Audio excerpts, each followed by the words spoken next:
In the Dark Places, an Inspector Banks novel by Peter Robinson. Performed by Simon Preble.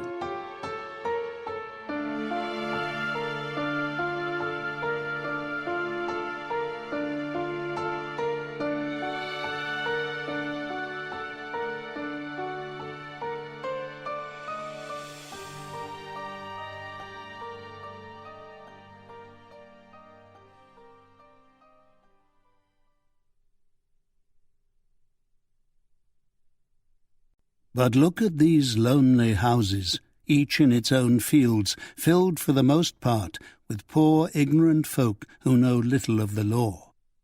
Think of the deeds of hellish cruelty, the hidden wickedness which may go on year in, year out in such places, and none the wiser. Sir Arthur Conan Doyle, The Adventure of the Copper Beeches. The Adventures of Sherlock Holmes, 1892.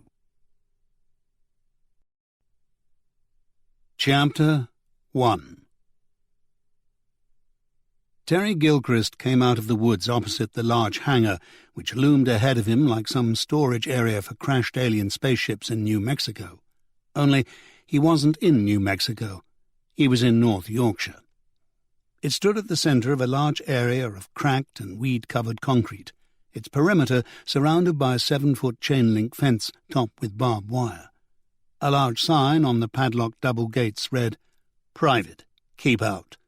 About a quarter of a mile beyond the hangar, a passenger train sped by on the East Coast Line, heading for King's Cross. As he usually did at this point on the walk, Gilchrist let Peaches off her leash. The space was open far enough that he could easily keep an eye on her, and she always came back when he whistled or called her name. Peaches sniffed around the edges of the fence, and before long she had found a way in, probably the same hole the kids used when they went there to play cricket or smoke joints and try and feel up the local girls. This time, instead of continuing to sniff around the concrete and weeds, Peaches headed for the dark opening of the hangar and disappeared inside. While he waited for her to finish her business, Gilchrist leaned his stick against a tree, stretched his arms out to prop himself up against the trunk, and started doing a series of simple leg exercises the army medics had given him. They were already pleased with his progress, out walking, albeit with a stick, after only 4 months, when they had at first thought the leg was as good as gone. But Gilchrist wanted rid of the stick now, and the only way to do that was to build up the damaged muscle tissue little by little. His leg might never look the same, but he was determined that it would function as well as it ever had. When he had done, Peaches had still not reappeared, so he whistled and called her name. All he got in reply was a bark, followed by a whining sound. He called again, adding a bit more authority to his tone, and the whining went on for longer, but Peaches didn't reappear. She wasn't coming back. What the hell was wrong with her? Irritated, Gilchrist grasped his stick again and made his way along the side of the fence, searching for the gap Peaches had found. When he saw it, his heart sank.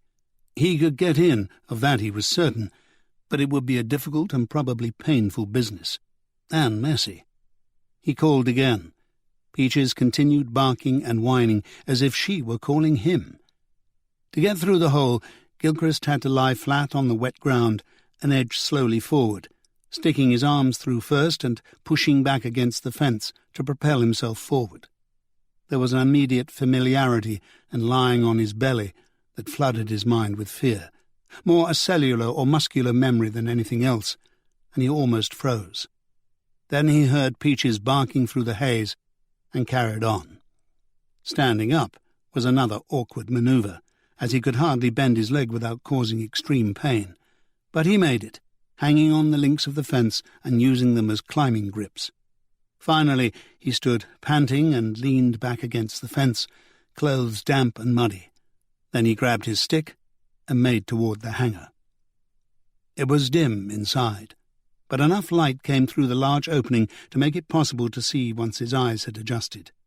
Peaches was standing about 30 yards to his right near the wall. She was barking, and her tail was wagging. Gilchrist made his way over, wondering what on earth was making her behave in such a wilful and excited manner. Irritation slowly gave way to curiosity. The floor of the hangar was concreted over like the surrounding area, and it was just as cracked in places, weeds growing through despite the lack of light. He could hear rain tapping on the steel roofing and the wind moaning around the high dark spaces. He felt himself give an involuntary shudder as he approached Peaches. Even in the dim light, it was easy to see that she was sniffing around a dark patch on the concrete, but it took the light from Gilchrist's mobile phone to see that what interested her was a large bloodstain, dotted with chips of bone and chunks of grey matter. Immediately, an image of blood on the sand flashed into his mind, and he felt the panic rise like the bile in his throat. "Get a grip," he told himself, then took several deep breaths and bent to peer more closely in the light of the mobile. He didn't have Peach's acute sense of smell, but close up, he picked up that rank and coppery smell of blood. It was a smell he remembered well. The thought came into his mind unbidden. Someone has died here. "A bloody stolen tractor," complained Annie Cabot. "Would you merit it? I ask you, Doug. Is this why I put in all those years to make DI? Risk life and limb? Is this homicide and major crimes? A stolen tractor. Is that why I was put on this earth?" "It's rural crime," said D.C. Dougal Wilson, taking his eyes from the road for a moment to flash Annie a quick grin. "And rural crime is major crime, at least according to the new police commissioner. Christ, anyone would think it was election time again already." "Well," said Wilson, "it's not as if it's the first piece of farm equipment gone missing over the past while, not to mention the occasional cow and sheep, and it is an expensive tractor. Even so, is this farmer we're going to see a personal friend of the Commissioner's?" "No, but I do believe his wife is a friend of Area Commander Gervais, a book club or something." Didn't know Madame Gervais was a reader. Hidden depths. She and Alan must have a lot in common. And where is DCI Banks when you need him? I'll tell you where. He's off in Cumbria for a dirty weekend with his girlfriend. That's where he is." "I think you'll find it's Umbria, Gov," muttered Wilson. "Umbria? That's even worse. It'll be sunny there." Annie paused as Wilson negotiated a narrow humped stone bridge. Annie had always been nervous about such bridges. There was no way you could see whether someone was coming from the other side. The best you could do was close your eyes and put your foot down. She closed her eyes. Wilson put his foot down. They made it. "What is it about these Italians?" she went on. "First it was Joanna Pesero, the one he went to Estonia with. She's not Italian. She's Scottish. Now she's got divorced, she's gone back to her maiden name. She's just plain old Joanna MacDonald." Wilson blushed. "Well, not exactly plain, perhaps, but you know what I mean. Works at County HQ in criminal intelligence. Quite the rising star." "I've always thought there was something criminal about the intelligence at County HQ," said Annie. She shot Wilson a suspicious glance. "Anyway, how do you know all this?" Wilson pushed his glasses up on his nose. "One of the perks of being a lowly DC. Privilege of low rank. You get to hear all the good gossip." Annie smiled. "I remember. Vaguely. Still, a bloody stolen tractor, I ask you." She squinted at a road sign between the fast-beating windscreen wipers. "I think we're here, Doug. Beddoes Farm. Here's the track." "I know, I can see it." Wilson turned so sharply that the car almost skidded into the ditch. The ground was sodden and the mud churned to the consistency of porridge. They hung on as the car bounced and squelched down the quarter-mile of rough track that led to the farm itself, giving its shock absorbers a workout they probably didn't need. At least it was a car from the police motor pool, Annie thought, not her new red Astra. Wilson pulled into the farmyard, where the mud wasn't any more welcoming, and parked beside a silver BMW. Beyond that stood a new-looking Range Rover. The layout was that of a typical courtyard farmstead. A 2-story farmhouse, built of limestone with a flagstone roof, surrounded by farm buildings, including a barn, also of limestone, with big wooden doors with flaking green paint, what looked like a garage built of corrugated steel, a pigsty whose natives sounded happy to be rolling about in mud and worse, and a chicken coop so fortified that the local foxes had probably all slunk off with their tails between their legs. The usual farm smells assailed Annie's nostrils when she got out of the car. No doubt the pigs contributed a great deal to it, she thought, and to the mud. You never knew what you were squelching through when you walked across a farmyard. The rolling fields of rapeseed, which would blossom a glorious bright yellow in May, now looked brooding and threatening under a lowering gunmetal sky. Very Wuthering Heights, Annie thought, though she knew that was miles away. Dark clouds lumbered overhead, unleashing shower after shower of rain, some heavy, some more like drizzle, and the wind whistled in the emptiness. Annie had come prepared for a cold, wet day in the country. It was only March, after all. Her jeans tucked into a pair of red wellies, flower-patterned plastic rain hat, woolly jumper under a waterproof jacket. Doug Wilson looked a little more professional in his Marks and Sparks suit, trilby and tan raincoat with the epaulets and belt. In fact, Annie thought he looked a bit like a private detective from a 50s movie, except for the glasses. And when he took his hat off, he still looked like Daniel Radcliffe playing Harry Potter. There was an arched porch over the entrance where they removed their outer clothing. When Annie took off the rain hat, her chestnut hair tumbled around her shoulders. The blonde was all gone now. She had let her hair grow out and return to its natural colour. She could certainly testify that she had not had more fun as a blonde. A tall, wiry man in his mid-50s with a fine head of grey hair and a light tan answered the door. He was wearing jeans and a red V-neck sweater over a pale blue shirt. Despite the casual clothing, Annie thought he looked more like a business executive than a farmer. There was an aura of wealth and power about him that she had never associated with farmers before. "You must be the police," he said, before they could pull out their warrant cards. He held the door open and stood aside. "Are your coats wet?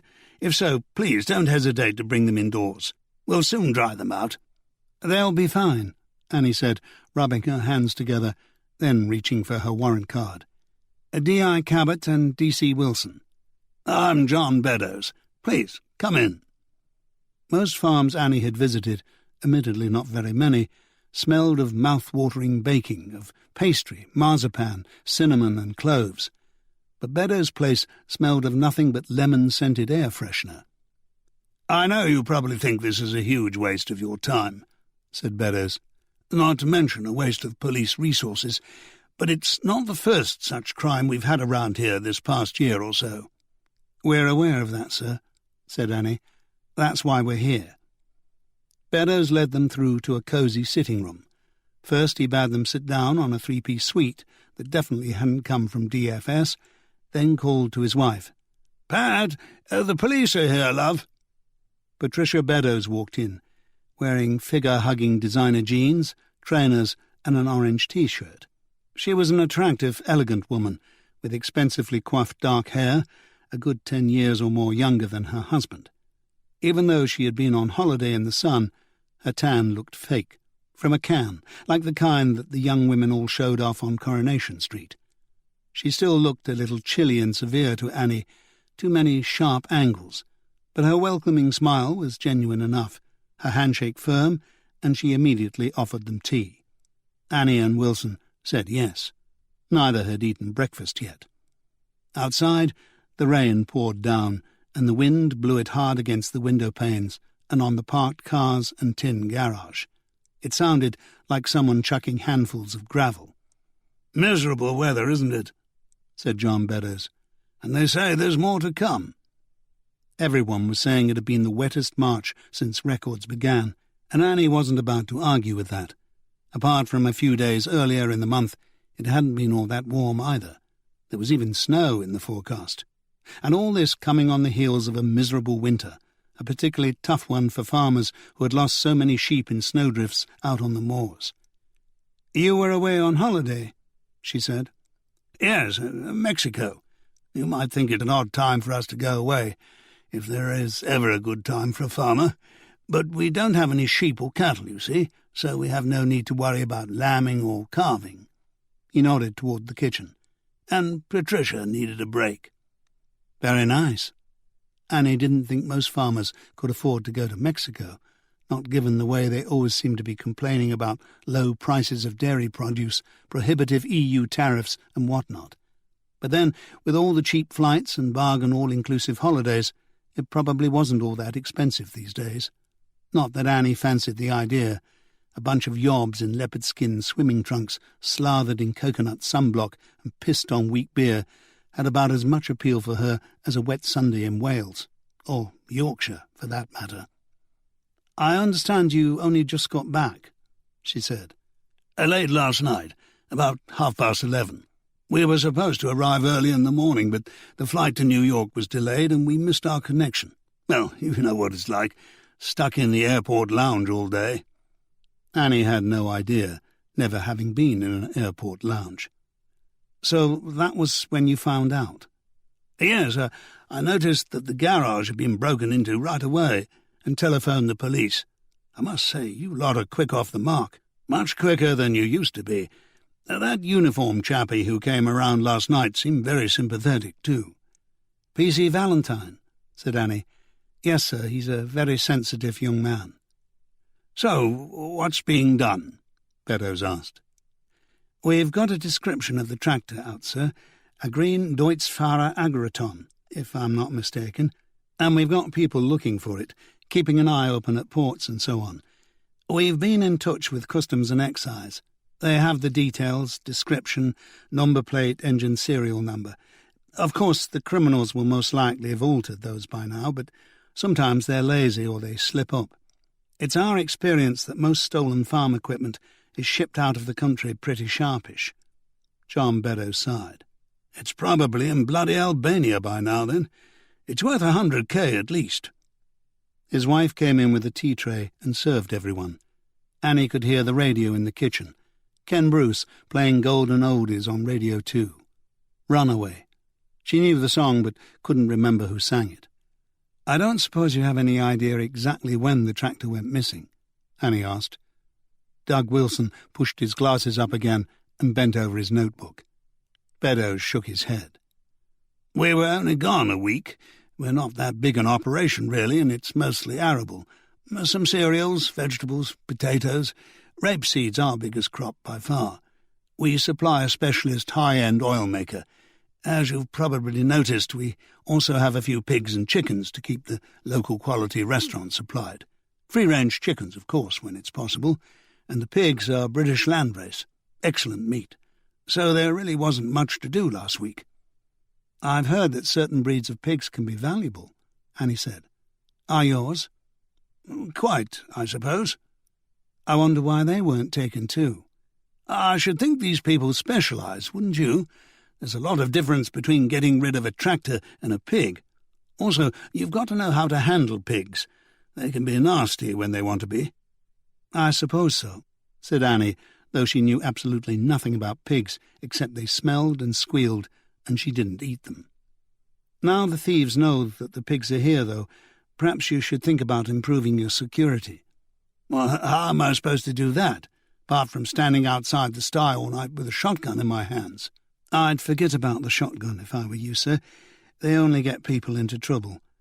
There must be special fences, alarms, country watch, that sort of thing." "I'll look into it." "Where was the key?" Beddoes looked away. "What key?" "To the tractor. I imagine if it's modern and expensive, it has various security features." "Yes." "So where did you keep the key?" "Hanging on a hook in the garage." "And the car keys? The Beamer and the Range Rover?" Beddoes patted his trouser pocket. "They're on my keyring. I carry them with me." "But you didn't take the tractor key with you while you were away?" "Are you here to interrogate me or to help me recover my stolen tractor?" Annie and Wilson exchanged glances. "Well, sir," Annie went on, "at the moment we're trying to establish just how the tractor was stolen, and it would seem to me that being able to start it is a major issue. I mean, you could hardly push it into a waiting lorry, could you?" "Well, how could I know something like this was going to happen?" Beddoes had reddened and started waving his arms around. We were running late. Pat, the bloody taxi was waiting. I just didn't think. The garage was securely locked when we left, for crying out loud." "John," said his wife, "calm down. Your blood pressure." Beddoes smoothed his hand over his hair. "Right, sorry." He turned to Annie again. "In retrospect, I know it looks stupid, and I didn't want the insurers to know, but I mean, mostly we're around, so it's not a problem. I often just leave the tractor in the yard with the key in the ignition. When you get on a tractor, you want to just start it and get going, not search around for bloody keys. In this case, the garage was well locked. I had someone keeping an eye on the place. What more was I supposed to do?" "I've no idea," said Annie. "Who took care of the place for you while you were away?" "Frank Lane, from over the dale, said he'd feed the pigs and chickens and keep an eye on everything for us. Not that we blame Frank for what happened, of course. He can't stand on 24-hour vigil any more than I can. Besides, he's got his own farm to take care of, and it's far bigger than ours." He laughed. "Frank's a real farmer, as he never ceases to inform us. And he's got that tearaway son of his to worry about. We're just grateful he was able to help at all." "What makes you call his son a tearaway?" Annie asked. "Oh, he's always been a handful, ever since he was a nipper. Mischievous imp. He got into some trouble with the police a while back." "What sort of trouble?" Well, Frank wasn't specific about it, but I think it was something to do with a stolen car. Joyriding. Got probation, community service, something like that. I didn't like to say anything to Frank, but to be honest, the lad always seemed a bit of a shiftless and mischievous sort to me, if truth be told. He doesn't live at the farm any more, but he turns up now and again to see his father." "Capable of stealing a tractor?" "I'm not saying that. I don't think he's basically dishonest." Beddoes took a deep breath. "Just misguided. Frank calls me a hobby farmer. Laughs at me behind my back, like they all do. It's true, I suppose, but I was born on a farm and grew up on one, damn it, until I was 12. "I see," said Annie. "Is there any bitterness between you and the other local farmers?" "I wouldn't really call it bitterness, more envy. They tease me, make fun of me, exclude me from their little cliques. But that's just their way. You know, Yorkshire folk. God knows how many years before they finally accept you, if they ever do." "Any recent disputes, arguments?" "None that I can think of." "Nor me," Patricia said. Annie made a note to have a chat with Frank Lane and his tearaway son later. Intelligence had it that those responsible for the recent surge in rural thefts used scouts, usually local delivery drivers or itinerant labourers, who built trust by helping out the farmers with maintenance, crop-picking or vermin control as the seasons demanded. A tearaway son could easily get involved in such a racket if the price was right, or if drugs were involved.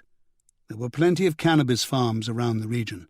Not that Annie saw any harm in having a few tokes now and then. After all, she had grown up surrounded by the stuff in the artists' colony outside St. Ives, where she had lived with her father, and a constantly shifting cast of bohemian types and plain ne'er-do-wells, maybe even a minor drug dealer or two. But this wasn't just a couple of spliffs that bothered the police. It was big business, big profit, and that was what drew the nastier type of international criminals and gangs. It was hard to turn a blind eye to them. "Do you have any security alarms?" Annie asked. Beddoes snorted. "Well, up here? Waste of bloody money, like I told the constable earlier. Any self-respecting criminal would be long gone before a patrol car got up here, even if one happened to be free when you needed it." He was probably right, Annie realised. Once she had had as much detail as she could get from John Beddoes, there seemed little reason to stay. Annie stirred herself and gave Doug Wilson the nod. "We'll be in touch as soon as we know anything," she said. "We'll just have a quick shufti around outside before we leave." Right you are," said Beddoes. "Please keep me informed." "We will." Patricia Beddoes lingered behind her husband, her hand on his shoulder. "Thank you for the tea, Mrs. Beddoes," said Doug Wilson, ever the polite young man. "You're welcome. Goodbye." Once they had put their rain gear on again, Annie and Doug Wilson squelched over to the garage where John Beddoes had housed the tractor. PC Valentine had examined it earlier, of course, and they saw nothing he hadn't mentioned in his report. It looked like a crowbar job, Annie thought. The entire metal housing had been prized from the wooden door, and the heavy padlock that lay in the mud was still intact. Annie took a photo of it in situ with her mobile phone, then dug a plastic bag out of her pocket and carefully picked up the lock using the end of a pencil and dropped it in the bag. The kid could have broken into that garage in 5 seconds, Annie said in disgust. Come on, Doug. We'll send some CSIs to poke around in the mud when we get back to the station. There's no hurry. Poor beddoes, said Wilson as the windscreen wipers slid into action and the police Volvo shuddered to life. Oh, I wouldn't feel too sorry for him. That BMW over there looks new to me. And, as you said, it's an expensive tractor. Annie made herself as comfortable as possible in the passenger seat, rubbing at the steamed-up window beside her. Unlike Banks, whom she felt always needed to be in control, she didn't care who was driving. In fact, all the better if it wasn't her. She didn't like driving, especially in this weather, and there were too many arseholes on the roads these days, no matter what the weather. This week wasn't starting out well, she thought. It was only mid-morning on Monday, but already her back was aching, and she wanted nothing more than to go home and have a long hot bath with a pile of trashy gossip magazines. When D.S. Winsome Jackman arrived at the abandoned airfield, there was already a patrol car parked at the gate, and 2 uniformed officers, one of them enjoying a cigarette, were talking to a man through the chain-link fence. The man was tall and slim, wearing a camouflage jacket, waterproof trousers, sturdy walking boots, and a baseball hat, black with a stylized white A's on the front. He was taller than Winsome, but stooped a little and leaned on a walking stick. Whether it was a rambler's prop or a genuine need, she couldn't tell. It was also hard to tell how old he was under the baseball cap, but he seemed too young to be needing a walking stick, unless he'd had an accident. There was something vaguely familiar about him, Winsome felt, but she couldn't put her finger on it. A beagle sat quietly by his side, nose twitching as Winsome appeared. The uniformed constable introduced herself and dropped her cigarette and trod on it as Winsome approached. Winsome had been told by dispatch that someone had reported seeing what he thought was a bloodstain in a disused hangar near the railway line. It was her job to go over there and assess the situation, weigh up the pros and cons of bringing an expensive CSI team. The wind tugged at her hair and seemed to permeate the very marrow of her bones. The rain felt like a cold shower. "What have we got?" Winsome asked. "They're padlocked shut, ma'am," said one of the officers, pointing at the gates. "There's nothing urgent, so we thought it best to wait for you." Winsome looked at the man inside. She couldn't help but see him as a man imprisoned in some sort of prison camp or compound. He had a military air about him. That was what had eluded her for the first few moments, though she would have been hard-pushed to put her finger on what made her think that. "How did you get in there, Mr. Gilchrist? Terry Gilchrist. There's a gap round the side. I wouldn't recommend it, though. It's a tight squeeze and it's mucky down there." He gestured to the mud-stained front of his jacket and knees of his trousers. Winsome was wearing black jeans and a belted winter coat, not exactly her best outfit, but not something she wanted to drag through the mud either. She guessed that the uniform officers also hadn't liked the idea of crawling through a hole in the fence and getting their uniforms dirty. "Do you know who owns the place?" "Government, probably.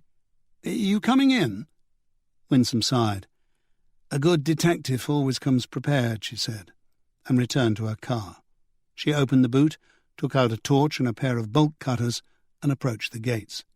She handed the torch through the fence to Gilchrist, and with one quick hard snip of the bolt cutters, she snapped open the padlock, which clattered to the concrete. Then, with Gilchrist's help, she pushed the gates open. They grated as they followed the semicircular grooves already etched in the crumbling concrete. They might not have been opened frequently, Winsome noted, but they had certainly been opened occasionally, and quite recently by the looks of the tracks. Gilchrist smiled at her. "Thanks for rescuing me," he said. "I was beginning to feel I'd never get out of here." Winsome smiled back. "You won't. Not yet for a while." Gilchrist turned. "Follow me." As he walked towards the hangar entrance, the dog trotting by his side, his stick clicked on the concrete. Winsome could see by the way he limped that the walking stick was no affectation. What had happened then? An accident? A war wound?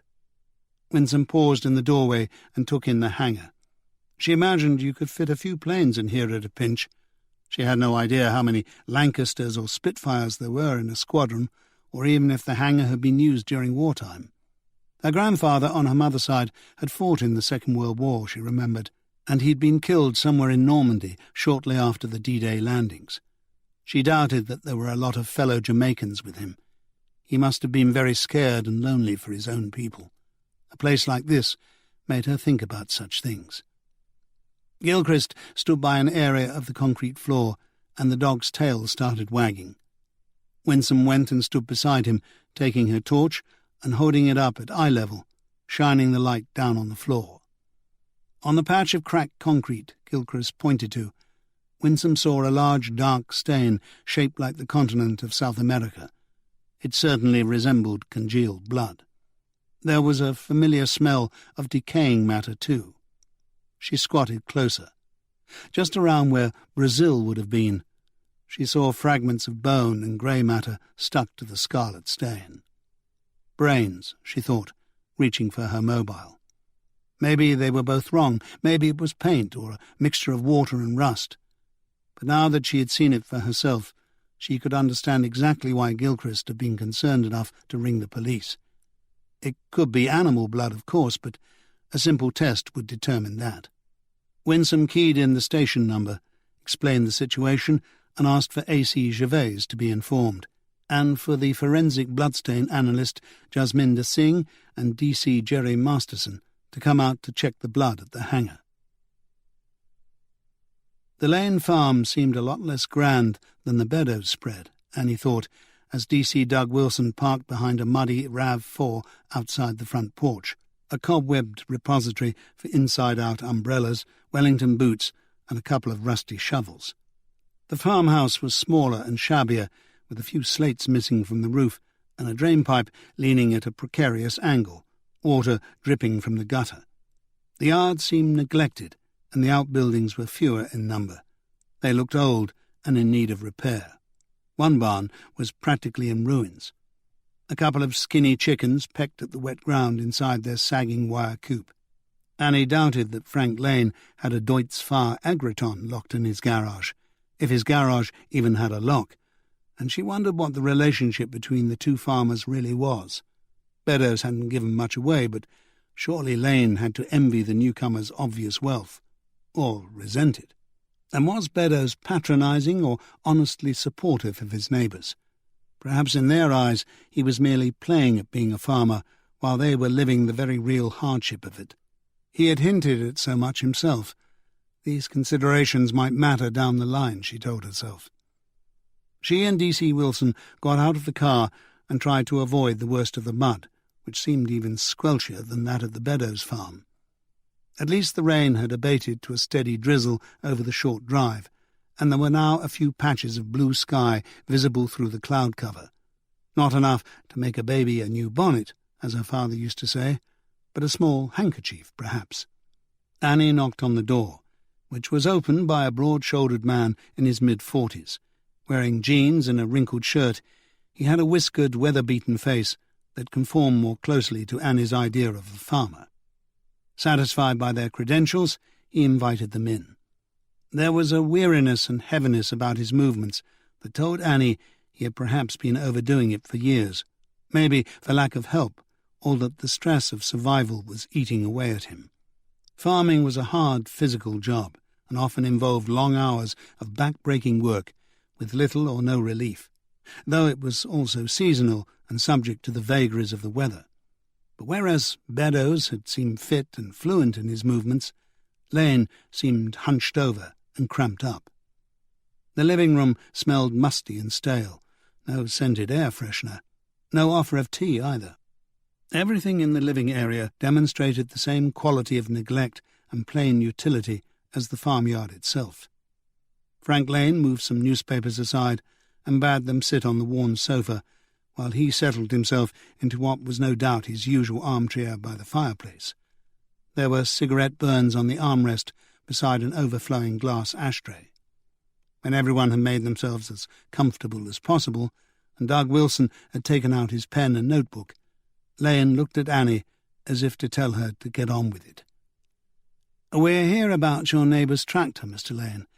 I understand Mr. Beddoes asked you to keep an eye on his place while he and his wife were on holiday in Mexico."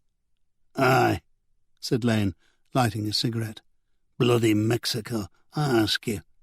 But you can't keep your eye on a place unless you're living there, can you? And I've more than enough to do here. I did my best." "I'm sure you did," said Annie, "and nobody's saying it was your fault. But how did you manage it? What did your duties consist of?" "I drove over there every day, fed the pigs and chickens, checked that everything was still under lock and key. He never told me to keep a particular eye on his tractor. I saw naught amiss." "That's very neighbourly of you." Lane gave a harsh laugh. "Neighbourliness had nothing to do with it. Beddoes paid me well enough." "Ah, I see." "A man deserves to be paid for his labour, and it's not as if he can't afford it." "When was the last time you checked on the place?" "Saturday, day before they got back." "You didn't go over on Sunday?" "No. They were supposed to be back by early morning. How was I to know they'd have problems with their flights? Nobody phoned me or anything." "And everything was in order on Saturday?" "It was, or I'd have said something then, wouldn't I?" Annie sighed internally. Here we go again. She was used to this type of cantankerous and patronising Yorkshireman, but she still didn't have to like it. "What time was this?" "Late afternoon, around 5. "So the tractor was probably stolen some time after dark on Saturday night?" "It was still locked up at 5 when I left. Makes sense to steal it after dark, wouldn't it?" "Were you at home on Saturday night?" "I'm always at home, unless I'm out in the fields.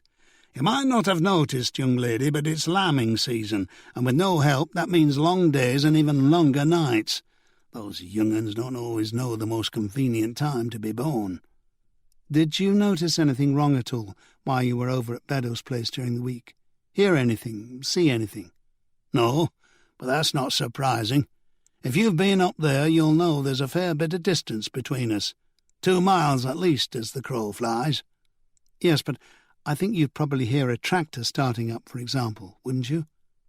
Lane's face cracked into a mocking smile. "You don't think they just got on it and drove it out of there, do you?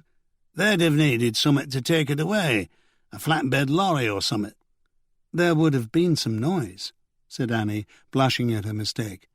"A lorry, van, flatbed, whatever." "Aye, but you hear lorries and cars from time to time, even tractors. Nothing unusual about that in the countryside." "In the middle of the night?" "When your days are as busy as mine, you sleep like a log. I wouldn't have heard the bloody angel of doom blowing his trumpet. I said I didn't hear out unusual, and I didn't. I'd have reported it if I had, wouldn't I?" "What were you doing here on Saturday night?" "Watching telly when I finally got the chance. Not that it's any of your business. Then sleeping." "Might Mrs. Lane have heard something?" Lane snorted. "Not unless she's developed superhuman powers. She's stopping with her mother at Whitby way." "Oh, is her mother ill?" "No, more's the pity. Old Bag's as fit as a fiddle, and twice as squeaky." "So your wife's on holiday?" "I suppose you could call it that," Lane snorted. "Extended leave." Annie sighed. "Mr. Lane," she said, "I'm just trying to get some basic information here." "Well, the basic information, if it's any of your business, which it isn't, is that she's gone. Left, bolted, buggered off, and good riddance. Been gone 2 years now, and she still hasn't got out of the old Bag's clutches. Serves her bloody well right, is what I say." "I'm sorry to hear that, Mr. Lane." "Don't be," Lane snapped, his face darkening. "I'm not. Though what it's got to do with Beddoes' tractor, I don't know." "We just try to gather as much background information as we can, sir," Doug Wilson chimed in. "It's perfectly routine." Lane gave Wilson a withering glance. Has anyone ever told you you look just like that bloke who plays Harry Potter? Wilson reddened. "Watch them with your son, did you, Mr. Lane?"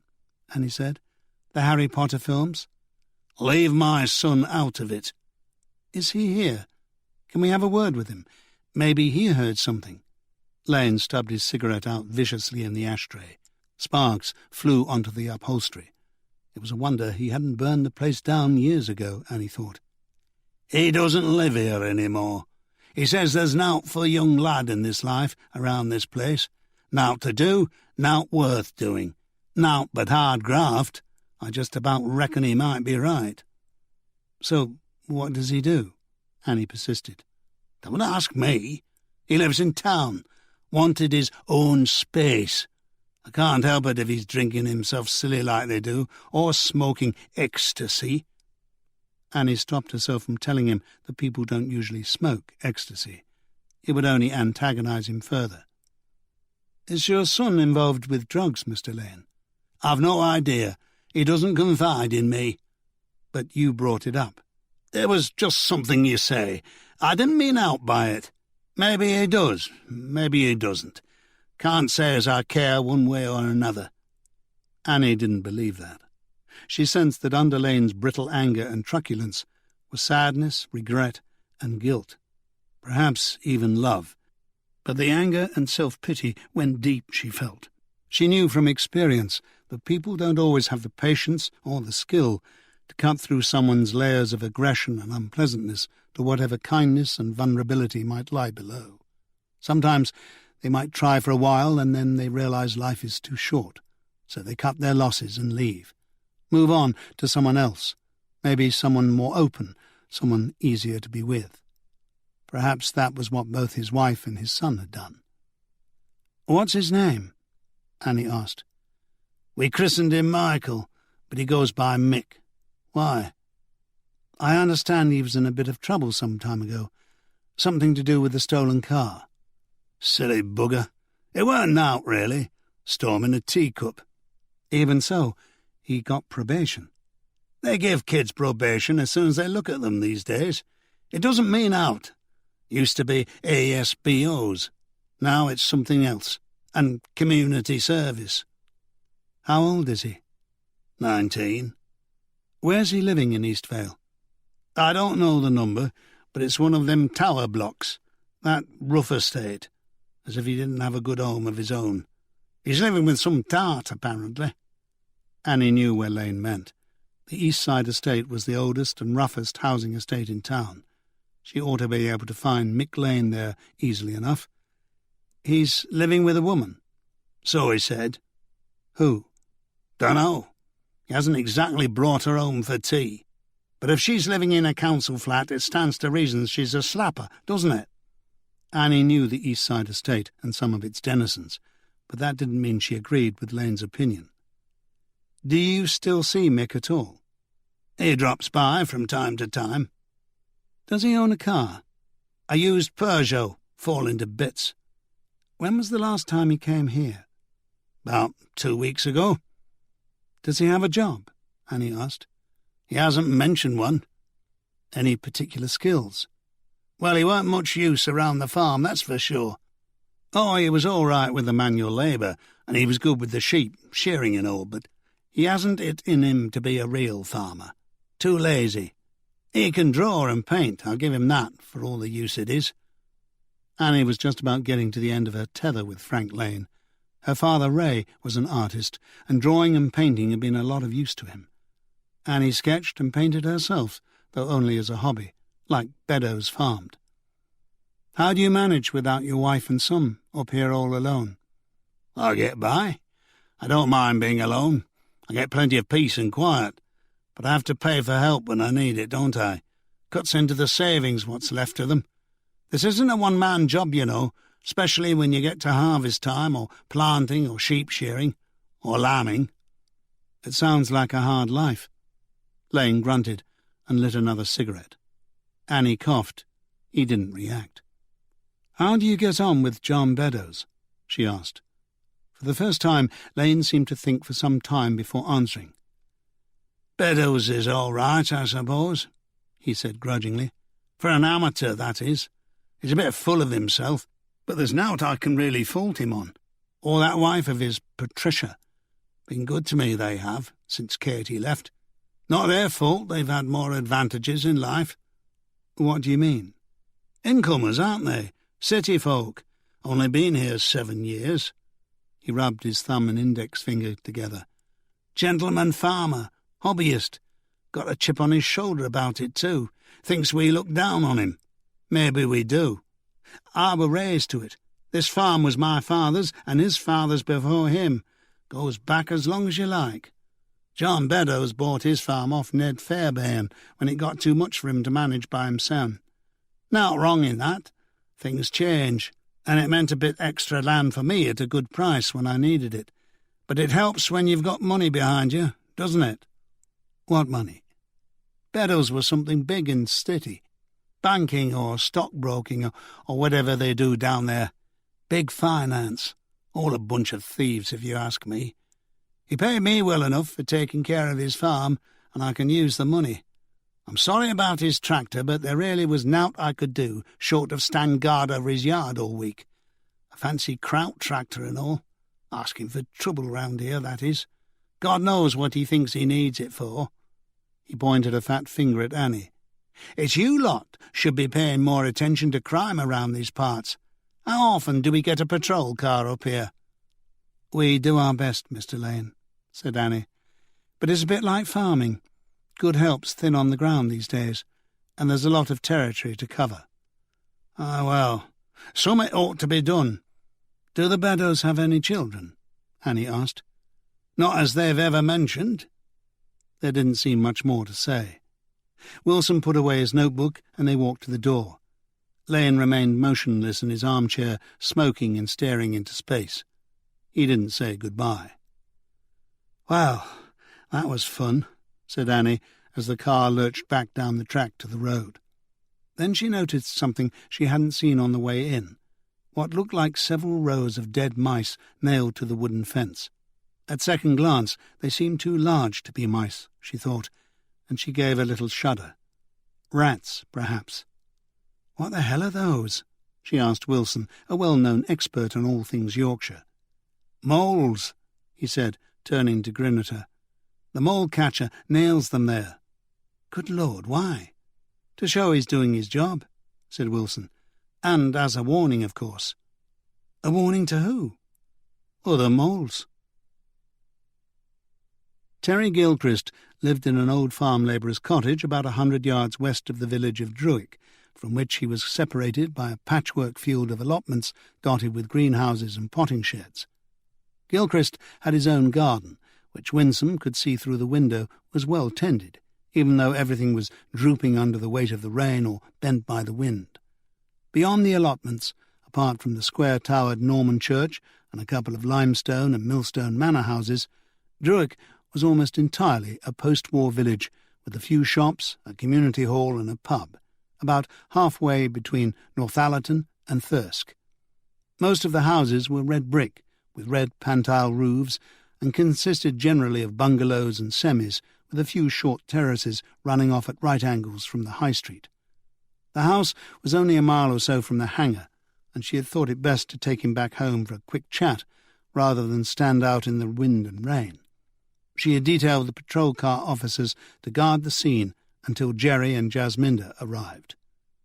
Gilchrist took her coat and offered her a cup of tea, which Winsome gratefully accepted. She could see him grimace with pain as he stood, and she offered to help. "Can I do it?" No, I'm used to it, thank you. Back in a jiffy." Winsome took out her notebook and prepared some questions while he was away. He soon came back with the teapot and mugs, and as he poured, Winsome studied him more closely. She realized that he was much younger than his injury made him seem. War had aged him. The Blair Folly started in 2003 with the invasion of Iraq, and the Afghanistan fiasco had been going on even longer. If Gilchrist had been a young lad when he started out in, say, 2000, he could easily be somewhere between 30 and 40 now. It was impossible to tell.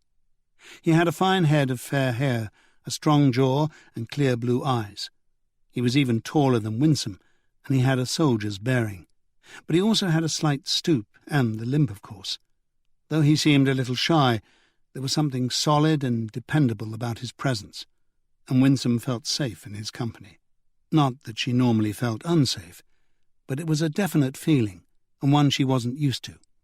She found herself wondering whether the wound embarrassed him, if that was what made him appear awkward and shy.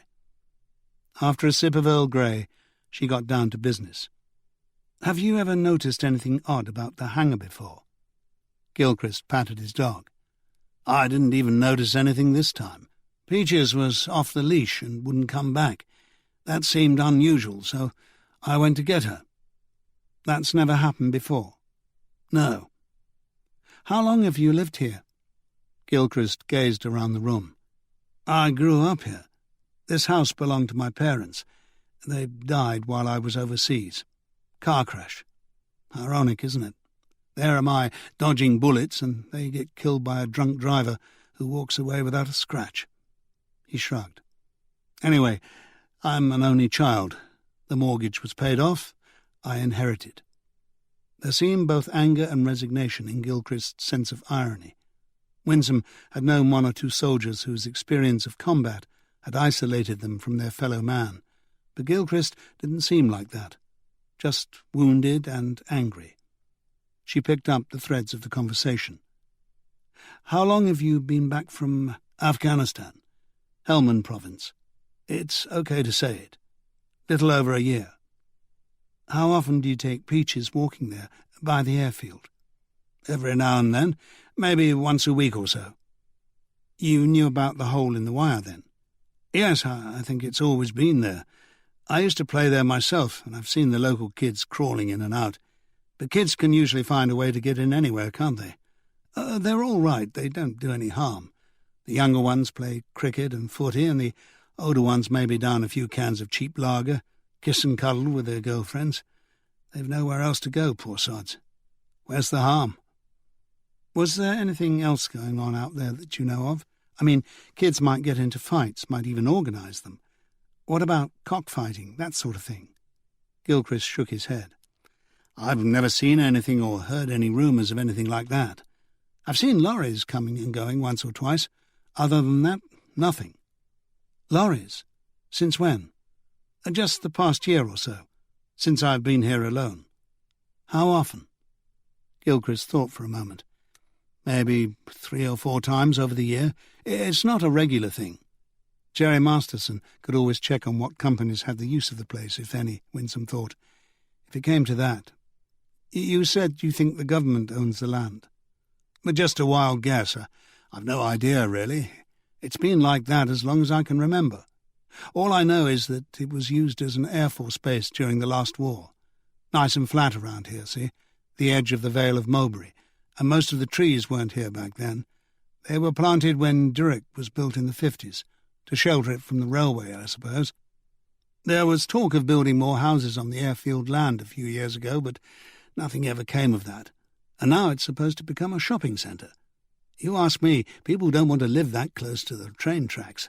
It's a busy line these days, London or the West Country to Scotland, and you can't go wrong with a shopping centre, can you?" Winsome had used the East Coast train line often enough. Plenty of people lived close to the railway line, she thought, remembering gazing dreamily over the backyards with their rabbit hutches, dilapidated brick outhouses, washing hanging on lines, and old tyres hanging from tree branches, on train rides she had taken over the past few years. But perhaps Gilchrist was right, and such sites were becoming less popular for housing estates these days. A shopping centre would make more sense. Out of the way, background noise no problem. She couldn't think of anything else to ask Gilchrist for the moment, not until she had a better idea about what might have happened in the hangar. She stayed and chatted for a while longer, finishing her tea, then said she had better get back to the airfield to meet her colleagues. Gilchrist helped her on with her coat, and as she slipped her arms easily in the sleeves, she thought how pleasant it was to have someone do that for her.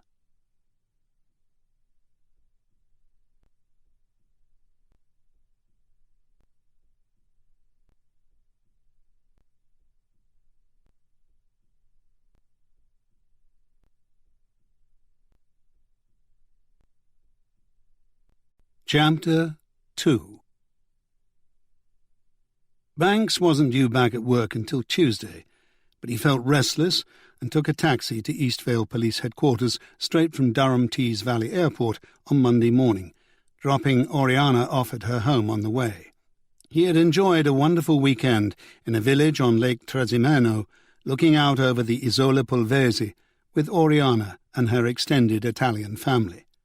Her parents lived in Yorkshire, as did Oriana herself, but there seemed to be a whole village full of aunts, uncles, nieces, nephews and cousins in Umbria.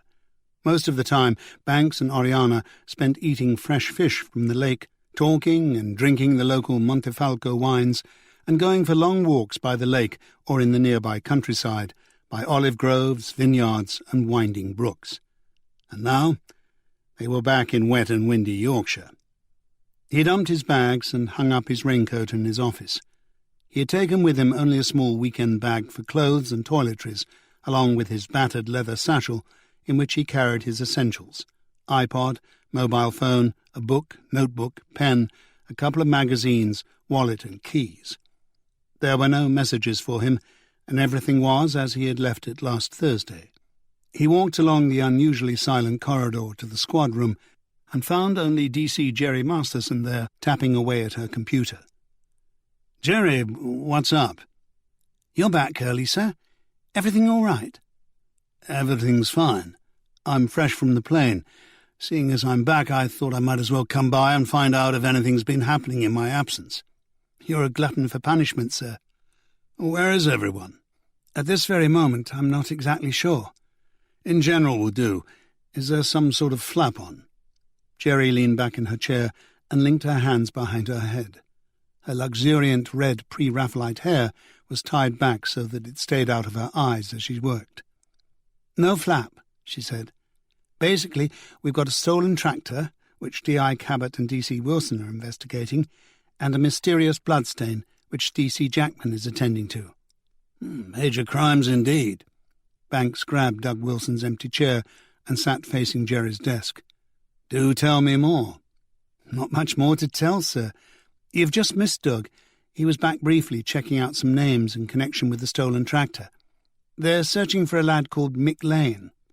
"Never heard of him." "His dad's a neighbour of Mr. Beddoes, whose tractor was stolen." "It just gets more and more exciting, doesn't it?"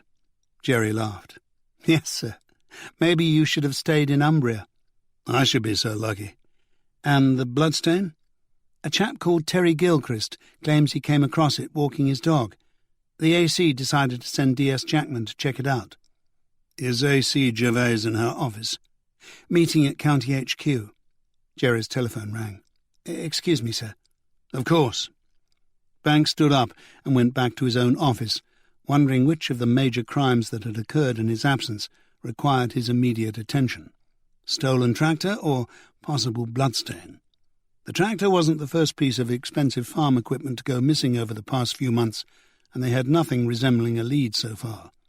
Perhaps this Lane boy Jerry had said they were looking for would provide the break they needed. Moments later, Jerry Masterson popped her head around the door. "That was dispatch, sir. D.S. Jackman just called in from that abandoned airfield near Druick, on the other side of the A1. "I know the place," said Banks. "It seems our amateur bloodstain expert was right on the mark. Winsome's found what she thinks is a pool of congealed blood in the old hangar there. They've already sent more patrol cars, and Miss Singh is on her way." "Right," said Banks, grabbing his raincoat and satchel. "It's probably a fox or something, but I'll take a possible human bloodstain over a stolen tractor any day. What are we waiting for?" Annie discovered that Mick Lane had been arrested 18 months ago for stealing a car and taking it for a joyride that resulted in more than £2,000 worth of damage. Not a fancy German tractor, just a knockabout Honda, but even so, Annie thought, young Lane merited further investigation. He had got off with community service, supervised by a probation officer, as he'd been only 17 at the time, and it had been his first offence. He seemed to have acquitted himself well, and had not reoffended, or hadn't been caught. It was early days yet. Also, Annie had learned that according to his probation officer, Mick Lane was living in a flat on the East Side estate with a 28-year-old woman called Alex Preston. She had a 4-year-old shoplifting charge on her record and an 8-year-old son called Ian to care for. Whether she was still up to her thieving tricks, the probation officer didn't seem to know, but her name wasn't known around the station. Maybe Mick Lane had made an honest woman of her. Rain suited the East Side estate, Annie thought, as Doug Wilson pulled up outside the block of flats. It looked too dirty, too bright and too brittle in sunlight. Along with its twin, it had been rushed up in the first Wilson era, that flush period when progress and the white heat of technology were the buzzwords. Architecturally, the best that could be said about the buildings was that they hadn't fallen down yet. Socially, many people wished they had. Luckily, there were only 2 tower blocks, and they were only 10 stories high.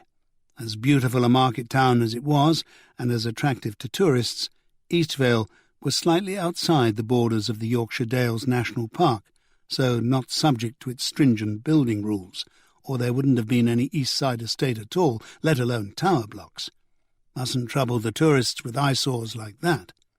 "Shall I put the crook look on?" Wilson asked. "No," said Annie. "Don't bother. What's the point? It's not likely to stop anyone around here if they want to drive off with a police car. Bolt cutters come with the territory." "Watch it, Gov," said Wilson. "I grew up on an estate like this. You're maligning my social background. You can get done for that. It's not politically correct." "Sorry. Is that right? I thought you grew up in the country. You seem to know plenty about mole catchers and so on."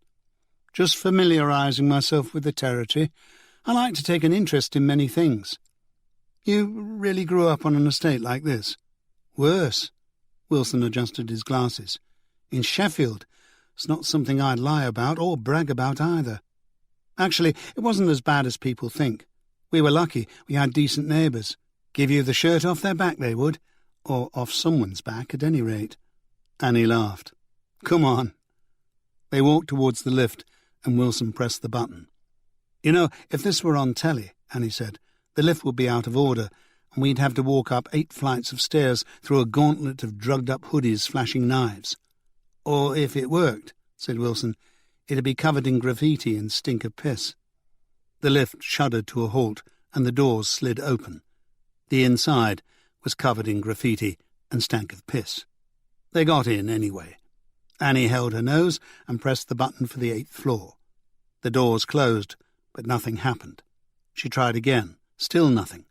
After a moment's panic, Annie had always been claustrophobic in lifts, the door's open button worked, and they got out and walked. In the 5th floor stairwell, they had to push their way through a gang of hoodies. Someone made a remark about Harry Potter after they'd passed, and they all laughed. Wilson turned beet red and reached up to take off his glasses. Annie grabbed his elbow to stop him going back and thumping the one who had spoken. "Not worth it, Dougal, not worth it. Easy does it. It's probably just the glasses, you know." "Yes, Gov," he said through clenched teeth. "Think I'll make an appointment with the optometrist tomorrow and get fitted with some contact lenses." "That should help," Annie said. "And maybe if you could do something with your hair and lose the wand."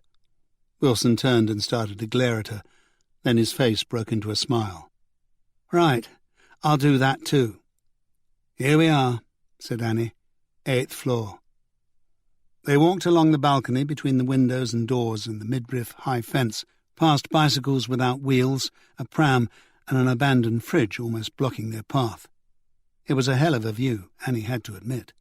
If you turned to the west, you could see over the railway tracks to Eastvale, the castle ruins, the market square, the river falls, and beyond that, Hineswell Woods and the rising slopes of the dales farther on, all tinged grey by mist and rain.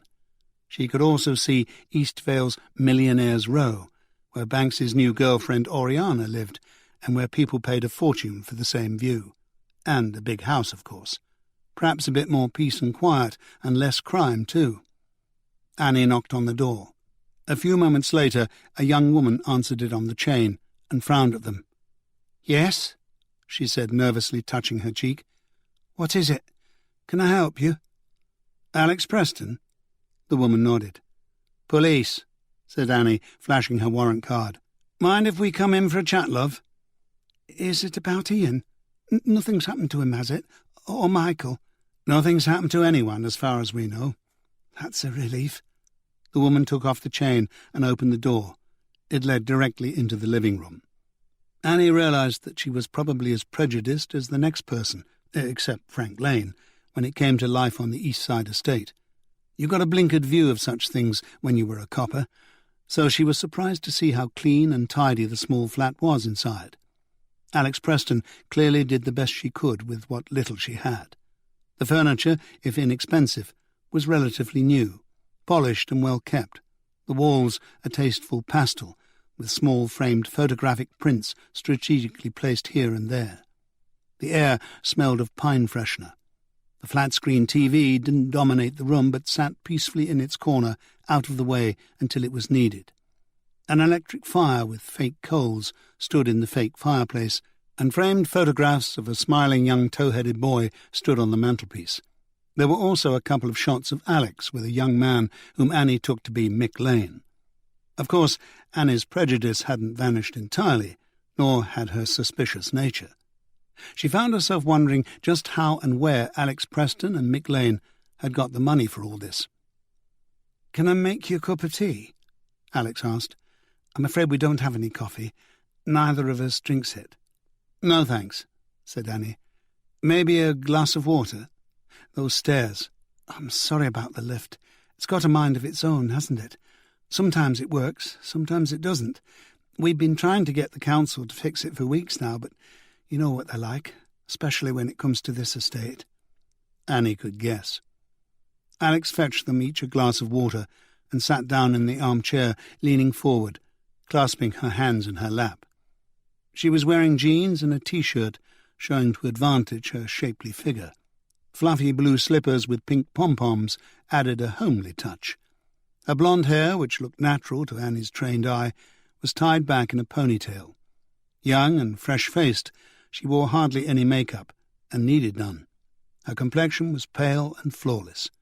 She had a slightly upturned nose, a wide mouth and big eyes, a dark, beguiling shade of blue. Young Doug Wilson seemed smitten at any rate. Annie gestured for him to stop gawping and get out his notebook. He fumbled with his ballpoint pen. "What is it you want?" Alex asked, sitting forward in her chair, the small frown of concern still wrinkling her smooth forehead. "Are you sure nothing's wrong? It's not Ian, is it? Has something happened to Ian?" "Ian? That's your son, isn't it?" "Yes, he's 8. He's supposed to be at school." "Then I'm sure that's where he is. This isn't about Ian, Miss Preston." Alex Preston seemed to relax again. "Well, that's good to know," she said. "And call me Alex, please. Kids, you never stop worrying.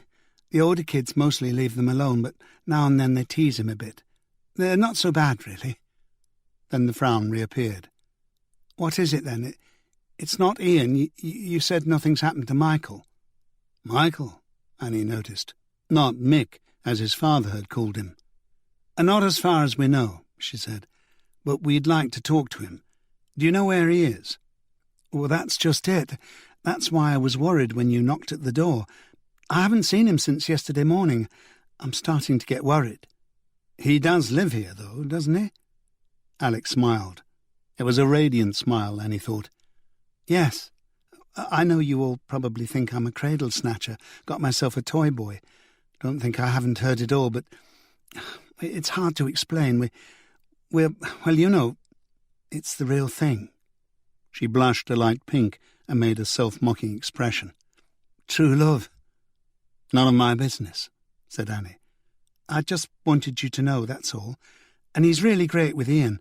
The two of them just get along so well." "Where do you think Michael might be?" "Well, he said he was going to meet someone about a job, and after that he might go and drop in on his dad later. They aren't on the best of terms, and it worried Michael. He knew he'd upset his father and let him down, especially after his mum left. He acted up, stole a car and all. I'm sure you know all about that, being police. They had a serious falling out. They got over it to some extent, but things are still, well, difficult. I think it's partly my fault, being older, having a child. His father doesn't approve." Did he say where he was going on this job? No. Was that unusual? No, not really. He doesn't always give a full account of his comings and goings. I don't expect him to. I find that sort of thing can stifle a relationship, don't you? Chance would be a fine thing, thought Annie. And he said after that he might drop in on his father, even though they were on bad terms. Yes. Has he done this before? Stopped out all night? No. Well, not like this. I mean, once or twice he's stopped over at his father's, if they've had a few drinks and got talking, or if it's really late. But he always phones or texts. Not this time? No, nothing. I've tried ringing him and texting, but I got no response. No need to worry, Annie said. His mobile's probably run out of power. It's always doing that, like his camera. He's not very good with keeping his stuff charged. Which mobile provider does he use? Virgin, pay-as-you-go. Did you phone the farm? I noticed Mr. Lane has a landline when we were there earlier. Alex glanced away. Yes. His father just grunted and said he hadn't seen him. Then he hung up. You said that Mick Lane and his father still have a problematic relationship. Michael, yes. Alex paused. I can see you're both a bit confused. I think I know what you're thinking. I don't mean to be rude, but you're police, and you have a very narrow way of seeing things. You saw that Michael was on probation, that he did community service for the stolen car, and then you found out he was living with me, an older woman in a council flat, with an illegitimate child and a conviction for shoplifting. Well, you put two and two together and make, I don't know what, Bonnie and Clyde, maybe. It's only natural. I don't blame you. Michael's dad's the same, but it's not like that at all. I don't deny I've done some bad things and I got caught. I don't know how I sank so low, but I did. I've had to face up to that. But people can change. What happened? Ian's father walked out on me when Ian was little. I was flat broke. Then he took everything, even emptied Ian's piggy bank, the miserable bastard. We were hungry. They were taking ages to process my benefits.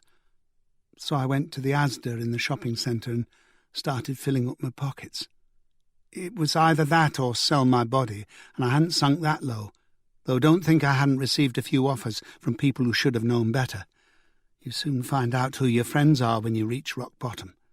I thought I was being careful, but they had CCTV, store detectives, the lot.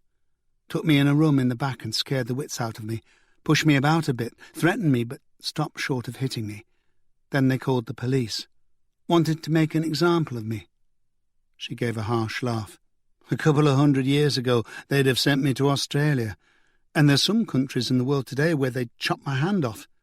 But all I got was probation. I was lucky, I suppose. Childcare were round like a shot, of course, but I managed to hang on to Ian, if only because his dad had no interest in taking custody of him. God knows what I would have done if I'd lost Ian.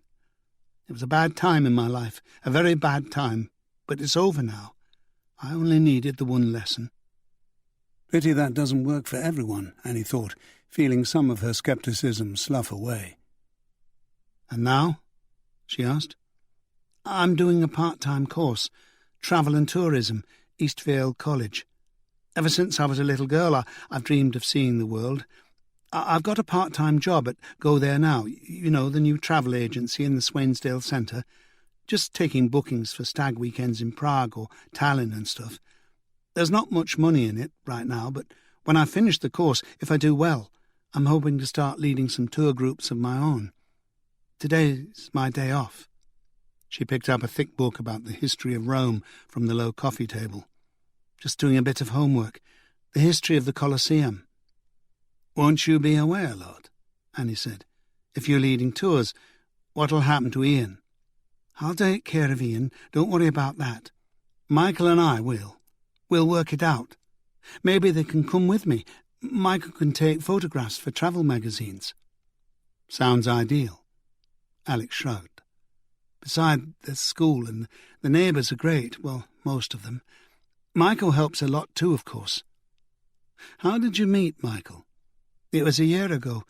He was up at the college seeing if he could get into a photography course through the back door. He likes taking pictures. Drawing, too. He's very good at both, got a real eye. He did those." She gestured to the photographs and drawings on the wall that Annie had thought were bought prints. The castle ruins at night. Someone, Mick's father perhaps, shearing a sheep. The river falls in full spate. A charcoal head and shoulders sketch of Alex. Annie had an eye for good art and photography herself, and these were very good indeed. She told Alex so.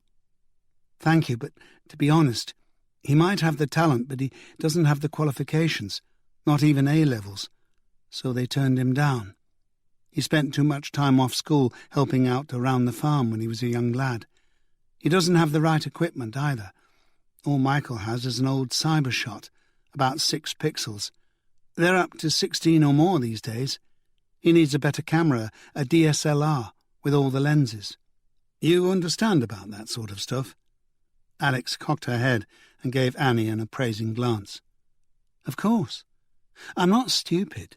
Look, we're poor, but we're not destitute, you know. We both work when we can. We're careful with what we have to be. But he'll get a new and better camera soon, especially if he gets into college and I make some progress in my job." "So you met at the college?" "Student pub. He was a bit depressed when he came in, and I was serving behind the bar, my previous part-time job. The place was nearly empty. I was revising for my exams. We got talking over a couple of drinks. He told me about his mum leaving and how miserable he was up at the farm with his dad, how he'd gone off the rails a bit, stolen a car. He didn't know why. Didn't know why he was telling me either. Neither of us really came on to the other.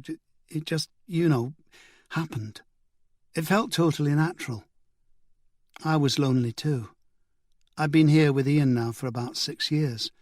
We got the place when I was still with Lenny and Ian was 2, but these past 4 years we've been on our own. One thing led to another. Funny, but we never thought about the age thing. People say I look younger than I am, and Michael looks older than he is, more mature." Annie glanced at the photos on the mantelpiece again. Alex was right. They made a handsome couple, seemed natural together, and no casual viewer would notice an age difference. "Where's Lenny now?" she asked.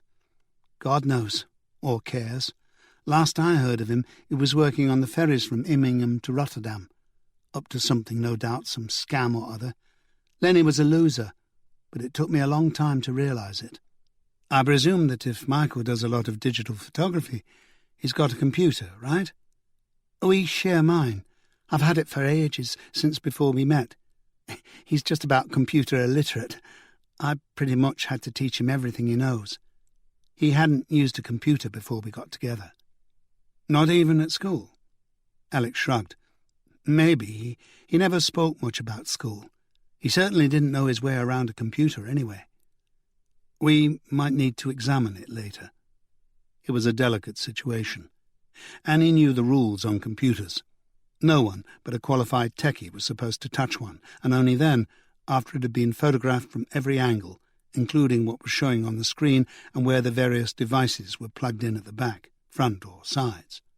Although this wasn't a crime scene, if any information gleaned from Michael Lane's computer indicated that a crime or crimes had been committed, then its value in court would be greatly diminished if Annie and Doug Wilson had been interfering with it first.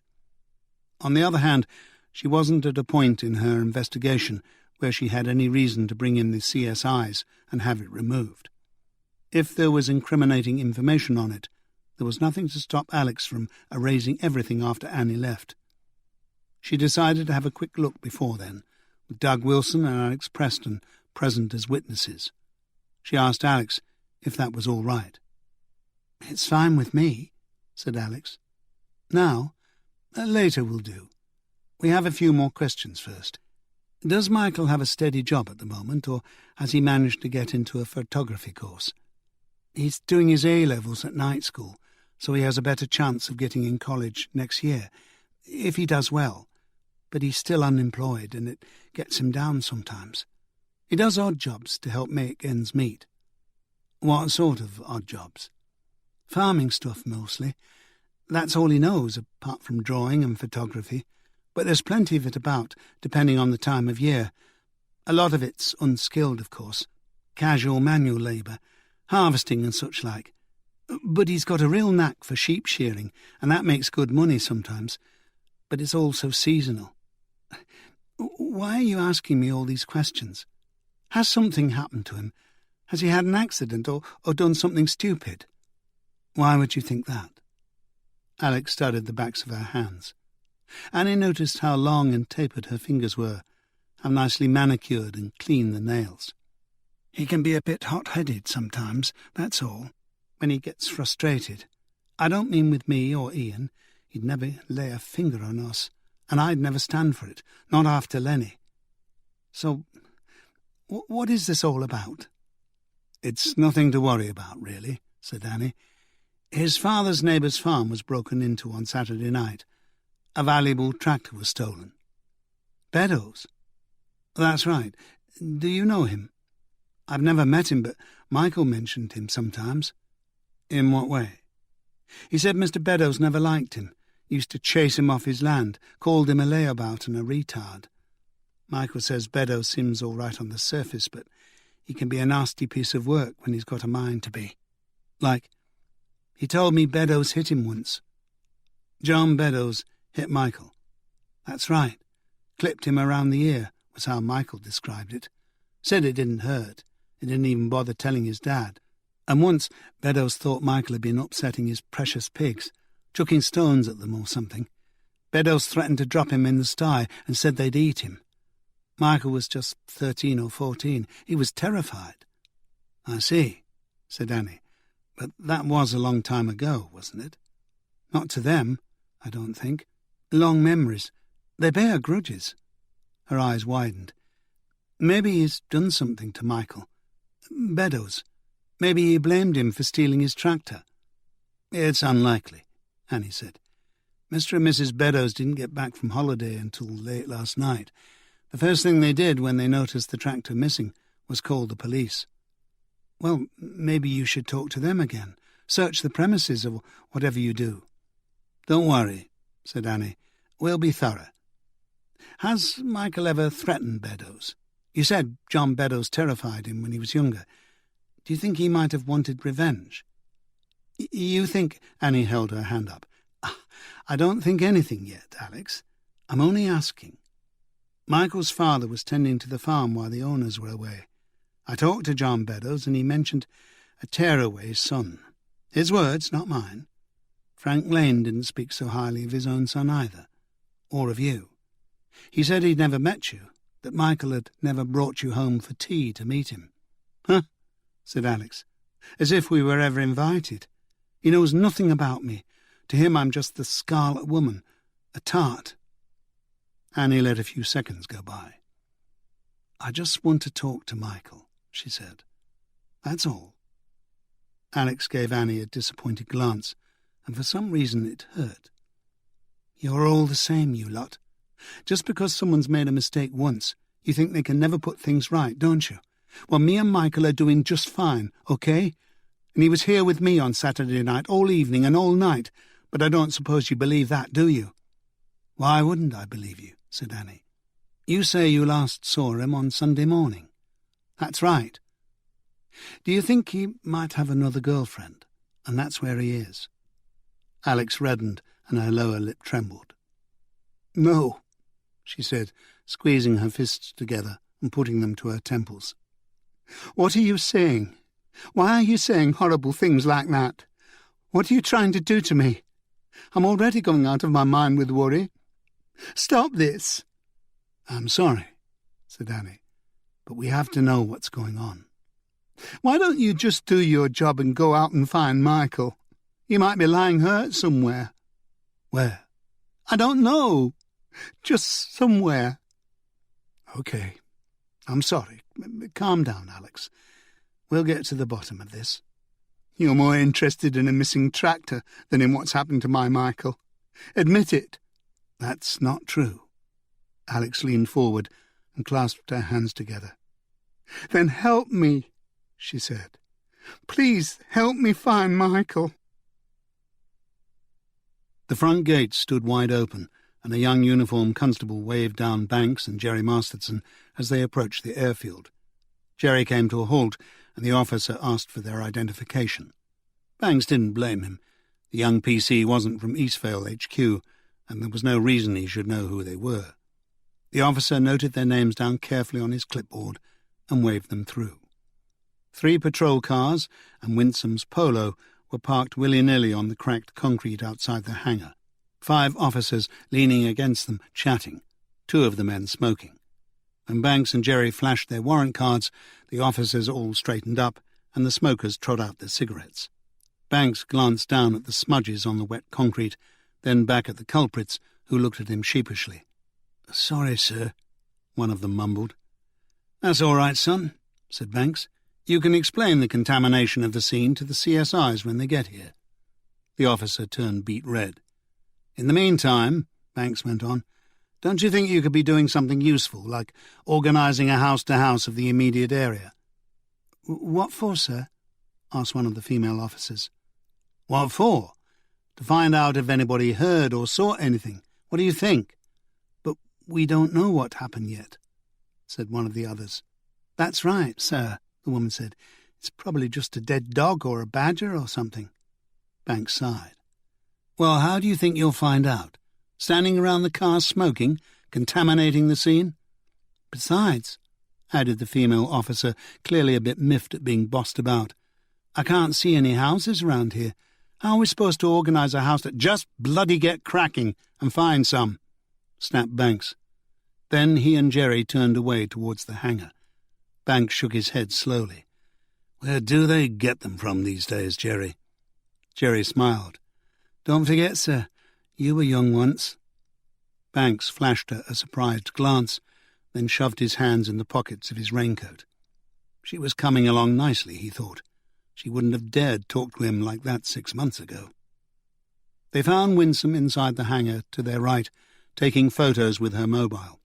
The crime scene photographer, if one were to be required, would cover every inch of the place soon, but many detectives liked to take their own set of pictures before the experts arrived, to capture the scene as freshly as they could. The photos sometimes came in useful. Banks took in the vast hangar, sniffing the air. Nothing specific registered with him. The wind sounded like a bassoon. Winsome turned at their arrival, and her eyes widened when she saw Banks. "Sir?" I know, I'm supposed to be on holiday. I just couldn't resist the lure of a bloody crime scene. Tell me all about it." Banks listened closely as Winsome told him the story of her morning. "Where's this Gilchrist now?" he asked when she had finished. "I drove him home, sir." "You didn't—" "As if I would. I left 2 patrol officers guarding the scene. Gilchrist's ex-army. Seems to know what he's about. Has his head screwed on right." "Not an alarmist, then?" "I wouldn't say so." Banks looked at the stains on the ground. "Soldiers make good killers," he said. "It's what they're trained to do." "He was wounded," Winsome said. "In Afghanistan. Walks with a stick." "Did he have anything interesting to tell us?" "Not really, sir. Just that he grew up around here and the airfield's always been like this as far as he remembers. Kids play there. He's also noticed a few lorries coming or going over the past year or so." Banks knelt by the stains on the ground, hearing his knees crack as he did so. "It certainly looks like blood and brains to me. Let's say it is human. What happened? Someone shoots him and he falls and bleeds out on the ground?" "Possibly," said Winsome. "Or stabs him, then leaves the mess but takes the body away. If it were just an animal, I couldn't really see anyone having a reason to do that." Banks glanced at the stain. "There's not really all that much blood, is there? Have you—" "I thought I'd better leave it to the CSIs." Banks frowned at her. "Winsome, you're developing an annoying habit of answering my questions before I've asked them." "Yes, sir. You were going to ask if I'd searched for a bullet or shell casing. I must be getting to know the way your mind works." Banks stood up. "Do you know how frightening that thought is? My dad always said I was a bit of a mind reader. Could have had a career on the stage." Banks smiled. They heard another car pull up in the yard, and moments after the door slammed, Jasminder Singh hurried in with her bag of tricks. "All right. Where is it?" she asked. "Nice to see you again too, Jazz," said Banks. Jazz made a face. "DCI Banks? What a pleasure. And D.S. Jackman, how are you? Well, I hope. Will that do? Now, can you show me where it is?" "No, don't bother. I can see it for myself." The new forensics bloodstain analyst and DNA technician was a petite, attractive brunette in her early 30s. She didn't usually attend crime scenes with the CSIs unless her specific services were required, and the squad always had a hard time finding protective clothing that fit her. She looked lost inside the baggy overalls as she squatted by the stain on the concrete. She quickly mixed a small sample of the congealed blood with the delivery agent and added it drop by drop to the collection tube. She looked up at Banks as he watched her work. "You've seen this trick before?" "Uh-huh. It's still voodoo to me, but I understand it works." Jazz showed her white teeth in a broad grin. "Pretty much," she said, getting to her feet. "We just wait for 2 or 3 minutes, and Jap's your uncle. We get an answer." "Jap?" "I didn't have an Uncle Bob, but I did have an Uncle Japjad." Banks just stared at her. "It was a family joke," Jazz muttered. "You had to be there." They both turned to the tube, and a minute or so later 2 pinkish-red lines appeared. "Human blood," said Banks. "Don't jump to conclusions. It might be from a gorilla or maybe a weasel or a badger. Nothing's perfect, is it? But I'd say there's a very good chance it's human, yes." "Any chance of a quick result on the DNA?" Jazz gave him a look. "Always in a hurry." "Pretty please?" "You want to jump the queue. Is that what you are saying?" "Yes. I mean, what's the point of having a forensic lab attached to the police station if we can't get a rush job on something? Besides, we need to know if this is something we need to call the team in for." "Well, at least you admit it. I'll see what I can do. Tomorrow, perhaps?" "You're a treasure." "Do you think we should call in the rest of the team, Gov?" said Winsome. Banks looked at her, at the blood on the ground, then back at Jazz. "It's your decision," Jazz said. "But you know as well as I do that a positive in this test usually means human blood." "Yes," Banks said after a brief pause. "Yes, I really think we should." He felt the tremor of excitement start to dislodge the lazy, relaxed feeling he'd been enjoying over the past few days. He wasn't sure that he didn't like this frisson more. "We'll do our best to help you," Annie said. "But you have to remember that Michael isn't officially listed as a missing person yet, so we can hardly pull out all the stops. He's 19, and he's only been away from home for 1 night." "You'd pull out all the stops if it was Ian?"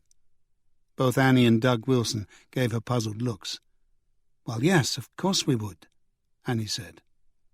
Alex paused, seeming to understand the implications of what Annie had said, and of her own faux pas. "Of course you would. A child. Forgive me. It's just me opening my mouth before my brain's engaged.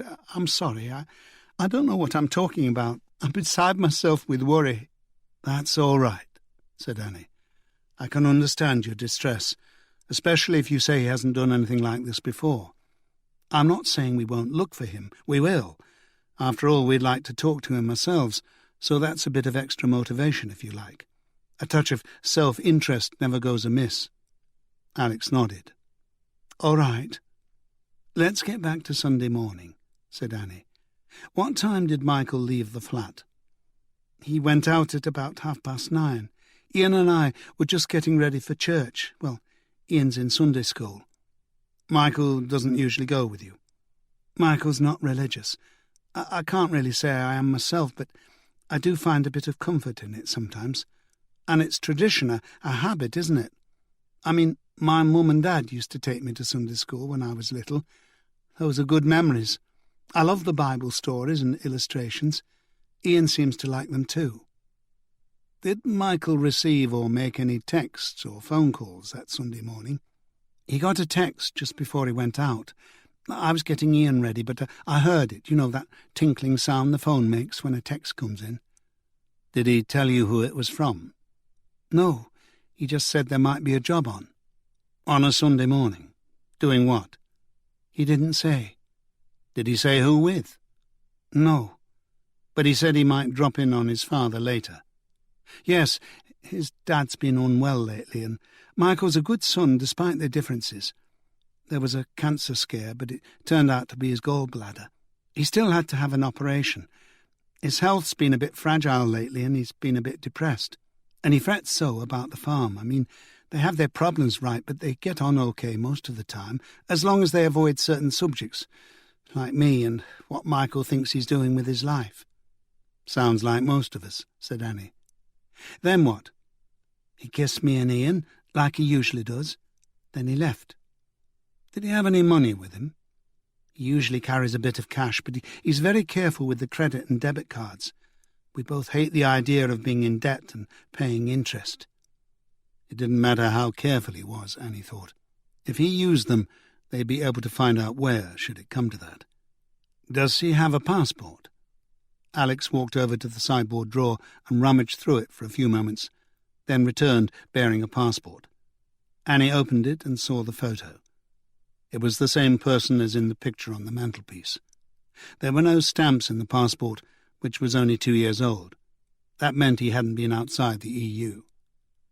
Has anything out of the ordinary happened in your lives recently? Not that I can think of. Did you have an argument or anything like that? No. Did he seem worried, frightened, nervous, anxious, different in any way? No, he was the same as normal. But you're frightening me asking me all these questions. Sorry, it's just routine, said Annie. We have to ask if we're to try and find him. Did he take the car? Yes, of course. We can walk to church, but you need a car to drive up into the dale. Maybe that's it. I wouldn't be surprised if that old banger broke down somewhere. Maybe that's where he is, up on the moors in the middle of nowhere with a dead mobile and a clapped-out car, hoping the AA might just happen to pass by. Can you tell me the number plate? Alex told her, and Doug Wilson noted it down. It's an old Peugeot, dirty grey. Alex was clutching at straws, Annie thought. Even if Michael Lane had been at home on Saturday night, there was still a better chance that he was now in a lorry helping ship a stolen tractor over to Albania than stranded on the moors in a clapped-out Peugeot hoping for the AA to turn up. But Alex didn't need to be told that. To Annie, Michael Lane was still a prime suspect, but to Alex, he was a missing loved one. Somehow or other, Annie would have to sort all that out as gently as she could, or she'd risk losing any valuable cooperation she might need from Alex. It was a tricky balancing act. Could Michael be with a friend? Annie asked. And I don't mean a girlfriend. Do you know any of his mates? He doesn't really have very many. His life was pretty isolated when he lived up at the farm, you see, and since then, well, most of the friends he did have moved away, and we've sort of spent most of our time together. We don't socialise a lot. Going out can be expensive. You never go out for a drink or anything, or to a party? Sometimes we go to the local for an evening out, if we can afford a sitter for Ian, but not very often. Neither of us is a big drinker, and we just enjoy our own company. It's cheaper to get a few cans or a bottle of wine in and watch telly than it is to go out for the night. It sounds boring, I suppose, but we're happy. Can you think of anyone else at all Michael might have communicated with? There's Keith, I suppose. He's still here. They went to school together. They meet up for a game of darts once in a while, but Keith hasn't seen him. I phoned. Graham, too. He's married to Angie, who's my best friend, really, but Graham's a photography nut, and he and Michael get along well. They go off taking photos at various scenic spots around the Dales every now and then. Graham's been teaching Michael his way around a camera. As I said, Michael's a natural in some ways, but he doesn't know much about theory and techniques or the history. I can't say I do either, but Graham does. There's Morgan, too, I suppose. Michael works with him up on the farm sometimes. But I don't like him. He's too flash and full of himself. Wears a gold chain and has a spider tattoo on the side of his neck. Head shaved, like one of those BNP types, though he isn't. He's half black. His dad's from Barbados, and he's always flirting with me. Does Michael like him? They work together, and they go for a pint together too sometimes after a day's work. They get along all right. Talk about any work that might be coming up. Morgan's managed to get Michael in on a couple of decent-paying jobs, and vice versa, so I don't suppose I should be so down on him." She gave a little shudder and pulled a face. "You know, it's just like, if you're a woman, he makes you feel like a piece of meat." "I know exactly what you mean," said Annie. "I've met a few of those in my time." "What kind of jobs do they do?" "Anything that comes along, really. Morgan does small removals, houses and flats and stuff. He's got a large van. Michael usually helps him out on jobs like that. They also do a lot of farmyard maintenance, like I said, roofing work, drainage ditches, helping bale hay for forage, that sort of thing. It's really a matter of who you know, who you've worked for before, where you've got a good reputation." "And this Morgan has a good reputation?" "I suppose he must have." "Could he be the one who texted Michael about a job yesterday morning?" "It's likely," said Alex. "It's what he usually does. Last minute as often as not." "Have you rung Morgan?" "No, I don't know his number, but I know where he lives. He's got a caravan at that site down by the river, near Hineswell Woods." "Riverview?" "That's the one." "Well, it's a start, I suppose," said Annie, nodding towards Doug Wilson, who was busy scribbling in his notebook between stolen glances at Alex.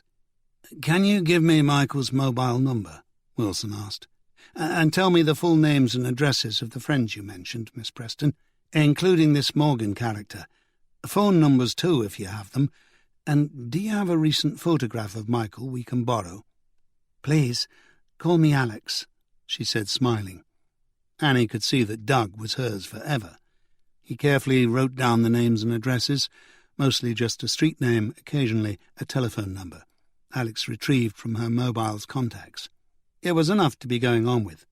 Back at the station, they could put D.C. Masterson on it. Nobody could track down a name, address or phone number as fast as she could. "We'll check again with them all," said Annie, "just in case. One of them might remember something he said, something that might not have seemed important at the time."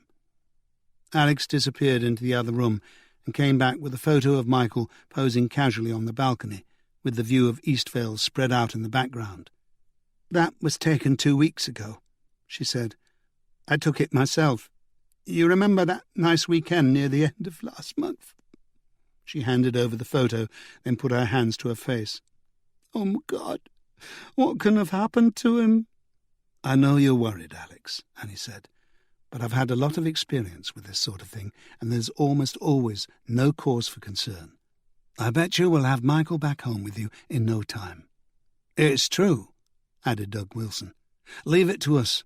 If there's anywhere you think he might have gone, a favourite place, a hideaway, if he got upset about his father, or you had an argument or something, somewhere he'd go to be alone, to think things over, feel safe and secure."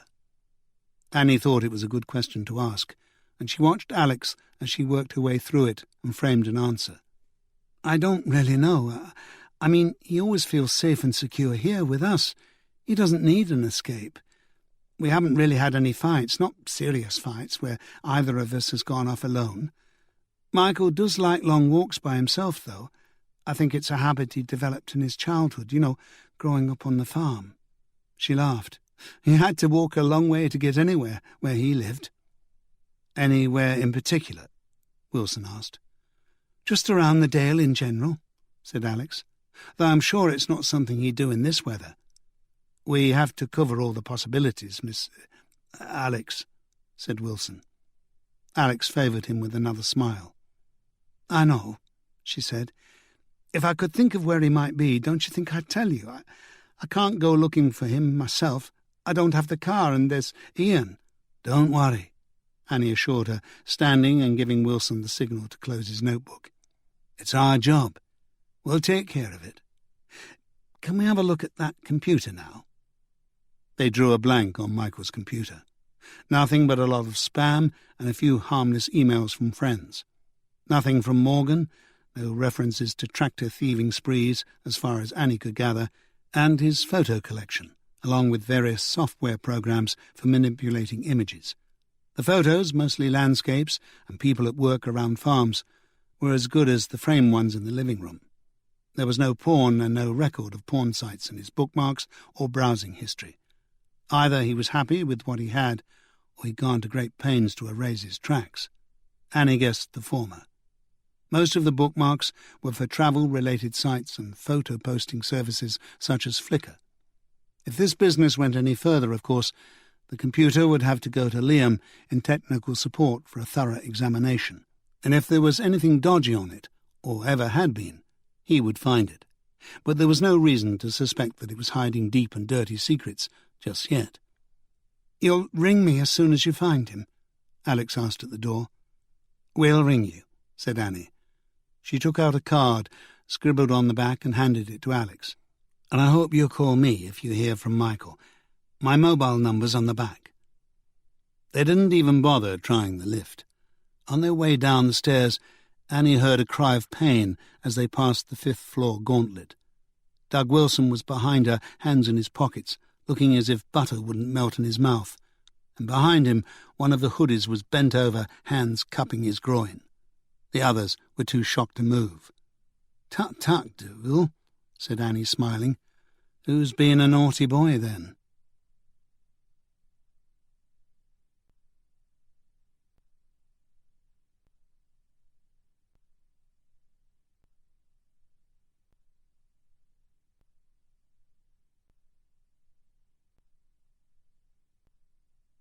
Chapter 3. Morgan Spencer lived on a caravan site across the River Swain from Hineswell Woods, about half a mile west of town. The Riverview Caravan Park wasn't anywhere near as attractive as its name suggested. There was a river view for that first row of caravans, but as the meadow they were parked in was flat, all the rest could see was other caravans blocking the view. Most were permanent fixtures up on blocks, though there were a few spaces for temporary sojourners. Of the permanent caravans, by far the majority belonged to people in Leeds, Bradford, Darlington or Teesside, who used them for weekend getaways. It wasn't far to travel, and it was the Yorkshire Dales after all, Riverview or no Riverview. At least you could see the trees and hills on the other side and go for long bracing walks in the country. Quite a few people lived in the park year-round, the site manager told them, and Morgan Spencer was one of them. Annie had already heard the rumour that many of those who lived in Riverview Caravan Park were what the Americans would call trailer trash. Caravan trash didn't sound anywhere near as apt a description, she thought, perhaps because it lacked the alliteration. The park's only attraction for occasional holiday visitors was that it was cheap. The caravans were set out in neat rows, stretching back from the riverbank across the meadow, each with a parking space beside it, though none of them was big enough for a large van. Some of the homes looked well maintained, with a fresh paint job, awning over the door, a window box or hanging basket. Others looked more neglected, resting unevenly on their concrete supports, sagging at one end, windows dirty and covered on the inside with makeshift moth-eaten curtains made of old bedding or tea towels. Because of the rain over the last few days, the field was a quagmire, and any grass there may have been before it had been trampled into the mud. It reminded Annie of the time she went to Glastonbury as a teenager. It had rained the entire weekend. Even the Boomtown rats weren't worth getting that wet for. Annie and Doug Wilson left their car at the paved entrance beside the site office, which was deserted at the moment, put on their wellies again, and went the rest of the way on foot. They found Spencer's caravan on the third row back from the riverbank. On a scale of 1 to 10, it was about a 6, which is to say, not bad, but a little on the run-down side. There was nothing parked beside it. Annie's first knock produced no reaction, only an empty echo from inside. She strained to listen, but heard no sound of movement. Her second knock produced an opening door, but in the neighbouring caravan, not Spencer's. "He's not home, love," said the man who stood there. "Police you'll be, then." "Are we so obvious?" Annie said. The man smiled. "You are to an ex-copper, love." "I am. Rick Campbell's the name. Coming in out of the rain, why don't you? Have a cuppa." Annie and Wilson pulled their wellies off by the front steps, which were sheltered from the rain by a striped awning. "Don't mind if we do," Annie said. "Leave the boots out there, if you could," Campbell said, pointing to a mat outside the door. The caravan was cramped but cheery inside, with a bright flowered bedspread, freshly painted yellow walls, polished woodwork, and a spotless cooking area. The air smelled of damp leaves. At one end of the room was the bed, which could be screened off by a curtain, and at the other a dining table with a red and white checked oilcloth. In between, a sofa big enough for two opposite a television and stereo. Some quiet music played in the background. The sort of thing Banks would know about, Annie thought. Bach or Beethoven or something like that. Campbell told Annie and Wilson to sit down at the dining table as he busied himself filling the kettle. "Do you live here alone?" Annie asked. "Live here? Oh, I see what you mean. No, we don't live here. We just come here for our summer holidays and weekends now and again. We live in Doncaster. When I retired, it was a toss-up between the Dales and the coast. The Dales won. Ellie and I had some fine holidays around these parts in our younger days. Keen walkers we were. Don't do so much now, of course, especially after Ellie's hip replacement. But we still get around a fair bit, and there's always the memories. It's God's own country to us." "Is your wife around?" "She's visiting the son and daughter-in-law this weekend, down Chesterfield way. I just came up to do a bit of fixing and patching up. The old dear, the caravan I mean, not Ellie, needs more maintenance every year. That's the trouble with these things. They don't age well." "The rain can't help." "I'll say. Mostly it's just general wear and tear. They're not exactly built for the elements in the first place. Certainly not the kind of elements we seem to be getting these days." He looked toward the window and grimaced. "I've patched the worst leaks and strengthened the floor. So, what is it I can do for you?" "You said you were an ex-copper." "Yes, I did my 30 and got out fast. South Yorkshire. Mostly uniform, traffic, a brief stint with the Sheffield CID. Sergeant when I retired. Desk job the last 4 years. It was a good life, but I'm not a dedicated crime fighter like those TV coppers. Why keep working any longer than you have to, eh?" Annie thought of Banks. They'd have to drag him kicking and screaming out of his office soon. Or would he get a newer, bigger office and an extra 5 years' grace if he got promoted to superintendent, as Gervais had promised last November? "We're here about your neighbour, Morgan Spencer," she said. "You know, that's what I thought when I heard you knocking on his door." He tapped the side of his nose and laughed. "I haven't lost all my detective skills yet, you know. So what's he been up to now?" "Now?" Just a figure of speech, love, that's all." Campbell made the tea and set it on the table along with 3 mugs, a carton of long-life milk and a bowl of sugar. "Biscuits? I can offer custard creams or chocolate digestives." Both Annie and Wilson declined the offer. Campbell settled into a chair opposite them. "Well, I can't say I know Morgan very well," he began, "but I must say, as neighbours go, he'd be hard to beat. Keeps some odd hours, hardly ever home, in fact, but he's considerate, polite, and he's even helped me out on a couple of tricky jobs round the place. Held the ladder, so to speak. He's a good hard worker." Annie glanced at Wilson, who raised his eyebrows. It wasn't what she'd expected to hear after talking to Alex Preston. Campbell didn't miss the exchange. Once a copper, always a copper. "What? Did I say something wrong?" "Would you describe him as honest?" "I wouldn't know about that. All I can say is it wouldn't surprise me to hear he's got a fiddle or two on the side. Probably sails a bit close to the wind. He likes to talk big sometimes, and I'd say he reckons he's God's gift to women, but at the bottom of it all he's harmless enough. Why? Is there a problem?" "No," said Annie. "Not at all. We just want to talk to him in connection with a missing person, that's all." "Missing person?" "Yes." Annie knew she was exaggerating more than a little. Michael Lane was not yet an official missing person.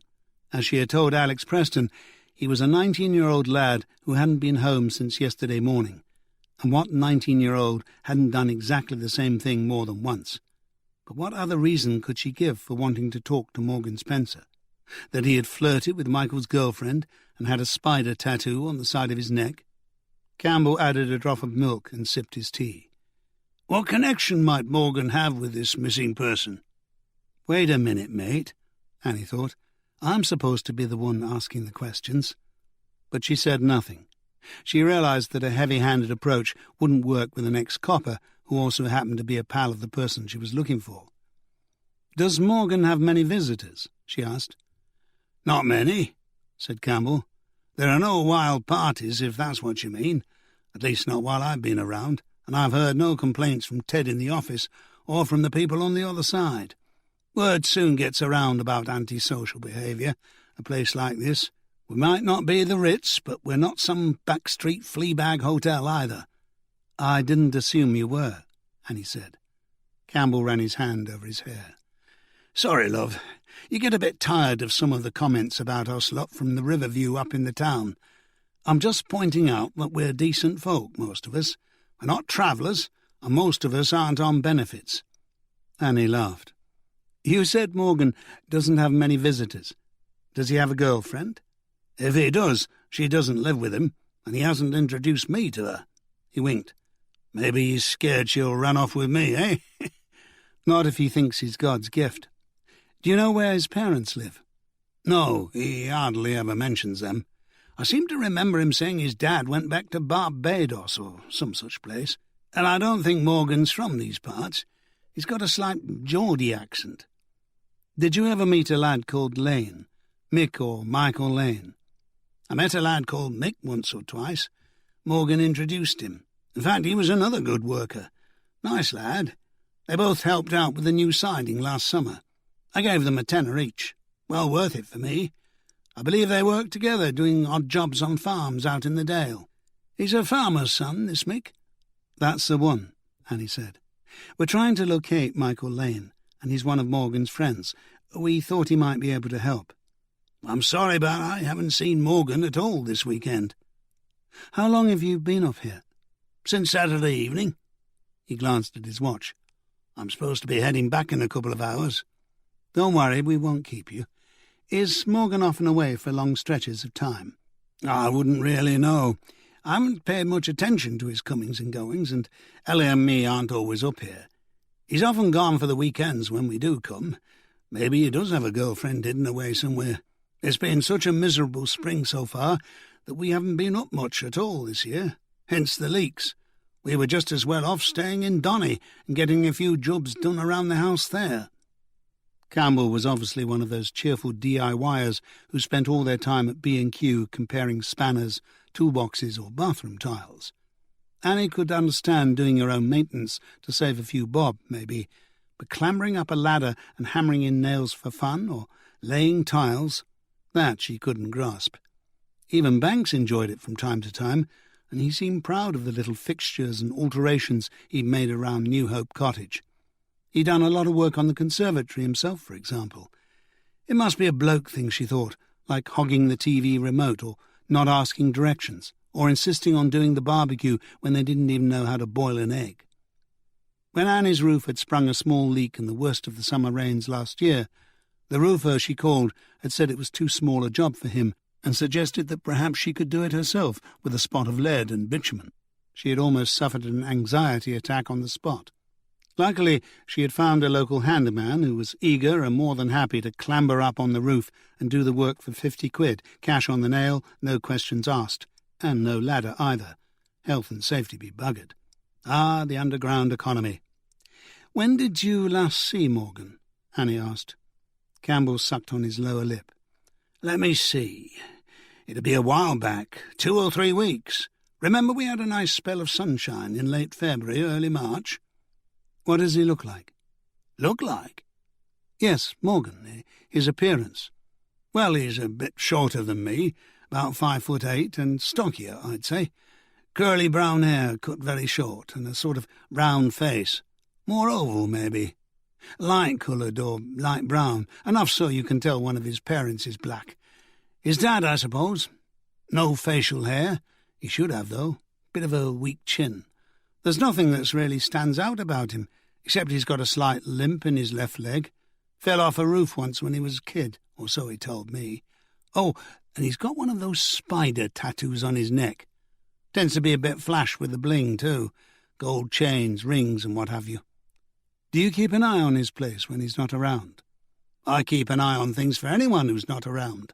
When I'm here, that is. The others do the same when we're not here. It's not exactly a crime hotspot, but we get the occasional break-in, as you probably know. Notice anyone nosying around lately? Only you. Annie laughed. How old would you say Morgan is? Early 20s, thereabouts. Not much more. Clothes? Usually jeans and some sort of work shirt or T-shirt if the weather's warm. Baggy jeans. Not those with the crotch around the knees and a belt round the thighs, but just, baggy. A relaxed fit. Plenty of wiggle room, said Annie. That's right. Does he need it? Morgan's not fat, just stocky, like I said. Hat? Sometimes. Baseball cap, wrong way round. A red one. I don't know if it's got a logo. I'd have to see him from the back. Doug Wilson jotted the description down. Do you know where he keeps his van? What van? Well, I understand Morgan's in the house removal business. He has a large van. Well, I didn't know that. Sorry, but I've no idea. I do know he rides a motorbike, a Yamaha. He usually keeps it parked beside the caravan. Annie could think of nothing more, but when they got to the door, she asked on impulse, Do you have a key to Morgan's caravan? No. Why? Do you think something's happened to him? We have no idea. As I said, we're just trying to find his mate, Michael Lane. Sorry, I can't help. Do you think we could have a look around his caravan? Got a search warrant? Come on, Rick. You were a copper once. It might just be a shitty old caravan to you, love, but it's home to Morgan. Come back with a warrant, and Ted'll probably let you in, but I warn you, he's as much a stickler as I am. We look out for one another around these parts. In adversity, solidarity, said Annie. She didn't know where she'd heard that before, but it sounded good. I'll bear that in mind. No problem. Thanks for your time. They struggled back into their wellies on the steps. I really bollocks that up, didn't I? Annie said to Doug Wilson as they squelched back to the car. She could feel Campbell's eyes on them as she walked. In what way? Wilson asked. The phony camaraderie. Didn't fall for it, did he? I was hoping for a look around Spencer's caravan. Not your fault, boss, said Wilson. If you ask me, the way things are going, we'll be back with a warrant tomorrow if we want. Annie Cabot watched the door as Banks and A.C. Gervais walked into the boardroom, deep in conversation for the late briefing. The team was already assembled. Annie herself, Doug Wilson, Winsome Jackman, Jerry Masterson, Stephen Novak, and Jazz Singh, along with a couple of other CSI officers. Peter Darby, the police photographer, and PCs Kim Trevor and Derek Boland. They all sat around the polished oval table under the gaze of the old wool magnates with red and purple bulbous noses and tight collars. Legal pads and styrofoam cups of tea, coffee or water sat on the boardroom table in front of them. A plate of biscuits stood at the centre. Banks and A.C. Gervais took their positions by the two whiteboards and the glass board, which was looking to Annie more and more like something out of an American cop programme. She kept expecting it to light up with pictures and charts and blow-ups of fingerprints whenever Banks touched it, or moving and talking images he could shift around with a simple wave of his hand. But it wasn't that good. Right now, there wasn't much on any of the boards, except the names of the various players and the times of significant events, along with a few of Darby's photos from the hangar, about which Annie had heard only recently, having been away most of the day. Apparently the CSIs had found some human blood, but they were still short of a body. A manned mobile crime unit had been set up on the compound just outside the hangar, and half a dozen or so CSIs were still at work out there. Shifts of uniformed officers would be guarding the scene until further notice. Annie looked at the whiteboard while Banks and Gervais settled down. 2 hand-sketched maps were tacked up there, one of the area around Beddoes Farm and the other of the hangar area. They identified access roads and footpaths. From what Annie could see, there weren't many in either location. Rural crime at its best. Banks shuffled his papers, stood up and opened the briefing.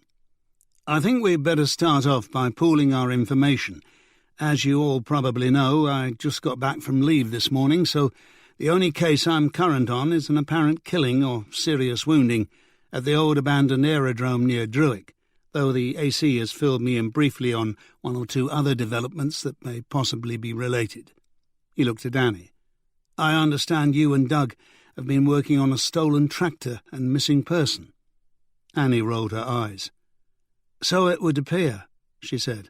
Not officially missing, but we haven't been able to locate him yet, or his mate. Then she went on to explain about John Beddoes and Frank Lane, not leaving out Michael Lane and Alex Preston or Morgan Spencer. When she had finished, she leaned back in her chair and tapped her pen on her notepad. Do you think this Michael Lane character could be involved in the tractor theft? Banks asked. Annie seemed to deliberate a few moments before answering. It's possible, she said. I mean, he's got probation and community service for joyriding 18 months back, after his mum left his dad, though I don't think that means much. He was upset at the time. He also sometimes works as an odd job man on the local farms along with his mate Morgan Spencer. It's likely that they are in a good position to know who's at home and who isn't. Maybe Michael Lane couldn't look a gift horse in the mouth. Maybe him and Spencer are both on their way to Romania or wherever with the tractor. But Lane has an alibi for what it's worth. His girlfriend swears he was with her all Saturday night until about 9:30 Sunday morning. Any ideas? Well, said Annie, I wouldn't overlook the possibility of insurance fraud. You mean Beddoes himself? Why not? He's got a city background, apparently. Knows finance. On the surface of it, he seems well off, but the farm can't be all that profitable. All he does is raise a few pigs and free-range chickens for local restaurants, and several acres of rapeseed for high-end cooking oils. He might have got into something over his head, or maybe he needs to supplement his income, and the idiot did leave the ignition key hanging on a hook on the wall. Worth thinking about, Banks said. He glanced towards A.C. Gervais. I understand you know Patricia Beddoes, ma'am. Slightly. What do you think? Their finances? Insurance fraud? I couldn't really say one way or the other. She always seemed like a comfortably off person to me. Nice clothes, designer labels. I think she was a bit bored with the country, missed her exotic travel, hence the Mexico trip, I suppose. And I do believe they have a little pied-à-terre in Holland Park. Other than that, all I know is that she likes Kate Atkinson and Khalid Hosseini. That drew several chuckles from the room. You know, Annie said, if we're considering a local candidate being involved, what about Frank Lane? By the look of his farm, he could do with an injection of cash, and he felt resentful toward the successful incomer. It was obvious in his tone and what he said. He was also in a position to organise the theft easily enough. He had the keys to Beddoes' farm, and he probably knew that the tractor keys were hanging on the wall of the garage. Just a possibility. And we'll bear it in mind, said Banks. Maybe father and son were in it together. Did Michael Lane know that Beddoes was on holiday? Banks asked Annie. More than likely, and Frank Lane also seemed a bit contemptuous of the Mexico trip. Or maybe he was just envious. You said Michael Lane's relationship with the victim John Beddoes was strained. Yes, said Annie. I suppose it could have been some sort of misguided revenge, an old vendetta. Also, Frank Lane said he thought Beddoes was full of himself. He played it down, said there was no bitterness, but there could be something in it. Lane's a professional farmer making a hard living the hard way. Beddoes is an amateur, a hobbyist, that sort of thing. If Michael had something against both of them, then he'd know that stealing the tractor would probably hurt his father, Frank Lane, too, as he'd been given the responsibility of looking after the Beddoes farm. 2 birds with 1 stone. And Michael does have the joyriding incident in his background. Trouble is, we don't really know Michael Lane, what sort of person he is. His partner thinks he's wonderful, but she's biased. Is he the vengeful sort, the type to harbour a grudge? We don't know. We also need to have a more extensive search of the Lane farm premises, just in case he's hanging out there for some reason. We'll schedule that for tomorrow morning, Banks said. I'd like to talk to Beddoes and Lane myself. I'm not sure about the vendetta angle, though. These tractors are worth a lot of money, and it takes a great deal of organisation, not to mention expense, to steal one. Do you think Michael Lane, or even his father, was capable of organising such a theft? No, said Annie. I shouldn't imagine they were. I certainly don't think Michael Lane could have stolen it by himself, but he could have been involved with whoever did do it. As I said, Beddoes left the key in the garage. Michael Lane might have known about that, too. He could also have been the one who gave the tip-off about the Beddoes' Mexico trip, for example. Annie became silent, as if she were realizing something for the first time. Banks noticed the hesitation. "What is it, Annie?" "Probably nothing, really." Damn it, Annie thought. She hated this. Talking to Alex Preston had affected her. Like most of the East Vale police, Annie had written off the East Side estate, mainly because the only time she'd ever been there were to the scenes of domestics, drug deals turned nasty, fights, stabbings, even murders. On such experiences were a copper's judgments based. But Alex Preston not only kept a clean house and loved her young son, she had put her mistakes behind her, mistakes that could have set many a soul well on the way to more of the same, and pulled herself up by the bootstraps. She had a positive, optimistic outlook that Annie admired, and she had dreams. Perhaps Annie also envied Alex a bit, she was willing to admit. Alex seemed to have got herself together and found a good man. Annie had no one to look after her and make her happy. She didn't have many dreams left either. It was rare that Annie felt sentimental about people she didn't really know, and maybe it was a sign that she was leaving behind some of the depression and cynicism that seemed to have invaded her mind since the shooting. That was a good thing. She hadn't liked the person she was becoming. Loneliness was turning her into a moody and sharp-tongued bitch. If she got much worse, she wouldn't be able to find anyone willing to put up with her, let alone love and cherish her. She just hoped that she didn't get so soft she couldn't see the hard truth when it was staring her in the face. Any good copper needs at least an ounce or two of scepticism, even cynicism. But Annie also realized that she had not completely lost her copper's mistrust of the world, that some of what she had learned from Alex Preston had made her more suspicious of Michael Lane. Lane's girlfriend, Alex Preston, works part-time at that travel agent's in the Swainsdale Centre, she said. Go there now. The same one Beddoes used to book the trip. Dunno. Annie glanced at Doug Wilson. We haven't had a chance to check it out yet.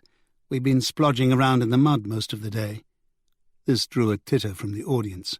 Banks glanced at his watch. First thing tomorrow. Then we can scrounge up a few bodies and give the Lane farm a thorough once-over, just to make sure Michael Lane isn't there. That would be embarrassing. He paused. Do you think this Preston woman could be involved? She's worried sick, said Annie. She thinks something's happened to Lane. And you? I'm taking her seriously. Is anyone actually looking? I mean, he's not officially listed as missing yet, is he? No, sir, said Doug Wilson. But D.I. Cabot and I got a recent picture, and we've circulated it within the area.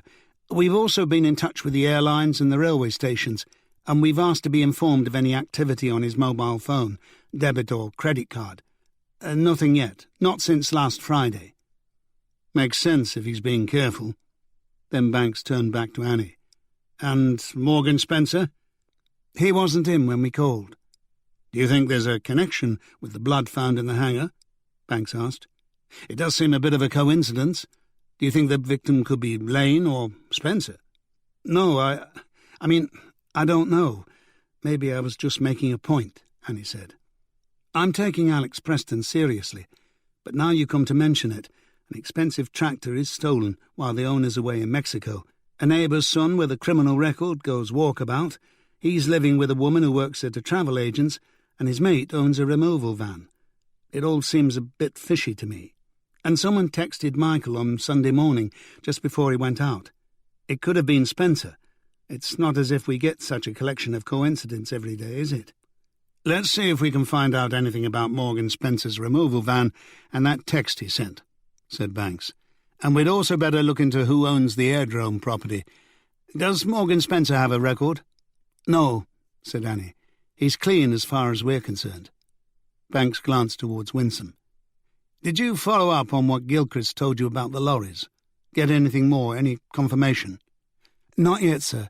We've still got officers out asking questions in the general area. Maybe someone else noticed these lorries too, though Mr. Gilchrist did say it was only 3 or 4 times in the past year or so. If our thieves were using the hangar as part of a route for getting stolen farm equipment out of the country or even across it, they would probably only have needed it for larger items like tractors and combines. As far as I know, they'd slaughter any stolen livestock locally and dispose of it here through illegal channels. Dodgy butchers, abattoirs that don't ask too many questions. Quickly. Rustlers aren't in the business of grazing stolen sheep and cattle, and the airfield and the hangar were ideal for large transfers. After all, the place was padlocked and signposted private. It looked official, even though it was neglected. People would most likely assume that whoever ran the lorries in and out were the owners, using it for legitimate business or at least had official permission to be there. We could be onto something here. It's possible. Have another word with this Terry Gilchrist, Winsome. Could he be involved? After all, he is ex-army and he did find the bloodstains. His dog did, Winsome said. I don't really see why he'd follow it under a chain-link fence in his condition, with the weather the way it was, and then phone us if he was responsible for it in the first place. Do you, sir? Perhaps not, when you put it like that, but we have to consider the possibility. Without Gilchrist and his dog, the crime scene could have gone unobserved for days or weeks. True, Banks agreed. Unless one of the lorry drivers noticed. But if they had something to do with the blood, Winsome argued, then they'd hardly report it, would they, sir? But Gilchrist does have a military background, doesn't he? Yes, sir. So he's no doubt conversant with ways of killing. I suppose so. And military operations and criminal operations have several features in common, including a certain level of organisation. He also knows the area well. Shouldn't be too hard to track down his military records. You say he was injured in action? Yes, sir, in Afghanistan. His legs. But he's still mobile. I'd say he's pretty nifty on his pins, sir. Yes. Banks smiled. Nifty on his pins. I like that.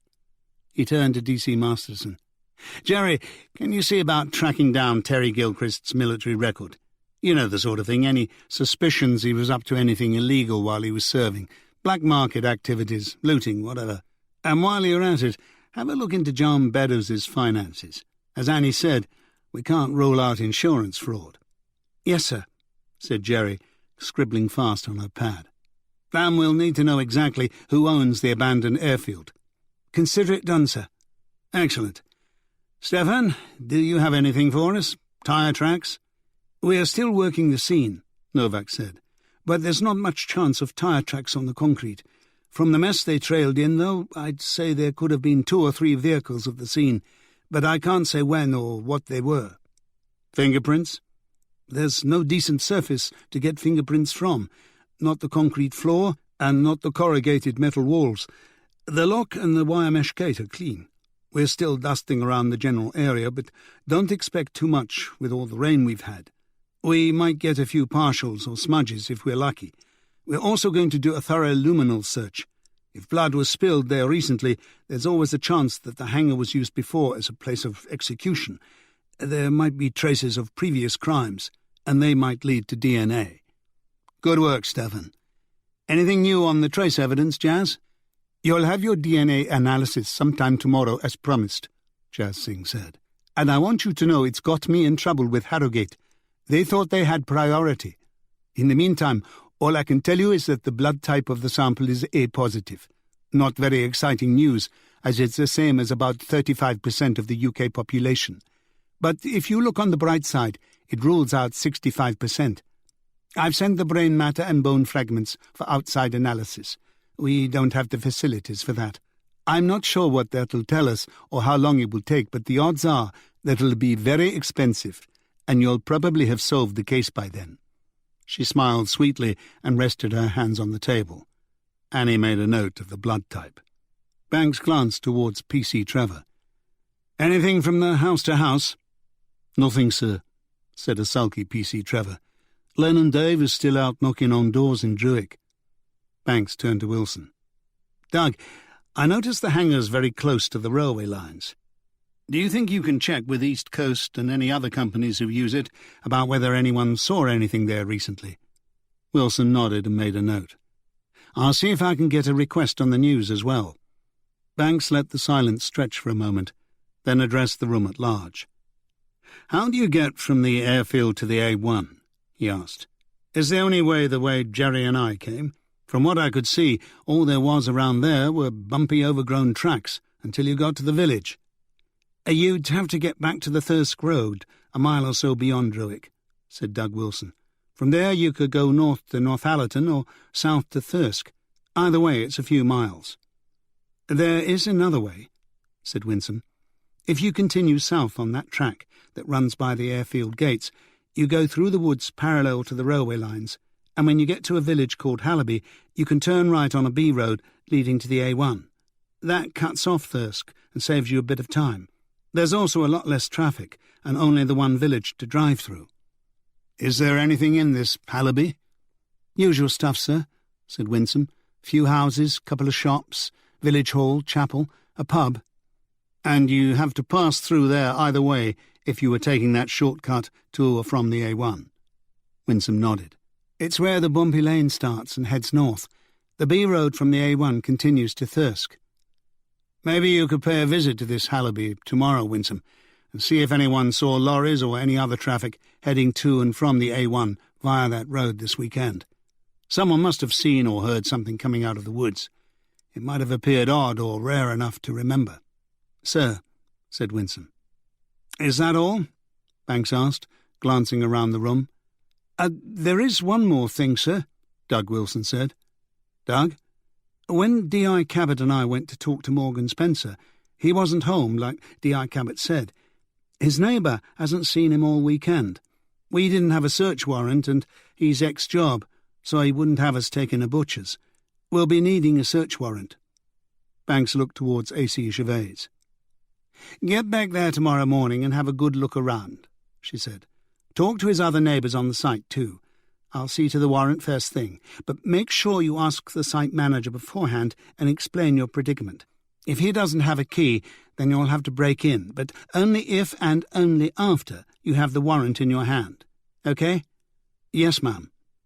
Gervais looked at her watch and stood up. "Why don't you all go home now and get some rest? Tomorrow looks like a busy day. We've got a stolen tractor, 2 young men we'd like to find and talk to, and the makings of a suspicious death at an abandoned airfield. For the moment, these are separate cases, and I'll see that actions are issued accordingly. But for crying out loud, keep open minds, all of you." She pointed toward the timeline on the whiteboard. "You know how I feel about coincidences. If you come across one shred of evidence you think links the cases, then report it to me immediately, and we'll change our strategy. Clear?" Annie and the rest nodded. Then they made their way out of the boardroom. After 1 or 2 brief conversations in the corridor, the team dispersed. At last, Annie thought, as she picked up her coat from the squad room. It was time to go home. Now she could enjoy what she'd been wanting all day, that hot bath and stack of trashy magazines. Banks got home to a cold house at about 8 o'clock. He turned up the thermostat, promising himself yet again that if he ever got a pay increase, the first thing he would buy was a better heating system. He dumped his bag and satchel on the floor, hung up his coat, and picked up the post from the inside mat. It consisted mostly of bills, subscription renewal forms, and a box set of Janet Baker CDs that had only just fit through the letterbox. There was also a postcard from his parents, who were cruising the Amazon, a picture of the Manaus Opera House. Banks turned it over and read his mother's small, neat handwriting. His father didn't like to write, Banks knew, because he was self-conscious about his spelling and grammar. His mother, with her typical economy, had crammed as many words in the small space as she possibly could. "We thought you might like this, being an opera fan and all. It's very hot and muggy here, so bad some days your poor dad can hardly breathe. The food is good on the ship. Some of the other passengers are really rude and stuck up, but we've made friends with a couple from York and some nice people from near Stratford. We went for a boat ride around some islands yesterday and saw a sloth, 2 iguanas and a conda. Your father caught a piranha off the side of the boat. He's proper chuffed with himself." Banks puzzled for a moment over anaconda, then guessed his mother meant an anaconda. She was in her 80s after all. He could just imagine them in their sun hats and long-sleeved shirts, sweating in the heat, busy spending their inheritance. Good for them, he thought. They had never got much out of life, and they had had to suffer the death of their favourite son Roy not so very long ago. Spend it while you're alive to enjoy it, Banks thought, admiring them for their adventurousness. When he'd been young and excited by all the strange faraway places in the Atlas, he could never have imagined his father, a beer and fish and chips sort of bloke if ever there was one, or his mother, homemaker, queen of the overcooked roast beef and soggy sprouts, venturing far beyond Skeggy or Clacton. But there they were, cruising the Amazon, something he had never managed to do. Banks had inherited his brother's Porsche, and for a long time he had tried to convince himself to sell it. Now that it felt lived in, he found that he sort of liked it, and it was a link with his dead brother, a link he hadn't felt when Roy was alive. He put the postcard down beside his computer and walked through the hall to the kitchen, where he poured himself a couple of fingers of the Macallan 12-year. He was still working his way back to Lafroig. He took a sip and sat at the breakfast nook to open the Janet Baker package, then went into the entertainment room and put on the disc that started with Les Nuits d'été. He found the second disc of Oriana's Tosca in the CD player and put it back in its jewel case. There was a small pile of her CDs beside the amp, mostly opera and early music. Hildegard von Bingen, Bird, Tallis, Monteverdi, and those damn U2 CDs she had insisted on bringing. Banks couldn't stand U2. All their songs sounded the same to him, and Bono and the bloke with the woolly hat and silly name got on his nerves. He turned up the volume on Janet Baker a notch, went to collect his whiskey from the kitchen, and went through to the conservatory, where he settled in his well-worn wicker armchair. Oriana's wide-brimmed straw hat lay on the other chair, and on the low glass-topped table stood 2 stem glasses, the red wine crystallized at the bottom. One of them had lipstick stains on the rim, a faint pink semicircle that made Banks think of Oriana's lips and her kisses. They had been running late on Thursday, he remembered, and had left in such a hurry that she had forgotten her hat and had forgotten to clear away the glasses. There were fragments of her life all over the house, Banks realized, though they didn't live together. Oriana was still at the Chalmers's place. It suited her, her second family, the 2 daughters like younger sisters, people she'd known all her life, and her job as PA to Lady Veronica. And Banks liked his solitude. No reason to change things, he thought. If it ain't broke... He felt a sudden urge to phone her. She was leaving for Australia in a couple of days on a book tour, accompanying Lady Veronica Chalmers, who wrote romances under the pseudonym Charlotte Summers. Then he remembered that they had agreed not to phone. They both hated protracted goodbyes, and he knew that if he rang her, it would hurt after the call was over.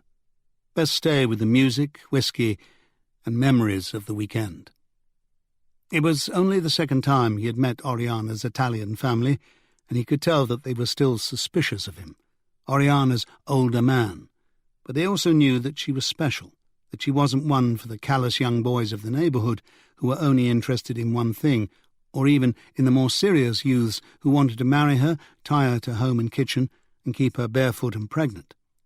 The family knew that Oriana was a free spirit, so they respected her choice and tolerated Banks. Besides, he thought, the Italians were far less concerned about age differences than the more stuffy English, though he didn't know where he got that idea from. One of her uncles even called him commissario, usually with a humorous glint in his eye.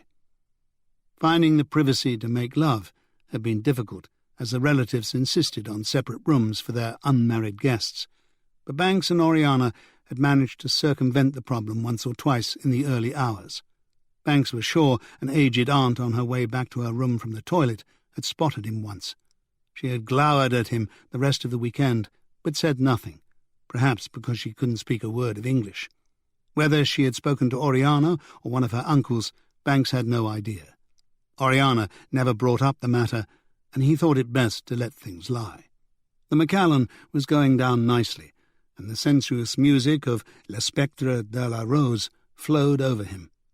It was dark outside, still a couple of weeks before putting the clocks forward, and all he could see was the black shape of Tetchley Fell, its ragged top a dark borderline with the lighter sky. Deliberately edging away from thoughts of Oriana, Banks let his mind drift back to the meeting he had just left. A number of things puzzled him, not least of all whether there were any links between the tractor and the two missing boys. It was now Monday evening, and Michael Lane had not been seen since Sunday morning, 36 hours ago or thereabouts. They didn't know yet when Morgan Spencer had last been spotted, and would have to carry out more inquiries at the caravan park to find out. But if Spencer had texted Lane about a job on Sunday morning, and they had met up, then it looked as if they might both have disappeared around the same time. 36 hours was not a long time for lads their age to be gone, but then there was the human blood in the hangar and the signs of recent activity there. Les Nuits d'été finished, and Banks didn't feel like listening to the two arias from Les Troyens that followed. He topped up his Macallan and went back in the entertainment room to pick something else, finally deciding on Gwilym Simcock and Yuri Golubev, Reverie at Schloss Elmau, jazz piano and stand-up bass. Another thing about the meeting struck him as odd, he thought, as he sat down again. Winsome had seemed very defensive toward Terry Gilchrist, though as a soldier with combat experience he couldn't be easily dismissed as a suspect, even though he had found the blood and called in the police. Plenty of murderers reported their own crimes in the hope that doing so would discount them from suspicion. And Annie had seemed defensive concerning Alex Preston and Michael Lane, though she had admitted that Lane might have been involved in the theft of the Bedders' tractor. What was it all about? Was his team going soft on him, or was he just getting more cynical and hard-bitten as time went on? He didn't like to think so, and he returned to thoughts of Oriana as he worked on the Macallan. Halfway through A Joy Forever, it started to rain outside, gently at first, then hammering on the roof and blowing against the window panes. Alex had just put Ian to bed and turned on the TV to watch a repeat of New Tricks when she heard a knock at the door. Curious, she went over and opened it on the chain. She was greeted by an identity card quickly thrust towards her, then returned to the inside pocket of its owner, a heavy-set man in a navy-blue raincoat. D.C. Meadows, he announced himself. "You're not the one who came before," Alex said, feeling a little nervous. "Where's D.R. Cabot?" "Her shift's over. We can't all work 24/7, you know. Besides, she's a D.I. and I'm a lowly D.C. Can I come in, love? It's a bit parky out here." Alex closed the door, took off the chain, and opened it for him. "Sorry," she said. "It's just—" "I understand." D.C. Meadows stepped into the living room.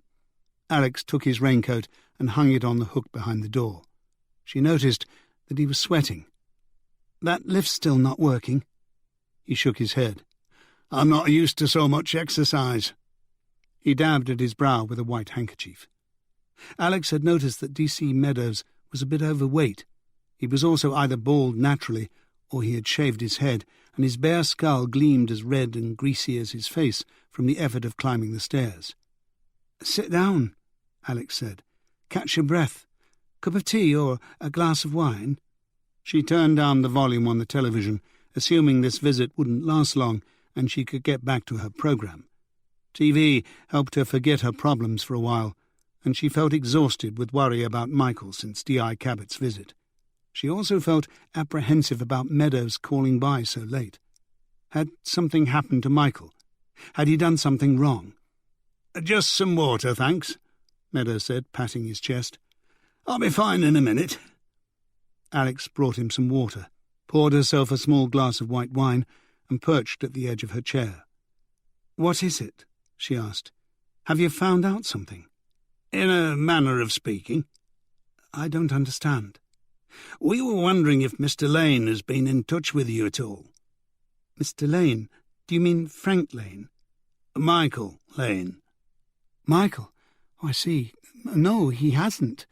I was hoping you'd be able to tell me something about him." "Well, we don't know anything yet, you see, love. That's the problem." "Problem?" "Yes." He scratched his scalp. "It's rather delicate. We'd like to talk to him, urgently as it happens, and we thought that if he went anywhere it would be to you, or if he got in touch with anyone, it would be you." "I've been here all day, except when I went to pick up Ian from the school, and I haven't seen or heard a thing from him. I wish I had." I'm still worried sick." "I can understand that," Meadows said. "But you have to see it from our point of view. I mean, people aren't always... they don't always come clean with the police." "Are you suggesting I'm lying?" "We wouldn't blame you for protecting him, love. We understand. We get that a lot. Only natural, after all. People care about one another." "Protecting him? From what? I reported him missing. I don't understand this. I asked you lot to find him." "Now, hang on a minute, miss." "Don't you miss me? And you can knock it off with the love, too. Have you found him or haven't you?" "Well, obviously we haven't. Or I wouldn't be here asking you where he was, would I?" "It's not obvious to me. For all I know, you could be holding him in a cell and not telling me." "Why would we do that?" "I've no idea. I just wouldn't put it past you, that's all. It's the sort of thing the police do." "You don't have a very high opinion of us, do you?" "What does it matter what opinion I have of you? I want you to find my Michael. What do you want? Why are you here?" "Don't get your knickers in a twist, love." Alex jumped to her feet. She spilled some wine on her T-shirt. "What did you say? What did you say? Get out of here. Go on, get out. If you've nothing to tell me about what's happened to Michael, get the hell out. And before you go, show me that identification card again. I want your details. I'm going to make a complaint against you." Meadows stood up and pushed her back down with surprising speed. Then he sat down again himself, leaned back in the armchair and smiled. It was a chilling smile, Alex felt, revealing crooked, stained teeth, the incisors just a little larger than normal, like a vampire's. It was a cynical, arrogant and cruel smile, and it sent a shiver up her spine. The mask was off. "You're not a policeman at all, are you?" she said. "And I was hoping we could deal with this in a civilized manner," Meadows went on. "It seems not." He cracked his knuckles. "No matter. What I want to know from you is where Michael Lane is hiding." "Hiding? Why should he be hiding?" "Never you mind. Just tell me what I want to know and I'll be on my way." "I've told you. I don't know where he is." Alex's mind was racing around, trying to think of some way of getting rid of him, or of incapacitating him while she called for help. He clasped his hands on his lap. Their backs were covered in thick reddish hair. "It seems we're at an impasse, then." Alex remembered that her mobile was in her handbag on the bed. If she could just get to it, make a 999 call. "Look," she said, "I need to go to the toilet. I won't be a minute." He scanned the room, then said, "All right, I'll wait." Everyone knew these flats had only one way in and out. Alex slipped into her bedroom. If she could only dial 999 before he guessed what she was up to, she would be safe. They could probably trace the call if she just left the line open. Her hands were shaking as she took the mobile out of her handbag in the dark room, then headed towards the toilet. Then she felt his presence looming over her. She hadn't heard him, but there he was, standing in the hall, leaning against the wall, arms folded. "The toilet's over there, I think," he said, pointing. As she moved toward the door, he said, "What's that in your hand?" "What do you mean?" Alex tried to shove the phone in the pocket of her jeans, hoping he wouldn't notice in the semi-darkness. But her jeans were too tight. She missed the pocket, and the phone fell to the carpet. "Oh, dear," he said, not moving. "Keep going. I think I'd better stay with you, though. You're a tricky one, you are." Alex went into the toilet, and when he blocked the doorway behind her, following her inside, she realized the full extent of what he meant. "You can stand outside," she said. "I don't think so. You've already shown you can't be trusted." He shut the door and leaned back on it. "Go on, then. Get your jeans down. Tinkle, tinkle. Chop, chop." Alex reached deep for the last shreds of defiance. "No," she said, hoping she sounded firm. "Not with you standing there, you sick bastard." An odd smile crossed his face, not like the other one, but just as chilling in its way. Then he opened the door for her. "All right," he said. "Piss yourself, then, if that's what you want." Alex edged out, careful not to brush against him. She thought they were going back into the living room, but her blood froze when he opened Ian's bedroom door. She rushed towards him. "What are you—" He pushed her aside and blocked the open doorway, turning to look in on the sleeping child. Alex tried to get past him, to stand between him and Ian, but it was no good. "What a sweet scene," said Meadows. "It's all right. Calm down, love. No one's going to get hurt. You dare lay enough melodramatics. You know every bit as well as I do that if I wanted to lay a finger on him, there's nothing you could do to stop me. I'll scratch your fucking eyes out." Alex launched herself towards him, arms outstretched, but he dodged aside and pushed her back. She hit the wall with such force that it stunned her, and she slid to the floor. Even then, as she was falling, she saw the dropped mobile phone and tried to reach for it. But Meadows was too quick. Before she could get a grip on it, he trod on it with all his weight and crushed it. Then he shifted his foot to the index finger that she had almost managed to hook around it, and trod hard on that too. She screamed in pain. He put a finger to his lips. "Shh," he said. "The boy's sleeping. We don't want to wake him right now, do we? No telling what might happen." Ian stirred in bed, but he didn't wake up. Alex bit back her pain and remained silent.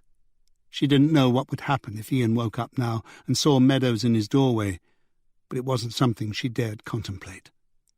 Meadows squatted, his knees cracking loudly, and put his face close to hers. His breath smelled of polo mints.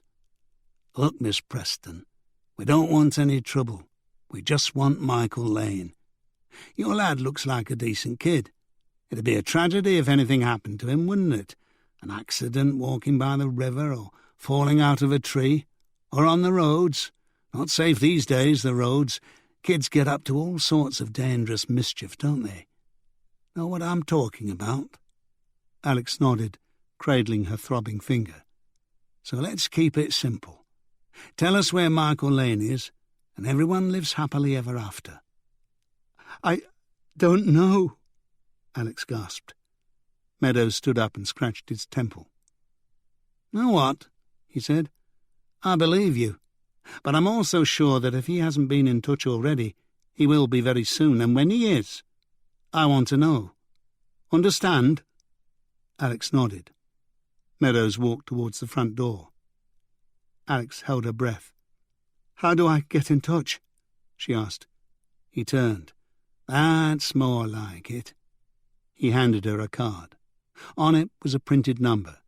"And there's no use handing it over to the police," he said. "They won't get anywhere with it, and it'll only make things worse for you and your son." He glanced at Alex's hand. "Don't forget, you've still got 7 fingers and 2 thumbs left, not to mention the boy." Then he took his raincoat off the hook and left.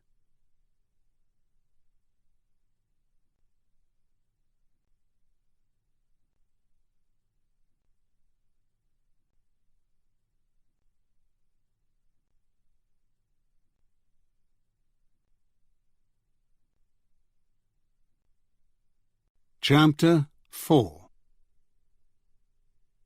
About the last thing Banks wanted to be doing so soon in the mucky grey light just after dawn on a mizzling March morning was stand around the Riverview Caravan Park looking at the smouldering remains of Morgan Spencer's caravan.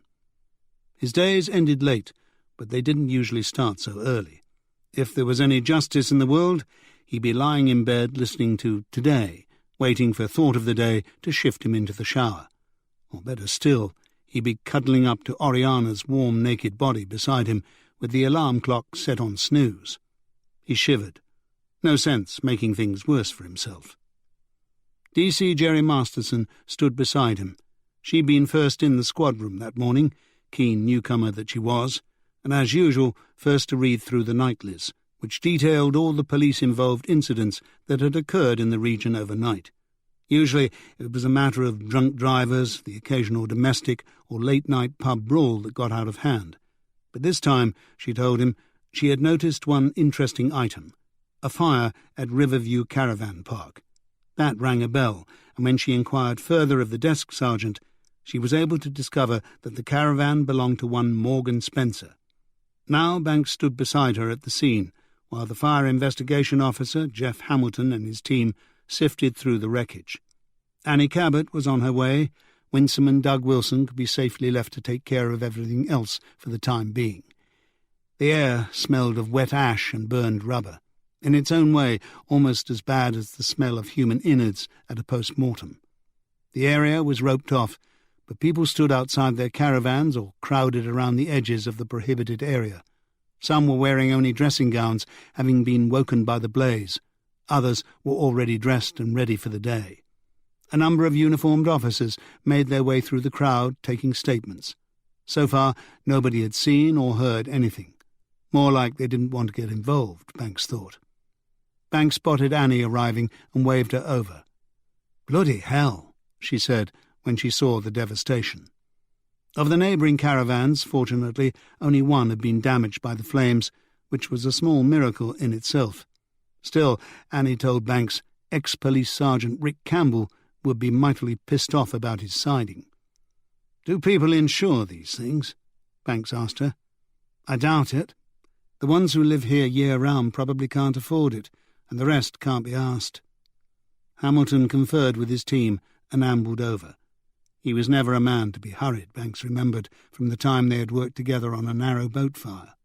He greeted Banks, Annie and Jerry with his usual courtesy and pointed towards the ruins of the caravan.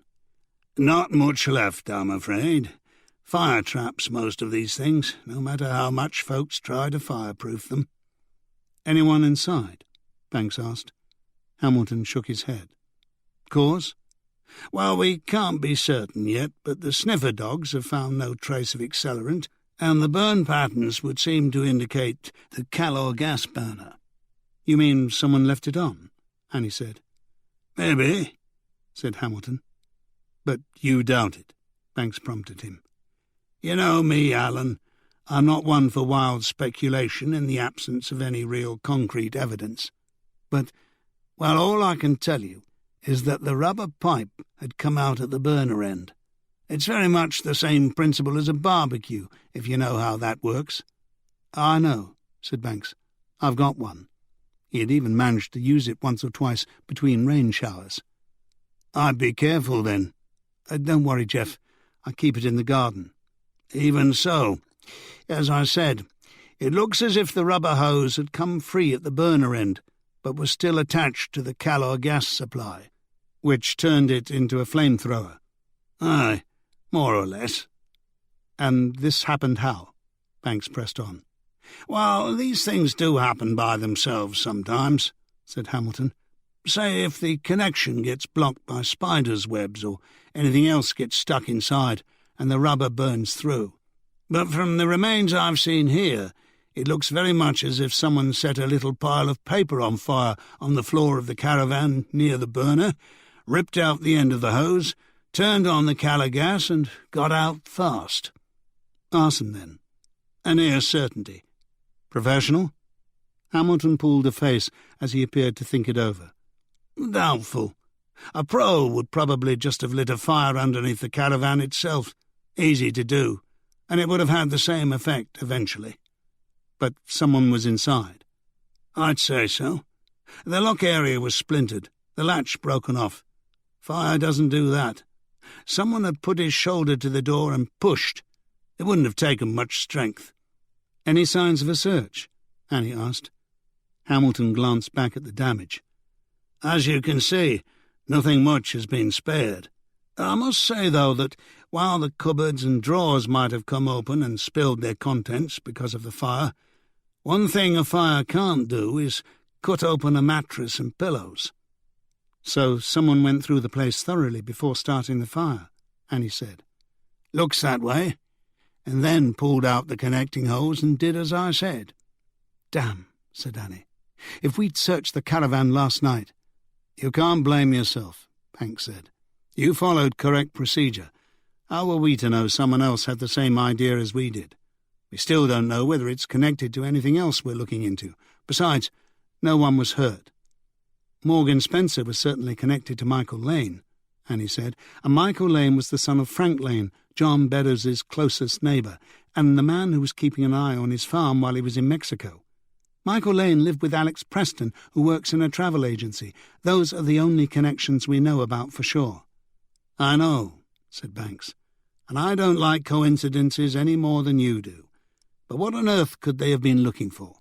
Something he had of theirs, or something that connected them to him? And who are they?" "We won't find out standing here," Annie said. She looked at Hamilton. "Thanks, Jeff. If anything else comes up—" "I'll let you know." "Where are you going?" Banks asked. "To see Alex Preston again. Pick up Michael Lane's toothbrush or hairbrush for a DNA sample. After that, I think young Dougal and I will have a trip to the seaside." Banks gave her a quizzical look. "Denise Lane, Frank's ex, Michael's mother. She might know something." Banks nodded. "Keep an eye out for any signs of Lane while you're out there. And keep in touch. I may see you at the station later today. Jazz might have something for us by then. Otherwise, report in when you get back from the coast." Annie hurried back to her car, head down. "Know anything about Morgan Spencer, Jerry?" Banks asked. "I did a quick background check when I saw whose caravan it was," said Jerry Masterson. "His mother lives in Sunderland, and no one knows where his dad is. Back in Barbados, most likely, and he does have a record, GBH and breaking and entering. I'm still working on this removal van Morgan might have owned, but rumour has it he had a lock-up somewhere. I'll be tracking it down when I get back." "Soon as possible, if you can, Jerry," Banks said. "Will do." Banks turned back to the ruins of Morgan Spencer's caravan. The fire would have burned up any traces of DNA. If Michael Lane's DNA wasn't a match for that in the hangar, it could mean that Morgan Spencer was the victim, though there seemed to be no easy way to verify that. The only evidence was circumstantial. According to Alex Preston, Morgan often called or texted Michael Lane about jobs, and Lane had received a text on the Sunday morning he went missing.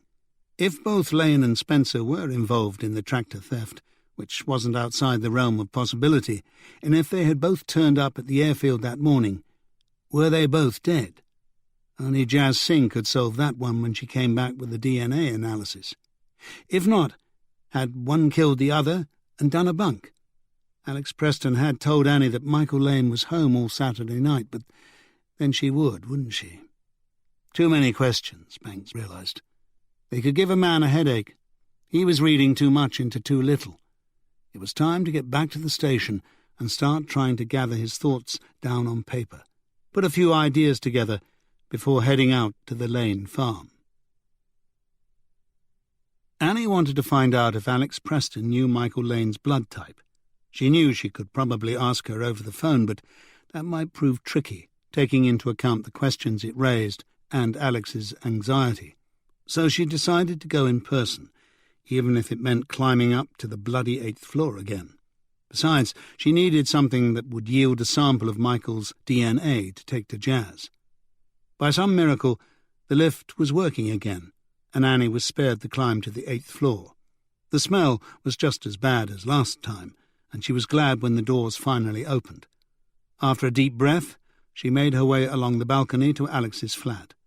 It was still early. She'd come straight from the caravan site, and she was hoping to catch Alex before she went to work. As it turned out, Alex had just got back from taking Ian to school, and she was making a cup of tea when Annie called. "What's happened to your finger?" Annie asked, noticing the bandages. She also noticed that Alex was looking tired, with bags under her eyes.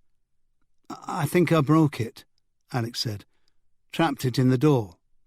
"You should see a doctor." "I've got an appointment for later this morning. I don't think it's so bad I need to go to A&E. "You never know."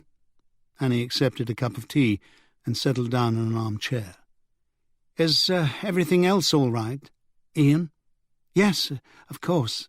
Why shouldn't it be?" "Nothing. You just seem a bit jumpy this morning, that's all." "Well, wouldn't you be a bit jumpy if your partner had disappeared off the face of the earth?"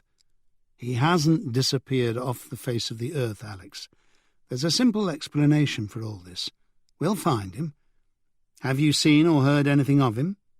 Alex looked away. "No." Annie wasn't certain whether she was lying, but why would she? "What about Morgan Spencer?" "No." "His caravan was burned down during the night." Alex's eyes widened. "Burned down? You mean it caught fire?" "Was burned down, as in it was deliberately set on fire." "And Morgan?" "He wasn't home. There was nobody inside. The place was ransacked first. Any idea why?" "Me? Why should I have any idea?" Annie leaned forward, put down her mug, and rested her elbows on her legs. "Because I don't believe you're telling me everything." "Of course I am. What on earth do you mean?" "Michael and Morgan were up to something, weren't they? Maybe they were mixed up with some seriously dangerous people. We don't know yet. But perhaps you do."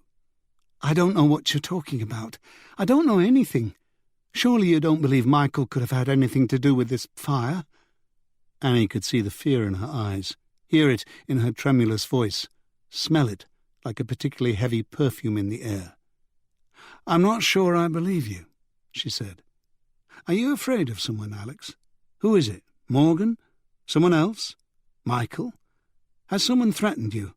"No," said Alex, just a fraction too quickly. "Don't be silly." Annie glanced down at her finger again. "What was that? A down payment? I told you I trapped it in the door." "Oh, yes." "I don't care if you don't believe me. You can't prove otherwise." "You're right." Annie settled back and picked up her mug again. "You don't have to tell me anything. And why should I care? But I was hoping you'd realize I'm trying to help you. There's nothing you can do." "You're wrong about that. There's a lot I can do. I'm on your side, Alex, but I need something to go on, anything. I'm in the dark here. What's Michael mixed up in?" "Nothing, I told you." Annie sighed. "Okay, if that's the way you want to play it.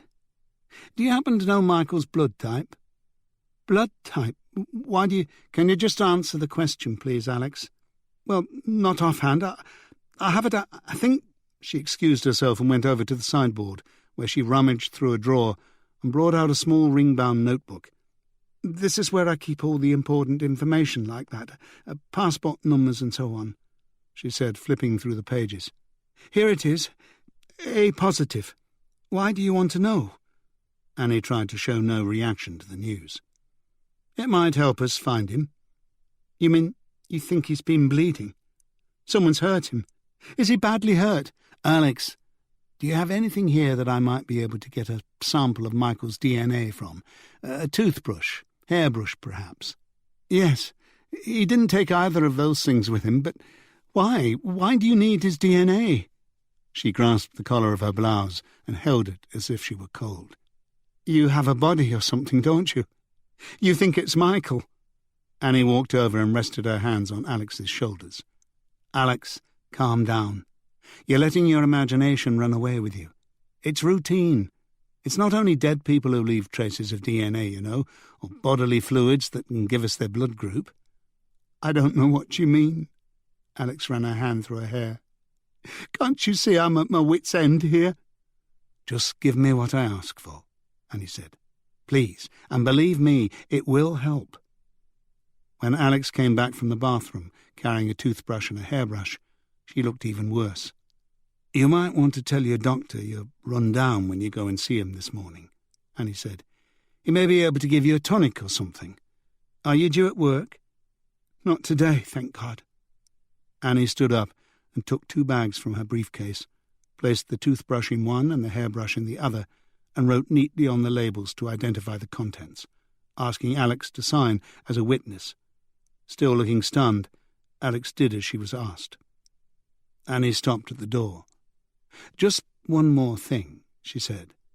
"Do you remember if John Beddoes booked his trip to Mexico through Go There Now?" Yes, he did. I took the details myself, but what—" "Did you tell anyone?" "Well, why would I? I don't know, just in passing, you know, in general conversation. After all, Michael knows him. It might have come up." "I suppose I might have, but I don't understand. Surely you're not suggesting that Michael had anything to do with that tractor, are you? I told you he was here all night Saturday." "Until Sunday morning?" "Yes." "When he got a text, probably from Morgan Spencer, and said he had to go out and do a job and might call in on his father?" "Yes." Annie grasped the door handle. "I'm sure everything's fine, Alex. Don't worry. And be sure to keep your doctor's appointment." "You'll stay in touch?" As soon as we find anything out, you'll be the first to know." "Where's that bonny young lass and wee Harry Potter?" said Lane, when Banks showed him his ID and a warrant to search the premises. "D.I. Cabot's on other business, and Harry couldn't come today," Banks answered. "He has an important Quidditch match." He thought Annie would be pleased to hear that she'd been called a bonny young lass, though she might not be so thrilled when she heard the source. Lane wasn't that much older than she was, probably only in his mid-40s, Banks guessed, though the years of hard physical labour had taken their toll on him. His shoulders sloped, his skin was leathery and weather-beaten, his complexion rough and raw. Lane snorted. "I suppose you'd better come in." He glanced over Banks's shoulder at the uniformed officers who were already setting about their search of the outbuildings. "What about them?" "They won't be long, Mr. Lane, and they'll be careful, don't worry." "I'm not worried. Let 'em look to their heart's content. I can't imagine what they expect to find." Banks followed Lane into the living room. "We won't take up much of your time," he said. "Only we've been around asking a few questions about your son, and the thing is, we still can't seem to find Michael." "Oh? You're not worried about him?" "Our Michael can take care of himself." "You said you last saw him about 2 weeks ago." "A little over. 2 weeks last Friday. He was doing some work at the farm over the dale, and he dropped by for a cup of tea." "So you're on speaking terms at the moment?" Lane's expression hardened. "We have our disagreements, but I've never shunned him. He's my son." "Alex Preston said Michael told her that he might drop in on you last Sunday." "Well, he didn't. And who might she be when she's at home?" "Alex is your son's partner." "Partner?" Lane spat the word. "Scarlet woman, more like." "Have it your way. I'm not interested in your petty family squabbles. I want to find your son, and I want to find out what happened to your neighbour's tractor."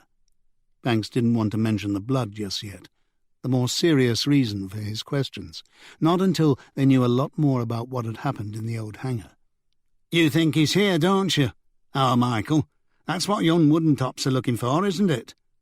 "We're interested in finding your son, Mr. Lane. It would hardly look good on us if we overlooked the obvious, would it?" "I told you, I don't know where he is." "Do you think he could be in trouble?" "What sort of trouble?" "Any sort. He's been in trouble with the law before, hasn't he?" "That was when—" Lane stopped himself and subsided in his chair, reaching for a cigarette. "When what, Mr. Lane?" "When he was upset. His mother left. It was just a phase he went through, that's all." "Do you know Morgan Spencer?" "Aye, and I know Denise always blamed him for Michael's problems. Bad influence. She wouldn't have him in the house." "He seems to be missing too. Any idea what might have happened to him?" "None at all. Why would I? I haven't seen him in nigh on 3 years." There was a knock on the door, and the leader of the search team said they'd finished outside and would like to search the interior now. Lane had all 3 of them take off their muddy Wellington boots before letting them in the house, but they had come prepared with indoor slip-ons. "Mind if I have a look around with them?" Banks asked. "Please yourself. You will anyway. You've got the warrant." Banks followed the officers around the inside rooms. It wasn't a thorough search, the kind they would make if looking for drugs, for example. At the moment, they were just looking for any signs of someone else living on the premises. There were none that Banks could see. Only one of the 3 bedrooms was in use, with clothes strewn here and there over an unmade bed. One room was completely empty, even down to the bare floorboards, and the other, the smallest, had a single bed and a small pile of boxes in one corner. That would be where Michael slept if he stopped over, Banks guessed. The boxes held a few childhood toys and books. There was nothing to indicate that the room had been used or the bed slept in at all recently. The house was clean, including the bathroom and toilets. There was only one shaving brush, one twin-blade razor, one toothbrush, and one tube of toothpaste. Banks watched a uniformed officer check the cabinets, too, where they found nothing but common pain relievers, cold remedies, indigestion tablets, a prescription for blood pressure medication, plasters, and Germaline. When they had finished, they returned to the living room. Lane looked up and said, Told you there was nobody here." Then he lit a cigarette and turned on the TV with the remote control. An old episode of Midsummer Murders, the one with John Nettles, came on. Some sort of village fete interrupted by a pagan ritual. It must have been ITV3, Banks thought. They showed mysteries all day. He looked at the back of Lane's head for a while, then gestured to the 3 search officers to put their wellies on again and headed back to the police Range Rover. Michael Lane wasn't at his father's farm. Denise Lane's parents, Henry and Ilva Prince, lived in a retirement bungalow on the coast between Whitby and Sandsend. As Annie and Doug Wilson crossed the North Yorkshire moors through patches of thick fog and deep puddles, they chatted every now and then, but they were also comfortable in silence, just watching the landscape go by when they could see it. Annie reflected on how nice it was not to have to listen to Banks's music, which could be dreadful sometimes. At the coast, the weather did another about-face, and the sky was clear out to sea. The sun blazed down from a deep blue sky, but there was a sharp, icy wind off the water. The slight, grey-haired lady who answered the door with a suspicious and alarmed expression on her face examined their warrant cards and let them into her sparsely furnished living room, explaining how you couldn't be too careful these days, especially as her husband was out. A picture window faced the North Sea across the slope of a well-trimmed lawn. The waves rolled in, bright white streaks against the blue of the sea, finally crashing in a haze of foam on the beach below. Several tankers or merchant ships edged slowly across the horizon. Sunlight sparkled on the whitecaps. "Lovely view," said Annie. "Henry always wanted to retire to the seaside, so here we are," said Ilva Prince. Her voice sounded like a sigh. Another woman disappointed with her lot in life. Annie and Doug Wilson continued to enjoy the view as Mrs. Prince made a pot of tea. Then they sat down on the burgundy velour 3-piece suite, complete with wing arms, gold-braided cushions, and white lace antimacassars. Annie had already explained that they hadn't come bearing bad news, and Mrs. Prince seemed more at ease. At least her hand didn't shake as she poured the tea. "What we were wondering," Annie began, "was whether you've seen your grandson Michael lately." "Michael? Not for a few months now," said Mrs. Prince. "The last I heard he was shacked up with some floozy on a council estate in Eastvale." "That's right," Annie said. "Alex Preston. But you must have got that from your son-in-law, Frank. Those were his very words. I've met Alex, and she's not a floozy at all. As far as I can gather, she and Michael are very much in love. Alex is worried about Michael. She hasn't seen him since Sunday morning. She says it's not like him to go off without saying.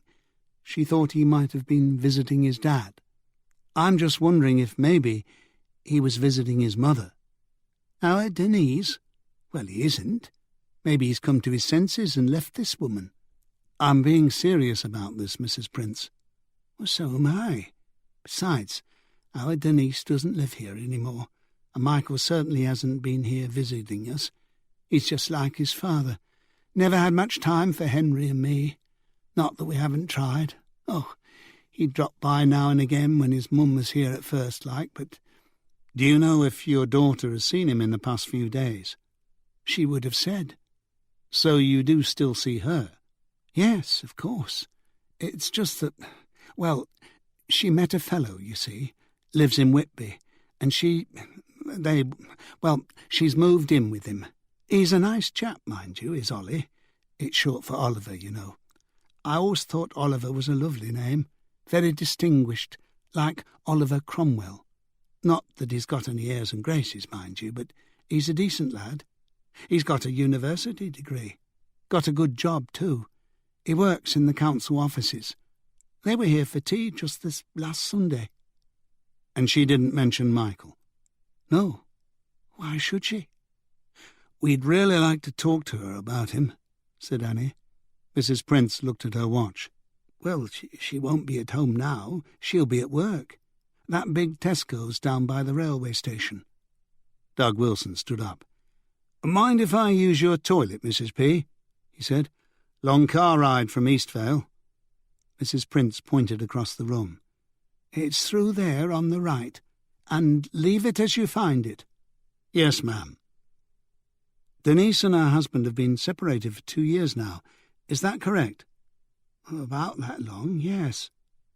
"Do you have any insight into what happened?" Mrs. Prince pursed her lips. "Well," she said, "you never really know with marriages, do you? People don't open up to you about private matters like that, do they? All they ever talk about is being incompatible or things not working out. Only they really do know why, if they're honest. I mean, Henry and me were against the marriage right from the start. She should never have married a farmer, I told her. She was throwing herself away on him. She could have made a good career for herself in business or something, married a nice accountant, or even a lawyer. You should have seen her then. She was a lovely girl. Clever, too. She did really well at school, got 3 A-levels and all. She could have gone to any university she wanted, but no, she had to get a job straight away and start earning money so she could enjoy her freedom. That's how she put it. I want to enjoy my freedom while I'm young. Money for clothes and makeup and CDs and nights out clubbing in Leeds." Mrs. Prince snorted. "A long time that lasted, her freedom." "She married young?" "Young enough. She was 19. Worked at the NatWest down on East Vale Market Square back then. Henry and I were living in Middlesbrough for his work, like. It wasn't all that far away, and she'd learned to drive, had a little car of her own. Then Frank Lane had to walk in and apply for a loan. I ask you, what woman in her right mind would fall for a man who goes into a bank to apply for a loan?"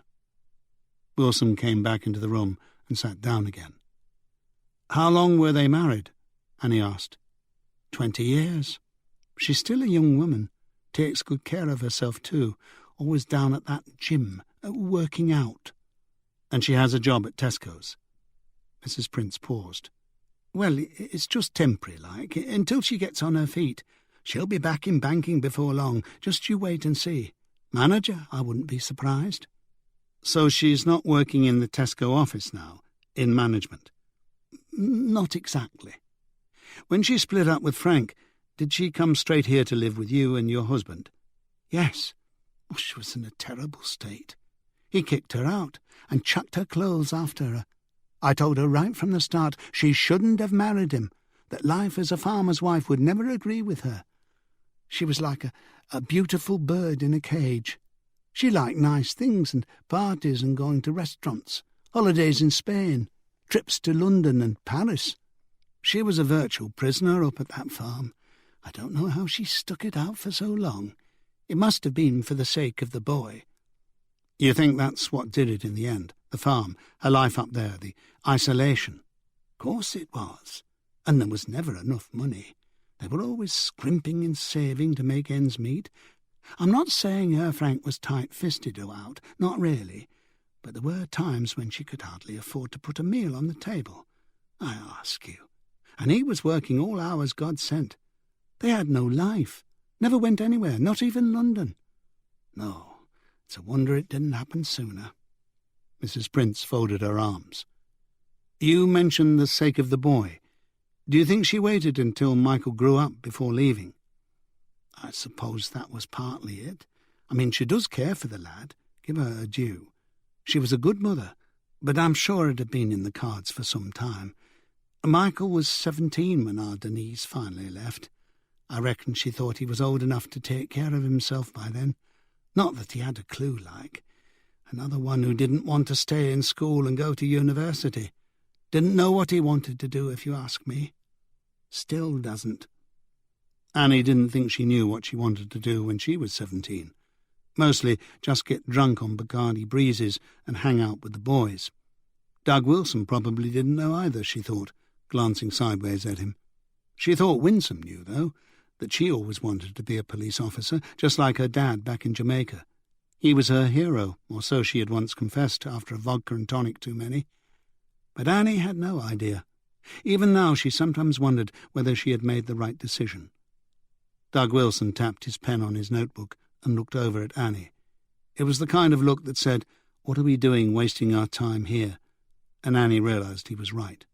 They had found out as much as she wanted to know about the Lane family, and they would get nothing but more bile out of old Mrs. Prince. Christ, what a miserable bloody family, Annie thought. At least the two members she'd met so far were hardly bundles of joy. Maybe Michael and Denise had a better attitude. Well, she'd soon find out. Just as they were leaving, she turned and asked Mrs. Prince, "Do you know any of Michael's friends?" "I can't say as I do." "A lad called Morgan Spencer?" "Can't say as I've heard of him." "Is there anything else you can help us with?" "I don't see how. As I said, I don't have anything much to do with the Lanes, not since our Denise moved out." Annie nodded to Wilson, and they left. They stood by the car for a moment and looked out to sea. The ships were mere dots on the horizon. The wind was chill, but the water was blue, the sun bright. "There was no one else in the house," Wilson said. "I had a good look around, clean as a whistle." "Not surprising," said Annie. "So, what do you think?" "She doesn't know anything." "I have a feeling you're right. Fancy a bit of lunch before we tackle the ex-wife? I mean, one can hardly come to Whitby and not have fish and chips, can one?"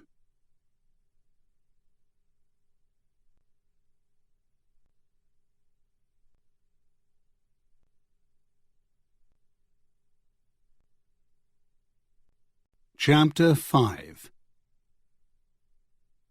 Banks thought he might as well check in with Beddoes while he was out that way, and while he did so, the 3 search team officers could have a good rummage around the outbuildings. He didn't think Michael Lane would be hiding out there, but you never knew. Besides, he hadn't met John Beddoes yet and wanted to get a measure of the man. Annie had told Banks that Beddoes looked more like a business executive than a farmer, and it was true. He was suave and distinguished-looking, a man used to being in charge. Either way, Banks certainly couldn't see him mucking out the stables or cleaning out the pigsty or whatever farmers did. Maybe he employed someone else to do that for him. Jerry had also dug up a bit of background and found out that he'd been one of the city boys in the mid-1980s, making huge amounts of money on the stock market when they threw out the rule-book. Banks had been working in London then, but he'd been fighting a losing battle with Soho gangs rather than making money hand over fist. Everyone was at it, though, and he knew that more than a few of his colleagues were on the take. Heady times. The Bang & Olufsen sound system was top of the line, Banks noticed, and a quick glance at the stack of CDs on his way to sit down indicated a taste for Bach, Mozart and Handel. "So you're the famous DCI Banks. I've heard all about you. The wife is in a book club with your boss, you know." "I know," said Banks, who found it hard to imagine Area Commander Gervais talking about him at her book club. "I hope what you've heard is all good." Beddoes smiled. "That would be telling. Sorry, pardon my manners. Can I get you anything? Tea, coffee, something stronger, perhaps?" Banks held his hand up, palm out. "Nothing, thanks. This is just a quick call. That's a nice sound system you've got there." "An indulgence of mine. Would you like to hear it in action?" "Please." Beddoes got up, flipped through the discs, and put on a Bach cantata. Every instrument, every nuance of voice came through loud and clear, yet the music was low enough that they could easily talk over it. Beddoes gestured towards the window. "I notice you've brought the troops."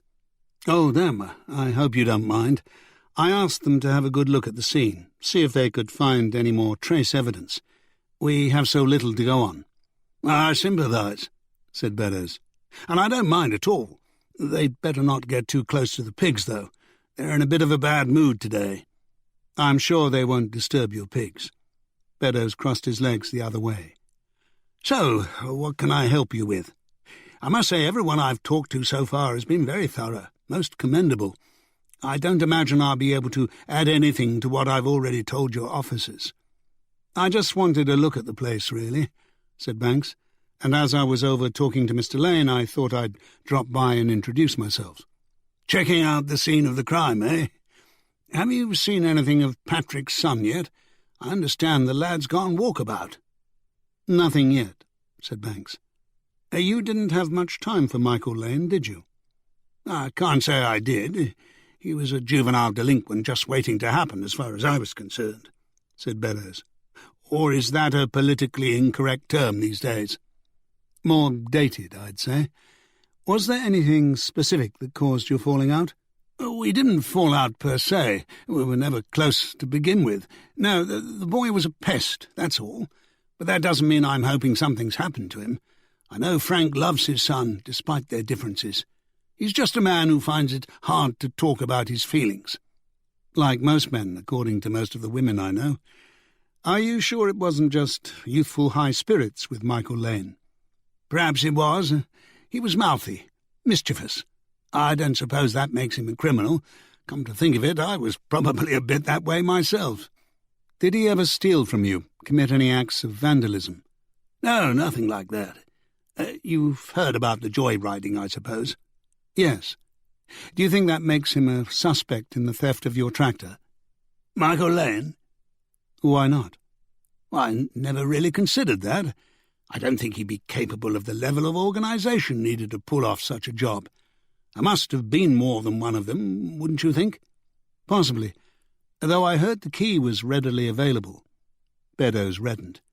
"Yes, well, I've learned my lesson from that." Something about bolting stable doors came into Banks's mind, but he didn't give voice to it. "Could Lane have known you were going to be away?" "Well, I suppose so. His father knew, naturally." "Did you know that Lane's girlfriend worked in the Go There Now in the Swainsdale Centre?" Beddoes frowned. "No, I didn't. Well, I know nothing about his private life." "Isn't that where you booked your trip?" "Yes. Are you suggesting that she told Lane and that he and some pals made off with the tractor?" "It's just a possibility, that's all. I can't say it's one I take very seriously, though. As you say, there's a level of organisation to all this. Of course, Lane might be a cog in a much larger wheel, but it wasn't just something a mischievous kid does on the spur of the moment. Steal an expensive tractor. How would he get rid of it, for a start, assuming he could have made away with it?" "Well, that's exactly what I said." "Do you know a friend of Lane's called Morgan Spencer?" "I can't say as I do." "Two of them do odd jobs on farms around the Dale." "Not here, they don't. I wouldn't trust Lane anywhere near my property. Do you think this Spencer character was involved?" "I don't know anything yet," said Banks. "Only that there are too many loose ends and too many coincidences." He slapped his thighs. "No doubt it'll all become clear before long. I've taken up too much of your time already. Thanks for the music, Mr. Beddoes." "John, please," said Beddoes, holding out his hand to shake when they reached the door. "My pleasure." "John, then," said Banks. "And don't worry, we'll do our best to find your tractor." He headed back to the Range Rover, where the 3 uniformed officers were waiting for him. The looks on their faces told him they had found nothing of interest. After a hearty lunch of fish and chips and mushy peas in the Magpie, Annie and Wilson made their way to Tesco and found Denise Lane working at one of the checkout counters. Annie persuaded her to take an early break and accompany them to the little coffee shop near the supermarket entrance. They found an empty table by the plate-glass window that looked out on the car park and the inner harbour beyond. Wilson went to fetch a latte for Denise. Neither Annie nor Wilson wanted anything after their lunch. Besides, Annie thought there was something obscene about drinking latte straight after fish and chips. A couple of unruly children were running around unattended, but other than that, the coffee shop was quiet, and their table was far enough away from the others for privacy. Annie glanced out of the window and saw flocks of seagulls circling above an old wooden sailing ship moored in the harbour. It was something historic, she thought, something she should know about but didn't. Hornblower, Nelson, or Captain Cook or someone. Denise Lane had a heart-shaped face under a tidy cap of streaked blonde hair, a smooth complexion and attractive features, all in the right proportions. She was also long-legged and looked slim and shapely under her uniform. Mrs. Prince had been right about the fitness centre. Denise Lane would hardly be 40, Annie reminded herself, not much more than 10 years older than Alex Preston, and maybe 5 or 6 younger than her ex-husband. If those hard years on the farm had taken their toll on her, she had certainly worked at regaining her good looks and youthful glow. Perhaps her weakest feature, Annie noticed, was her fingers, which were short and stubby, with bitten and broken nails. "What's wrong?" she asked Annie before Doug Wilson had even returned with the coffee. "Has something happened to Michael?" "Why would you think that?" "It's not every day I get a visit from the police. I haven't done anything wrong, so I assume it must be bad news." "Just routine inquiries," said Annie, kicking herself immediately for coming out with the most obvious police cliché. "I mean, we're just here to ask you a few questions, that's all. As far as I know, nobody's come to any harm and nobody's done anything wrong." "You must have some reason for seeking me out." Wilson came back, handed her the latte, and took out his notebook. "When did you last see Michael?" Annie asked. "Not for a while." "How long ago?" "A few months." "You're not close?" "I suppose not. At least, not since the separation." "Yes. It's been difficult for everyone. I mean, Michael stayed at the farm with his dad. What could he do, really? He was only 17. Oh, he used to come and see me at Mum and Dad's sometimes, at first, but we argued. I think he blamed me for what happened. And Mum can be so judgmental. I suppose I felt betrayed, abandoned. Then when I met Ollie, things changed. I saw less and less of Michael. He and Ollie didn't get on at all. Maybe in time. I don't know." "So you don't know much about his recent life, what he's doing, how he's living?" "I know he moved out about a year ago, and he has a girlfriend who's older than him, but that's about all." "Your mother calls her the floozy. Doesn't that bother you?" "What? That Mum calls her a floozy? That she's older than him? Why should it? Men take up with younger women all the time. As long as they're happy, I don't care. Look, I wish you'd get to the point. My break's not long enough to waste on idle chat about Michael." Annie wished she knew what the point was. "We're trying to find him, that's all," she said. "A neighbour's tractor was stolen while he was away on holiday, and Michael's father was supposed to be looking after the man's farm. Mr. Beddoes mentioned Michael, that's all." "And you think he did it? On John Beddoes' say-so?" "We don't think that at all, but we do want to talk to him. It seems there was some bad blood between your son and Mr. Beddoes, and Michael does have a conviction to his name." "You never let go, you lot, do you? Oh, I know all about the stolen car, the joy ride. One silly mistake and he's in your sights forever." "It's not like that," Annie protested, though perhaps without too much conviction. "Michael's disappeared. Alex is worried about him. We want to find him, that's all. Don't make a mountain out of a molehill. It's not a disappearance. That's so melodramatic. Is that what this floozy told you, Alex, that he'd disappeared? Do you know a friend of his called Morgan Spencer?" Denise looked toward the harbour through the window. "Morgan? Why do you mention Morgan?" "Your mother said you don't think very highly of him. He's made himself scarce too." "Well, there's someone you should keep in your sights. I always thought he was a bad influence on our Michael. He's older for a start. They've known each other for a few years, since before I left. I suspect Morgan was behind the joyriding business for a start. It was only Michael who took the blame, but I'll bet you anything Morgan was behind it. He was older. He'd probably have got a harsher sentence. I also blamed him for putting ideas into Michael's head." "What ideas?" "Oh, about what a waste of time education was, how you should just make your own way, that there was plenty of easy money to be had if you knew how to get it. Christ, I wish to bloody God I'd gone to university when I had the chance." "Why didn't you?" Denise gave a harsh laugh. "I wanted money in my pocket, the flash life. I couldn't see the sense in learning some subject I didn't care about.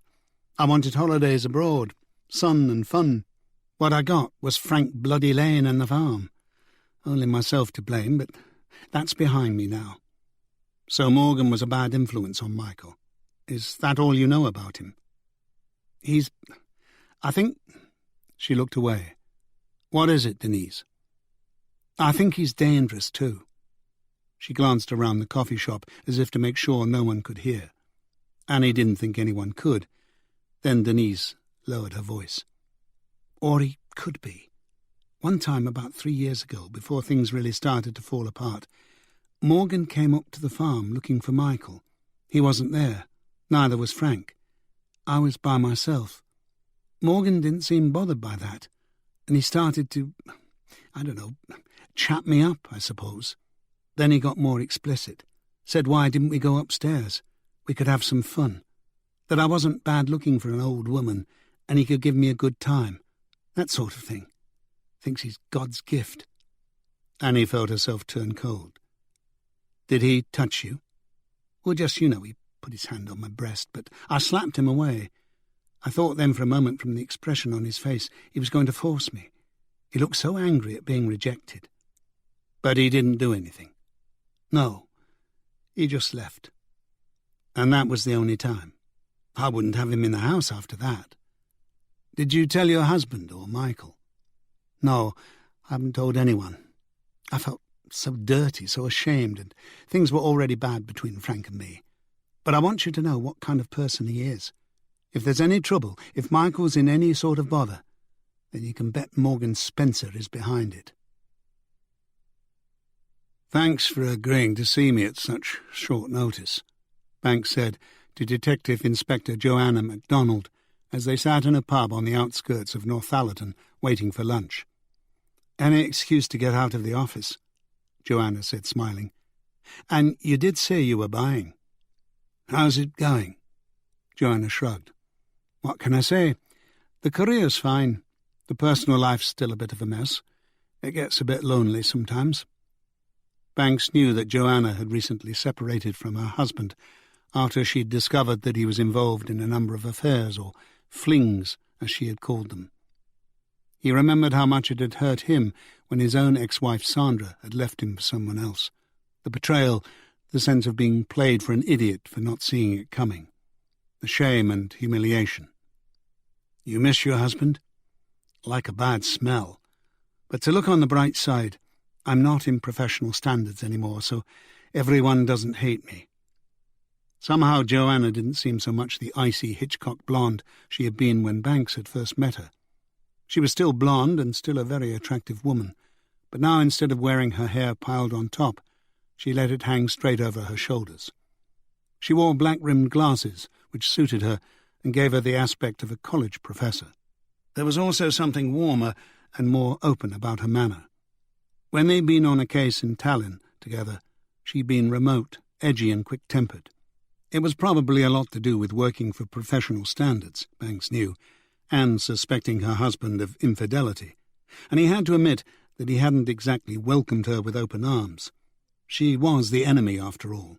In fact, he had treated her cruelly, and he now felt childish when he remembered the silly practical jokes he had played on her. You did a damn good job, Banks said simply. Joanna laughed. Thanks. It might have helped if you'd told me so at the time. Well, no one likes being under the microscope. Oh, I was never out to get you. You know that. You just had an exaggerated sense of your own importance, like most men. Now there's a generalization if ever I heard one. I wasn't that bad, was I? Joanna wrinkled her nose and held her thumb and forefinger slightly apart. Maybe just a little bit. Anyway, you haven't come all this way only for the pleasure of my company. She tucked her hair behind her ears. What can I do for you? Banks waited while the server brought their plates of food, warning them to be careful, they were hot. It was typical modern pub grub, haddock and chips, and a beef and mushroom pie also with chips. Banks sipped a pint of Timothy Taylor's, and Joanna stuck to Diet Coke. You're still working on Operation Hawk, aren't you? He asked. I spend most of my waking hours on it, ever since our new police commissioner made it a priority. Why? Banks explained a little about the missing tractor and the blood found at the abandoned hangar. And you think they're linked? Joanna asked. Yes, not officially, of course, not yet. We don't have the DNA results for a start. But we do have a stolen tractor and 2 people of interest who seem to have disappeared. And the timing is just too close to be coincidence. Are these 2 local? Yes. Can you give me their names? Banks told her, and Joanna wrote them down in her notebook. She ate some more fish, then put her knife and fork aside and rested her arms on the table. Banks noticed that the cuffs of her white blouse were a little frayed around her wrists. That wasn't like the Joanna he had known. Had she let things go? Was she hard up? Perhaps the divorce was costing her in more ways than one. Or maybe she was just working too hard. "As you probably know," she said, "what we do on Operation Hawk is try to keep track of criminals on the move who strike at rural communities around the country. We also link up with various farm and border watch groups, along with the National Parks Commission, Country Watch and the Farmers' Union, to spread awareness of the problem. I don't really see how we can help you much if it's a local matter. You'd be just as well equipped to deal with something like that as we would." "I understand," said Banks, "but it's the national angle I'm interested in, maybe even international. Who knows? I mean, if someone steals a few sheep, the odds are he's going to slaughter them locally in an illegal abattoir and sell the meat off the back of a lorry, especially with the price of lamb these days. But if he steals a tractor worth 100,000 quid or more, he's going to whisk it out of the country sharpish, and for that you need organisation. Remember Tallinn?" "I do remember," Joanna said with a tilt of her head. Then she laughed and touched his hand. "Whatever happens, Alan, we'll always have Tallinn." Definitely not the Joanna Banks he had known. She had changed. She would never have said something like that before. "But that was different," Joanna went on. "It was people we were dealing with, not sheep or pigs, or tractors." "We think the hangar might have been used as an exchange point," Banks went on. "You know, somewhere the local thieves deliver their goods, whatever they are, make the transfer and get it on transport brought in specially for the purpose. Then it goes on its way to Bulgaria or wherever. For that, some of the people involved have to drive up and down the A1. I understand you're using ANPR to track the movements of suspects." "You've been reading the papers, I can tell," said Joanna, leaning back in her chair and sipping her Coke. "OK, yes, that's a part of what we do." ANPR stood for Automatic Number Plate Recognition, a system of software able to collect number plate data from converted CCTV units on all motorways, major roads, and in towns and city centres. "So you must have some names for me." "What do you mean?" "Some of your regulars. And don't tell me Operation Hawk has yielded no results so far. There's organisation involved here, Joanna. Palms to be greased, papers to be forged, that sort of thing. They might use locals for the jobs and for the scouting, but the whole operation's got to be run by an organised gang. There has to be a brain behind it somewhere. And money." "Fair enough. There's a few people we're keeping an eye on, though they're hardly the ones who drive lorries up and down the motorways. We do liaise with the NCA, too, on a regular basis, as well as with other county forces." The NCA was the National Crime Agency, what the media referred to as the British FBI, which had replaced the Serious Organised Crime Agency. They weren't primarily concerned with rural crime, as was Operation Hawk, but they were interested in almost everything else except counter-terrorism, which remained within the Met's remit. Slowly but surely, the technology was catching up with the criminals. "The problem is," Joanna went on, "that we need specific locations to know if a certain car or lorry has been regularly spotted on that route. And, as you can imagine, on somewhere like the M1 or the A1, there's a hell of a lot of normal traffic flow to rule out." "I see what you mean," said Banks. "But if I give you the location of the hangar and the closest access points to and from the A1, can you find out whether anyone's been visiting the place regularly over the past year or so?" "We keep the ANPR data for 2 years, so yes, we can do that. I don't know about the actual location itself, but certainly the general area. Have you thought, though, Alan, that if some organisation is using that corridor as you suggest, then they'll be smart enough to know about ANPR, and maybe even about Operation Hawk? It's hardly a classified operation after all. They could avoid detection by using different vehicles or different number plates, or varying their route." "Surely even you lot can spot a false number plate." Joanna laughed. "Sometimes. But there's a lot of traffic, not to mention all the foreign vehicles. We can liaise with Interpol and Europol if we need, as well as with forces in specific countries, but that takes time and a finely honed sense of what you want. What you're talking about just sounds too vague to me. I'm not saying we can't help, don't get me wrong. Just telling you not to expect miracles." "I never have," said Banks. "Not unless I've laid the groundwork for them." He finished his pie and sipped some beer, then swirled the pale golden liquid in his glass. "If I'm thinking along the right lines," he went on, "someone might have driven up on Sunday morning. At least, that's when one of our suspects received a text and left his flat in a hurry." "Or down," said Joanna. "How do you know they didn't come from Newcastle or Edinburgh, Glasgow?" "Point taken. Or down. But one way or another, we're looking at placing a vehicle or vehicles at the abandoned airfield between, say, 9:30 and 10 o'clock, which means they would have come off the A1 about a mile from the village of Halliby 5 minutes earlier, or from the junction at Thirsk or Northallerton. You'd be surprised how much data that involves, but I'd say we could probably do it, yes. Remember, though, we're only interested in specific vehicles. We've got a definite location and a specific time frame. What exactly are you looking for? In the first place, anyone on your list, any of your specific vehicles, anyone suspected of having even the remotest involvement in rural crime on a large scale being spotted at that place and time. Second, anyone you've been tracking for some time, anyone who seems to have made an inordinate number of trips up there for no apparent reason. Also anyone with a criminal record of any kind, especially for violent offences. That latter request might be difficult, Joanna said. It's not really within our parameters to check all number plates for convicted criminals. Needless to say, we can't actually tell you who was driving the car or lorry at the time, just that it passed such and such a location. And it's not as if we're out there writing down the numbers of all the cars that pass by. It's a very specific operation, precise, targeted.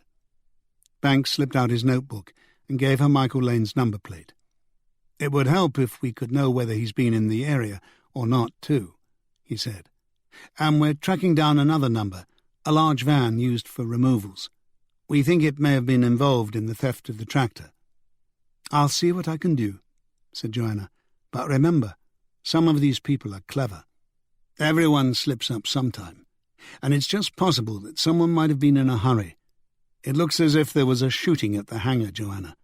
It's not just a stolen tractor or a few missing sheep now. It could be murder." Terry Gilchrist had just put his feet up for an hour's reading before dinner when the doorbell rang.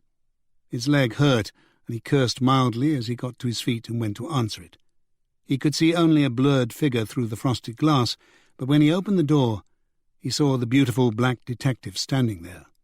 At least he thought she was beautiful. He hoped his mouth hadn't dropped as far as he felt it had. Since he'd been to war, then invalided back home, he seemed to have lost whatever facility he had ever possessed with the opposite sex. He certainly had no interest in the brothels of Helmand Province, and the opportunities to meet other kinds of women outside the armed forces themselves had been few and far between. Now here stood a woman who probably suspected him of murder. He had been friendly with one of the military investigators out in Helmand, who had worked on the Met as a detective, and he knew they always suspected the person who reported the crime. Still, she was smiling, and that was a good sign. She was casually dressed in jeans and a black polo-neck jumper. Perhaps that was a good sign too. "Come in," he said, standing aside and gesturing toward the living room. "Hope I didn't disturb anything," she said. "I have a few more follow-up questions for you." "Not at all. Just having a sit-down." She has an intriguing voice, he thought. At first he'd hardly noticed it, as she appeared to speak unaccented English, but if he listened closely, he could hear intermingled undertones of Jamaica and Yorkshire. It was a unique blend, and he'd challenge any actor, however skilled, to reproduce it. She sat down gracefully, crossing her long legs.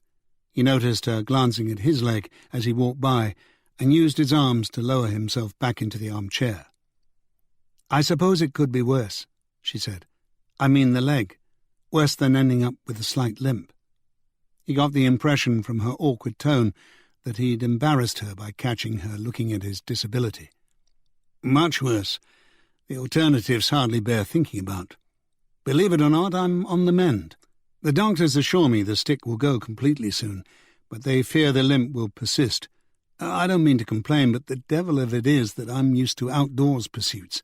I used to love long-distance running, golf, tennis, even a little fishing, and potholing now and then." "Potholing?" Winsome said. "I used to do that." "Used to? What happened?"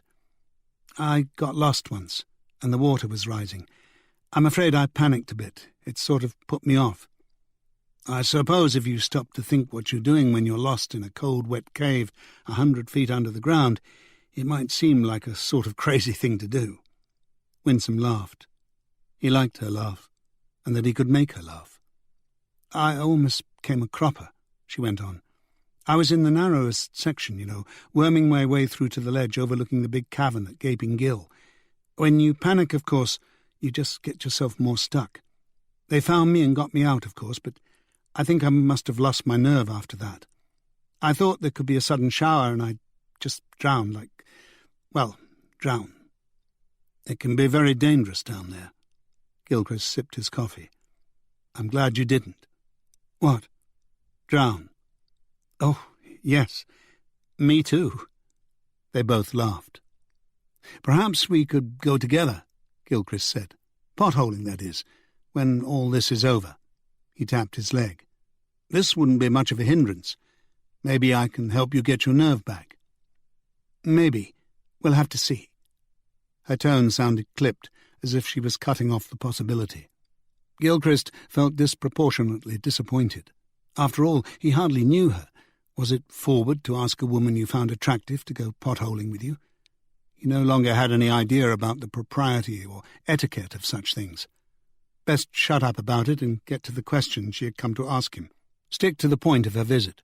To do otherwise would only be to invite grief. "Do you remember anything more about those lorries you mentioned?" she asked.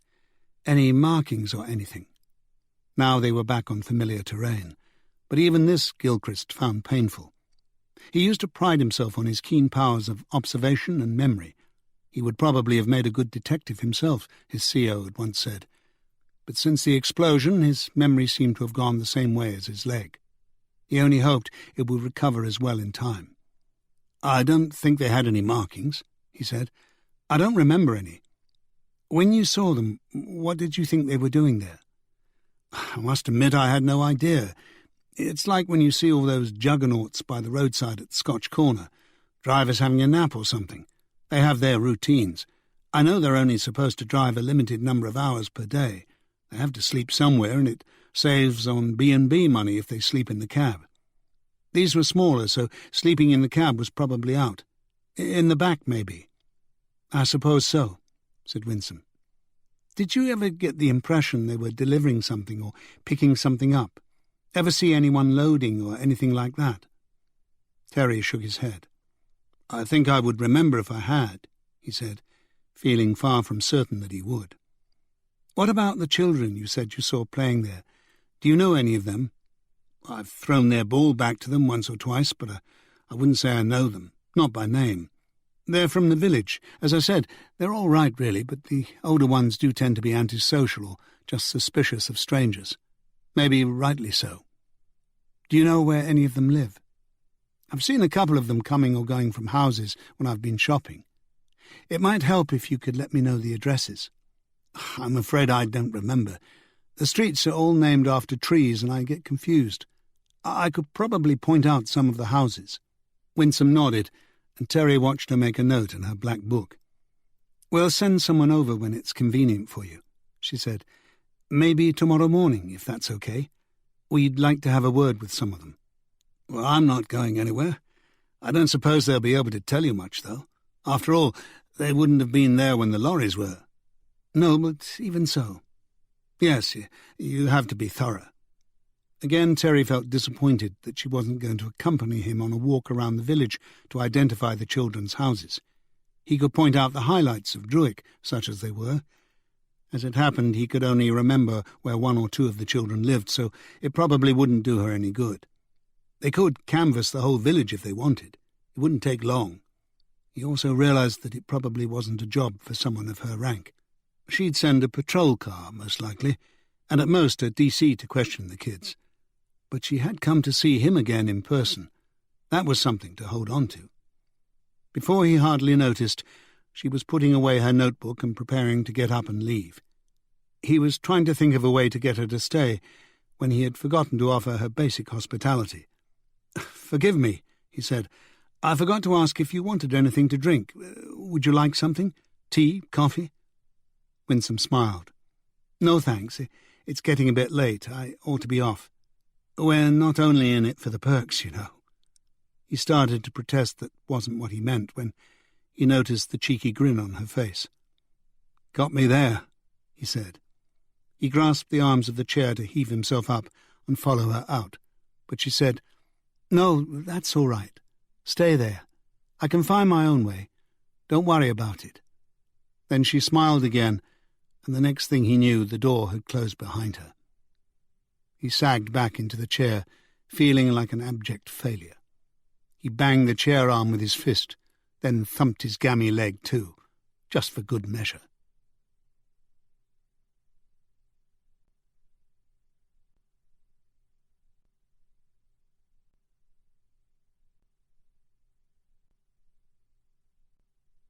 Chapter 6.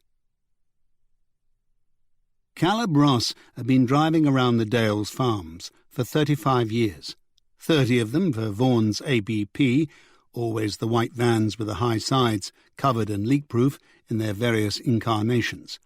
He wouldn't say he knew the roads the way he knew the gnarled veins on the backs of his hands, but he knew most of them well enough that he didn't have to drive every inch.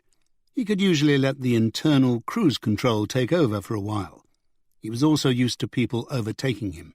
Everyone wanted to overtake him, no matter what speed he was travelling, so he had learned to stay at a reasonable 50 and to wave drivers on when he could see that the road ahead was clear. If anyone honked a horn at him, he never heard it, because he was always playing his loud music, usually of the kind known as progressive rock, from Rick Wakeman to Genesis and Emerson, Lake and Palmer. He liked the operatic structures of the concept albums and the fantastic stories they told. The Six Wives of Henry VIII, Journey to the Centre of the Earth, The Rime of the Ancient Mariner. They kept him interested as he did what was, most of the time, an extremely dull job. And an occasional puff or two on the old wacky-backy didn't do any harm either. Earlier that Tuesday afternoon, he was driving south over Belderfeld Pass from the western end of Swainsdale, listening to Pink Floyd's Grantchester Meadows. It was not as progressive as some of the music he liked, but it suited his mood. He loved the drive for its panoramic views, no human habitation but for an occasional abandoned farmhouse, a distant dot on the vast landscape. Even in March, the greens were rich on the lower pastures and contrasted sharply with the patches of sere grass higher up. Belderfeld Beck ran far below, a thin silver line winding along the narrow groove of the valley bottom, and squiggly lines of rills meandered down the dale side. But Caleb didn't enjoy the journey so much on days like this. On days like this, only the experienced, the foolhardy, and the lost ventured over Belderfeld Pass.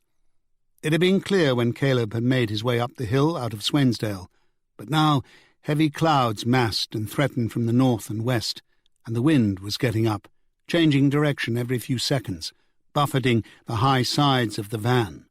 Caleb gripped the steering wheel tightly. He lit a cigarette and shuffled in his seat to get more comfortable. Beside the road, which hugged the steep valley side, the land fell away on his left, a long, sheer drop, littered with rocky outcrops. It seemed especially dizzying when you were driving south, magnetic too, as if the edge were calling you over, drawing you to it. Caleb tried to stick close to the centre of the road. Sheep grazed and wandered on and off the pavement, which was fenced only sporadically. Caleb was driving carefully, but he had a schedule to keep, and he was already running late, so perhaps his foot was pressed down a little harder than it should have been.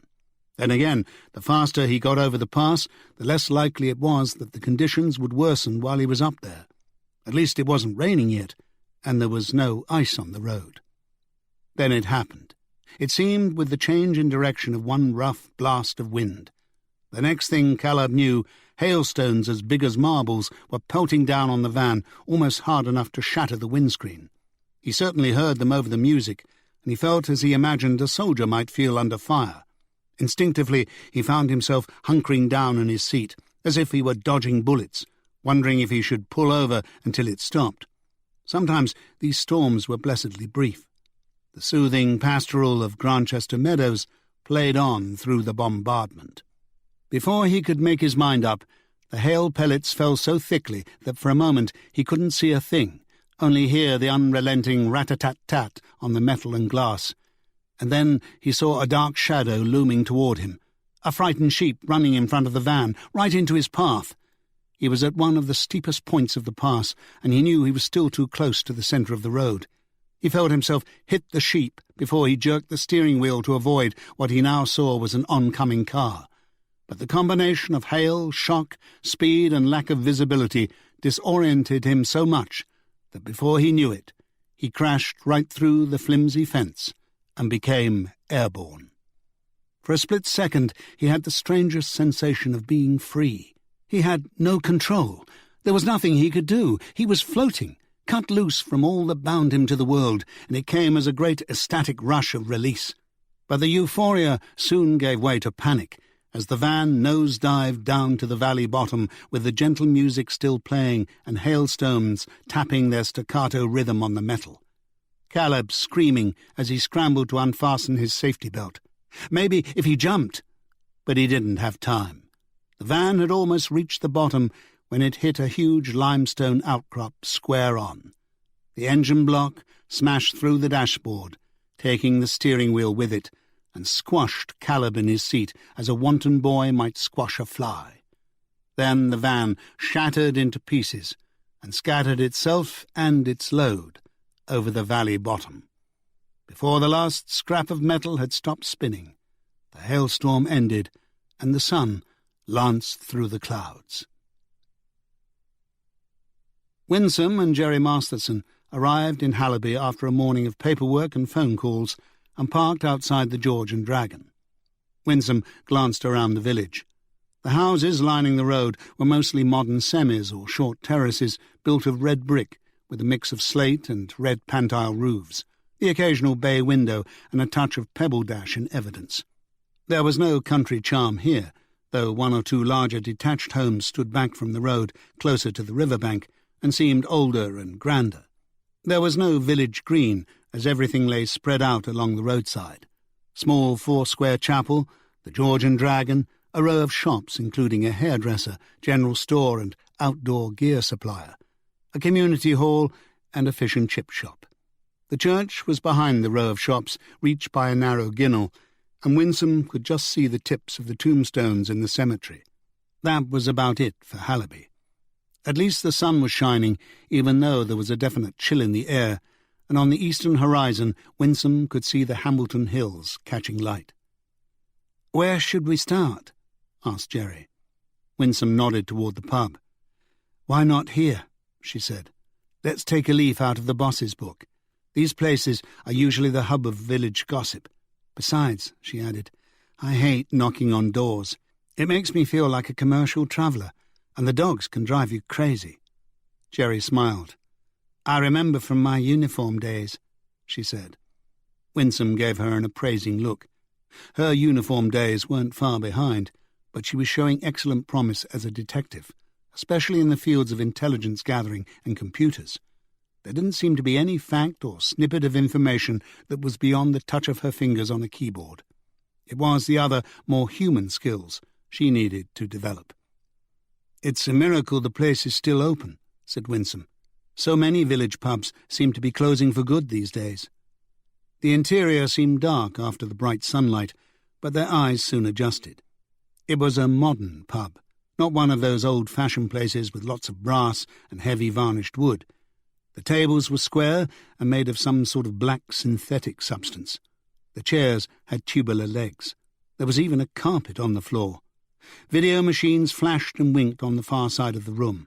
The lunch menu was chalked on a board on the wall and offered the usual pub grub. "What'll you have?" Winsome asked. "Diet bitter lemon, please." "Sure you don't want something a bit stronger?" "You must be joking," said Jerry. "If the boss found out we'd been drinking on the job, he'd go spare." Winsome smiled. "I do hear he's not averse to a tipple himself now and then." Jerry laughed. "Doesn't matter." Winsome ordered 2 diet bitter lemons and turned to the barman after he'd taken the small bottles from the glass-covered refrigerated area. "Are you the landlord?" she asked. "For my sins, Gordon Fullerton, at your service." Winsome flashed him her identification card and introduced Jerry. "I thought I recognised you from the papers," Fullerton said. "Aren't you the—" "Mind if we ask you a few questions?" Winsome cut in. "Sorry, I don't mean to be rude, but it's not a social call." "There's not been any trouble, has there? I keep a quiet pub, and you won't find any after-hours drinking here either, whether the local bob is in or not." Winsome thought he was protesting too much, but she wasn't interested in after-hours drinking. "No, it's nothing like that. We're here because of your location." "Location?" Fullerton scratched his head, and Winsome noticed a few flakes of dandruff float to the shoulders of his brown cardigan. His wispy greyish hair looked both uncombed and unwashed, though he was otherwise presentable. Clean-shaven, with a small nick on his chin, clear-eyed behind wire-rimmed glasses. Not too much of a pot-belly, as far as she could see. There were only 4 other customers in the place, 2 couples occupying separate tables and engaged in eating their lasagna and chips. If business was always as bad as this, Winsome found herself wondering if the pub could last much longer. There couldn't be enough drinkers in the village to support it, and people were so scared of drinking and driving these days, they mostly stayed home to drink. Also, money was tight, the economy poor, and people tended to buy their home supplies cheaply at bargain booze and drink while they watched telly in the evening instead of going to the local any more. It was a shame, really, she thought, though she had never been much of a pub-goer herself. A whole tradition slowly dying. But times change. Nowadays it was all city centre wine bars and gastropubs, for those who could afford them, and a taxi home. "That lane leading off the high street just outside, know where it goes?" she asked. "Kirkway Lane? Aye, it's centuries old. Roman, I think. It runs through Kirkway Woods, then across a few patches of waste ground beside an old airfield up Druitt Way. I think it used to go all the way up to North Allerton years ago, but now it sort of peters out in the woods just past the airfield.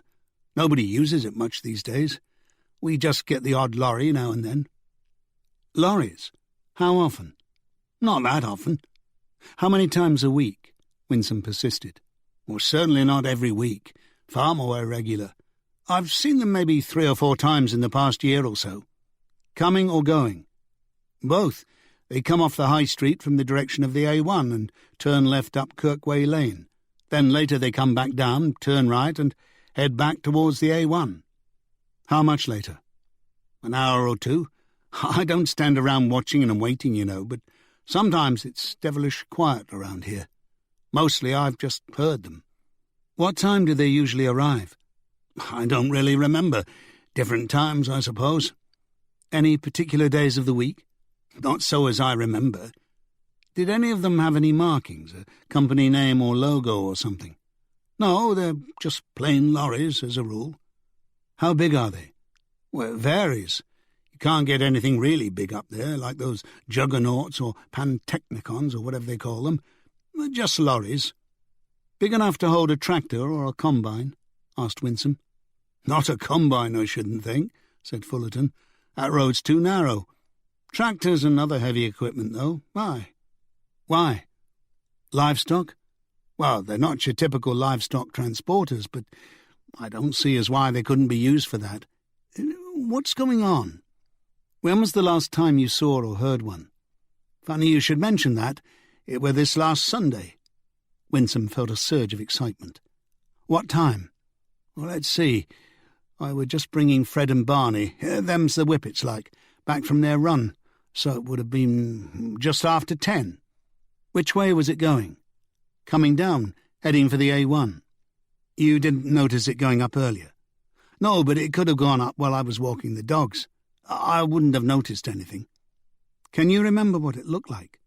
"Just like a moving van, really, like I said. Not one of those really big ones, like a furniture van or something." "Could you see the driver?" "Just about. I think he was wearing a flat cap. Oh, and I do remember noticing something a bit odd." He touched his cheek just beside his ear. "He had those long sort of sideburns that come halfway round the chin. Do you know what I mean?" "Mutton chops," said Jerry. "That's right. I was close enough to see them." "Did you notice what colour the lorry was?" Winsome asked. "A dark green. Racing green, I think they call it." Did this one have any markings, the name of a firm, phone number, anything at all distinguishing about it? No, it were just a green lorry. I mean, it might have had a phone number and a name on the side, but I didn't notice it. It certainly didn't have any logos or anything. I'd remember that. I don't suppose you remember the number plate? Asked Winsome. It's a long time since I used to stand by the roadside scribbling down car number plates. Did you see anything else at all on Sunday morning? No, I'm afraid that's all. Thanks a lot, Mr. Fullerton, Winsome said. You've been a great help. I have, said Fullerton, looking puzzled. Banks looked through the window of the helicopter as the pilot took it slowly down as close to the wreckage as he could get. The moving dots soon became people, emergency services, crash investigators, even some CSIs, all of whom had laboriously made their way down the steep valley side via obscure and bone-jolting farm tracks gleaned from Ordnance Survey maps. Most of the tracks hadn't been used for years, as the farms had died and the farmers had moved away. The location, about halfway along the pass, had very few points of access, and that was no doubt one reason for the economic failure of the farms. There was no road that ran along the valley bottom. Nobody lived there any more. Banks turned to glance at Annie beside him. She was sitting straight up, arms folded, earmuffs covering her ears, eyes tight shut. He was going to tell her that they would be arriving at any moment, but he realized she wouldn't hear him. The noise of the helicopter was deafening, and the swaying, bobbing motion it made, as if it were being tossed on waves in a stormy sea, was probably what was responsible for Annie's pale face and the contents of the paper bag she clutched on her lap. Banks could already see that the crash site was spread over a wide area. The valley bottom was narrow, not more than 1/4 of a mile wide, and bits of white van and various pieces of engine metal glinted in the sun, which seemed to illuminate the scene with an almost gleeful garishness, as if to say, nature doesn't care. The universe doesn't care. We move to our own rhythms, follow our own whims, and life on Earth means nothing.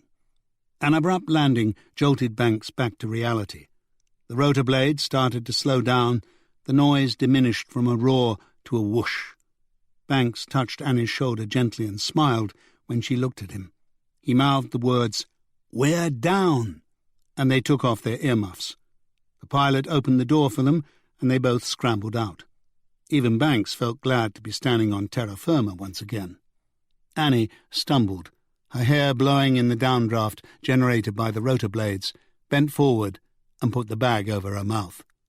The pilot reached back into the cockpit and came up with a bottle of spring water, which he kindly handed to her. When she had finished with the bag, she gave him a weak smile and drank the water. He reached out his hand to take the paper bag too. "Wouldn't want you contaminating the scene, ma'am," he said. Annie pulled a face and handed it over. "I assume you want me to wait, sir?" the pilot asked Banks. "Yes, if you would, Mal." Banks glanced at Annie. "DC Cabot might hitch a ride back with the CSIs, but I'll be needing you. Others may too." "Right you are, sir." Banks and Annie trotted off towards Stefan Novak, whom they had spotted directing his men to mark the positions of various bits and pieces of wreckage.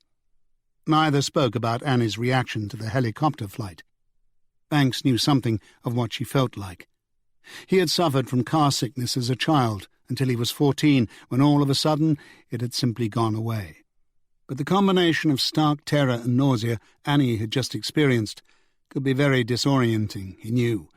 The farther they got from the draft of the slowly turning helicopter blades, the worse the smell of raw, decaying meat became. Novak was standing beside something made out of metal and human body parts that resembled a Damien Hirst sculpture or some Geiger-designed creature from the Alien series. The bits of it had once been a man, a car seat, an engine, and a steering wheel, was just about possible to discern, but it wasn't as easy to estimate where one began and the other ended.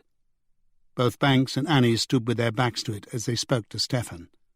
Banks wondered if Annie was wishing she still had her paper bag. He almost wished he had one himself. "I know," Novak said, looking at their expressions. I've seen tidier crime scenes. We think it's the driver." He pointed up the steep dale side to a rocky outcrop. "It looks as if he plunged over the edge and hit that rock full on. Most unfortunate." Banks winced, and Annie turned paler. "That's putting it mildly," Banks said. "But it's not why we were called out here.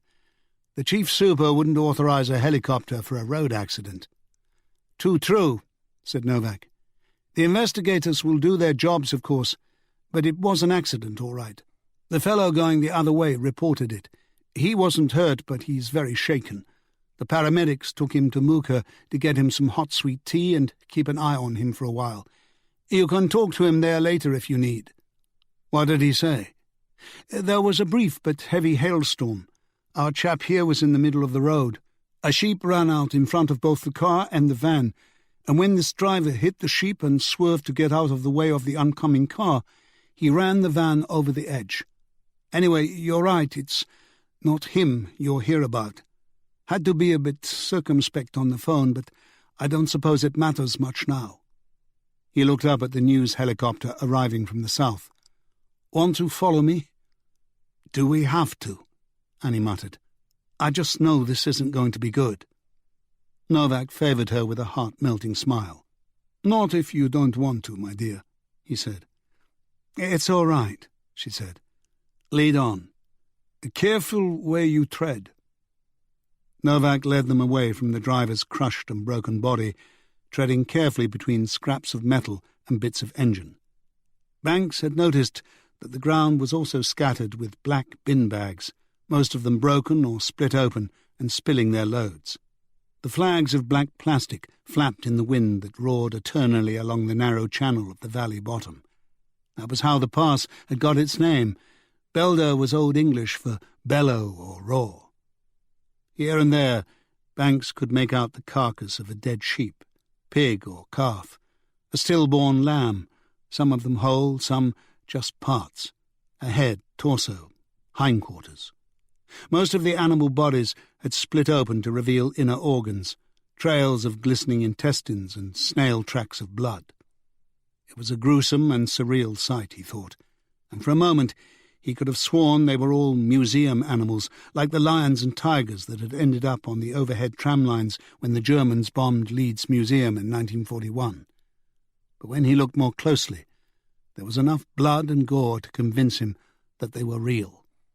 The scattering of animal body parts and van wreckage seemed to spread across the whole valley bottom, as if it were some sort of battlefield. The field at Towton, Banks remembered from a book he had read, had been so drenched in blood that the becks and rivers had run red when the thaw came. Annie wasn't showing any reaction, but Banks found himself feeling a bit sick. Mostly, it was the smell. "As I told you on the phone," Novak said, "the driver, Caleb Ross was his name, worked for Vaughan's ABP. So this," he spread his arm in a gesture to take in the whole area, "is only to be expected." Vaughan's Animal Byproducts was a company that dealt in the removal and disposal of fallen stock. If a farmer had a dead animal on his farm, it was Vaughan's, or someone like them, that he called. Caleb Ross would have driven from farm to farm, following a list of orders to pick up, and when his van was full, he would take his load to the incinerator out back at Vaughan's yard. Banks had seen the distinctive white vans often around Eastvale, and woe betide you if you got stuck behind one on a slow, winding road. Banks heard the sound of another helicopter and wondered if Mal had taken off for some reason. But when he looked up, he saw the logo of yet another news station. There was also a line of vans way up the steep valley side, parked on the pass road, which had been sealed off to regular traffic. The media were here already. Hardly surprising, Banks thought, when he considered the drama of the crash and the scene. They'd be getting great visuals from their helicopters too, and there was no way to stop them short of calling out the RAF. "Peter Darby here yet?" he asked Novak. "No, he's waiting for a mate to come over from Salford, some specialist in crash scene photography. They should be here soon. Jeff Hamilton and his team are here, though, and Dr. Burns. In the meantime, we've been asked not to touch anything, just put down markers where we think they're necessary. We're taking plenty of photographs of our own, though. We're also arranging to have some lighting brought in. It'll be dark before long, and it doesn't look as if any of us will be going anywhere for a while yet." "The wonders of the modern mobile phone," said Banks. "These days it seems everyone's a photographer." "Just as well they're useful for something," said Novak. "There's no reception down here. I had to get one of the local officers to call you from Mooka, the lad who went with the other driver. I think one of the crash scene specialists has a satellite phone, though, if you need to use one." When they found Dr. Burns, he was kneeling by something on the ground, obscuring it from Banks's view. When Banks got close enough to see around him, he wished he hadn't. It was half a human body, the left half by the looks of it, both armless and headless. "Oh, Christ," Banks said, tasting bile in his throat. Dr. Burns looked up. "I don't think he had much to do with it." "The crash did this?" "The crash spilled the load and crushed the van driver," said Dr. Burns. "But this was just a part of it, wrapped in that black plastic bag there like some of the animal parts. I very much doubt it happened in the crash. The butchery is far too neat for that. You can see I'll take your word for it, Doc. Since when did Vaughan's get in the human body disposal business?" "They're not, as far as I know," said Dr. Burns. "This, you might say, was superfluous to the load." "A stowaway?" "If you like. You'll have to ask the dispatcher, but I doubt if he knows anything about it." "Maybe he did it." "Maybe," said Burns. "That's for you to find out." "Any idea who it is?" "None at all." "Found any other bits?" "Not yet." Dr. Burns nodded toward a line of uniformed police officers. "They're still looking." At that moment, one of the officers raised his arm and shouted, "Over here, Doctor!" Banks followed Dr. Burns along with Annie and Stefan, and they found the other half of the human being, again armless, still no head. "What the hell's going on?" Banks whispered almost to himself. "There is one thing I can tell you, Alan," said Dr. Burns, gently pulling away the fabric of the victim's shirt with tweezers. "Actually, you can see for yourself." Banks looked at the exposed skin, which was a rich, light coffee colour, even in death, and he saw the bottom half of what was probably a spider's web tattoo on what was left of the neck. "Bloody hell," he said. "Morgan Spencer."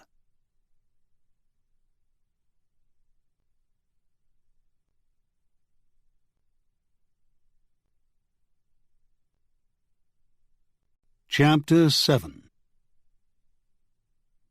It was early evening before Detective Chief Superintendent Gervais managed to gather the troops together for another meeting in the boardroom. This time the whiteboard and glassboard were practically covered in names, circles, arrows, and photographs. They showed just how much the case had escalated within a few short hours.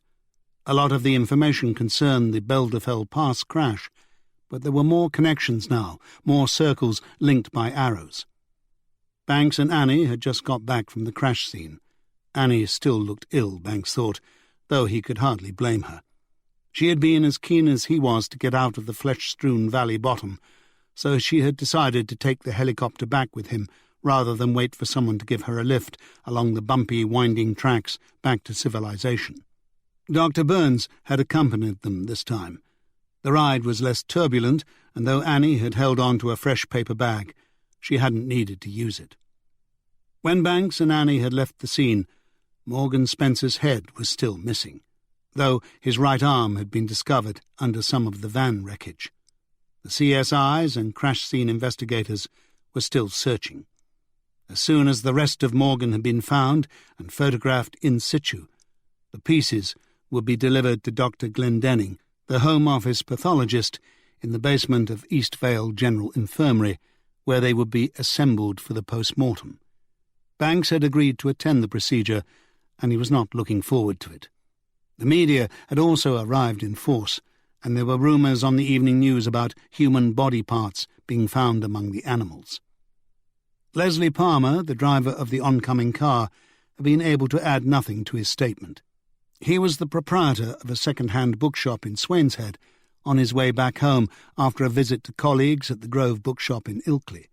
All he could tell the police was that Ross had been too close to the middle of the road when the sheep ran out, and Palmer turned the bend. Pure bad luck. Jeff Hamilton's team and the rest would continue to investigate the circumstances of the incident, and Peter Darby and his crash scene photographer expert from Salford would take photographs and videos. But Banks was more interested in the remains found scattered around the scene than in Caleb Ross's unfortunate demise. As far as Banks was concerned, the pass wasn't the real crime scene. That was still the hangar in the Druick airfield where he was certain that Morgan Spencer had been shot. All they needed now was more forensic evidence to back up these theories. "Right," said Gervais as soon as everyone had settled down. "Can we get down to business? It's been a long day, and it isn't over yet. DCI Banks?" Banks walked to the front as Gervais sat down. A long day indeed. Banks remembered standing beside Morgan Spencer's smouldering caravan in the grey dawn light. It seemed eons ago. "It's true that a lot's happened," he began, "and we've learned quite a bit, but we're still missing some important pieces of the jigsaw.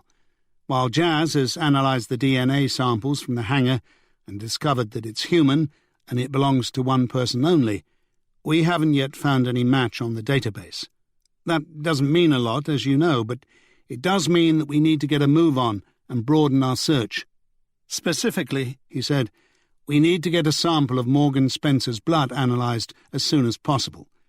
Given that we've just found him, or what we think is him, in pieces scattered over the bottom of Beldefeld Pass, that shouldn't prove too difficult." Jazz nodded. "I'm on it." She looked at Gervais. "If someone could just get Harrogate's CID off my back for a while, please. They're driving me crazy over a sample I'm late with. It's a rape case, so I can hardly blame them." "I'll talk to Harrogate, Miss Singh," said Gervais. "Just do your best." "Thanks.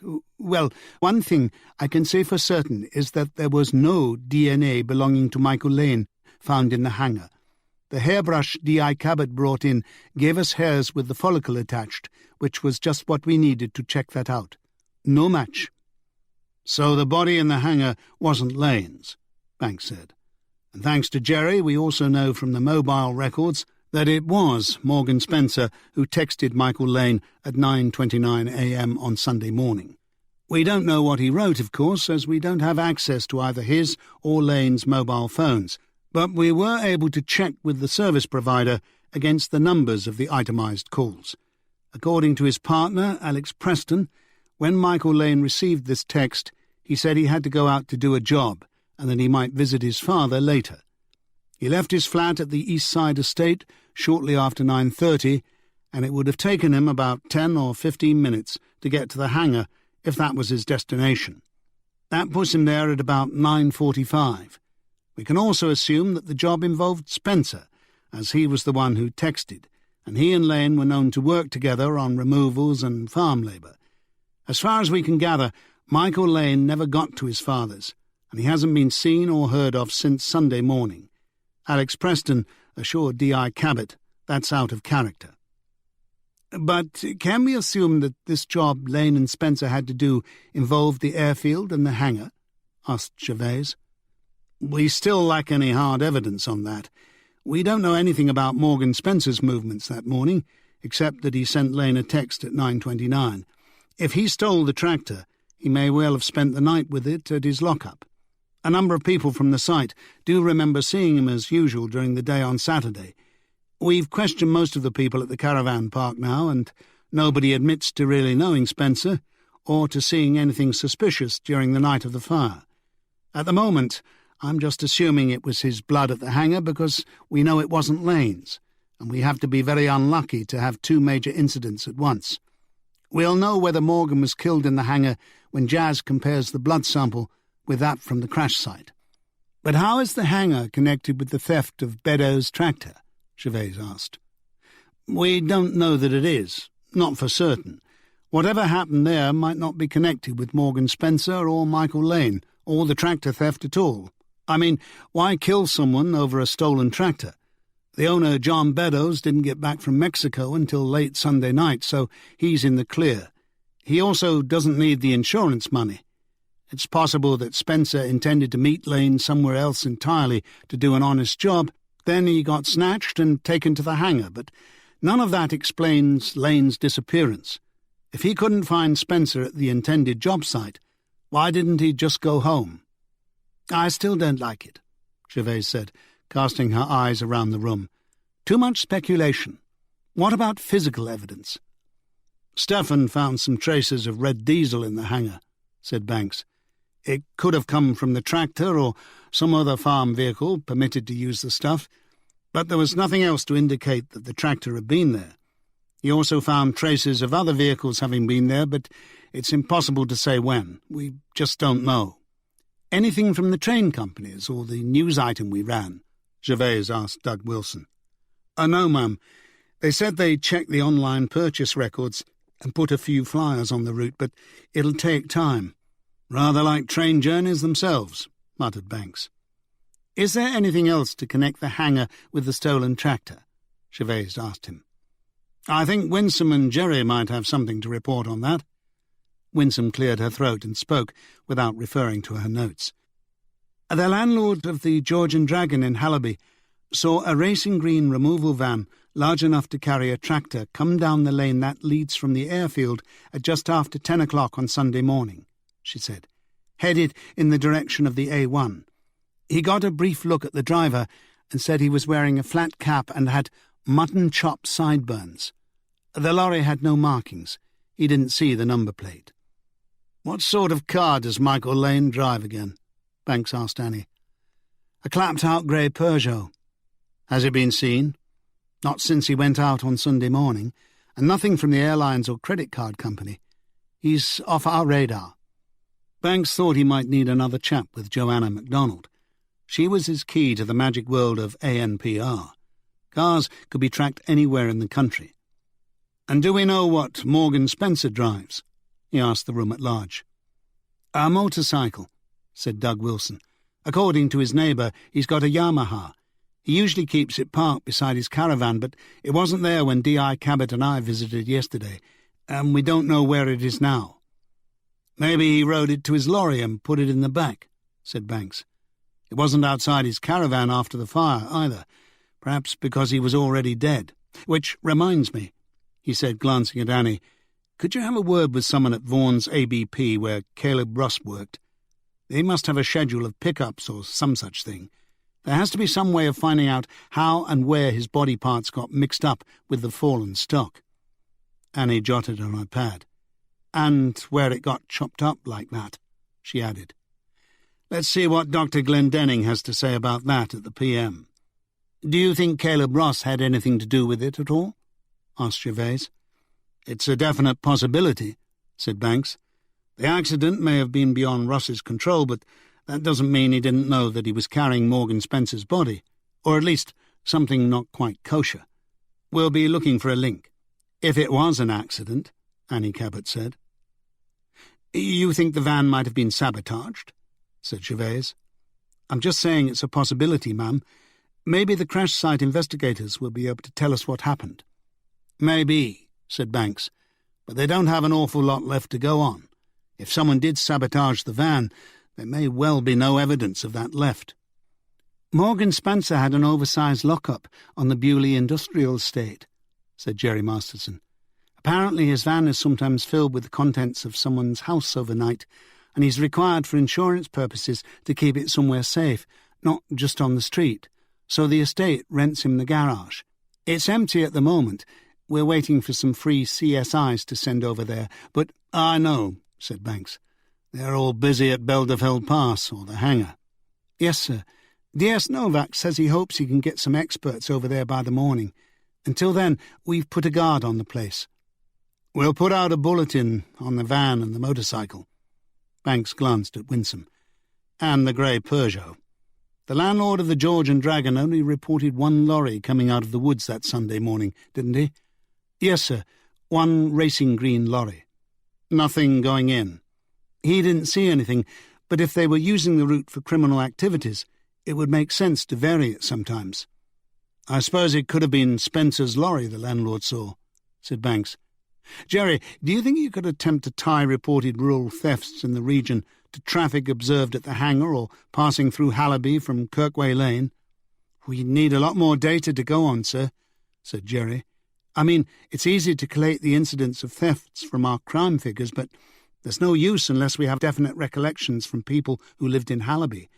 Who's going to remember when a lorry came down the lane? The pub landlord might, if you push him a bit, Winsome said. If he does, see if you can make any connections, said Banks. Yes, sir. Do you know who owns the airfield property yet? A venture property development, sir, said Jerry. I spoke briefly to one of their executives on the phone. I must say I couldn't get much out of him. He seemed rather abrupt. They're based in Leeds. Apparently they're still involved in legal arguments over zoning it for commercial use. A shopping centre. There's some local opposition from the villagers in Durrock and Hallaby. They say it'll ruin their peaceful natural environment.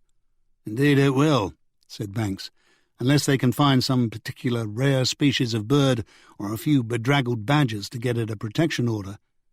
The company doesn't expect it to drag on for too long, Jerry went on. In the meantime, they haven't been paying much attention to it. Other fish to fry. I asked them if it was locked up securely, and they said it had to comply with health and safety, but nobody from Venture has actually been there in ages, so they have no idea whether anyone has been using it for their own purposes. According to Terry Gilchrist, the kids get in anyway, said Winsome. He says while walking his dog he's seen them playing football and cricket inside the grounds there. Banks remembered his childhood, when he used to love playing in condemned houses. Did health and safety exist then? He didn't remember ever hearing about them. If they had, he thought, there would probably have been no bonfire night, and the old houses would have been more secure. But children are resilient and malleable. They can survive the occasional fall through the staircase of a condemned slum. Talk to Terry Gilchrist again, Winsome. He's the one who lives the closest. See if he knows anything else about the place. Anything. It might be worth finding out who some of these kids are, too, if he knows. They might be able to tell us more. Kids can be surprisingly observant, and find out what kind of car Gilchrist drives, just in case it comes up. As a matter of fact, said Winsome, Mr. Gilchrist showed a couple of patrol officers where some of the children lived this morning, and none of them reported seeing anything, and he drives a dark blue Ford Focus. Well done, Winsome. I'll visit Venture tomorrow myself, Banks went on. See what sort of outfit they are. Find out what they know about the properties they own. Rattle their cage a bit. There's money and brains behind this rural crime business. It's not just the Morgan Spencers and Michael Lanes of this world nicking tractors while the owner's sunning himself in Mexico. It goes deeper than that. It wouldn't surprise me if Venture's cut in for some of the action. After all, they own the land, and they know the hangar's out there, empty. Anything else? Nobody had anything to add, so A.C. Gervais closed the meeting. We've all got plenty to do, Banks said as they filed out of the room, so I suggest we get to it. Annie, would you meet me in the office in half an hour? After Alex had put Ian to bed, the poor lad was tired out.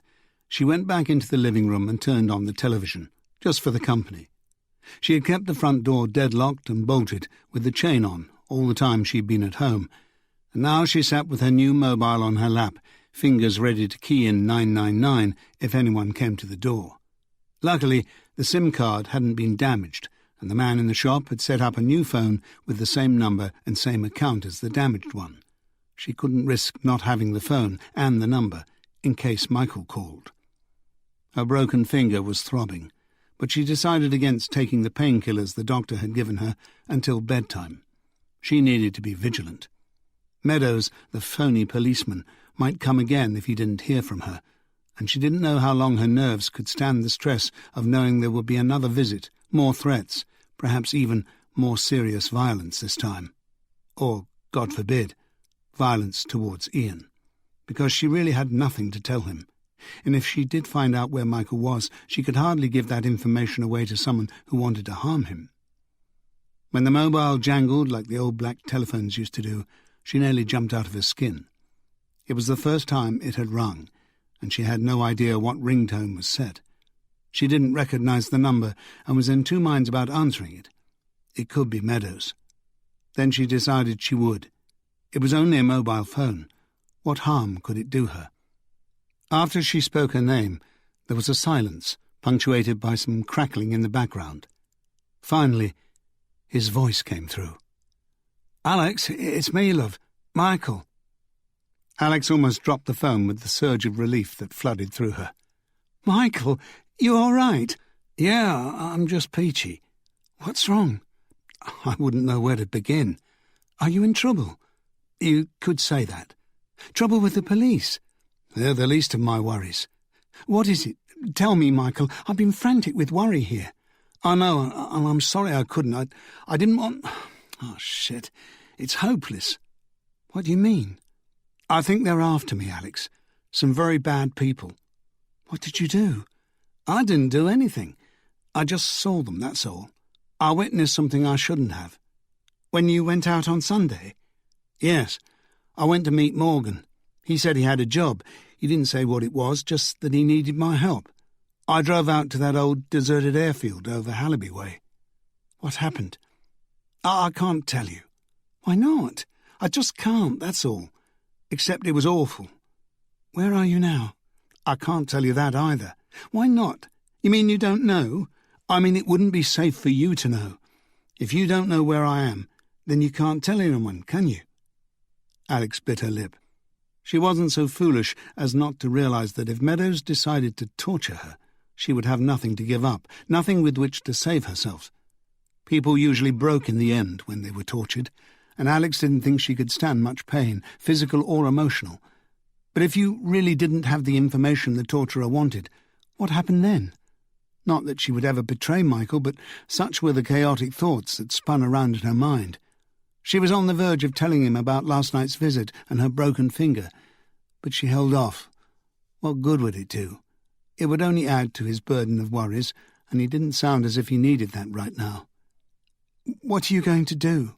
she asked. "I don't know. I just wanted you to know that I'm all right. At least I'm not hurt or anything." "Why didn't you call sooner?" "I couldn't.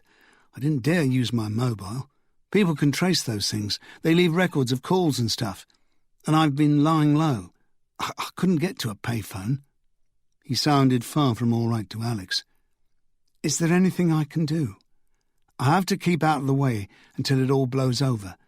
I just wanted you to know I'm all right, that's all. I saw the news this evening for the first time since it happened. I was in a pub and they had a big screen. I know they're looking for me and Morgan, and I know that something happened at Belderfeld Pass. A car crash.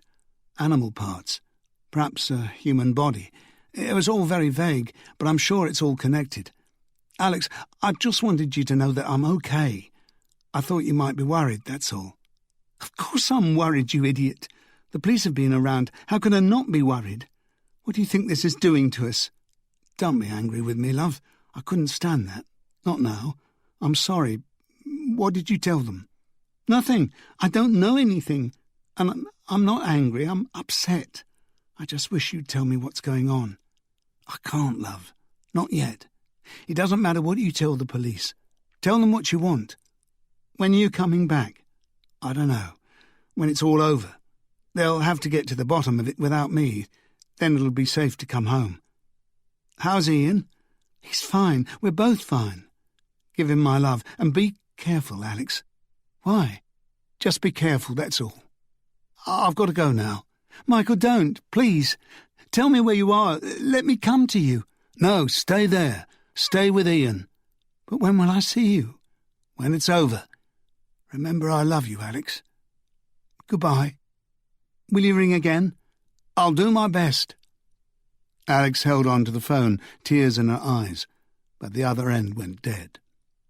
She sat still for a while, holding the phone, staring at but not seeing the meaningless images moving around on the TV screen. Her heart pounding in her chest, stomach churning, head aching. This was worse than when Lenny had hit her. There was no end in sight. Just when she thought she had found something worthwhile, something she could hold on to, it had been snatched from her. Alex threw the phone onto the sofa, where it bounced to the floor, downed the rest of her wine and poured another full glass. She knew that alcohol wouldn't help, but she could think of nothing else to dull the edges of her pain, except perhaps a couple of those pills the doctor had prescribed. Maybe even the whole bottle. What the hell was Michael playing at, gambling with their future like this?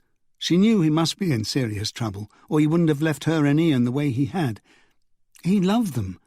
She had to cling to that. It was all she had. Finally, she could think of nothing else to do, and she could no longer stand doing nothing or feeling so alone. So she picked up the phone, took out the policewoman's card, and called the number D.I. Cabot had written on the back. The office meant the Queen's Arms. If Banks had meant his office at the station, he would have said, "My office." It was going on for 8 o'clock, and the pub was starting to fill up, which no doubt brought cheer to the heart of Cyril, the landlord. The usual oldies selection was a bit loud, so they had to raise their voices to talk. Still, Banks thought it was pleasant enough to hear occasional fragments of "Wouldn't It Be Nice" or "She's Not You" in the background. A lot of pubs used theme satellite radio feeds, but not the Queen's Arms. Cyril was an intrepid pop fan, still stuck in the late 50s and early 60s, and he played his iPod through the pub's music system. If anyone didn't like it, they were welcome to drink elsewhere.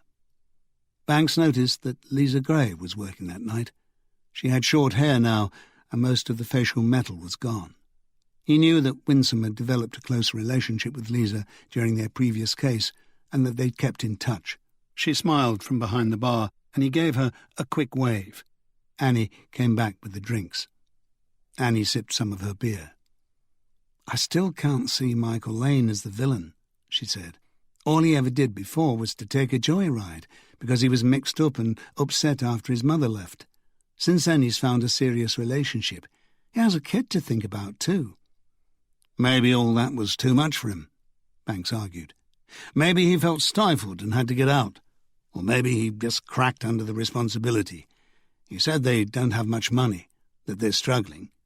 "Yeah, but at least they're trying. They weren't doing so badly. And if that was the case, if Michael suddenly couldn't take the pressure anymore, then Alex Preston wasn't aware of it." "I never expected Sandra to walk out on me for another bloke," said Banks. "But she did. These things happen, Annie." In the silence that followed that remark, Lisa Gray approached the table with 2 plates. "Who wanted the salad and who wanted the burger and chips?" Banks and Annie exchanged a few moments' small talk with Lisa until she returned to her position behind the bar. Once they had settled down to their food, Banks went on. "I know you're emotionally involved, and you don't want to think ill of Alex Preston or Michael Lane," he said, "and I'm sure they're trying their best to make a go of it, but we're not in the business of rehabilitation." He nodded toward Lisa. "Sure, Winsome took a damaged young woman under her wing and worked miracles, but let's not get carried away with the social work. Don't you think Alex might be just a little naive, especially when it comes to Michael Lane? Don't they say love is blind? Let's not allow it to blinker your judgment." "I'm not.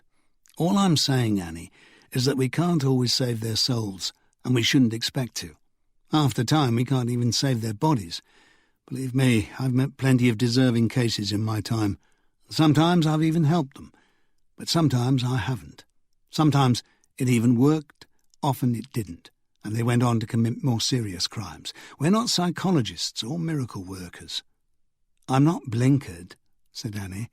"I fully accept that Michael Lane might have made a mistake, that he was probably involved at some level.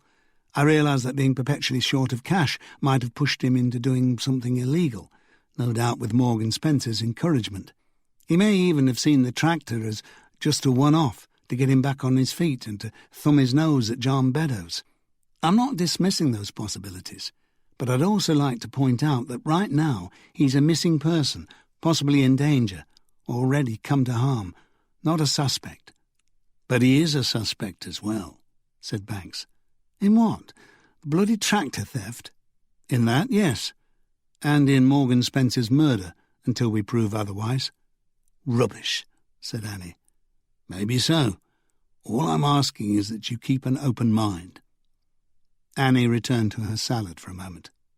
"It's open," she muttered when she looked him directly in the eye again. "She's got a broken finger," she said. "Alex Preston has. All right?" "You never mentioned this before. What happened?" "She said she trapped it in the door." "You don't believe her?" Annie paused before answering. "No," she said, then washed a mouthful of salad down with her beer. "Something's going on. I could tell by the way she was behaving. She was lying. You asked me if I thought Alex was being a bit naive. Well, maybe she is, or was. I think she's getting a few quick lessons in the harsh realities of life right now. She's frightened as well as worried." Banks sighed. "All right. I want you to keep on top of Alex Preston," he said, "short of shadowing her. You think she's holding something back? It's no good thinking you're protecting her by keeping it to yourself." "She might have let slip to Michael about Beddoes being on holiday," Annie said. "She did know he was going. She booked the trip for him. And we know there's no love lost between Michael Lane and John Beddoes. Also, if Michael found out that Morgan Spencer had made a pass at his mother, that might have given him a motive for Spencer's murder too. How's that for an open mind?" "But you said that was, 3 years ago? Why would he find out just now?" "I don't know. I'm not saying he did. I'm keeping an open mind. Maybe it's so open the dust's blowing in. I'm just saying it's another thing to consider when you look at Michael Lane as a suspect, or his father for that matter." "Frank Lane?" "Yes. Have we checked his alibis? Do we know for sure he's telling us the truth about everything? He's certainly not rolling in money, and he has no great love for Beddoes. What if the father had something to do with the tractor theft? Have we forgotten about that possibility?" "Not entirely," said Banks. "We'll keep it on the back burner. What do you think happened to Alex?" "Dunno. I suppose someone might have been warning her to keep quiet if she knew anything, or perhaps they think she knows where Lane is and tried to get it out of her. Maybe they saw me and Doug call by her flat the other day." "You don't believe she does know where Lane is, do you?" "No, Alan, I don't. The poor woman's beside herself. That much I accept is true. You can't fake that, not unless you're an exceptional actress. Tears, yes, but it's much more than that." "OK." Banks held his hands up in surrender. "Let's assume she doesn't know where he is. Someone thinks she does and comes to ask her. Breaks her finger when she won't or can't tell." "Which raises another important question," said Annie. "Oh?" "How did whoever did it know who she was and where she lived?" "Through Michael Lane, I'd guess." "That's right. Meaning that Lane probably is involved with whatever's been going on. Involved enough that the people he works for know where he lives and who with." "There is another possibility," said Banks. "What's that?" "That it's Alex they know. Alex who's working with them, and she's spinning you a line." "No way," said Annie, looking down into her dish. "The question is," said Banks, "do we put someone on her 24/7? Annie looked up again. "Do you think Madame Gervais would authorise that?" "Well, we got to use the new helicopter today, didn't we? It seems since we got our new Home Secretary and Police Commissioner, we only have to ask. Enjoy it while you can. It won't last. What I'm saying is that if you think Alex Preston is in danger, then we obviously need to keep an eye on her. It was probably just a low-level thug, not the boss himself. Even so, and there's something in it for us. He could lead us to the boss." "OK," said Annie. "I'll see what I can get organised. It's stretching things a bit thin, I know, but 4 officers should be able to manage a 24-hour watch between them. I mean, we don't need anything too elaborate here. It's not exactly Tinker, Tailor, Soldier, Spy." "OK," Banks said. "And in the meantime, after the post-mortem, why don't we go pay Alex a visit before we check out Venture in Leeds? Winsome can take Jerry or Doug and have a chat with someone at Vaughan's about Caleb Ross's pickup schedule and who might have access to it. Ross probably drove a circuitous route. How long had he had this particular load in his van? How long did his round take him? Once we have the list, we'll have to check every farm he called at, and even then there's no guarantee anyone will know anything. I don't know, but I imagine it's easy to sneak another black bin bag or two among the pile if you know where it's kept. Ross is also bound to have left the van unattended here and there, and it wouldn't have taken long for someone to add a few bags to his load. Have you ever thought that Ross himself might have done it? What, the killing in the hangar? Yes, or at least prepared the body for incineration with the animals after the killing. Why not? He had the best access. It's an interesting possibility, and he certainly might have known what he was carrying in the back of his van. You're heading in the right direction. He could be more involved than we think. What more perfect cover than his job for tipping off criminals where to find unguarded livestock, or when farmers will be away, leaving expensive equipment in their garages and barns.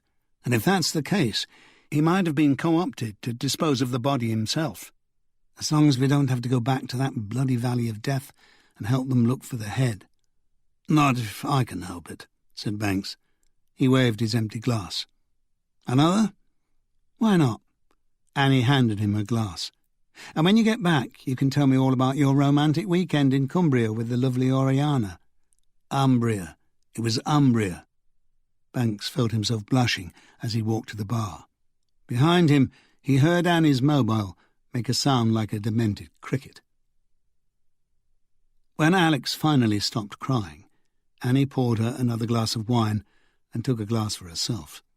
She'd been denied that second pint with Banks, leaving him alone at the table as she hurried out of the Queen's arms after receiving Alex's phone call, so why not? He had wanted to come with her, given the subject matter of their conversation, but she had told him no. This sounded like something she could do better on her own. Woman's work. And it was. It was more a matter of do-gooding, of giving comfort, than real detective work. At least he had seemed relieved to avoid having to tell her about his weekend in Umbria, and she had left him alone, listening to the Springfields' silver threads and golden needles. Banks had been right about Annie's motives. She did want things to go well for Alex and Michael. They weren't exactly a project, the way Lisa Gray had been for Winsome, but she had pinned some hopes on them already, and she was damned if she was going to let them slip through the cracks. Maybe she was doing it more for herself than for them. Maybe it was even a part of her own rehabilitation, something she could enjoy vicariously, seeing as she seemed unable to find a man of her own. She didn't know, and she didn't care. The room was warm and cosy, the shaded lamplight soothing. Once in a while she heard a yell or a loud noise from outside. Kids, most likely. Then the muffled male and female voices of a burgeoning domestic sounded from above.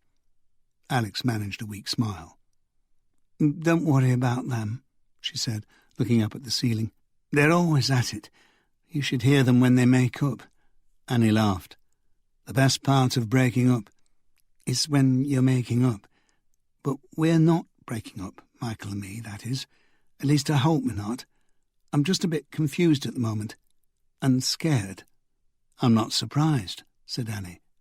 "Why don't you tell me about it?" Alex gave her a suspicious glance.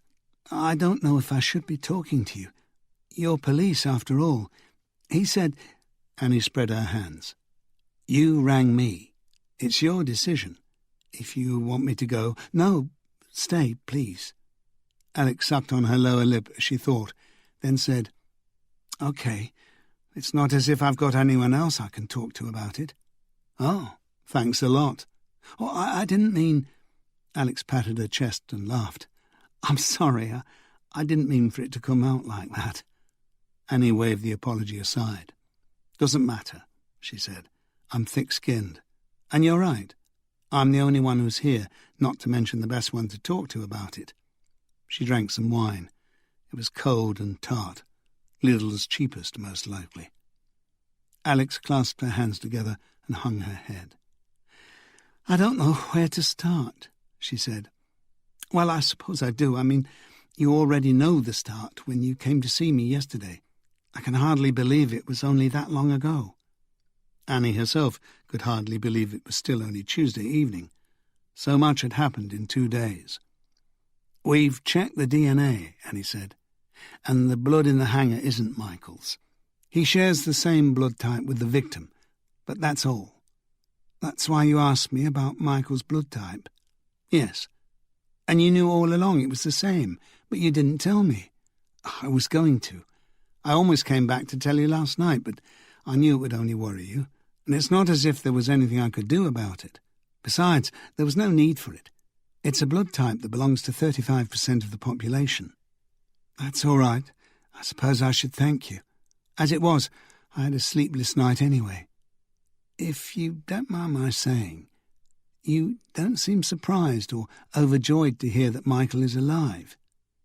Alex turned away, avoiding Annie's eyes. That's because I know it wasn't him. I know it wasn't Michael.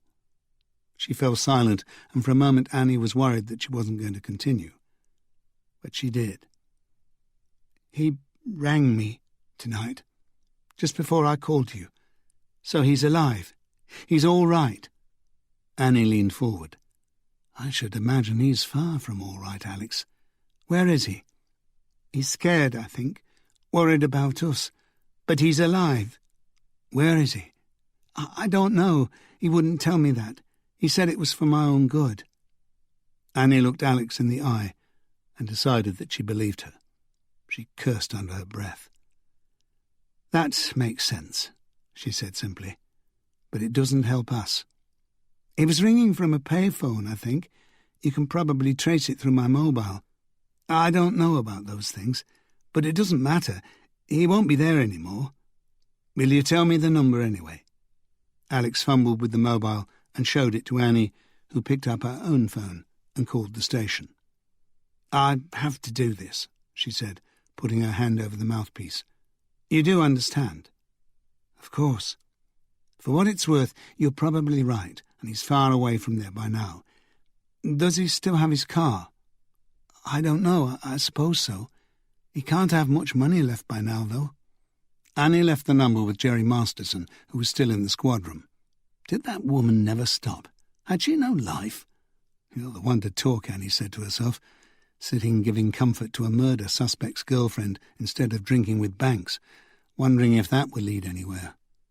She wasn't sure whether she had given up on Banks. She couldn't compete against the likes of Oriana, but Annie guessed Oriana would last a while and then drift away like the others. She was far too young for him, for a start, almost half his age, and from what Annie could tell, she didn't seem the type to squander her life on taking care of an old man, which was certainly what she'd be doing before too long if she and Banks remained together. She turned her attention back to Alex, who was refilling their glasses. I know we're at odds over this, she said. You probably think you're protecting Michael, that it's best for him to stay on the run, to keep hidden, to avoid us. But we really need to find him. We have to talk to him. We can help him. He knows something about what happened on Sunday that could help us find Morgan Spencer's killer. Alex thought for a moment. He doesn't know much, she said. All he told me was that Morgan texted him and asked him for help on a job at the old hangar. Morgan was probably into all sorts of dodgy things Michael didn't know about. Michael said he drove out there and saw something he shouldn't have. Since then, he's been on the run. He hasn't done anything wrong. He's scared. Can't you see? Maybe that's the case, said Annie. But we still have to talk to him. We don't know that he hasn't done anything wrong. A lot's been going on, Alex, and we need explanations. Surely you must see that. But I don't know where he is. Can't you believe me? She held out her finger. Do you see that? Annie nodded. I didn't trap it in the door. A man came by last night. He pretended to be police. He even had an identity card, though I didn't get a good look at it. He wanted to know where Michael is.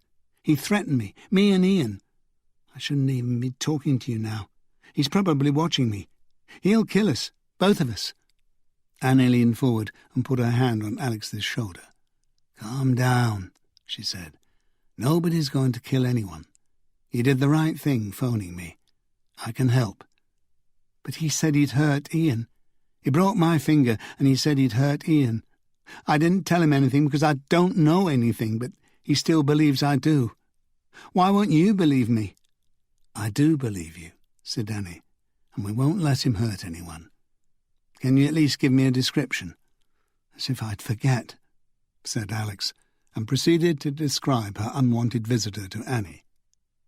If I introduce you to a police sketch artist, she said, do you think you can help him work on a likeness? There were computer programs far more complex and accurate than the old Identikit format now, but Annie still believed that an artist was the best chance of getting a reasonable likeness.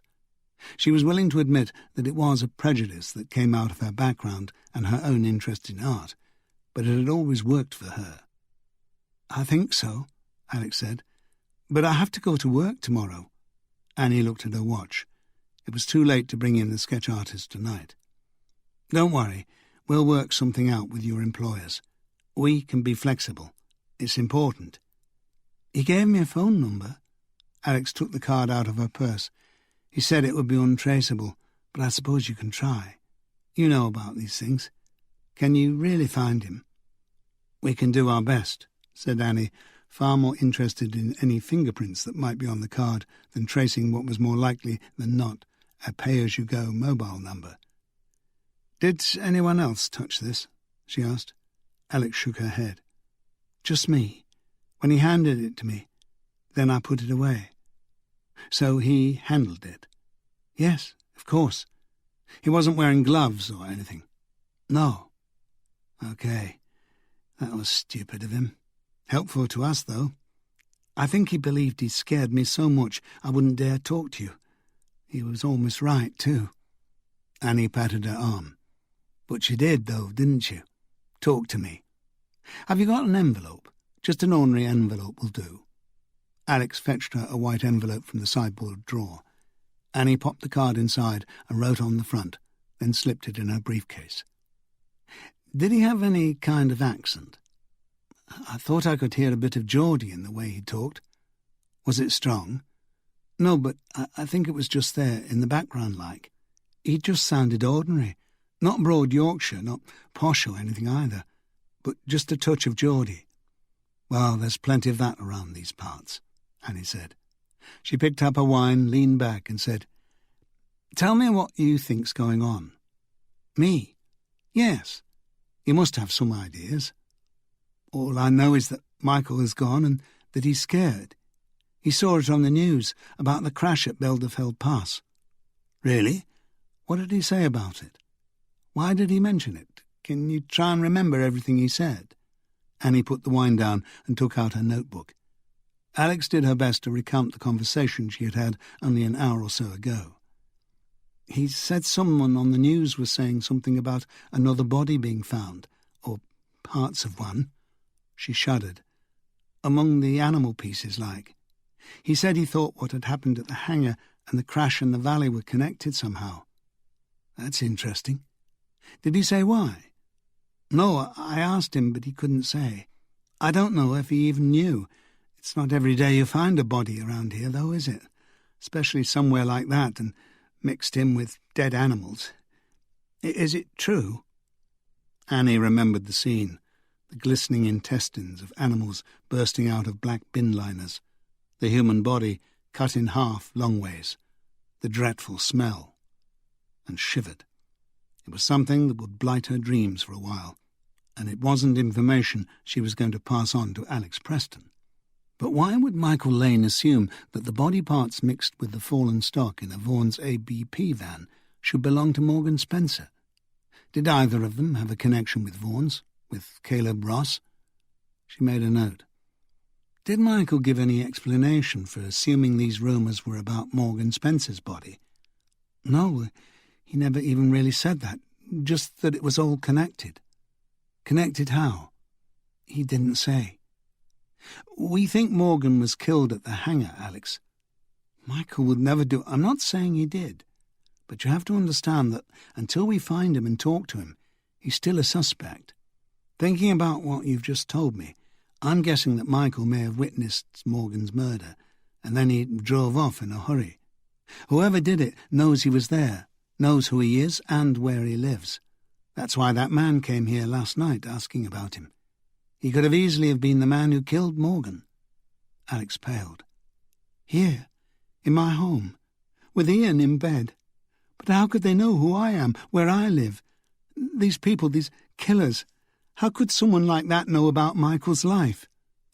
That was a question Annie had discussed earlier with Banks. She had a few possible answers of her own, but none that Alex would like. But Alex wasn't stupid. You're saying that he worked for them, aren't you? That he did criminal jobs for them with Morgan? You're saying Michael was involved? I wouldn't go that far, said Annie. What I would say is that it's possible that Michael might have been about to get involved. On the fringes, perhaps on the threshold. You say he wanted a new camera. He wouldn't do that. Not Michael. You just don't understand. You don't know him. No, I don't, Annie said softly. And that's what I'm depending on you for. But there's no point arguing. This won't be settled until we find him and talk to him ourselves. You'll put him in jail. Don't be silly, Alex. Why would we do that? I think it's time you realised that he stands a far better chance with us than he does with whoever's after him. People who would break a woman's finger and threaten her child. What do you think they'll do to Michael if they find him? Alex put her hands over her ears. Don't. Please, don't. Be realistic, Alex. I can't tell you any more. I don't know any more. I would if I could. That's okay, I believe you. It's late now, but what I want to do first thing in the morning is to get this man's card checked for fingerprints. If he's a habitual criminal, there's every chance we have his prints on file. I'll also need you to come in and give us your own prints for elimination purposes. Then we'll see about the sketch artist. I'll come over early and drive you to the station after we've taken Ian to school. And we'll fix it with your boss. Will you do that? Maybe you can help us with Morgan Spencer, too. We don't have any photos or good descriptions of him. OK. In the meantime, I'll see if I can get a family liaison officer to come over right now. No, I don't want a stranger in my house. Why can't you stay? It's a let-down sofa. You'll be comfortable. Or you can take the bed if you want. I've even got a spare toothbrush. Never been used. I can't do that, Alex. Why not? Annie could think of no real reason, except that she wanted to go home and be alone. She realised how selfish that was. Here was a young woman in need, and all that Annie had to do was agree to stop the night and settle down on the couch. Besides, she knew she had drunk a bit too much wine to be driving safely. She could always get a taxi home, but that would be expensive. Alex refilled their glasses. Seriously, she said, I'm really scared. It'll make me feel a lot better if you'll stop. I don't want to be a victim anymore, but I need help right now. Then the hall door opened, and a little boy stood there in his striped pyjamas, rubbing the sleep from his eyes, his hair tousled. I can't sleep, he said in a pathetic little boy-lost voice. I had a bad dream. Can I sit up with you and watch TV?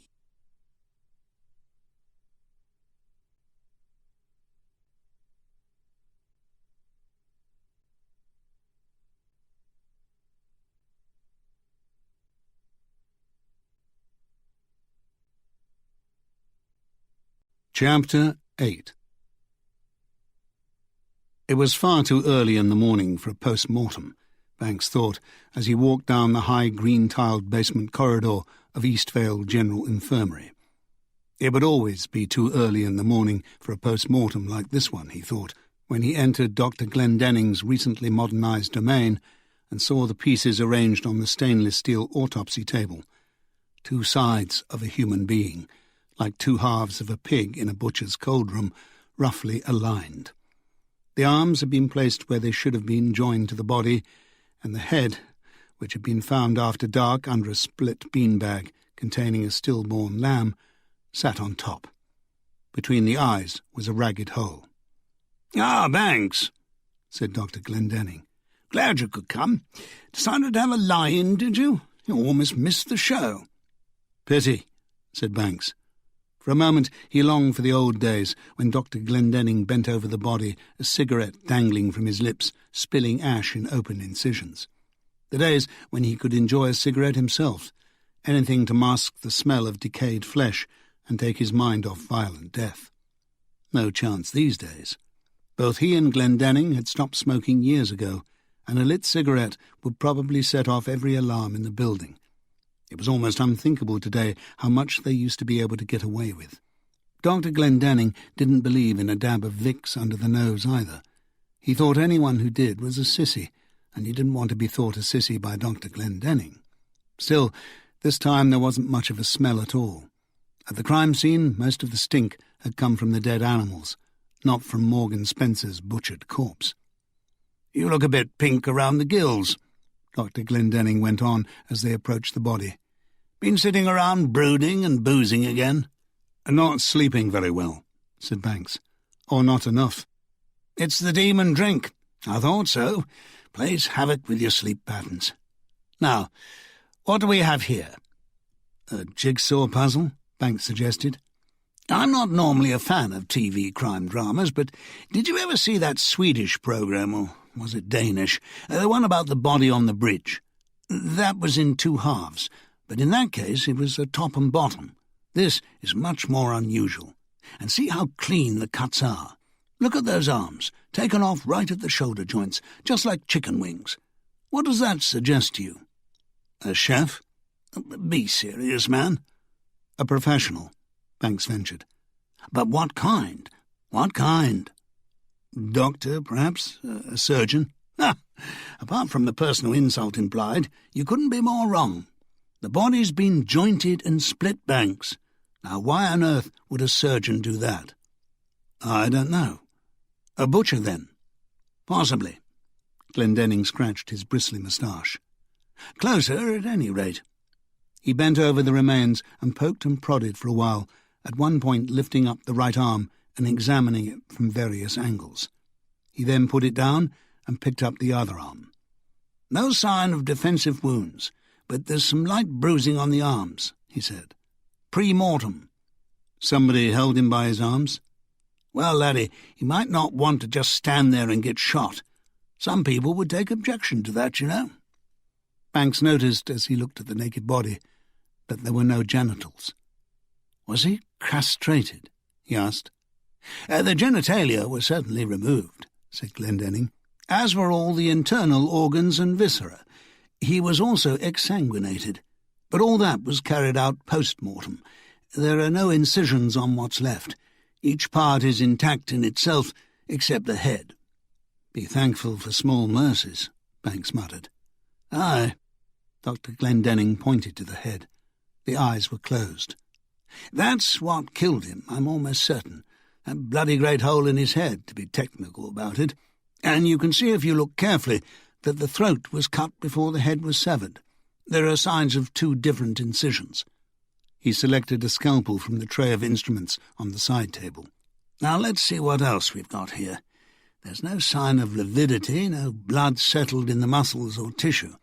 He put down the scalpel and conferred with his assistant quietly for a few moments, then turned back to Banks.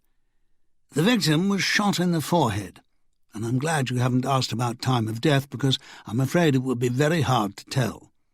"We think it probably happened on Sunday morning." "Now look at this." Dr. Glendenning pointed towards the ankles, where Banks could see the deeply cut groove of some sort of binding. "Rope?" he asked. "Leather? Metal?" "We'll settle that later when we check the wound for fibres.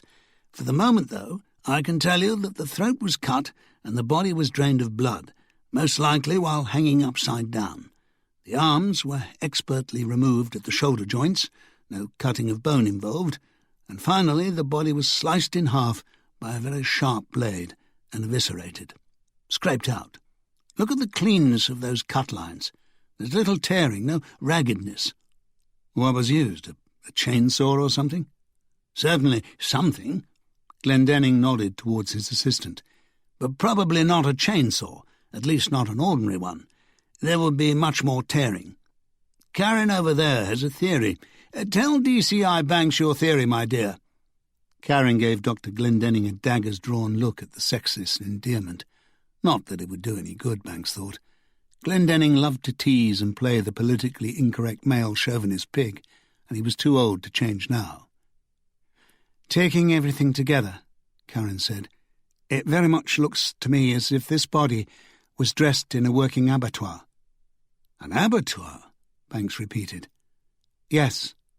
Karen glanced at the remains, then back at Banks. She was a petite, serious brunette, most of her hair hidden under the surgeon's cap, and she looked far too young and innocent to know such things. "That's my opinion, DCI Banks. Your victim was shot first and then taken and cut up in a slaughterhouse. Of course, Banks scratched his head. Goes without saying. And the gunshot wound? The cause of death? I just said shot, Karen explained. I did not say gunshot. Christ, says Banks. No country for old men. Dr. Glendenning gave him a surprised glance. It certainly isn't, he agreed. But this is hardly the time or place for a discussion of age and society. It's a movie, said Banks. The killer uses a bolt gun. Give the man a cigar. I'll bet you $1,000 to a bucket of slops that when I go inside, I'll find the frontal lobe scrambled and no stray bullet. It's rare in human murder cases, but as you can see, it does the job. The way it usually works is a gas cylinder is used to power the bolt which enters the skull to a certain point, causing massive and irreversible brain damage. Then the bolt retracts back into the gun. Used on a cow or a pig, you couldn't guarantee that death would ensue. The animal may just be stunned, so you'd probably have to prepare for exsanguation on the spot. But with a human being, well, our skulls aren't as thick, no matter what some of us might think. This man was shot with a penetrating bolt gun, the kind that a professional slaughterman would use. So he would have died on the spot. Most likely, said Glendenning, though he might have survived for a short while as his system was shutting down. Death is not always immediate from such wounds, though he would most certainly have been incapacitated. And the loss of blood? Apart from the amount he lost at the scene, there's usually a lot of blood with head wounds, the rest was drained later. Judging by the straps and the split carcass, I'd suggest that he was hung upside down and his throat was slit. All you need to bleed out then is gravity's help. It doesn't even matter if your heart stopped. After that, he was cut up, disjointed, eviscerated, and from what I can gather, packaged up like a stillborn lamb and shipped off for incineration. No one would be any the wiser. Banks looked at the gruesome remains of Morgan Spencer on the steel table and felt the taste of hot, acid bile in his throat. Christ, he wondered, what and who were they dealing with here? Annie felt disoriented when she woke early on Wednesday morning, and for a moment she experienced that terrifying sensation of not knowing where she was or how she'd got there. It didn't last long, thank the Lord, until the dry mouth and the throbbing headache told her she was on Alex Preston's let-down sofa, and she had a bloody hangover. It was the strangest sensation, she reflected, as she sat up and stretched, that split second when you don't recognize the place you're in. Maybe that's what you felt when you woke up dead, she thought, then chided herself for being so stupid as to think you could wake up dead. It must be the hangover thinking. It was just starting to get light outside, and nobody else in the flat was up yet.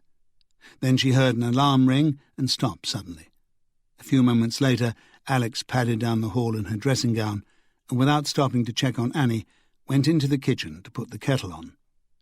Annie lay on her back and pulled the blanket up to her chin. When Alex came back, she stopped in the half-light by the sofa and looked down at Annie. "You're awake," she said. I wasn't sure. Mind if I switch the light on?" Annie rubbed her eyes. "Not at all. The kettle will come to a boil in a minute.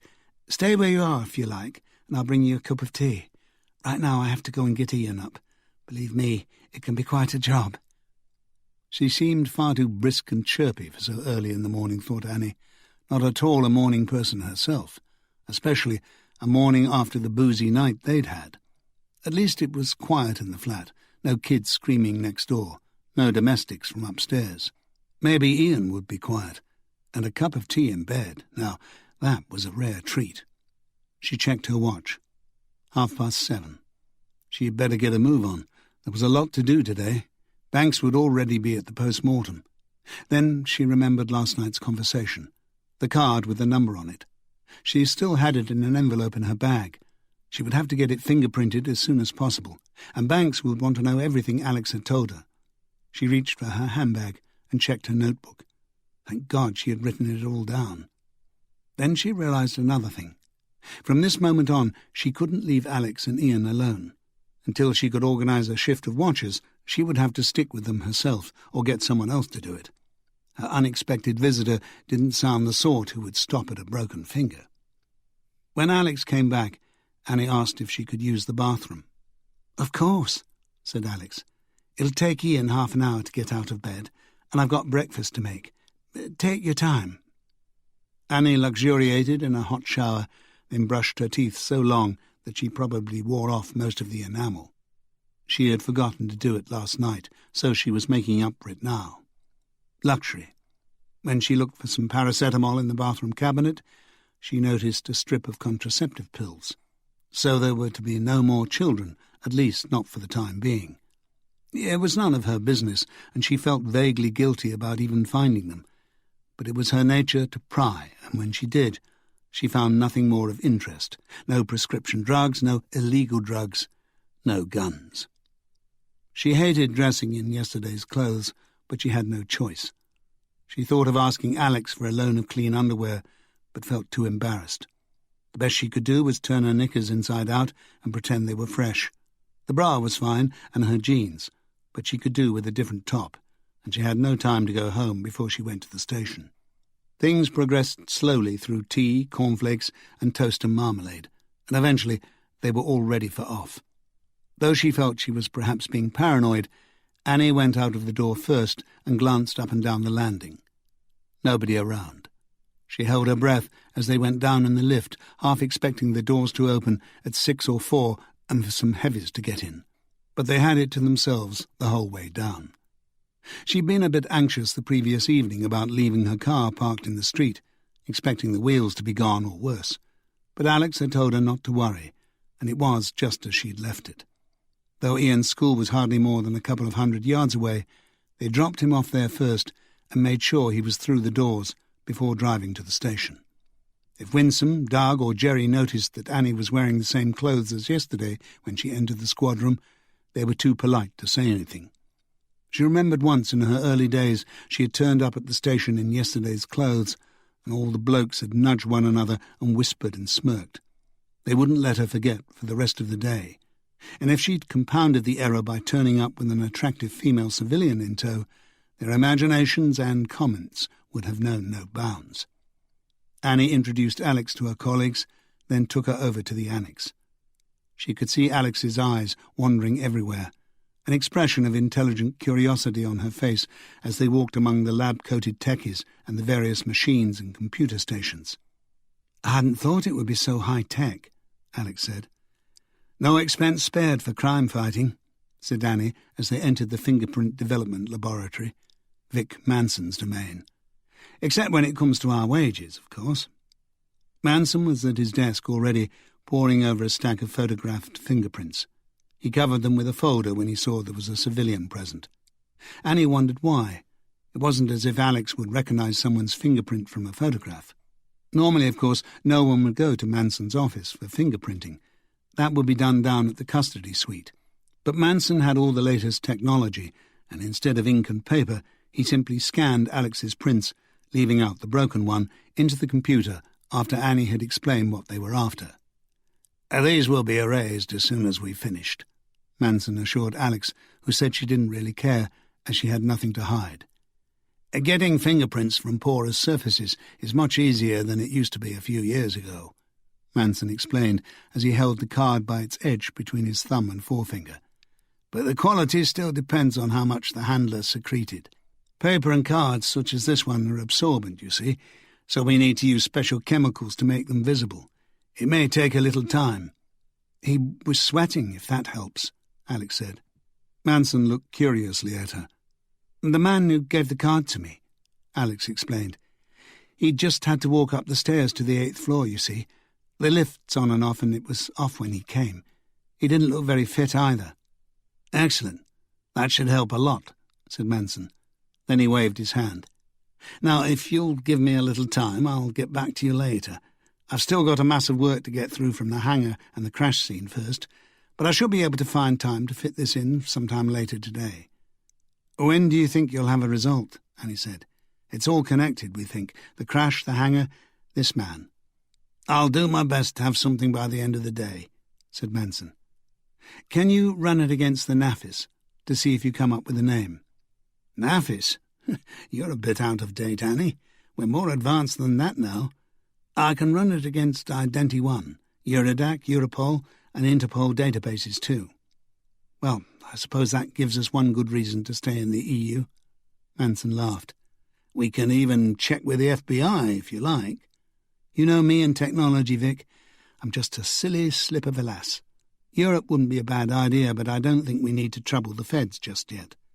Will do, said Manson. I'll give you a bell. Annie thanked him and shepherded Alex out of the lab. She looked as if she wanted to stay and watch, but Annie knew Manson wouldn't like that. Like many a scientist, he wanted to preserve the mystique, the magic, mystery and secrets of his profession, like the conjurer who won't reveal how he pulls a rabbit out of the hat. "What now?" said Alex, as they walked back down the corridor toward the squad room. "Work for you, after the sketch artist. Me too. I have to go to Leeds this morning." "What about—" "Don't worry. I'll make sure you're well taken care of before I go anywhere." There was no point now, she thought, in keeping the surveillance from Alex, especially as knowing that there would be someone watching over her might ease her stress levels. Doug Wilson could take care of it for today, he said. She knew that Banks would approve, as Alex had now become a priority, if not a major witness. She was the best lead they had to Morgan Spencer's killer and to another member of the gang. "Ian will be fine at school, and you'll be fine at work. But I'll make sure there's someone keeping an eye out for both of you, and someone to take you to pick up Ian and go home." "But how will I know he's real?" "You've already seen him, in the squad room. The one that looks like Harry Potter." "Don't you dare say that to him," said Annie. "He's very sensitive. He also has a black belt in karate." Doug had no such thing, of course, but Annie felt the lie would reassure Alex more than knowing that he'd grown up on an estate like the one where she lived, and that he could handle himself. "Will you—" "Don't worry. I'll be around to check that everything's all right later. We should have some results from Vic by then, and we'll also have some other officers to keep an eye on you. I'll make sure you're introduced to them. If you hear anything at all from the man who came to see you, call me." They turned into the squad room. "Now, wait here with Doug. I'll go and arrange for the artist." Winsome took Jerry Masterson with her to Vaughan's ABP after Banks had given them all the quick version of Morgan Spencer's post-mortem results. She thought it could be too important an interview to carry out alone, and it would be good experience for Jerry. They pulled up at the gate of the fenced compound and got out of the car. The place wasn't very large. Winsome noticed just a few metal storage structures, aluminium most likely, an area for parking the fleet of collection vans, 2 temporary office buildings on blocks, and a windowless structure with a tapered chimney which Winsome took to be the incinerator. It was a fair day, weather-wise, if a bit cold and grey, but the ground was still muddy from the recent rains. Winsome and Jerry put on their Wellingtons before getting out of the car and heading for the nearest office trailer. A faint smell of decay hung around the compound, an occupational hazard, Winsome imagined, no matter how well you packaged up the dead meat. She also noticed that there were no other farms or businesses for some distance. Another thing Winsome noticed as they climbed the steps to the office was a total lack of activity. There was no one in the yard, no sounds at all, only the pale smoke drifting from the chimney of the incinerator and dispersing in the chill air. She wondered if there was anybody around at all. It was Wednesday, so it should be a regular workday. She knocked on the flimsy door. Almost immediately it was opened by a tall and slightly stooped man in jeans and a polo-necked green jersey. He had a head of bristly grey hair which matched the bristles around his jaw. Winsome put him in his mid-50s. "Mr. Vaughan?" she inquired. "One of them. Neil. It's a family business." Winsome and Jerry showed their warrant cards, and Neil Vaughan invited them inside. The side of an old cardboard box served as a doormat, and they wiped their feet as best they could without reducing it to shreds. Vaughan seemed to be the only person around. After he asked them to sit down, he returned to a desk littered with papers and swivelled his chair to face them. The inside of the trailer was bleak, as such places usually are, and on the pasteboard walls were hung, with a girly calendar curling at the edges, a large chart with written in squares and an ordnance survey map of the immediate area. The floor didn't feel stable, and the chairs were lumpy. The office smelled of pipe tobacco, and Winsome guessed they didn't bother much about non-smoking regulations in the workplace out here. A small electric fire stood against the far wall. Both elements were on, but the heat wasn't reaching where they were sitting. "We're all gutted by what happened to Caleb," said Vaughan. "I gave everyone the day off. I can't imagine how anyone would have had the heart for collections today. I do most of the hands-on business now my father's incapacitated. My brother Charlie helps out sometimes." Vaughan paused.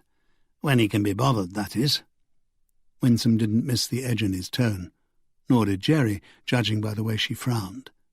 Neil Vaughan looked from one to the other. "What can I say?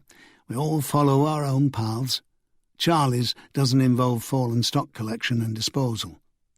"What does it involve?" Winsome asked. "Horses, mostly, and not dead ones."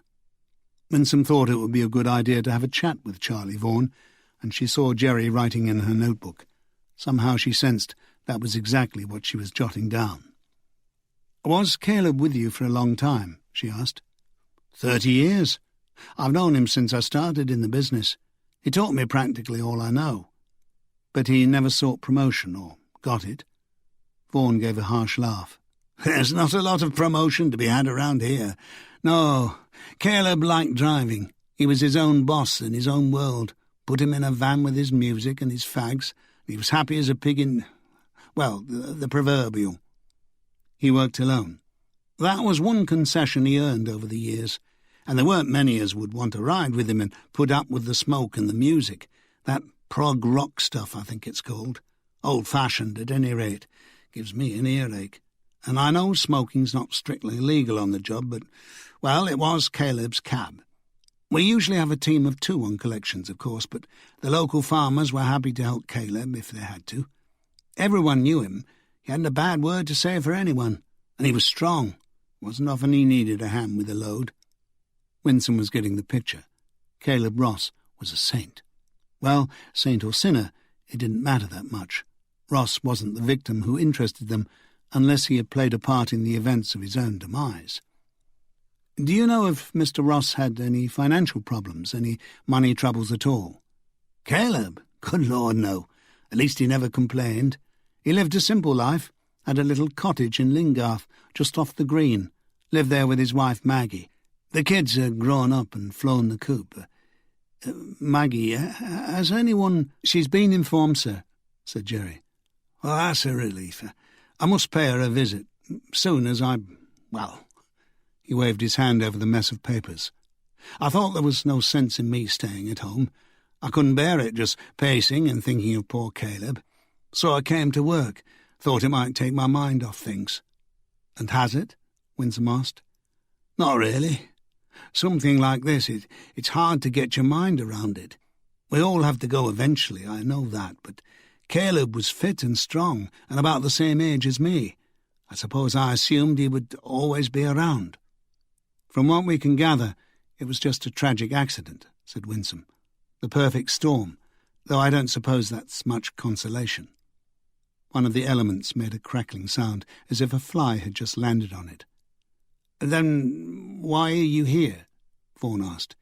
"Is it a matter of insurance?" "Nothing like that, sir," said Winsome. "Neil, please. Then what?" Winsome and Jerry exchanged glances. "You haven't been watching the news?" "A constable came to the office," Vaughan said. "All I know is that he told us Caleb had died in a crash due to severe weather conditions. I didn't want to go home and see it replayed endlessly on the news." "Is that not what happened?" "That's exactly what happened," Winsome said. "A freak hailstorm, a stray sheep and an oncoming car. There's no question of blame or anything." Vaughan looked puzzled. "Then what—" "It's what Mr. Ross was carrying that interests us." "I don't understand. Carrying?" "There was another body found at the scene." "Another body?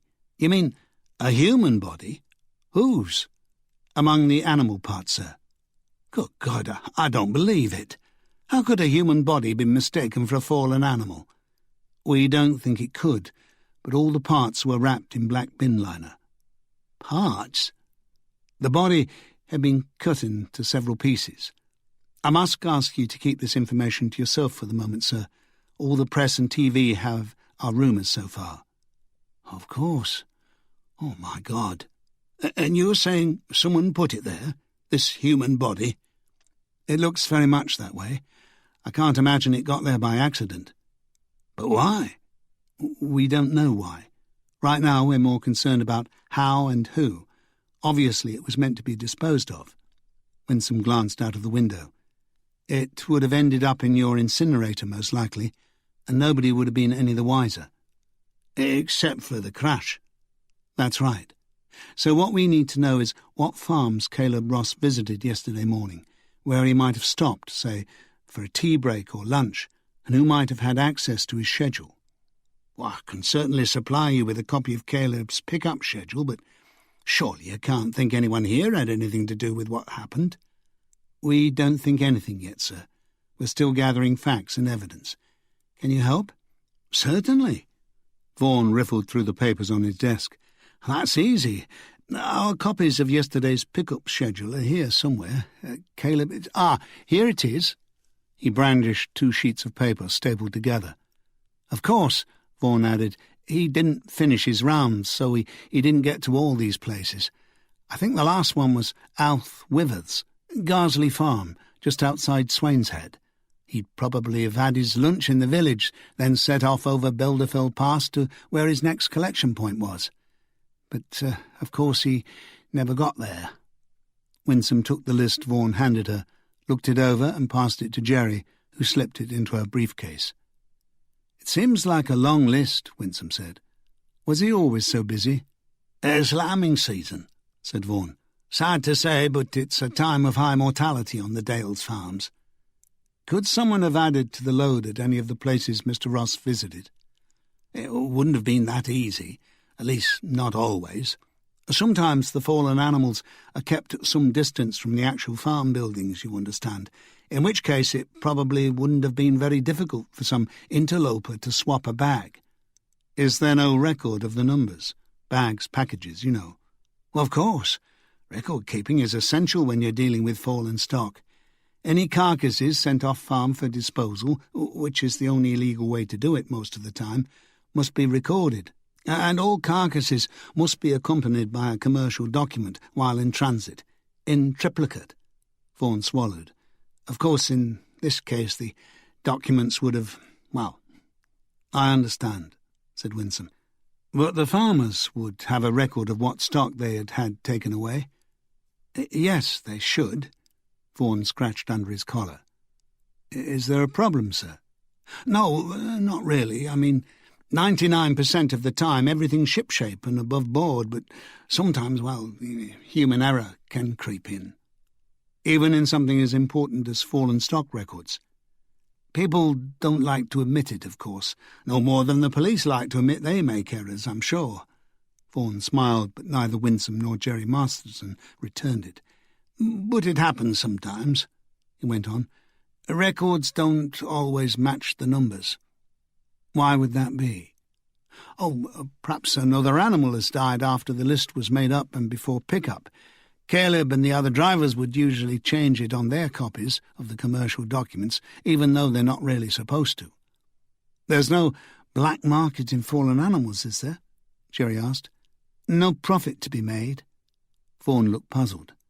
No. How could there be? I don't understand.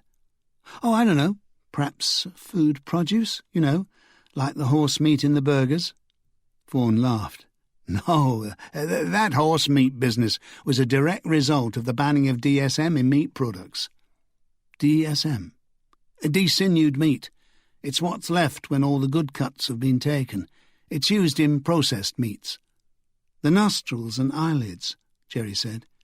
It might include them, but that's not the point.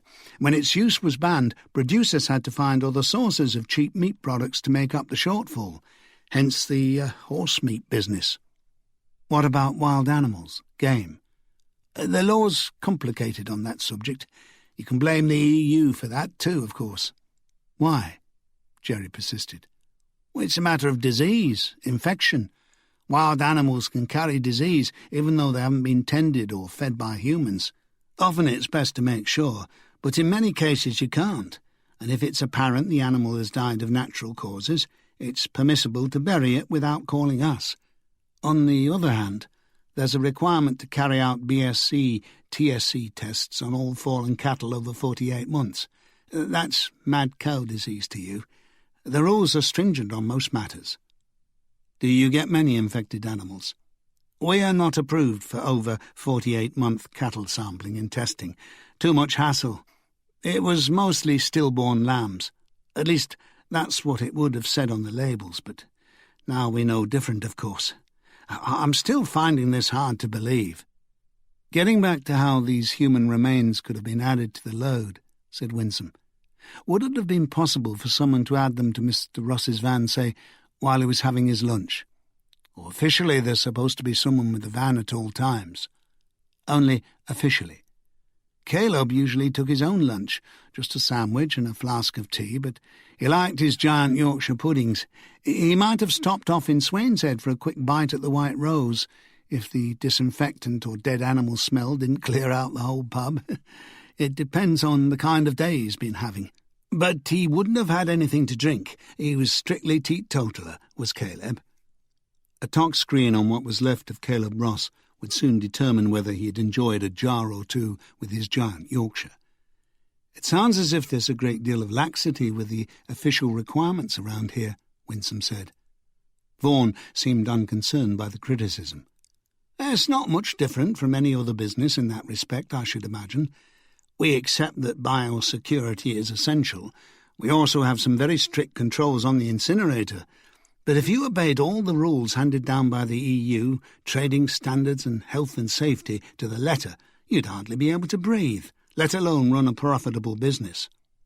So it could have happened that way. Someone could have added the body parts to his load while he was having his lunch. It's possible, if they could gain access to the van. But if his paperwork was in order, it could also easily have happened anywhere on the route, even if he were obeying all the rules. What do you mean? I mean that Caleb wouldn't open any of the bags to check their contents, and they'd go straight into the incinerator here when he got back. Nobody would want to open, well, you can imagine. The idea is to dispose of fallen stock as quickly as is reasonably possible, and as I said, we don't do any testing here. If the farmer wrote down 2 dead lambs, then Caleb would assume that was what was in the bags, and the commercial document would bear this out. He's not going to open them and make sure that's what's in there. Assuming they were already bagged. Yes, of course. That is usually the case. And that's also assuming that one of the farmers Caleb visited must have known what was in the packages and passed them off as fallen stock, Jerry added. Yes, highly unlikely, wouldn't you think? They're all regular customers, all above board. Winsome didn't necessarily agree, but she nodded as she watched Jerry scribbling away. In fact, it seemed to her that the whole business was lax, and that it would have been unbelievably easy for someone to have slipped Morgan Spencer's body parts in with the load. Someone could have made an exchange at one of the farms if the fallen stock had already been bagged and listed. Swapped a couple of bags and labels. Then no one would have been the wiser, would they? I suppose not, said Vaughan. I really don't know. It's not something I've thought about much. It's not something that happens every day. How do you know? Jerry asked. Vaughan looked at her open-mouthed. Well, I mean, if you incinerate the bags without checking what's in them when they've been listed on the paperwork, it could have happened any number of times. Yes, strictly speaking, but you're splitting hairs. Winsome thought so too. They were hardly trying to make out that Vaughan was running a murder victim disposal service. One body was enough. She gave Jerry a curious glance and picked up the threads again.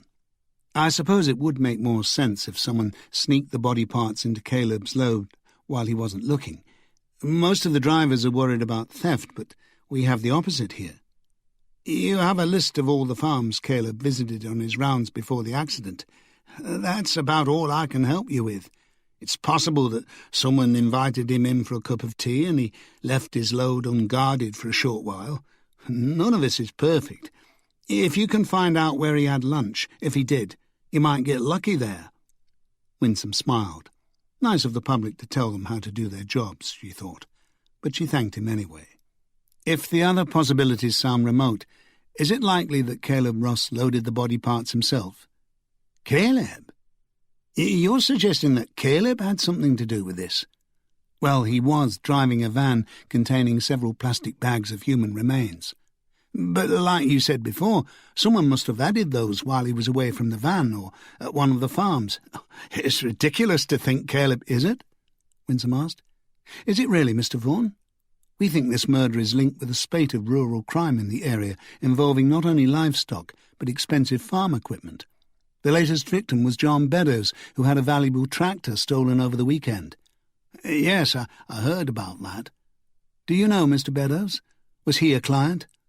Not often. He keeps some pigs and poultry, doesn't he? I think we've been out there a couple of times over the past few years. Caleb? I wouldn't know offhand. We have several vans and drivers. I can check if you really want to know. If you would, please.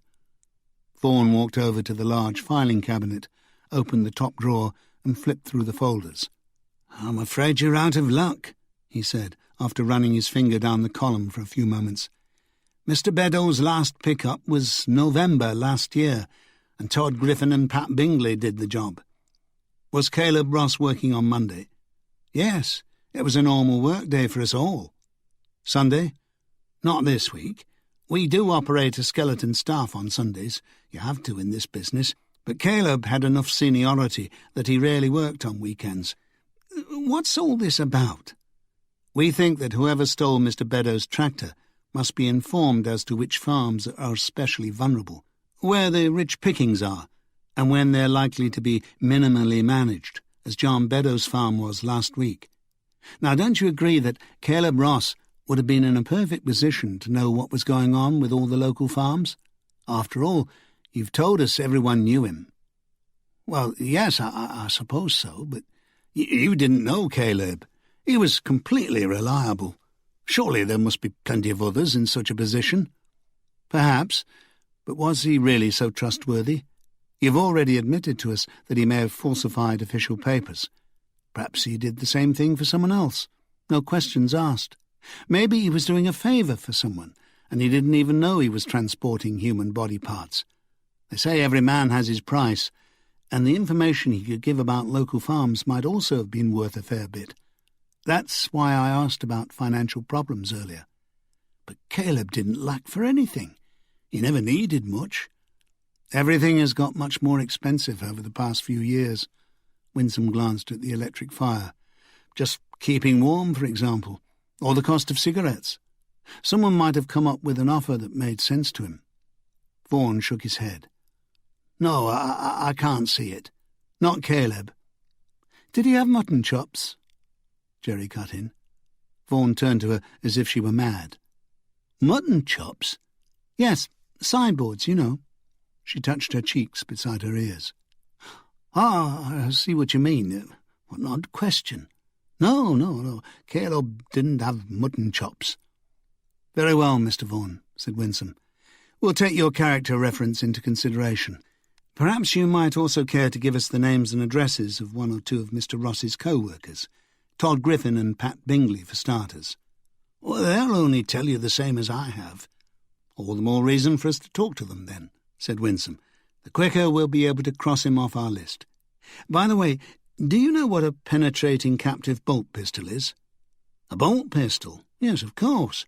It's what the slaughterman uses in an abattoir to stun the animals. Do you own one? Certainly not. Why would I need one? The animals are already dead when they come to us. Just wondering. Do you know of anyone who has one? I can't say as I do. Caleb Ross, for example. I very much doubt it. Why would Caleb have one? Where could he get hold of one? I take it you just can't buy them in the shops. Winsome gave Jerry the signal, and they stood up to leave. Just one more thing, sir, said Winsome, pausing at the door. Yes? As I said, the human remains have been cut into manageable pieces. It looked like a professional job, according to our pathologist. Would you have any idea how or where that might have been carried out? Vaughan rubbed his forehead. Me? No. Don't know any dodgy butchers or slaughtermen? Vaughan looked decidedly pale now. No, he said. Sorry, that's not a part of our business service. And it seemed to Winsome as if he couldn't wait to shut the door behind them. Venture Property Developments was housed on the 6th floor of a red-brick office complex just south of Granary Wharf, overlooking the tangle of arterial roads south of Leeds city centre. The mirrored lift was clean, fast and practically silent. Banks watched Annie powder her nose as they went up, and was amazed at how quickly she applied a fresh coat of lipstick and brushed her hair into its natural chestnut glory. It had been windy outside, and even the short walk from their parked car to the office had been enough to reduce it to a messy tangle. Banks, of course, had no such problems. The wind hardly made a dent in his closely cropped dark hair. He did notice in the large mirror, though, that the touch of grey seemed to be spreading from his temples. "You okay?" he asked Annie. She had been fidgety in the car and had phoned Doug Wilson on his mobile twice to check that Alex Preston was safe. She had told Banks on the way about her visit the previous evening and about Alex's phone call from Michael Lane. "I'm fine," she said with a forced smile. "Ready to rock and roll." The lift doors opened at the reception area of Venture Properties, where an immaculately groomed receptionist, whose name tag read Brenda, sat behind a semicircular desk under the red company logo on the wall. The area smelled faintly of nail varnish remover. Brenda smiled her patent smile of greeting, tinged with a hint of suspicion she no doubt reserved for newcomers, and said, "Good morning. Can I help you?" Banks showed his warrant card. "We're here to see Mr. Norrington." Brenda seemed unimpressed by the official identification. "Do you have an appointment?" "Yes," said Banks. "Please take a seat." She gestured towards a modular orange couch arranged around a glass table on which was spread a selection of magazines, The Economist, House and Home, along with the Financial Times and a selection of the morning's papers, all looking untouched. Brenda busied herself on the telephone, her voice reduced to a distant whisper. When she hung up, she said, "Mr. Norrington will see you in a few minutes. Can I get you something to drink? Coffee, tea, water?" "Coffee, please. Black, 2 sugars," said Annie. Banks asked for water. Brenda disappeared and came back seconds later with a cup and saucer and a plastic bottle of fizzy water. Before Annie had managed to finish her coffee, Brenda's phone buzzed and she asked them to follow her. Norrington's office was at the end of the corridor. It was larger than the entire Eastvale squad room, and the far wall was one giant picture window. The sky was grey, so the Venetian blinds were up. Unfortunately, the window didn't look out over the city centre, but toward the south, a flat, dreary wasteland of other office buildings, arterial roads, factory yards, and retail warehouse outlets. Banks could even see the sprawling shopping park at Crown Point. Beyond that, lanes of traffic sped on the M621 as it coiled through the run-down urban areas of Hunslet and Beeston. Perhaps the view was an inspiration to property developers, Banks thought, a spur to bigger and better things. To most, though, he imagined it would be depressing. Norrington himself had the look of a man who was comfortable with his environment. As he stood up and came forward to greet them, Banks noticed he had hung his suit jacket on the back of his chair, had his shirt sleeves rolled halfway up his arms and his tie loose at the collar, the way Banks liked to wear his when he had to wear one. His thinning grey hair was swept back and his nose slightly bulbous. His manner was open and polite. He even gave a little bow when Banks introduced Annie, and for a moment Banks thought he was going to kiss her hand. Instead, he offered more refreshments, which both Banks and Annie declined, then bade them sit. Their chairs were wide and comfortable and faced the large window. At that angle, they could see only the sky, not the wastelands of South Leeds. "One of our colleagues rang you yesterday, I believe," Banks said. "She talked to Geoffrey Melrose, not to me," said Norrington. "He's my partner, to all intents and purposes. I'm afraid he's had to go to London on business today, but I can help you with anything you need." "I hope so." My colleague said she got rather short shrift. Jeff's a busy man. He told me it was something to do with the Druick development. That's right, the old airfield with the hangar. How long have you owned the property? About 4 years now. It was run down for years, going cheap, so we bought it for the land. Ever since then we've been trying to get zoning laws and investors in line for a new shopping development. It's a long haul, I can tell you. Do such things usually take so long? It depends. You certainly need patience in this business, though. While you're negotiating all this, who takes care of the property? Again, it depends on the property. In this case, Norrington leaned back in his chair and started stretching a rubber band. In this case, nobody, really. There seemed little point in employing a night watchman or a security company, as there was nothing there to watch.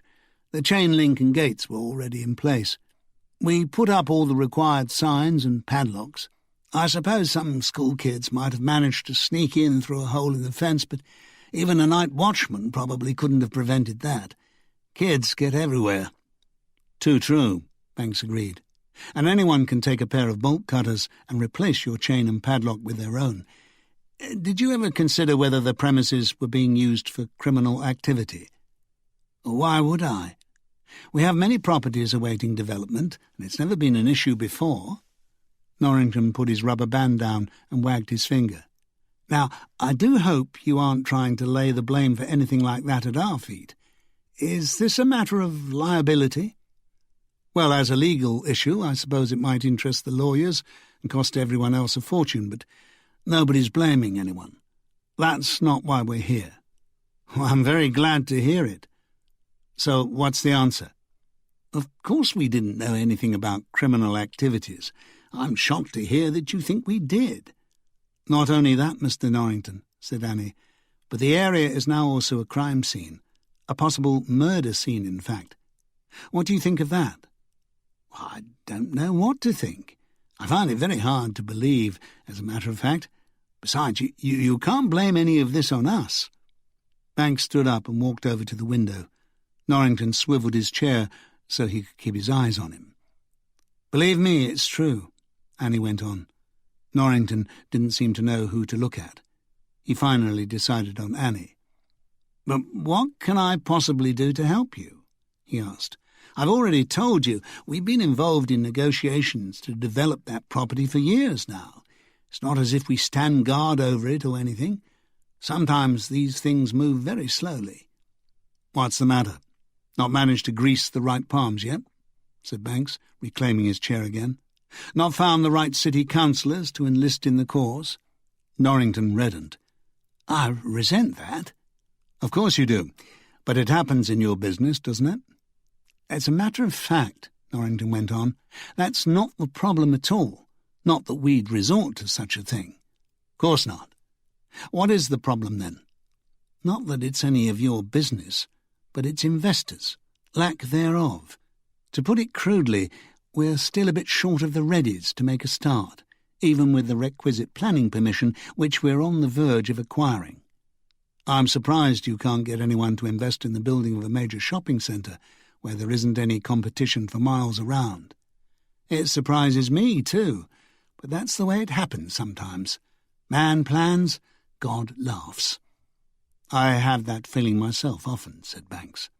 Wouldn't it help if you rented the place out for some private venture in the meantime? Perhaps that would bring in the cash you need, help you keep your heads above water until it's time to proceed. Too much hassle, said Norrington. Then we would have to hire security and worry about it all the time. We'll get the money, and by legitimate means. Norrington glanced from Banks to Annie and back. What exactly is it that you want from me, Mr. Banks? I do have things to do, you know, important things. I'm sure you do, and we'll try not to keep you much longer. For a start, I'd like to know if you have any idea who's been using the old airfield and hangar as a transfer point on a trafficking route. Trafficking? What do you mean, what trafficking? Stolen farm equipment and livestock. Maybe other things. People, drugs. We don't know the full extent of the operation yet. It's an ideal location, though. Isolated, unguarded, close to the A1. "I have no knowledge of any such activity." Norrington seemed shaken. He stood up, took his jacket from the back of his chair and put it on. "Look, I think I'm going to have to ask our legal representatives to come in if our conversation continues in this vein." "Why?" asked Banks. "These insinuations you're making." "I'm not making any insinuations. Do you have something to hide?" "No, of course I don't. It's just, well, I don't know what you're after." Banks scratched his scar. "You know, I'm not always too sure myself, Mr. Norrington. I often feel as if I'm just digging around until my shovel hits something.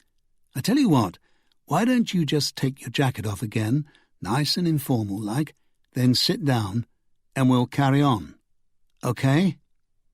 Norrington hesitated, then seemed to relax, and did as Banks suggested, though the suspicious expression remained on his face. "All right," he said, spreading his hands. "I've nothing to hide." "Good. Can you give us a list of the investors who've signed up for Druick already?" "I'm afraid that's privileged information. I can't just go around giving out names. Some of these individuals might wish to remain anonymous. Surely you understand that?" Banks leaned forward. "Mr. Norrington, perhaps it's us who ought to bring our legal representatives. In our case, it's called the Crown Prosecution Service, and they're very busy. But I'm sure we could persuade someone it's for a good cause. Next to the Internal Revenue, bankers, town planners and lawyers themselves, property developers are pretty low down in the popularity stakes, you know.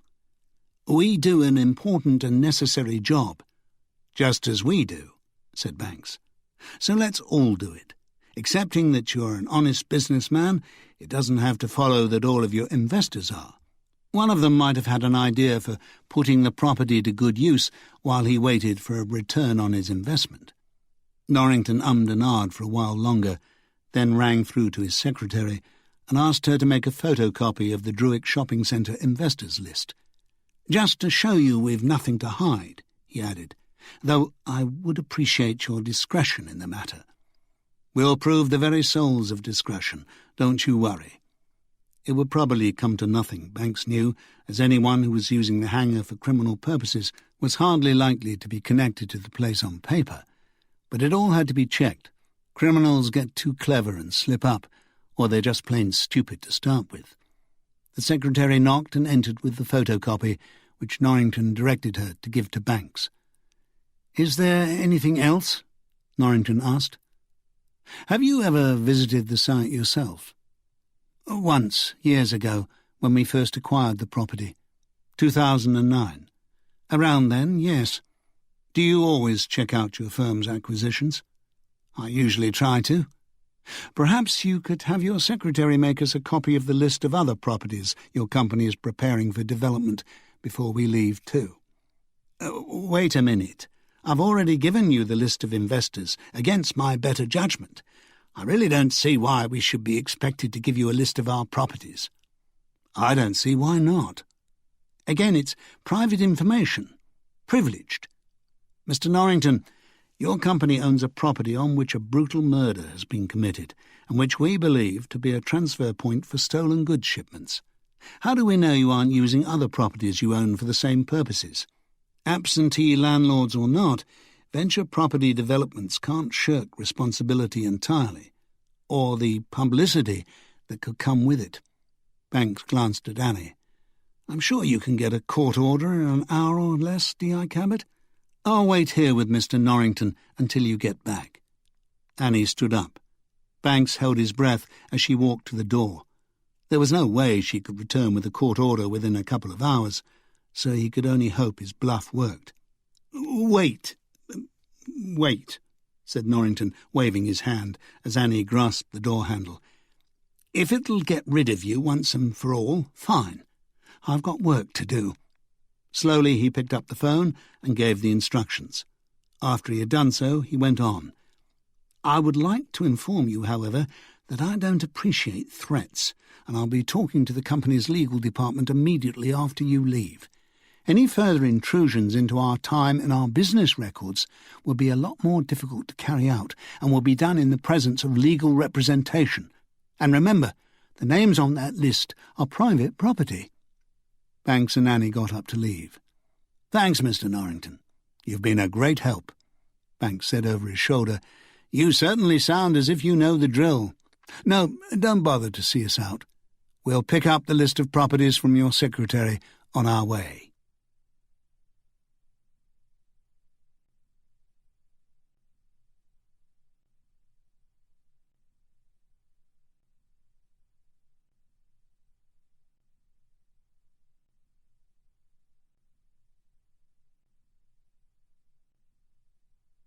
Chapter 9. The team gathered in the boardroom at the end of the day as the last rays of sunlight struggled in vain to blaze a trail of glory through the thickening clouds.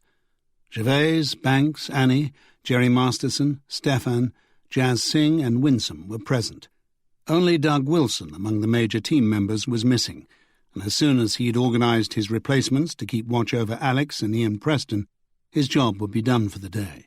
He had already reported no progress with the train companies. Banks had guessed it might lead to nothing, but it was an avenue that had to be explored.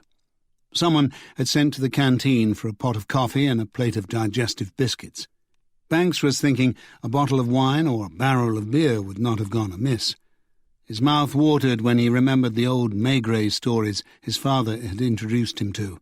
Maigret was always sending out to the local bar for beer and sandwiches from the Brasserie Dauphine. No such luck here. The overhead fluorescent lights were turned off, and a couple of tasteful shaded lamps provided a soft ambient glow that everyone seemed to need after the long and frustrating day they'd had. Banks knew they needed a break in the case soon, and the meeting was being held to try to determine from which direction that lead might come. Tacked to the whiteboard next to the sketch of Morgan Spencer and a picture of Beddoes's bright green Deutz-Fahr Agrotron were images of the penetrating bolt gun and the man Alex had described to the police sketch artist. There was no news from Vic Manson on the fingerprints yet, but Banks knew that Vic was a patient man and sometimes these things took time to get right. He'd come up with something, even if they had to wait until tomorrow. Jazz Singh was a bit faster with DNA, and she spoke first. "I won't bore you with the technical details," she said. "Not that you'd understand them. First, and perhaps most important, we have a match between the DNA extracted from the blood at the hangar near Druick and that taken from the body discovered in the Vaughan van's crash. And to be clear, I don't mean the driver, but the other body, the one that was cut up and put in bin bags." "So it was Morgan Spencer who was killed at the hangar," said Banks. "Hold your horses," said Jazz. "I didn't say that. I simply said they were the same. We don't have a sample of anything we know to be Morgan Spencer's DNA, so I can't say for certain it's him. Everything he owned was destroyed when his caravan burned down, and he's not on any of our databases." "Okay," said Banks. "We recognize Morgan Spencer from the crash site, especially after the searchers found his head." He pointed toward the sketch on the board. "That's how everyone we know who's seen him says he looks, especially Alex Preston." "What about his parents?" asked Winsome. "His father is proving difficult to contact," said Banks. "We understand he's somewhere in Barbados, but other than that, his mother lives in Sunderland. She's an ex-junkie, and her mental health is precarious. She lives in a halfway house and has very few personal possessions, none of which include a photograph of her son. Apparently, she lost touch with Morgan some years ago when she lost touch with the rest of the world." "We've had a look around Spencer's lockup," said Stefan Novak, "but I don't know if there's anything that can help you in there, Jazz. You're welcome to have a look. You might find a hair or something. No sign of his removal lorry or his motorbike, but we found traces of oil, petrol and red diesel." "Thanks," said Jazz. "Maybe I'll have a look tomorrow. I have to go back to the lab now. Backlog. The Harrogate rape case. Is that okay?" "Of course," said Banks, "and thanks for all your efforts." Jazz skipped briskly from the room. "And let's not forget," Banks said to the room at large in the silence after Jazz's departure. "Even though we think we've found and identified Morgan Spencer, we still have to find Michael Lane. Hopefully alive and well. He may well be our only chance of a witness to what happened, and we aren't the only ones who want him. I managed to trace the number he called Alex Preston from last night," Annie said. "It's a public telephone on Coppergate in York." "We'll alert the York police," said Banks, "but I imagine he'll be far away by now." After that, everyone submitted a brief summary of the day's activities, questions and responses, what they had learned and what they suspected. It didn't add up to a lot.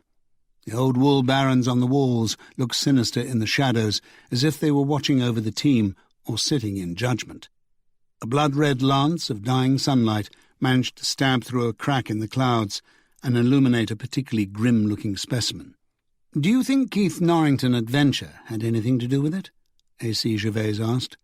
Banks glanced at Annie. No," she said.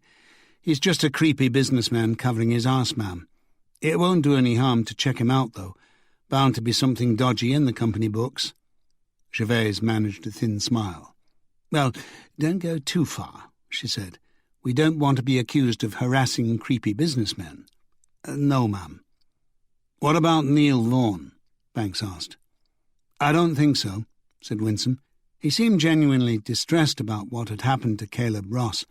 He'd given his employees the day off. I know that doesn't mean much, and he could be merely trying to manipulate what we think, but I didn't notice any false steps. Jerry?" "The one thing that struck me," said Jerry Masterson, "was how easy he made it seem to get around the rules. I mean, a business like his is highly regulated. Has to be, doesn't it? Stands to reason with all those animal carcasses and risks of disease and contagion. Vaughan himself might not be involved in anything, but he certainly gave the impression that it wouldn't be too difficult for someone who did want to bend the rules." "I agree," said Winsome. "And something he said gave us cause for concern about his brother Charlie Vaughan. Apparently he's not interested in the family business, which is nothing of itself, but he is interested in horses of the live kind. Live and running races." "So he's a gambler," said Banks. "Yes. Winner or loser, I don't know, but that's the impression I got." "I've never known a gambler who was a winner," said Banks. "They all win sometimes, even win big, but they lose it in the end. It's the nature of the business, and when they lose big, things can get tough for everyone around them. It's like a junkie in need of a fix. Know anything more?" "Apparently he's got an alibi," said Jerry. "He's been out of the country the past 2 weeks. Spain."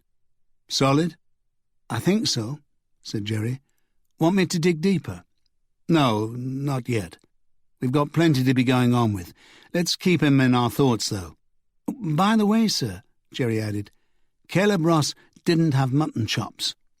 Banks raised his eyebrows. "So he's not our Sunday driver? I must say I never really thought he was. Good work, though, Jerry." Jerry Masterson beamed. A.C. Gervais turned towards Stefan. "I understand you have something of interest to report, Mr. Novak." "Yes," said Stefan, with a gentlemanly nod toward Gervais. "One of our search team found some marijuana in a tin at the crash site. It was actually in the van, more a part of the carburettor when we found it, and we'll need to send it for analysis and do a number of tests to make certain. But the CSI who found it seems sure about what it was. He seems to know what he's talking about." They all laughed. Stefan smiled. "I believe him." "Could it have been a contributing factor to the accident?" "It could have been," said Stefan. "If he'd been smoking it at the time of the crash, it could certainly have interfered with his motor functions and his reaction times. All it would have taken in the conditions at that time would have been a momentary distraction. But we have no way of knowing whether he smoked it in the cab. Of course, Dr. Glendenning will order a tox screen on the remains, and that might show up something, though I doubt it." "But in a way that doesn't matter, does it?" said Banks. "I mean whether he was sober or stoned when he crashed. Maybe to the insurance companies, perhaps even to the other driver, and to Caleb's friends and acquaintances. But it doesn't matter to us." "What do you mean, Alan?" said Gervais. "It's no great sin that Caleb Ross smoked a bit of marijuana now and then. In fact, I'd be surprised to hear that he didn't. Apparently he was a big prog rock fan, and prog rock and marijuana used to go together like fish and chips. I even remember seeing a few people smoking and listening to tales from topographic oceans when I was a student. Of course, I never touched the stuff myself. "Of course not," said Gervase. The thin smile drew her Cupid's bow lips tight. "Or at least, if you did, you didn't inhale." "I mean prog rock," said Banks, deadpan. They all laughed again. Jerry played mother and refilled everyone's coffee cups. The biscuits were all gone. "What I mean," Banks went on, "is that what might be interesting is where he got his dope, and whether his dealer has some kind of hold over him. Perhaps there were even other more serious drugs involved." "We had a couple of local DCs search his house," said Winsome. "They didn't find anything. No drugs, no stash of money. Nothing of interest." "I suppose it's still possible that Ross was somehow blackmailed into helping the gang," said Banks, "or even willingly paid in marijuana. Maybe that was their way to make him do their bidding. If nothing else, he would certainly have lost his job had it come out that he was a habitual pot smoker."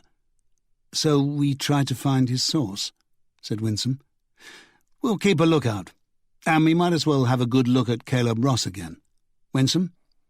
"As far as I could gather from all his co-workers I talked to, no one had a bad word to say about him. Salt of the earth, honest as the day is long, all the usual clichés. None of his colleagues could believe that he could possibly have been up to no good. Caleb, no way, was the general response." "Maybe they just didn't want to be heard speaking ill of the dead," Annie suggested. "Well, I'm sure there was a bit of that involved. I mean, even with this new information, we still can't say he was connected with the theft or the murder, can we? As the DCI says, it's hardly a major crime to smoke marijuana. Maybe he was a minor player.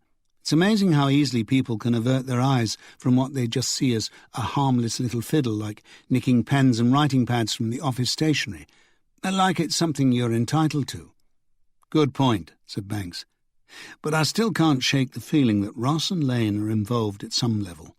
Ross might not have known what was in the extra packages he accepted, and he might well have balked if he had, but if he knowingly accepted them, he knew that what he was doing was against regulations, and that it probably involved forging official documents.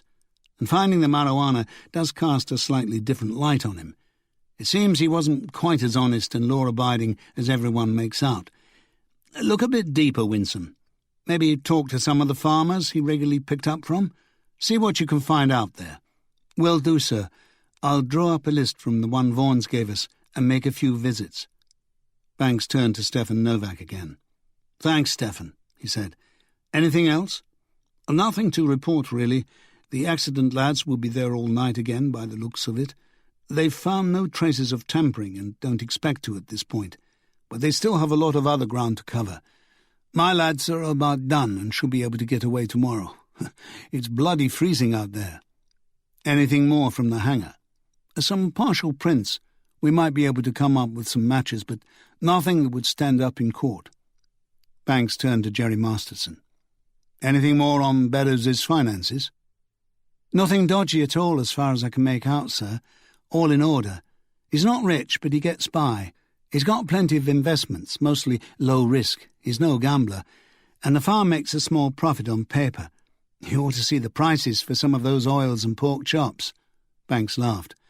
"Maybe when this is all over, Beddoes can take us all out for dinner." "Only if we find his tractor, sir. I can do a more thorough check if you like." "We'll see how things go. You're going to be busy tomorrow, Jerry. We need workups on venture properties for a start.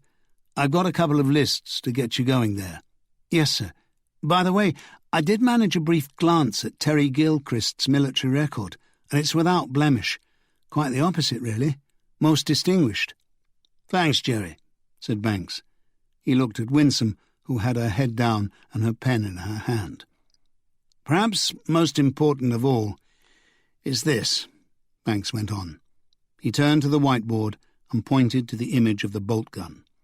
"I know it looks like one of those ray guns aliens use in old science fiction movies, but it's not. It's what's called a captive bolt pistol or gun, and it's used for stunning animals in abattoirs. There are essentially three versions. The first is non-penetrating, in which a retractable bolt is fired either by compressed air or by a blank round. This bolt hits the animal's skull but doesn't penetrate it, causing unconsciousness. The second type is a penetrating bolt gun, in which the bolt is pointed and penetrates the skull, destroying brain tissue. There's also a non-captive free bolt type, in which the bolt is actually fired like a bullet. In this case, we're dealing with the penetrating bolt gun. If it had been free bolt, there would have been much deeper internal damage, and we would have found the bolt somewhere, unless the killers took it with them. Dr. Glendenning assures me that that was not the case, and the wound indicates a typical penetrating bolt gun. "Would the blow have been enough to kill Spencer?" asked Gervais. "Probably," said Banks. "We can't be 100% certain, but such a blow is usually fatal to humans. The only thing that makes the bolt pistol a rather awkward weapon, and perhaps why it isn't used so often, is that you have to be close up to the victim to use it. You can't shoot from a distance, because the bolt never actually leaves the gun, which explains why someone had to hold Spencer's arms. He'd hardly be likely to just stand still and take it." "How do you get hold of one?" "Like many such things," said Banks. "You order it over the internet." "Don't you need a license?" Annie asked. "No," said Jerry. "I checked. At least you don't need a firearms license. You need a slaughterman's license, though." "And how do you get that?" Annie asked. "Pass the course. The slaughterman course." "Sick," said Annie. "Penetrating bolt pistols are very much discouraged these days," Jerry went on. "Not because they're inhumane, but because by initiating contact with the animal's brain, they could become a conduit for disease. A mad cow, that is, for the most part. Free bolts are rare, only used in an emergency if you can't restrain the animal." "I suppose the top and bottom of it is," said Banks, "that while they're not easy to get, and they can be expensive, they're a hell of a lot easier to get your hands on than a regular handgun." He looked at Jerry. "Again, it looks as if you're going to have to do a bit of tracking down here. Purchases, thefts, the usual suspects. And I think, first of all, you should see if you can find out whether there have been any crimes with a similar MO in the last couple of years. Start locally, then move out to the rest of the country." Jerry nodded. "And we need to have a close look at the abattoir business in these parts," Banks said. "Everyone knows illegal and unregulated abattoirs exist, along with legitimate establishments, and they can take many shapes and sizes. It's true that the prime season for stealing lambs is August, when they're nice and plump and ready to eat. But someone has been picking off the odd field of sheep or cows around the dale for a while now, and I doubt they've all been shipped to Romania or Bulgaria, no matter what the Daily Mail would have us believe. Cattle are especially difficult to sell, as they have electronic ID tags and passports, whereas sheep only have easily removable ear tags. But if your intention is to get the animal cut up as soon as possible and sell it locally off the back of a lorry, none of that matters too much. There's a big enough market at home for a bit of cheap meat, no questions asked." Banks turned to Annie. "Maybe you and Doug can start checking out the local abattoirs tomorrow. We want any hints of illegal operations, any objects stolen, especially bolt pistols, any disgruntled employees recently fired and maybe setting up on their own, that sort of thing." "But I'm a vegetarian," protested Annie. "Yuck." "I know," said Banks. "It's a dirty job, but—" Annie pulled a face and the others laughed. Then there was a tap at the door, followed by Vic Manson, a buff folder in his hand. "Thought you'd like to know," he said. "We've got a result." When Terry Gilchrist opened the door, he looked surprised to see Winsome again. "Dearest Jackman," he said. "What a pleasant surprise. Come in, please. Take your coat off." She hung up her coat on a hook in the hall and followed him through to the living room. He was walking without his stick, but he seemed able to manage all right unaided, though she noticed that he rested his hand on the back of the sofa to hold himself up for a moment when he got to the living room, and she thought she saw a grimace of pain flash across his features. "Are you all right?" she asked. "Fine, just the occasional twinge. The doc said I'd get them for a while. I'm sorry to call so late. It's been one of those days." "Then sit down. Take the weight off." Winsome sat and smoothed her skirt. It was a chilly evening with a brisk cold wind gusting outside, and Gilchrist had a wood fire burning in the fireplace. Peaches lay stretched out asleep in front of it. Winsome felt the warmth permeate and envelop her. "That's nice," she said, reaching out her hands to feel the heat. "One of life's little luxuries, and you can see Peaches loves it. A drink?"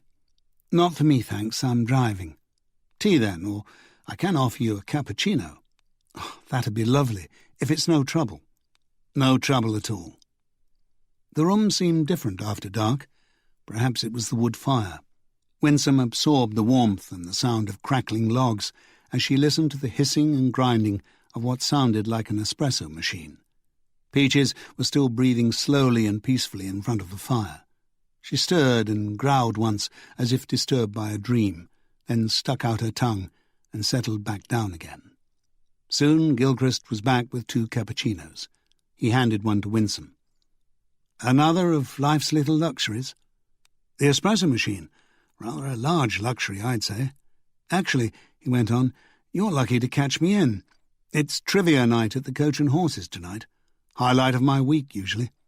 "Don't be so cynical." "Sorry, I really do enjoy it, though. The trivia, I mean, not the cynicism. We used to play it on the bass." "I almost signed up once," Winsome said after a pause. "For trivia? You?" "No, the armed forces." "Why not? I'm fit, and it's in the family like policing. My grandfather fought in the Second World War. I was a bit more mercenary. I thought I might at least get an education out of it later, if I survived. Maybe IT or office administration, something like that." "Dream on," said Gilchrist. "They're going to send me to university after my spell. Middle Eastern languages. I showed a bit of aptitude in the field, and they can always use someone who speaks the lingo." "What happened?" "Cancelled. Decided to send me out there again instead." He tapped his leg. "Hence this. I suppose they thought I was a better soldier than a linguist." "And now?" "I don't know. I'm out for good. I might actually go to university. I'm still considering my options, as they say." Winsome had read Jerry's report after the meeting, and she knew how Gilchrist had been injured while getting his comrades and some children out of a booby-trapped school before a second bomb went off. The Military Cross and an honourable discharge. There was no reason to mention it now and embarrass him. One thing she did know was that soldiers didn't like to talk about their wars. "I don't suppose you came here to talk about my war wounds," he said. "No, I was just wondering if you remembered anything more about Monday morning." Gilchrist rubbed his forehead. "I've been thinking about it since the last time we talked, and I've been keeping up with the news. Did the victim really end up at the bottom of Belderfeld Pass in pieces, or am I reading too much into the reports?" "Yes, he did, but he was in pieces before that." "How did you know it was him?" "Is this where you do your detective thing?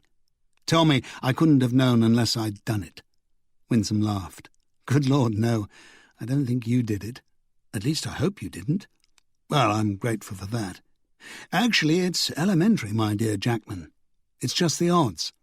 I've lived around these parts long enough to know that you don't get a pool of blood in a disused hangar and human body parts in a fallen stock lorry without some sort of connection. Stands to reason." Gilchrist shook his head slowly. "Just when you think you've got as far away as you possibly can from all that sort of thing. The only other thing I remember is the car." "What car?" "It was on Sunday morning, the day before I found the blood. I was just coming back from the newsagents in the village with the papers, about 9:45 or so, and I heard a car pass by on that road just beyond the trees, heading toward the Thirsk Road. I noticed because it seemed to be going unusually fast, and you almost never see cars on that road. It's not very easy on the shock absorbers." "You sure it was a car, not a lorry or a van?" "Yes, it was a car. I'm afraid I can't tell you what make, though. I'm not that good. And I didn't see it, really, just a flash of dull grey through the trees." "Grey?" "Yes, but not silvery. More a sort of dirty grey. Didn't sound too healthy either, not at the speed it was going.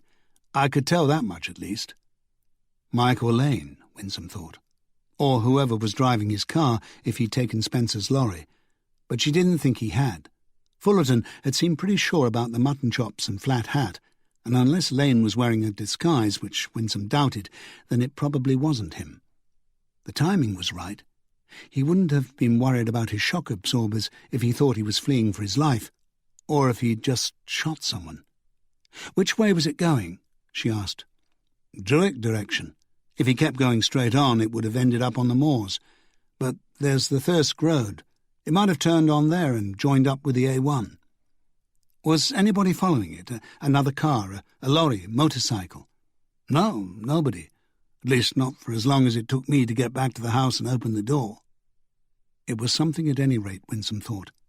They could get some patrol cars out to the moors' villages and ask if anyone remembered seeing a dirty grey Peugeot last Sunday morning. A car like that might stand out in areas where there wasn't much poor weather traffic. Nobody in Druick had mentioned it when first questioned by the patrol officers, but it might be a good idea to re-canvass the village. Also, Winsome remembered that Lane's mother and grandparents lived over the moors in Whitby. If Lane had continued across the Thirsk Road, he'd have hit the A19 eventually. A little jog either way on there would have had him heading into the North York moors, or up to Teesside, or down to York, she reminded herself glumly. She made some notes, aware of Gilchrist's watching her writing with a curious eye. "What?" she said, glancing up. "Nothing. You're very meticulous, that's all. It pays to be in my job. I'll bet. Do you know what a bolt pistol is?" Gilchrist frowned. "Isn't it one of those things they use in abattoirs?" "That's right. Have you seen one lately? Heard anything about one?" "No, not just recently, but never. The only reason I know about them is the firearms course I took in my basic training. Not that we'd use them, but the instructor was thorough. He even covered air pistols and cap guns." Gilchrist stood up slowly. "Look, I've got to go now, but I've just had a great idea. Why don't you come to trivia night with me? I promise you'll enjoy it. The Coach and Horses is just on the village high street." "I'm not much of a trivia person, I'm afraid." "Oh, don't worry about it. I'm good enough for the two of us." Winsome laughed. "No, I still don't think so. Sorry, it's been a very long day, and tomorrow doesn't promise to be any easier. I'm tired." Gilchrist looked disappointed. "If you say so. Is that all?" "For now, yes." "OK, then. Let me help you with your coat." Ever the gentleman, Gilchrist led her, again without his stick, into the hall and helped her on with her coat. Winsome's polo was next to Gilchrist's Ford Focus. "Can I offer you a lift or anything?" Winsome asked. "Save you taking the car out." Gilchrist tapped his leg. "No, thanks. The walk will do me good. The doc says I need as much exercise as I can get if I hope to return to my former Adonis-like physical glory. I'm sure if anyone makes it, you will. Good night. And thanks." They stood there a little awkwardly, and Winsome felt confused by the waves of tension between them.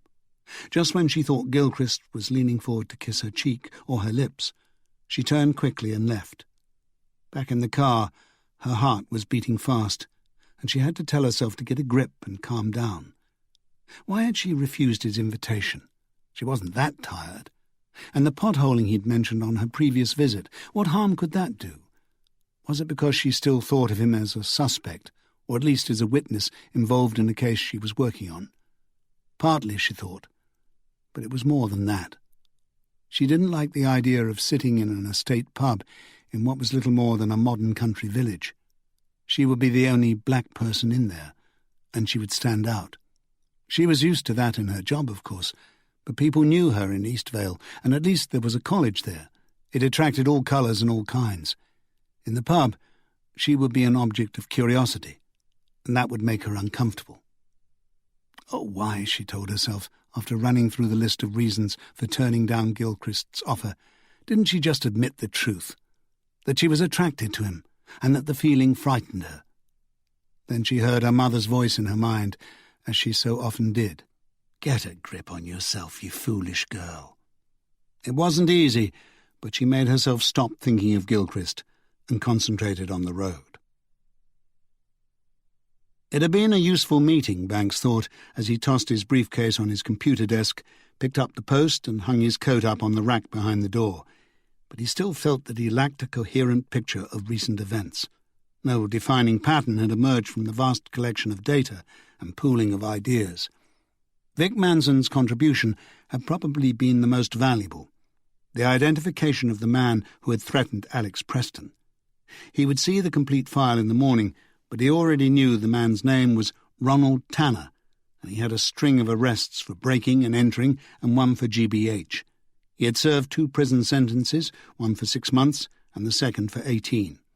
What his connection was with the rural crime gang and Morgan Spencer's murder remained to be seen, but they would certainly be a step closer to finding out when they got Tanner in custody.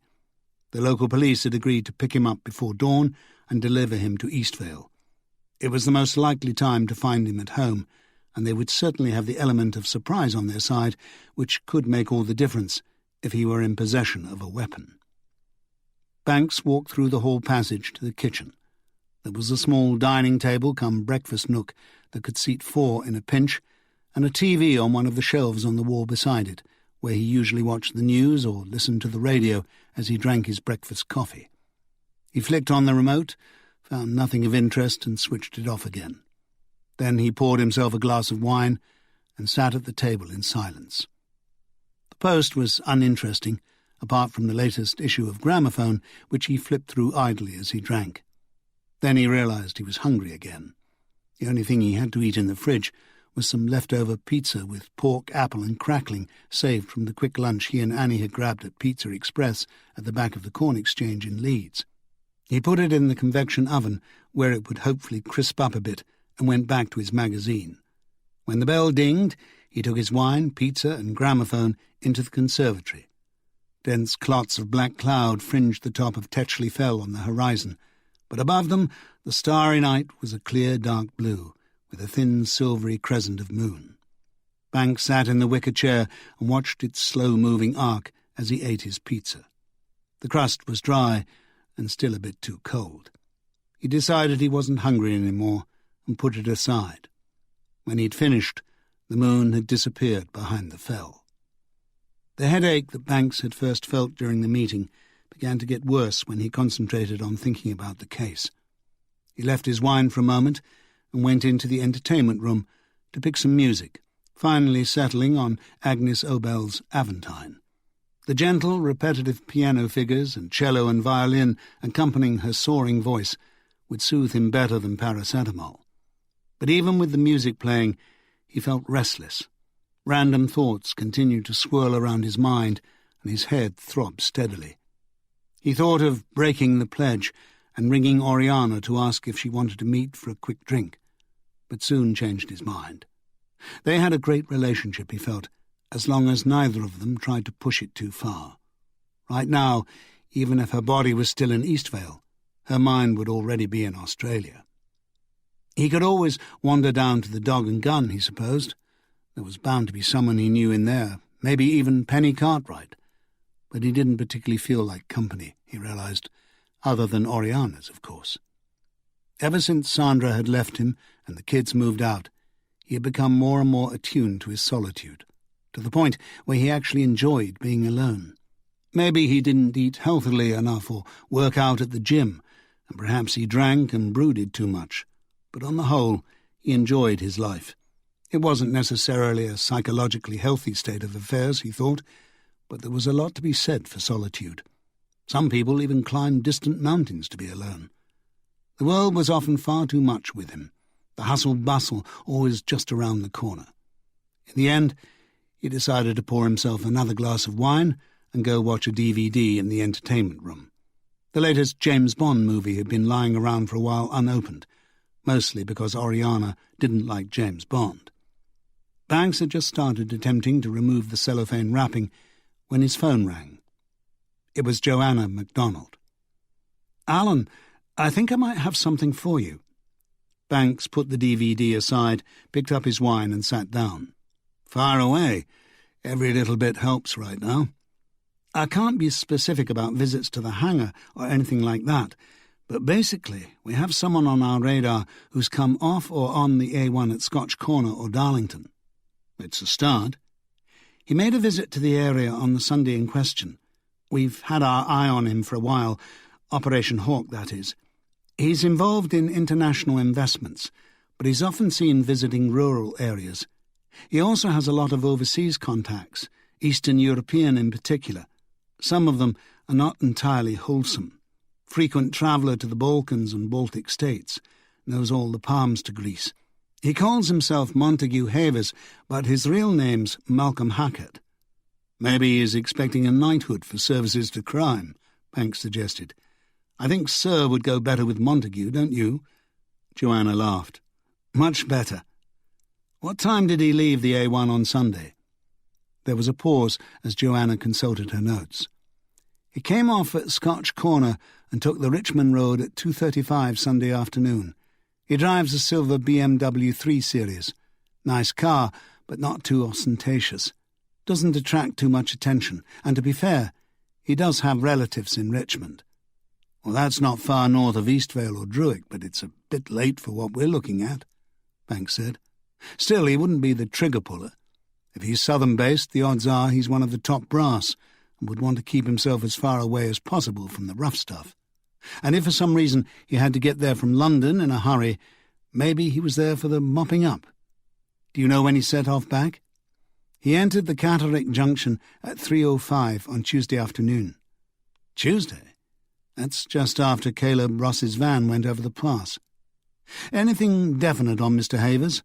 No, that's the problem. The NCA are working with us on this too. Can I talk to him? Joanna paused. Normally we'd say no in case you scare him off, but Monty doesn't scare easily. We've questioned him on a few occasions, as have agents of the NCA, and he's always ended up as cocky and squeaky clean as ever. Maybe a fresh face would be a good thing. I doubt he'll give anything away, though. He's too canny. And don't beat him up. He knows his rights. Banks laughed. As if I would. Thanks, Joanna. Can you give me his details? He works out of an office building just off the Euston Road, that dodgy part of the north between St Pancras and Regent's Park. She gave Banks an address. Apparently he used to be something in the city back when the Conservatives took away all the trading restrictions in the 80s. What a coincidence. Just like John Beddoes. How does rural crime come into it? Through his contacts. They run the routes, but we haven't been able to pin anything on him. It's mostly guilt by association. He's the man standing over the road with his hands in his pockets, whistling when the building on the other side blows up. He's the one who visits Norfolk or North Yorkshire before or after a big job. It may mean nothing, but you asked and he's all we've been able to come up with. We don't have the time or the resources to scroll through the list of all the cars that left the A1 at the exit for your airfield, and nothing else has come up that sets off our radar. Sorry. That's okay, said Banks. It was a long shot, but I like the sound of this guy. You're welcome. Only too glad to help. I'm thinking maybe I should have waited until tomorrow morning to tell you, and I might have got a free lunch out of it. Banks laughed. Maybe I'll take you to dinner when it's all over. And pigs will fly. When Banks hung up the phone, he realised that he still felt some sort of connection with Joanna.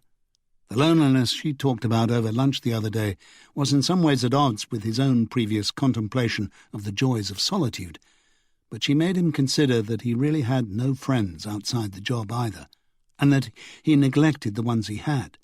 He hadn't been to see ex-Superintendent Gristhorpe in ages, for example.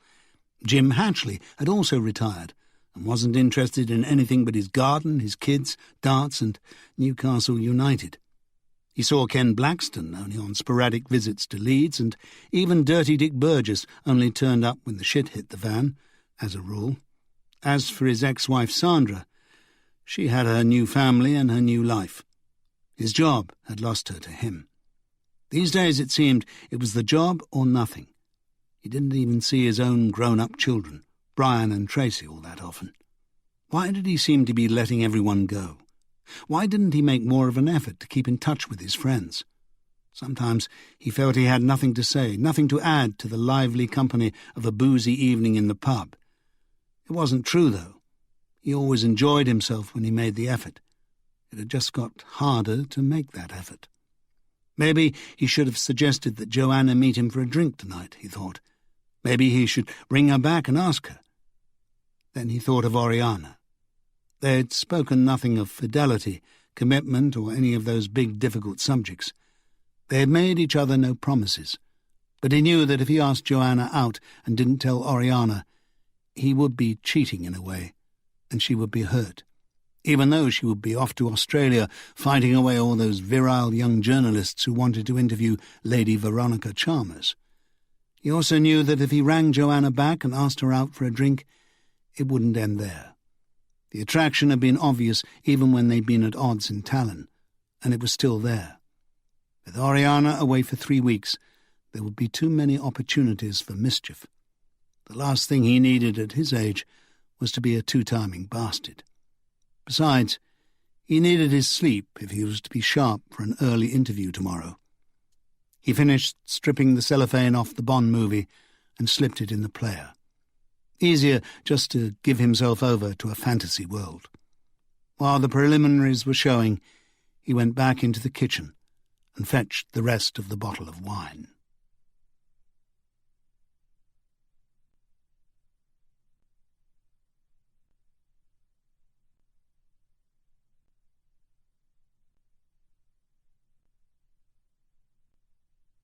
Chapter 10.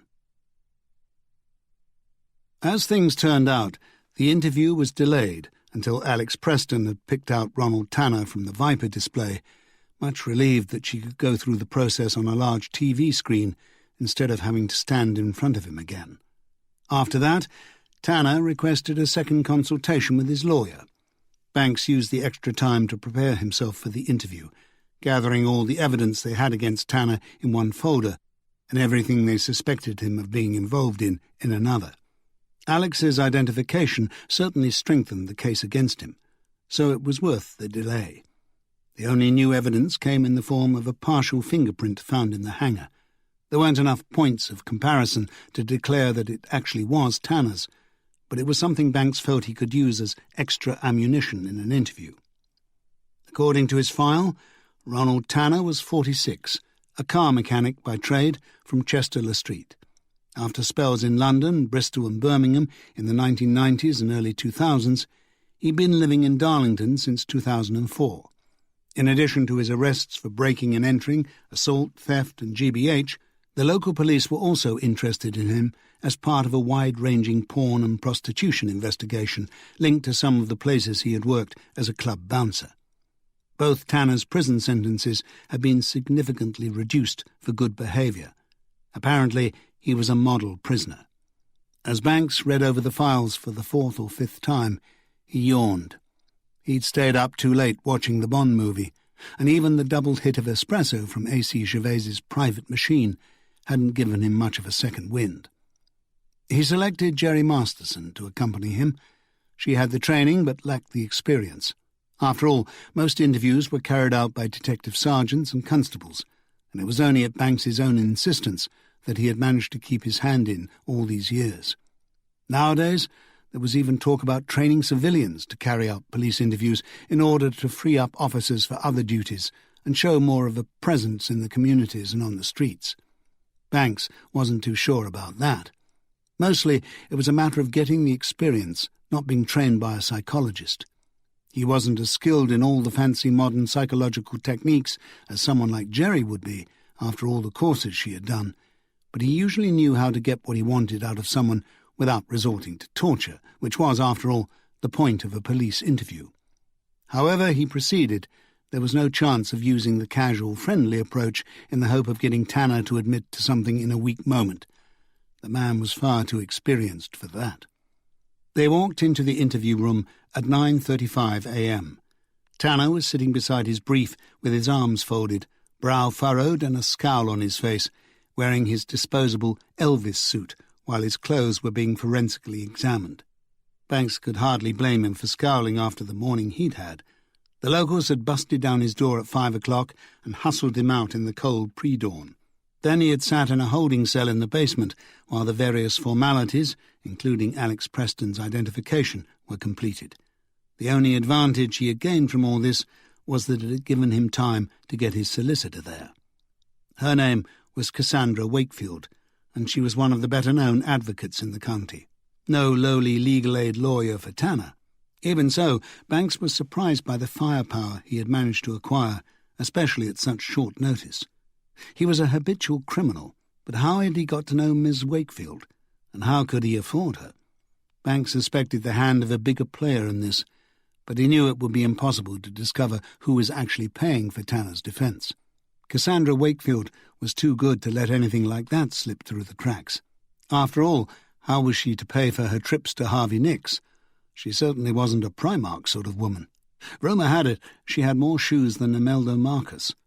She was a thoroughly professional lawyer in her mid-40s, very attractive, always immaculately and fashionably turned out, with a great deal of charm, and far more alluring beauty than an interviewing cop wanted sitting opposite him at a time like this. Distractions were all very well in their place, but Miss Wakefield knew the value of what she had, and she wasn't afraid to exploit it. The extra button on the blouse undone, the full shiny lips, long wavy auburn hair, slightly hooded green eyes, and the entirely deceptive dreamy bedroom look. At least Banks thought it was deceptive. She was good in court, too. Gone were the times when only a barrister could represent a client. Now people like Cassandra Wakefield offered the full-service criminal defence. She had obtained her higher rights of audience and could theoretically appear in any courtroom in the land. Pleasantries out of the way, Banks turned on the recording machine and clearly stated the necessary details. Jerry Masterson seemed nervous. She was playing with her hair too much, but he had advised her to observe for the most part, unless she was struck with a sudden inspiration. He imagined she would settle into her role when the interview got going. The room was stuffy but bearable. Hot enough that Tanner's shaved head was damp and shiny with sweat, and Banks felt like taking his jacket off. With its beige walls, a high window covered with a grille, one overhead light fixture similarly covered, scuffed concrete floor, it was meant to be neutral, but it erred more on the side of unpleasantness. It needed to be the kind of place that those not used to such institutional claustrophobia wanted to get out of quickly, thereby encouraging their willingness to talk. Sometimes it even worked. "So, Ronald," he began, "what's your story? I don't have to tell you anything." "That's true, but you might want to help yourself a little by helping me." "You lot always say that. Why would I want to help you?" "Do you know why you're here?" "Because a gang of coppers broke into my house at the crack of dawn and dragged me here." "We've had a serious complaint about you," Banks went on. "A woman alleges that you talked your way into her home by impersonating a police officer, and that once inside, you threatened and intimidated her and her child." "What a load of bollocks." "She further alleges that you destroyed her mobile telephone and that you badly damaged her index finger by treading on it while she was lying on the floor, pushed there by you. How am I doing so far?" "You tell a good story." "She picked you out of a Viper identification parade." "What's that?" "Come on, Ronald, don't play the innocent. How long since your last arrest? Move with the times.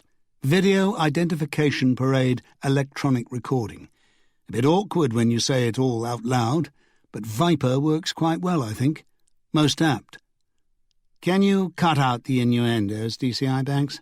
said Cassandra Wakefield, rolling her eyes. "I mean, really." "We're not in court, you know," Banks shot back. "There's no jury. Even so, let's all get along here, shall we?" Banks turned back to Tanner. "How about giving me your version of events?" "How about I don't?" "Did you visit Alex Preston and her son Ian at Flat 81 Hague House on the evening of Monday the 4th of March? That's last Monday, in case you're confused." "Oh, I'm not confused. I've never heard of the woman or the kid. Or Hague House, for that matter." "I suppose you've got an alibi, then?" Tanner just smiled. He might as well have said, "I can rustle one up if you want." Banks shuffled his papers and slid over the sketch artist's likeness so that both Tanner and Cassandra Wakefield could see it. "Would you say this bears a reasonable resemblance to you?" he asked Tanner. "Could be anyone. Lots of blokes shave their heads these days." "I don't think so. It's not just the shaved head. There's the broken nose, quite distinctive, that, and the shifty eyes. It's you, all right. This description was worked out between Alex Preston, the alleged victim, and a police sketch artist. I'd say as these things go, it's a good likeness. I don't think you'd get very far with that in court, Mr. Banks, as I'm sure you know, said Cassandra Wakefield. These sorts of concocted identifications can be incredibly unreliable. The witness could easily have been describing someone she'd seen in the street, someone she had a grudge against, and there's evidence that witnesses simply pick out the faces they don't like from Viper displays. My client can't help being distinctive. It's because he's distinctive that we were able to identify him so quickly, said Banks. And everything was done according to correct legal procedure, so I think it'll be up to a court to decide, not you. He returned to Tanner. There's the fingerprint, too. Let's not forget that. It was on a card Miss Preston says you handed to her. Why would I do that? Tanner said. Give her a card. Assuming I'd ever met her, of course, which I haven't. Are you saying you didn't? Of course I didn't. Can you explain the card with your fingerprints and a telephone number on it being in the possession of Alex Preston? Maybe it was something I threw away in the street and she picked up. A handout of some sort. Did the number have anything to do with me? We called the number. There was silence, then dead air. The number is untraceable. A pay-as-you-go cheapie, unregistered and disposable. Well, there you go, said Tanner. The wonders of modern technology. Except for your fingerprints on the card. And I'm saying that maybe someone handed it to me in the street or something, and I threw it away. Jehovah's Witnesses or someone. What are you going to do? Arrest me for littering? DCI Banks, do you have anything other than this remarkably circumstantial evidence for holding my client against his will? I would think that when a young woman reports the events Miss Preston reported and presents us with the evidence she has presented us in the form of a sketch, a broken finger, the fingerprints and the Viper identification, it's a little more than circumstantial. It's certainly something we all ought to take seriously. Miss Wakefield glanced at her watch. As you will, but please hurry up. I have appointments. Don't let me keep you. Banks went immediately back to Tanner. Where were you on Monday evening, Ronald? Home, I suppose. I haven't been out much all week. The weather, you know, plays havoc with my rheumatism. Can anyone corroborate that? I'm not married, if that's what you're asking. It was no alibi, but Banks knew that most alibis were thin. If you had someone who would lie for you, it helped, of course. But Tanner could just as easily have said he went for a walk on the moors, and it would have been as hard to disprove unless he had been seen elsewhere. The damn thing was, they had only Alex Preston's statement to go on. Not that Banks doubted her for a moment, but it might not be enough when people like Ronald Tanner and Cassandra Wakefield were involved. Officers were still asking questions around Alex Preston's tower block, but Banks held out little hope that anything would come from that. The residents of the East Side estate were hardly known for helping the police. "Are you currently employed?" Banks asked. "Not at the moment." "What do you do for money?" "Benefits. The social. I'm entitled." "Did you know a lad called Morgan Spencer?" "Can't say as I did. Is he dead or something?" He was lying. Banks could tell from his change in tone.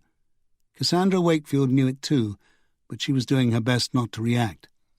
"Yes, he's dead," Banks went on. "Murdered." "Were you anywhere near the Riverview Caravan Park on Monday night?" "Why would I go there?" "To burn down Morgan's caravan after you'd had a good look for anything that might incriminate you or your mates." "Incriminate how? What mates?" "What about Caleb Ross?" Tanner looked just surprised enough at the question that Banks guessed he did know Caleb Ross. "No," Tanner went on. "Funny name, Caleb. I think I'd remember." "Mr. Ross used to drive for Vaughan's ABP. He is also deceased." "Murdered?" "We're not sure." "What kind of work did you do before you became unemployed?"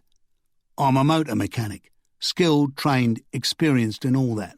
But it doesn't seem to matter these days when they can get someone half my age with half the experience for half the money. Last while I've been doing a bit of club work. Bouncer, crowd maintenance, noise control, that sort of thing." "Odd that," Banks said, "about your being a motor mechanic and all. Caleb Ross died in a motor accident. Treacherous time of year on the roads. Have you ever worked in an abattoir? You must be joking. Me? In one of those places? I couldn't stand the stink for a start. But killing the animals wouldn't bother you. Tanner shrugged. Do you own a captive bolt gun? What's that when it's at home? It's a nasty little weapon, a special kind of gun used in an abattoir to stun or kill the animals, mostly fatal on humans.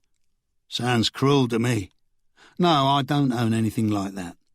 You'll no doubt have searched the house, so you'll know that already. You could have hidden it somewhere. Have you got a lock-up? Why would I need a lock-up? I don't even need a garage. Do you take drugs? Tobacco and alcohol for my sins. Do you know anything about tractors? I've worked on a few in my time. Stands to reason if you're a motor mechanic on the edge of a large rural area. Where were you on Saturday night? All night? Yes. I went to the pub. I usually do on a Saturday night. Then I should think I went home and fell asleep, watching telly. Another flimsy but probably unbreakable alibi. Even if the people in the pub didn't remember him, it wouldn't mean much. One night was very much like another, and most people, if pushed, didn't know what they were doing last week. Tanner was being smart in not coming up with anything too elaborate. Elaborate alibis were the easiest to break. What about Sunday morning? Sunday morning's my lie-in time. Make a cuppa, read the Sport and the Mail. I don't usually do much on a Sunday.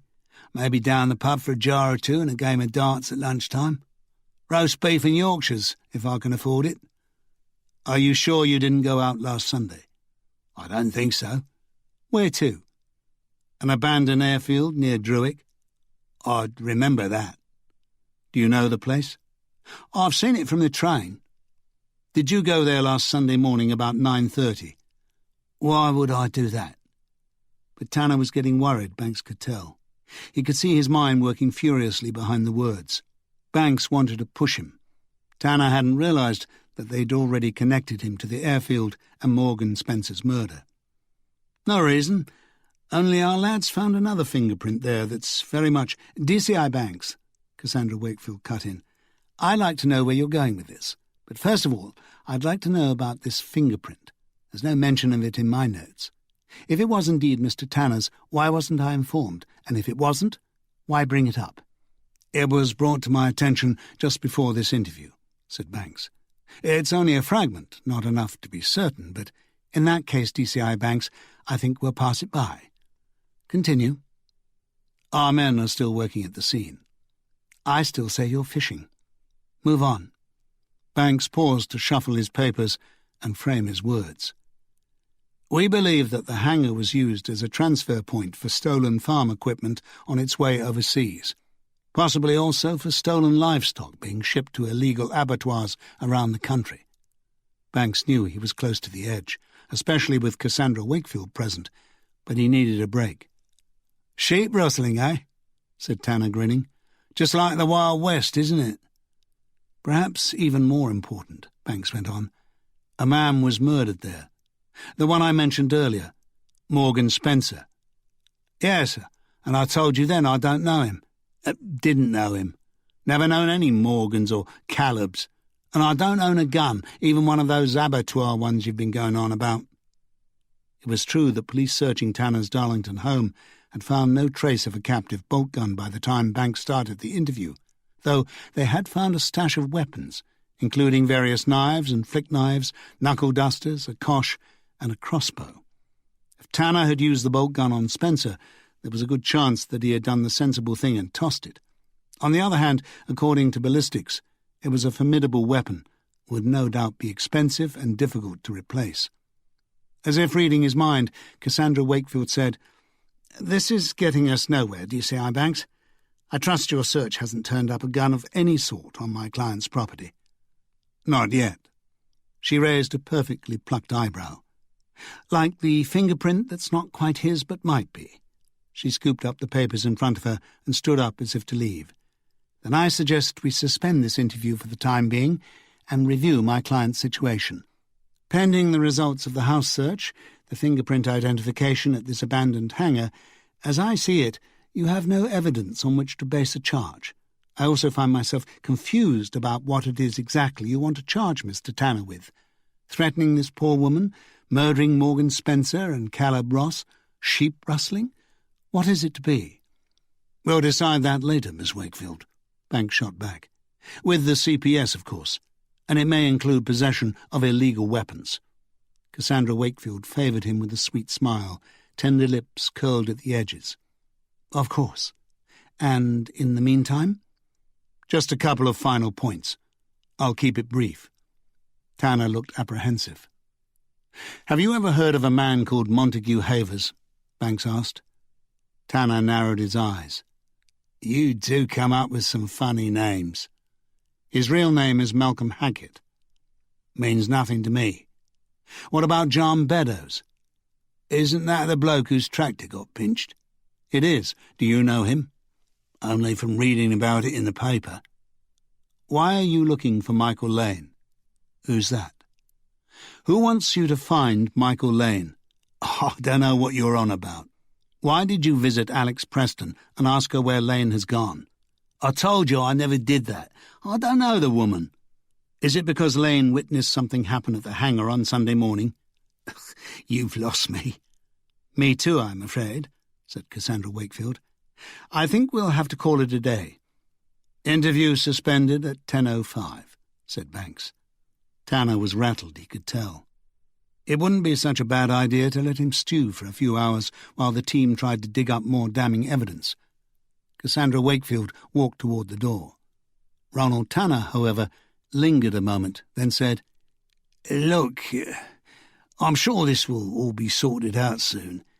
In the meantime, please give my regards to Miss Preston. Tell her I'm sorry she felt she had to go to such trouble over a silly mistake, and I hope her young lad's all right." Cassandra Wakefield stopped in her tracks and turned, an alarmed expression on her face, then quickly shooed her client out of the interview room, where the custody officer was waiting to take him back to his cell. Jerry Masterson looked at Banks open-mouthed and said, "Was that what I thought it was, sir?" Banks smiled. "Yes, Jerry," he said. "I'm afraid I very much think it was. We've got to get moving fast on this. Our 24 hours is running down. We've got to connect Ronald Tanner to Morgan Spencer and Caleb Ross. Finding Michael Lane would be a big help, and you might have a look into Tanner's known associates." "What about Alex Preston?" Jerry said. "I'll have a word with Annie and A.C. Gervais, but I think we're going to have to increase security on Alex. She's in far more danger now that Tanner knows she shopped him. He obviously isn't in this alone." "I don't like it," Annie said over an early lunch in the Queen's Arms with Banks and Jerry Masterson. "I don't like it at all." "I'm sorry," said Banks, putting aside his bacon sandwich for a moment, "but it's done now, and you know as well as I do that it had to be done." "But I'm the one who convinced her to talk in the first place, arranged the sketch artist, had Vic get the fingerprints from the card." "None of this is your fault, Annie. You were only doing your job, and it was good police work. Alex Preston herself volunteered the information about Tanner's visit, even after he'd threatened her to keep silent. I couldn't live with myself if anything happened to her, or Ian." She gave a shudder. "It won't come to that." "You can't guarantee it, short of locking them in a cell. Even then, there's no point jumping to worst-case scenarios," Banks snapped. "At the moment, Tanner's the one in a cell." "Yes, but you and I know damn well how long that will last. That Harvey Nicks lawyer of his will have him out on the street the minute his 24 hours are up. What are we going to do then? Put Alex and Ian in the witness protection program? We don't have one." "I'm sure something along those lines could be arranged, but it's not necessary yet." "You mean you won't do anything until you've brought Tanner's accomplices into the open? You're using Alex and Ian as bait." "That's not fair," said Jerry. Annie shot her a dark look and turned back to Banks. "It's true, though, isn't it? That's why you had Jerry here in on the interview and not me. You didn't trust me to keep my cool. These people are out there covering their tracks, and the closer we get, the more danger all the people on the fringes are in. They've got rid of Spencer and perhaps Ross. They're after Michael Lane. Maybe they even got to him already. And now there's Alex and Ian, too." "It's Lane they want," said Banks. "Not Alex or Ian." "No, but they'll use her and Ian as a means to an end, won't they? And we've just seen how much respect for human life they have. I saw Caleb Ross's and Morgan Spencer's bodies in the past too, you know." "I know," said Banks. "But this all started with Spencer. He wasn't killed as a part of any clean-up operation or for information, as far as we know. We don't know why he was killed, but I think Michael Lane does. There's a different motive for his murder, and as far as we can be certain, there's been only one murder so far. We might suspect that Caleb Ross's van was sabotaged, but we have absolutely no evidence of that. The CSIs have managed to get the pieces back to the forensics garage, and they're still working on it. Until they can tell us something definite, we're only investigating one murder. Morgan Spencer." "Well, that makes me feel a whole lot better." Jerry Masterson nibbled on her chicken in a basket and looked from one to the other. "I'll get back to the computer with the list straight after lunch," she said. "We've got plenty of names from a number of sources. Maybe it's Venture Properties." "Venture?" said Annie. "What makes you think that?" "Just that someone who's invested in the new shopping centre development would be in a good position to know the state of negotiations and the lie of the land at the airfield. I mean, I doubt the place was chosen just at random." "Good point," said Annie grudgingly. "I must admit I had a funny feeling about Venture." Banks laughed. "I always have a funny feeling around property developers. It doesn't mean they're all murderers." "I'm not saying anything about murderers," said Jerry, tucking a stray tress of red hair behind her ear. "It's probably just a business to them." She glanced at Banks. "And I'm not saying Venture is involved, only that their lists might provide a connection." "Have you got anywhere with that name I gave you yesterday? Montague Havers?" "As a matter of fact, I have," said Jerry. "It took a bloody long time, and a lot of perhaps less than legal manoeuvres, but I got the name." "He's on the Venture list?" "Indeed he is." "Why didn't you say so before?" Jerry blushed. "I just got it, the moment before we came out to lunch, sir." "Well, go on," Banks urged her. "It might not lead anywhere." "But Havers is an investor in the shopping centre." "Indirectly, yes. That's why it took so long. To cut a long story short, sir, he's connected with a company called Retail Perfection Limited, or a smaller division of that, a company within a company." "You're losing me, Jerry." "High finance and corporate finangling aren't really my area of expertise either, sir, but let's say he's on the board, a major shareholder of a branch of Retail Perfection Limited that handles property acquisition and development. His main business is international financing, but he's got his finger in a number of pies, or companies, I should say." "That's the connection we were looking for." "Yes, but there are lots of other investors." "It doesn't matter," said Banks. "Joanna gave me Havers' name as someone they were keeping an eye on for Operation Hawk. Apparently he's clever and slippery, and they've not been able to get him for anything yet. He's obviously careful and makes sure he never handles anything that can be traced back to the thefts and transportation. But if he's also an investor in the Druick Shopping Centre development, then he's in a position to know that it would be a good place to use as a depot. All he has to do is know and pass on that knowledge. Doesn't have to organise anything himself, get his hands dirty. It's ideal." "That's great, Jerry. Well done." "Wait a minute," said Annie. "Jerry said there are a lot of other people involved in investing in the airfield. What about them? Shouldn't we check all of them out?" "We could, I suppose," said Banks. "But I vote that Havers gets first attention. It's a double hit, Annie. He's invested in the airfield development, and he's on Joanna MacDonald's Operation Hawk list. Also, he drove up here on the Sunday we think Morgan Spencer was killed at the hangar." "I suppose that makes sense," Annie said. "What are you going to do?" "Go see him. I was going anyway, but now I've even got a bit more ammunition, thanks to Jerry." Jerry Masterson blushed, and Annie looked sulky. "While Alex and I just wait around for someone to kill them or abduct them?" "Don't be absurd. They'll be well protected." "Sure." Jerry stood up. "I should get back to the squad room now, if that's okay. I've got the Venture stuff to finish, then a whole lot of abattoirs to look into." "Absolutely," said Banks. "And dig up all you can on Montague Havers." Jerry left, and they watched her go. "She's come on a lot," said Annie. "Indeed she has." "Still a bit sensitive, though." Banks smiled. "And you're still a bit acerbic. Whatever that is, I'm working on it." Banks touched her hand on the table. "I know you are, and your concern for Alex and Ian hasn't gone unnoticed. We're going to make damn sure their security is tight, and that neither of them is going to be damaged by this." "But for how long?" asked Annie, banging her fist on the table. The glasses rattled, and one or two people looked over. "I just feel so damn responsible." "As long as it takes.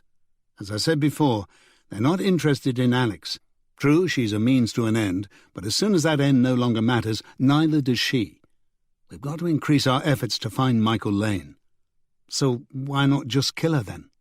"Because I think we're dealing with businessmen, and it wouldn't be to their advantage. They've no reason to. Look at Spencer. We don't know why they killed him, but it was hardly as a warning, an example, or to hurt someone else. They were hoping his body would be incinerated, for crying out loud. All we've encountered so far has been the pond life. Tanner, Ross, Spencer, Lane, the man with the bolt gun, whoever that is.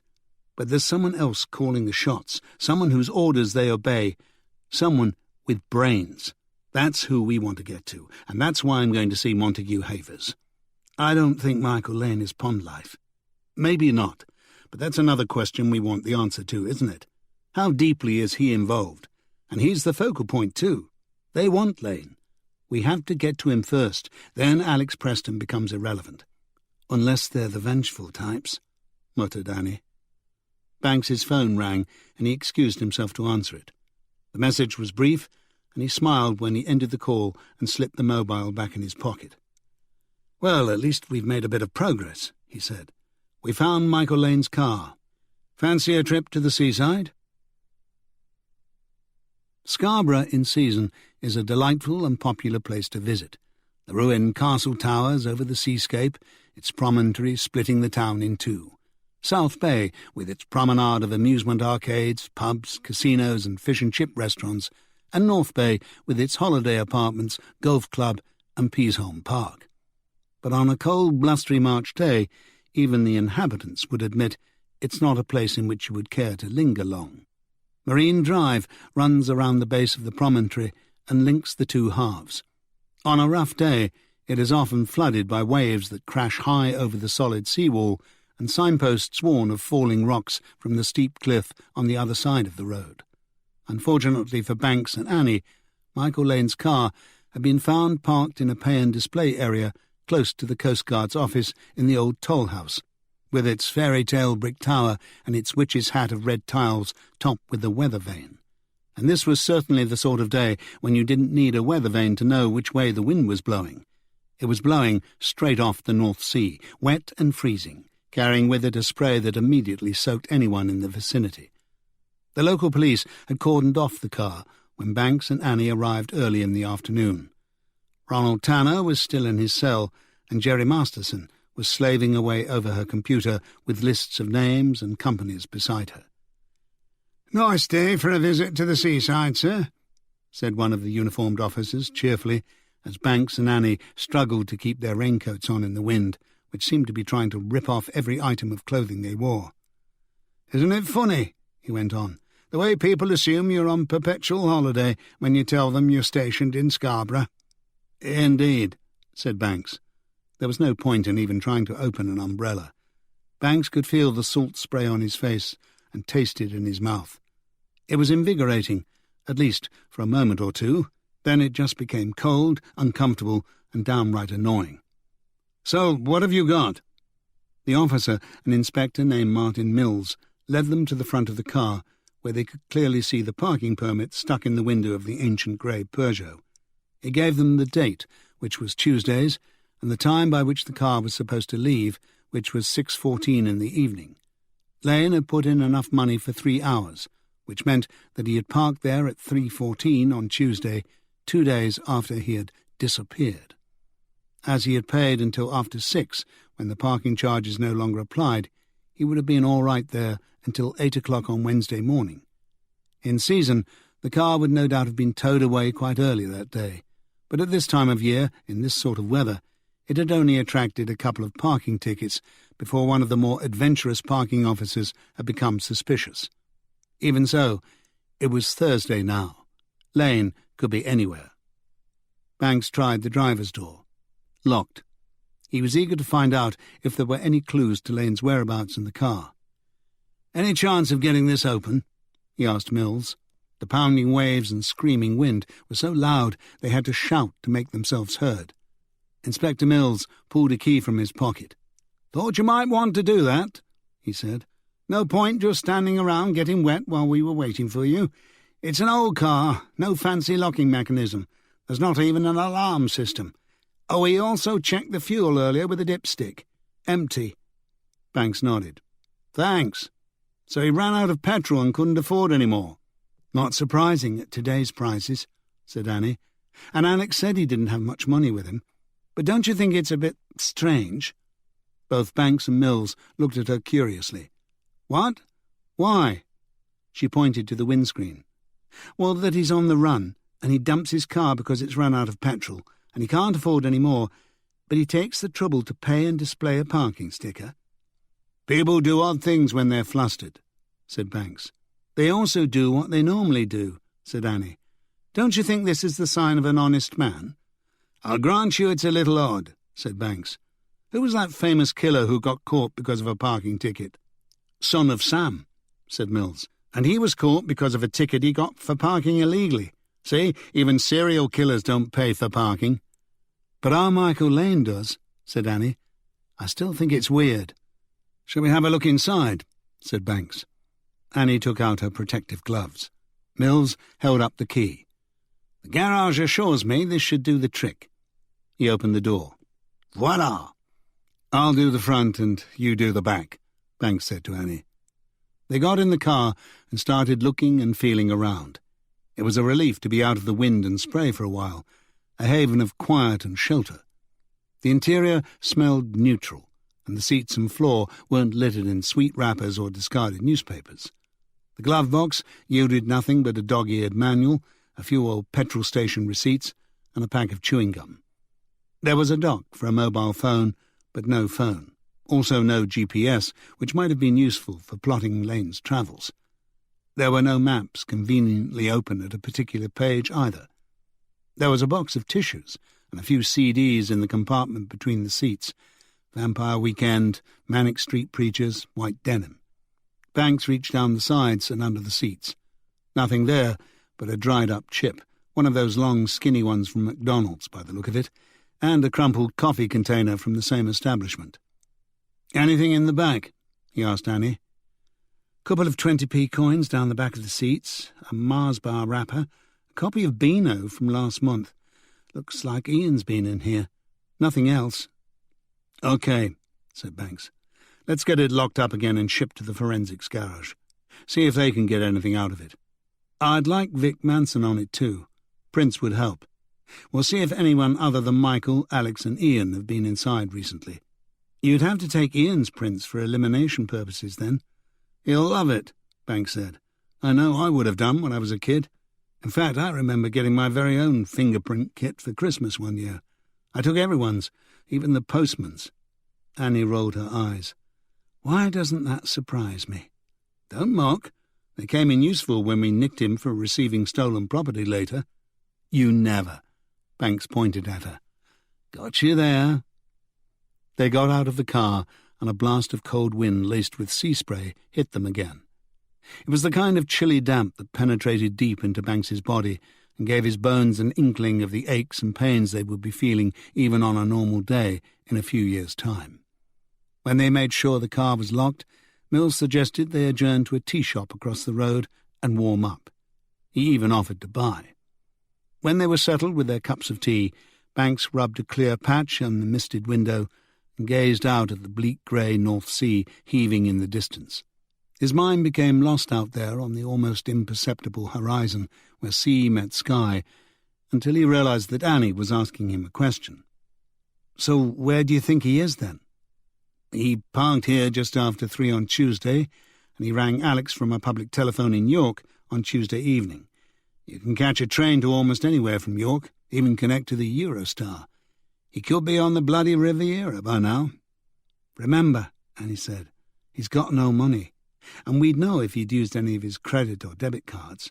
Besides, He doesn't have his passport with him. Somewhere still in England, then. Or maybe he took a train north to Scotland. But what about the money, the abandoned car, the empty petrol tank? Maybe they were designed to throw us off the scent. We're assuming he had no money, but we don't know it for a fact, do we? We're just basing our assumptions on Alex Preston's word. We're making a lot of guesses about his motives, too. But maybe it's just blind fear that's driving him, and there's nothing to be read into it. Is he just a scared kid, or a seasoned criminal on the run? He could have money on him that Alex doesn't know about. A private stash? Why not? Especially if he was involved in criminal activities. Happens all the time, said Mills. People don't always tell their partners about financial matters, especially cash. Look at those blokes who spend a fortune on prostitutes. Do you think they use their credit cards? These days, probably yes, said Banks. It no doubt appears on the statements as dry cleaning or something. Mills laughed. But seriously, Annie went on. OK, let's say he does have money with him. I can think of 3, maybe 4 ways he might have got it, said Banks. First off, he was prepared to go from the start and took his own private funds Alex didn't know about. Second, he could have got it at his meeting with Spencer. We don't know what happened there except that someone's tracking him down because of it. Maybe it was a meeting to split proceeds or a payoff. Couldn't he be on the run because he made off with someone's money? But Alex said he was running because he saw something he shouldn't have seen at the hangar. But again, we only have her word for what he said, and even if she's telling the truth, we don't know that he is.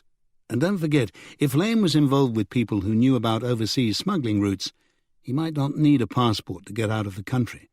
If they needed to get him out, they'd get him out, and he'd hardly tell her about a pile of money he'd nicked or received for criminal activities, would he? What's the third and fourth? Asked Mills. He could have nicked it, or someone could have given him it. Does he have any friends here in Scarborough? Not as far as we know. There is one more possibility I reckon we should follow up on while we're in the area, said Annie. Lane's mother and grandparents? Right. They live in Whitby, which is just a few miles up the road.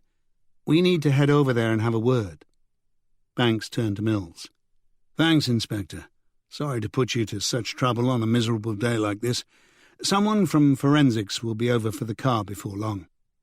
You don't think we should leave it here and keep it under surveillance in case he comes back for it? Mills asked.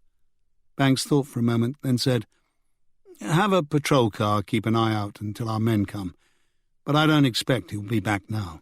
He's left it here for 2 days already, and like I said, it's a red flag. Even he must know that. He's not coming back for it. We'll learn more from forensics than we would by leaving it here. You're the boss. We'll guard it with our lives till they come. Banks smiled. I wouldn't go that far. Then he looked at Annie. Come on, then. Let's have a ride up to Whitby. With any luck, it'll be tea time when we've finished, and we can grab some fish and chips and salvage something out of this day.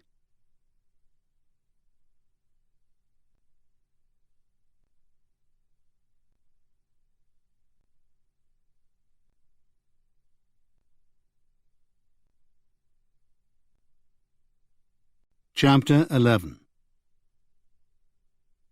It was a damp grey afternoon when Winsome set out from Eastvale west into the Dale to make a few inquiries at the farms on Caleb Ross's route.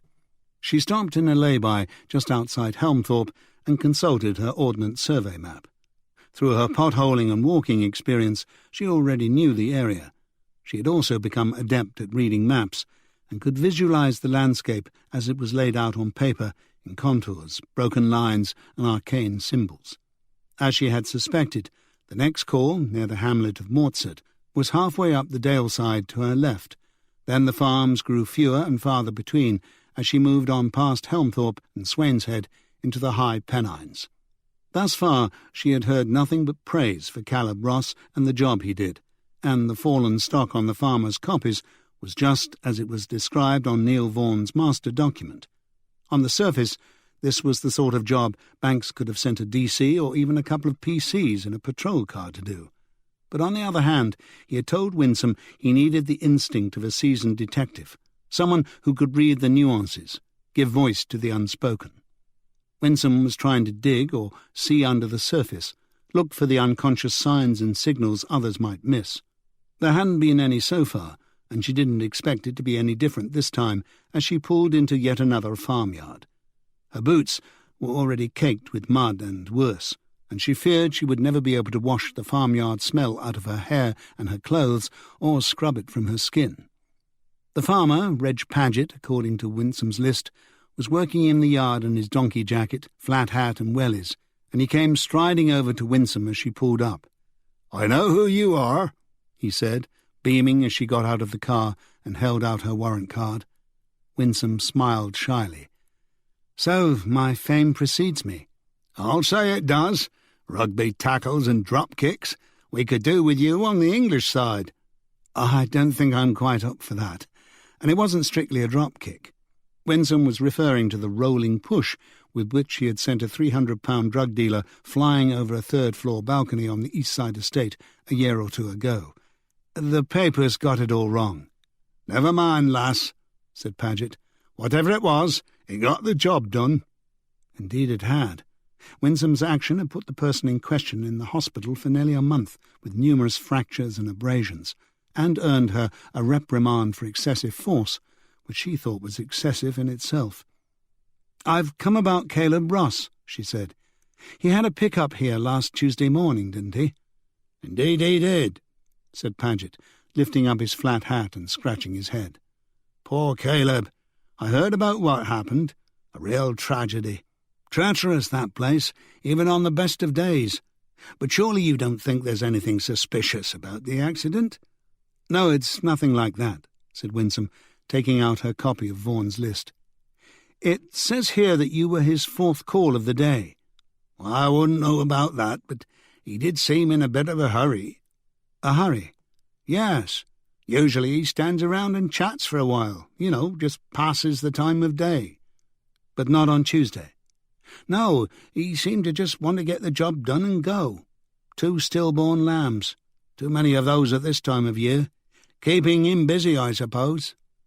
"Did he act as if there was anything bothering him?" Paget chewed on his lower lip for a moment, then said, "No, I wouldn't say that. He just seemed distracted, in another world like." "As if he were thinking about something else?" "That's right. As if his mind wasn't on the job. He seemed cheerful, though. I wouldn't say he seemed anxious or depressed or anything like that." "You don't think—" "We're almost certain it was an accident, Mr. Paget." But another thing that had occurred to Winsome since she started the job was that someone might have been following Ross, trailing him, chasing him between farms even, and that might have contributed to the accident. Palmer, the driver coming the other way, hadn't noticed any cars approaching from the same direction as Caleb after the crash, but he was probably in a state of shock for a while, and he had pulled over to the far side of the road, away from the drop. He could easily have missed something. "Did you notice any other cars around when Mr. Ross arrived?" "No, but I wouldn't. You can see for yourself, this is a well-hidden track. We can't see what's happening down on the Mortset Road from here, so I wouldn't have noticed even if there had been. We had no other callers here, I can tell you that." "Could anyone have gained access to Mr. Ross's van while it was here?"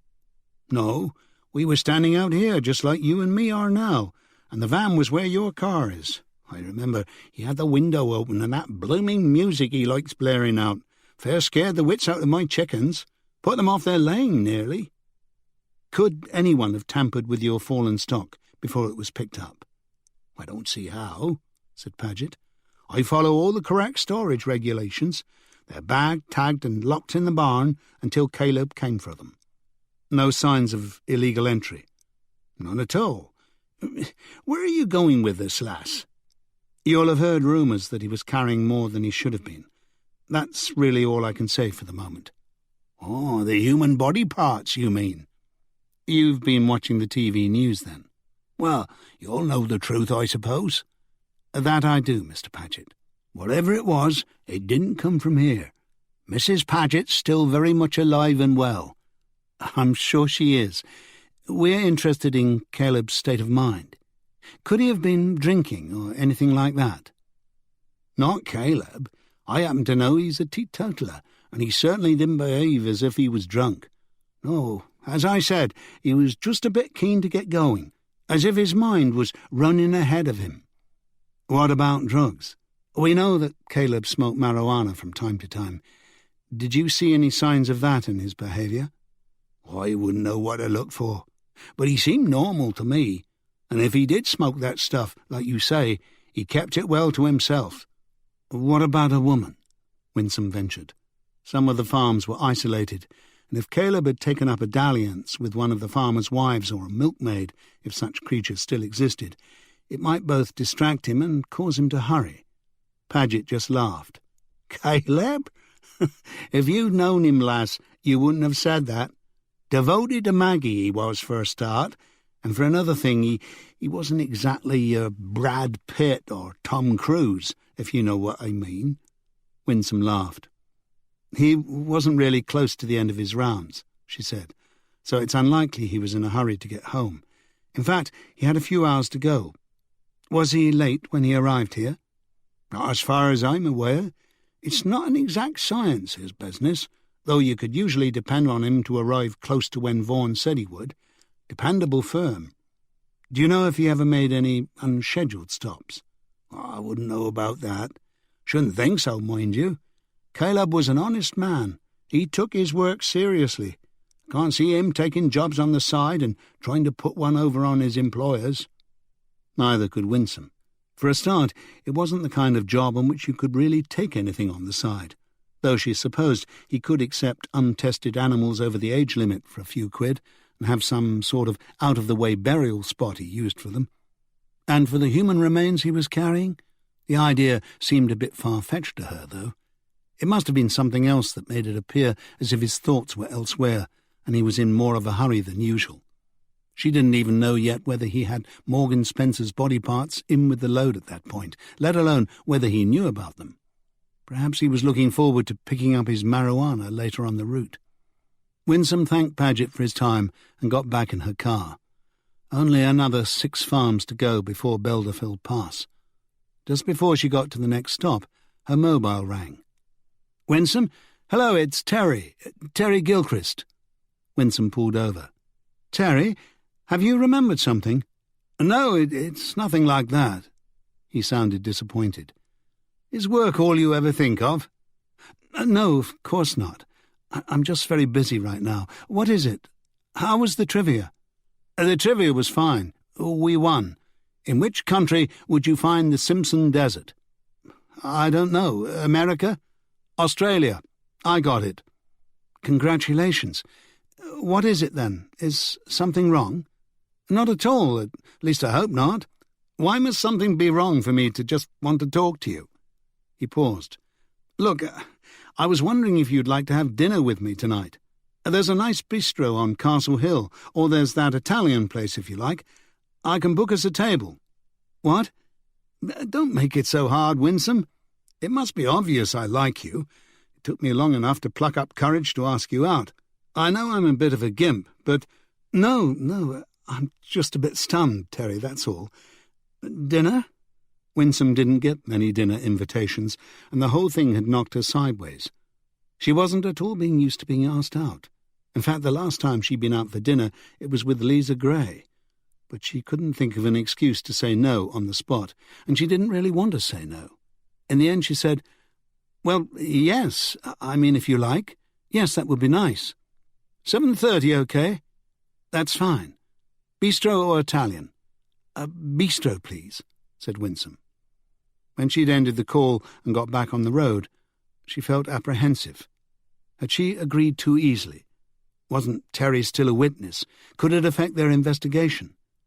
Then she put all the silly questions out of her mind and got on with the task at hand. She looked at her watch and realized she could manage at least another 2 or 3 farms until she had to go home and try to scrub the farmyard smell off her before her date. She could do the rest tomorrow. Banks's Porsche rode the wind along the edge of the moors to Whitby. On the way he played some Nick Drake, and Annie didn't seem to object.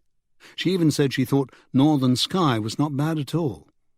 They remained silent for most of the journey, having run out of ideas on where Michael Lane might have gone after he had paid to park his car in Scarborough and disappeared. They drove into the town, picturesque in its little harbour, the Esk estuary dividing it into two distinct halves. One consisted of old streets of cottages and gift shops specialising in Whitby jet, and 199 steps led up the hill to the ruined 7th-century abbey and St Mary's church and graveyard, where Mina saw the long black figure bending over Lucy in Bram Stoker's Dracula.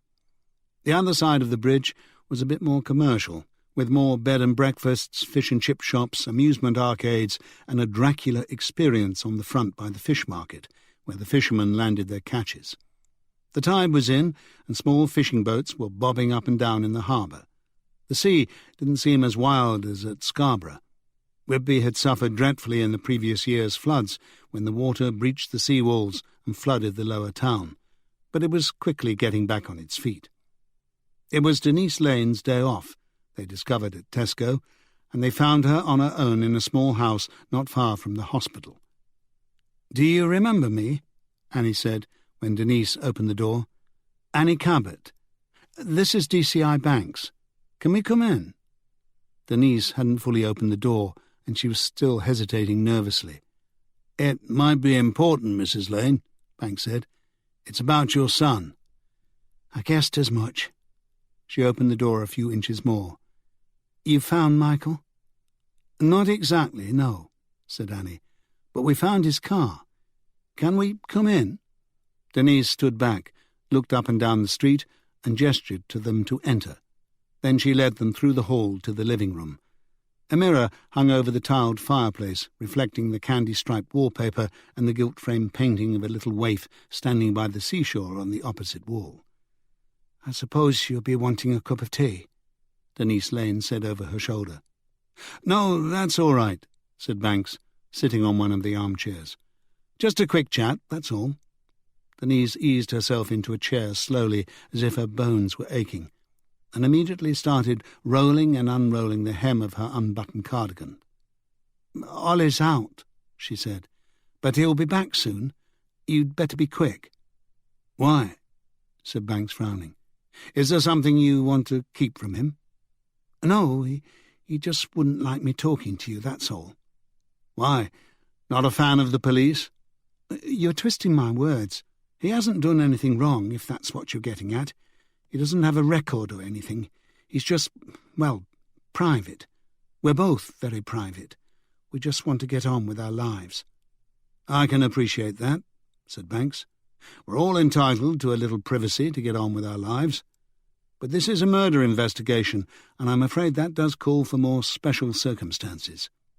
Banks could see why Annie had described Denise Lane as attractive after their first meeting.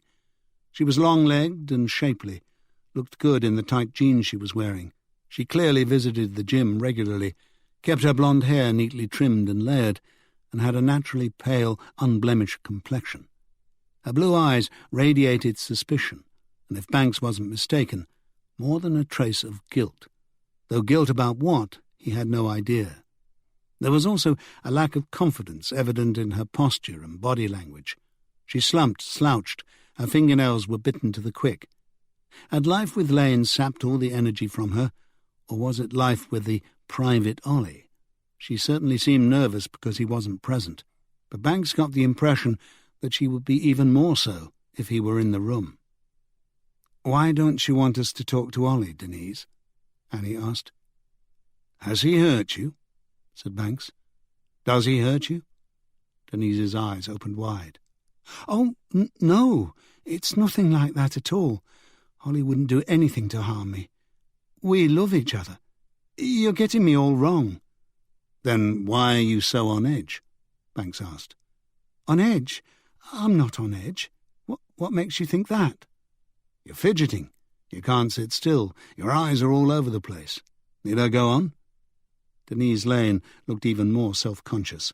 Her complexion turned red and her upper lip quivered.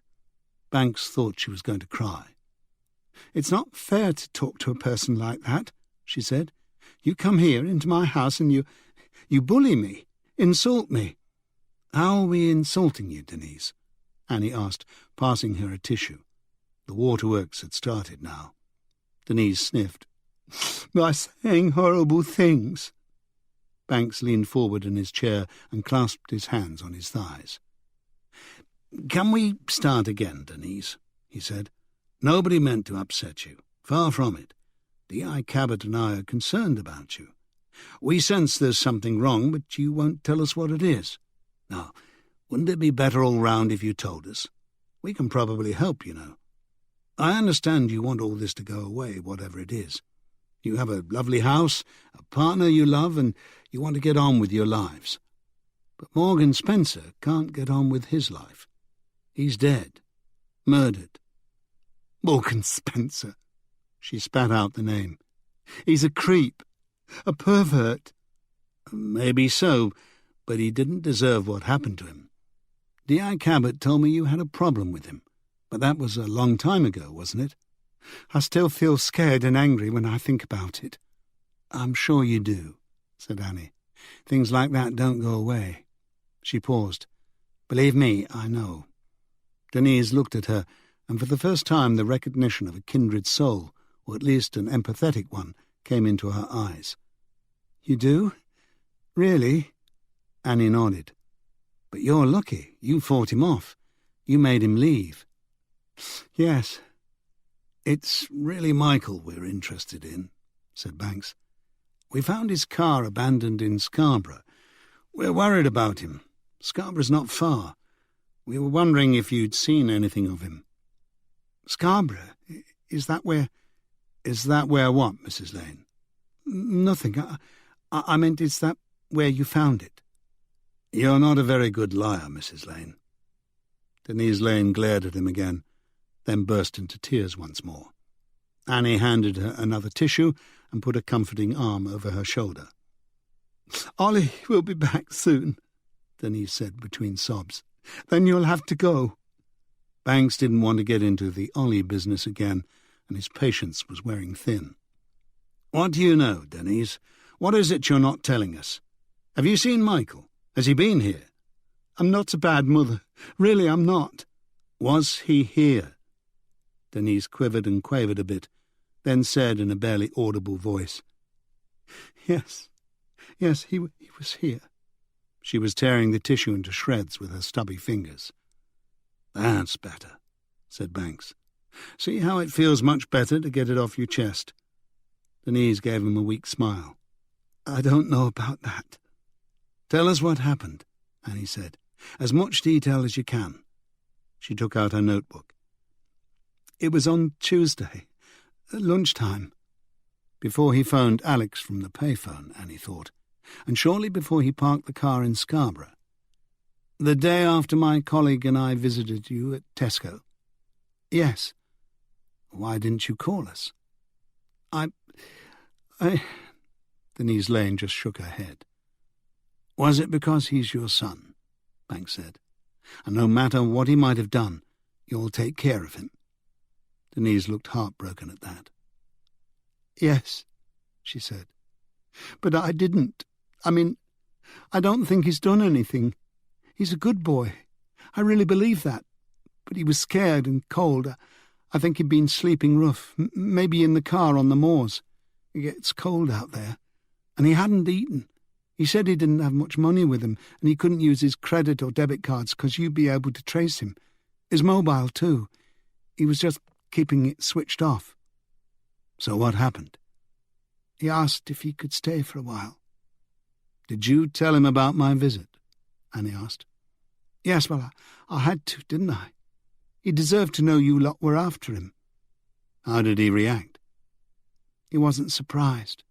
It didn't seem to bother him. I mean, he didn't run off or anything." "How did he appear?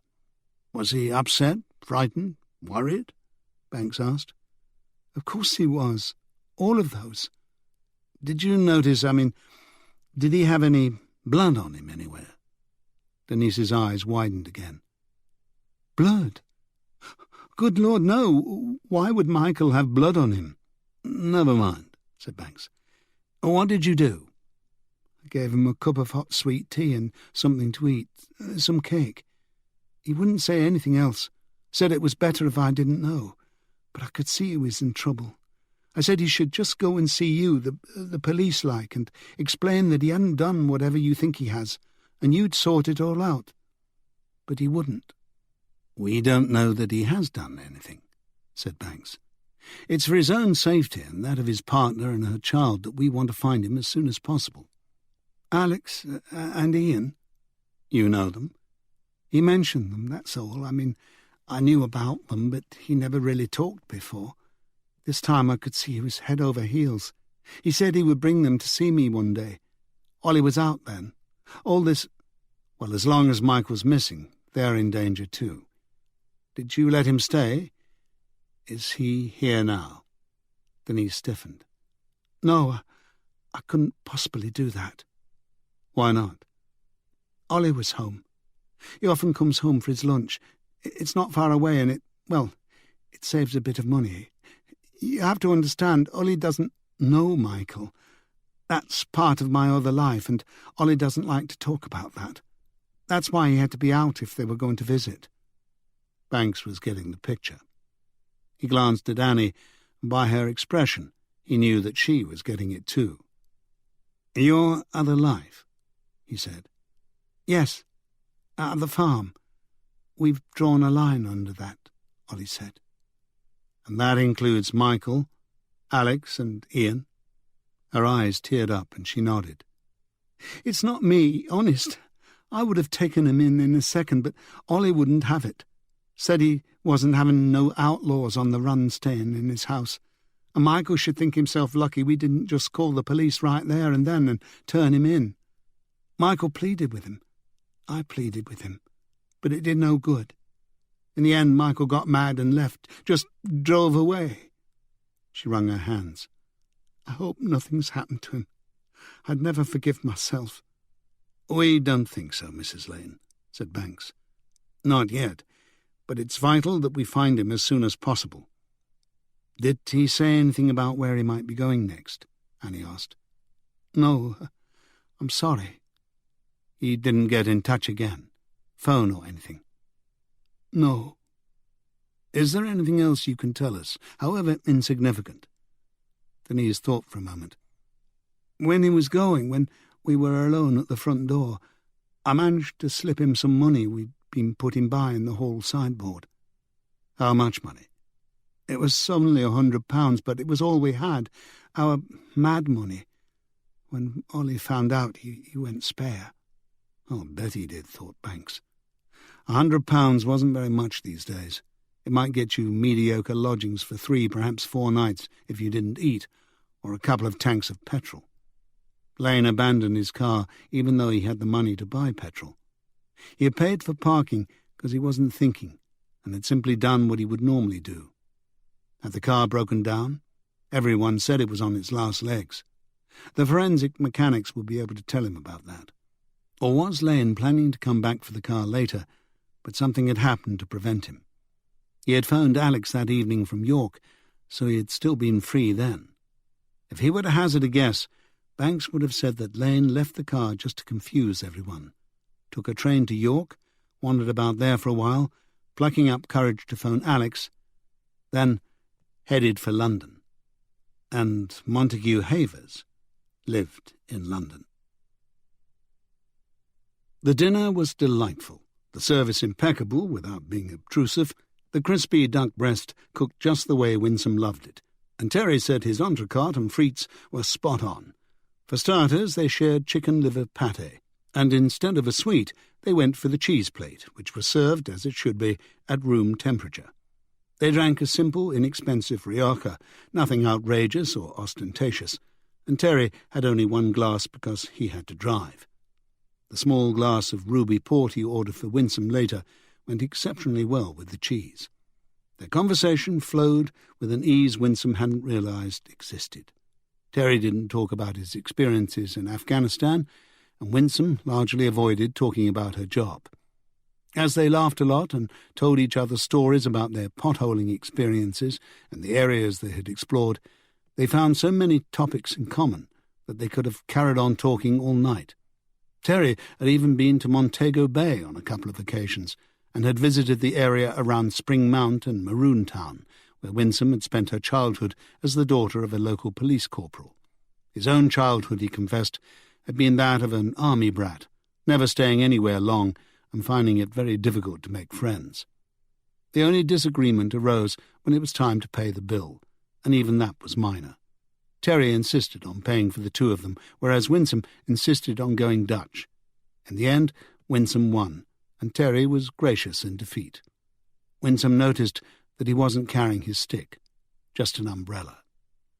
They walked out onto Castle Hill, and Winsome immediately felt the wind and rain bring a chill to her bones. In her mind there flashed a vision of the country they'd been talking about, where she had been brought up. Banana leaves clacking in the wind, the long walk to and from church in her Sunday best in the searing heat, out-of-season days walking the deserted beaches around Montego Bay looking for driftwood with her father. She felt herself shiver. For better or for worse, England was her home now. Terry moved closer with his umbrella and gently put a tentative arm around her, sheltering the two of them under its broad black circle. She felt herself stiffen a little at his touch, but she didn't shake him off. She could hear the umbrella whipping about in the wind, straining at the metal spokes, and feared it would snap inside out or simply fly off into the sky. Maybe they'd go with it, like Mary Poppins. But Terry managed to keep a grip on it as they headed around the corner and down the cobbled road towards the lights of the town square, the castle behind them tastefully flood-lit against the sky. The shops were all closed, but the pubs and restaurants were open, and the sounds of conversation and laughter drifted up on the night air, along with the sounds of high heels clicking across the cobbles. "Can I give you a lift?" Terry asked. "It's all right," Winsome said. "I don't live far." "But it's cold. You're cold." Winsome laughed. "I'm used to that. Thanks," she said. "It really was a lovely evening." "My pleasure." They stopped as they entered the top of the square. "Well, I'm parked over there behind the shopping centre," Terry said. Winsome pointed the other way. "I'm up York Road a bit." "Well, if you won't let me drive you home, then—" Winsome felt rather than saw him moving toward her, his lips aiming for hers. She felt a surge of panic, of claustrophobia almost, and found herself turning aside so that his lips grazed against her cheek. Then she heard herself saying a curt, "Good night," and hurried off towards home, heart palpitating. She pulled her jacket collar around her throat to keep out the icy needles of wind, and hurried along, head down, past the lit-up shop signs and window displays, until she got to her street on the fringe of the student area. There she turned left, walked up the slight rise for 50 yards, and turned into the imposing detached house with its gables, bay windows and large chimneys, where she had the top floor flat. Once she was inside, she leaned back on the closed door and took stock. What on earth was she thinking of? It was only a good-night kiss. Was that something to be so frightened of? But she had been. She remembered the tension that ran through her body when she saw him moving towards her, the tightness in her chest. She made herself a cup of chamomile tea in the kitchenette and thought about what a pleasant evening it had been, how easily their conversation had flowed. When she curled up in her favourite armchair, with only the shaded lamp lighting the room, she realised that she had very little experience of talking to anyone outside her job. Most of the time she talked to other cops, criminals, forensic scientists or lawyers. She'd been a shy child and had never found it easy to socialise, and that carried over into her adult life. Was this what her life had come to? But wasn't she too young to start wondering what had happened to all the promise, the dreams, the young woman who had walked down the jetway at Gatwick, excited as a little child at the life ahead of her in the new country she was about to discover, marvelling at the cars, the huge buildings, the fast motorways, and even the unrelenting rain, and a sky the colour of dirty dishwater? No, she decided in the end she hadn't lost all that. She was still young, and she had most of her life ahead of her. She was scared, she realised, but that was all. Like so many people, scared of commitment, scared of dipping a toe in the water, scared of being hurt. It was a long time since she had had a serious boyfriend, someone there was a possibility of sharing her life with. Tonight had shown her that there could be other possibilities. That Terry liked her was obvious, and she knew she liked him. How could she get over her fear? How could she stop behaving like a silly little girl, probably making him think she was nothing but a tease? She was soon starting to feel really stupid about her behaviour. Winsome sipped her tea, brow furrowed, and she swore to herself that the next time she saw Terry Gilchrist, she would kiss him on the lips. That thought made her smile.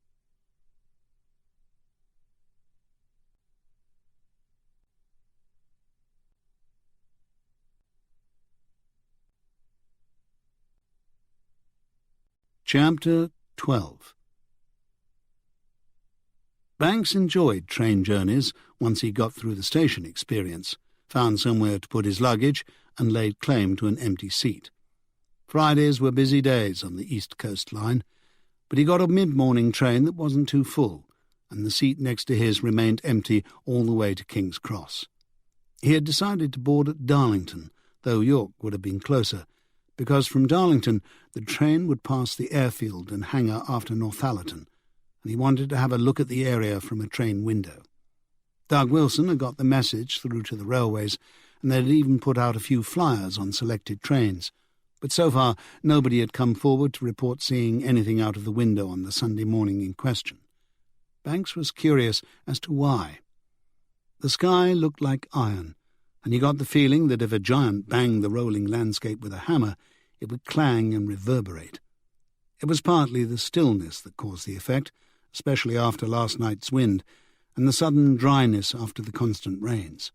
Still, it felt like the calm before the storm, and the daffodils ought to be out by now. It didn't take long to get to Northallerton and whiz through the small station without even slowing down. The only stop on this journey was York. Keeping his eyes fixed on the left, where the lighter grey of the Cleveland hills broke the charcoal horizon in the distance, he finally saw the hangar coming up. There was a stretch of about 1/4 of a mile of neglected pasture between the airfield and train lines, but he could see the huge hangar clearly. The problem was that all the action had occurred on the other side of the building, where the gate in the chain-link fence was. Banks could see a couple of patrol cars and a CSI van parked by the outside fence. Stefan's team was still working there, but it was all gone in a flash. Even if someone had been looking in that direction, he realized they couldn't have seen anything going on inside the hangar, and any cars parked right at the front would have been obscured by the building itself. The only possibility would have been someone noticing a lorry or a car heading down the road in front of the gate, parallel to the train tracks, but the timing had clearly been wrong for such an observation. Satisfied that they had probed that possibility to the end of its usefulness, Banks returned to his relaxation. There was no hot water on the train, which meant no tea or coffee, and only cold sandwiches to eat. He decided he could manage the 2.5-hour-plus journey on an empty stomach. He still had half his Costa latte left when he boarded, so he made that last for a few miles. He had brought his noise-cancelling headphones, which meant he could listen to any kind of music he wanted, and not just the sort of loud rock that drowned out the train noise.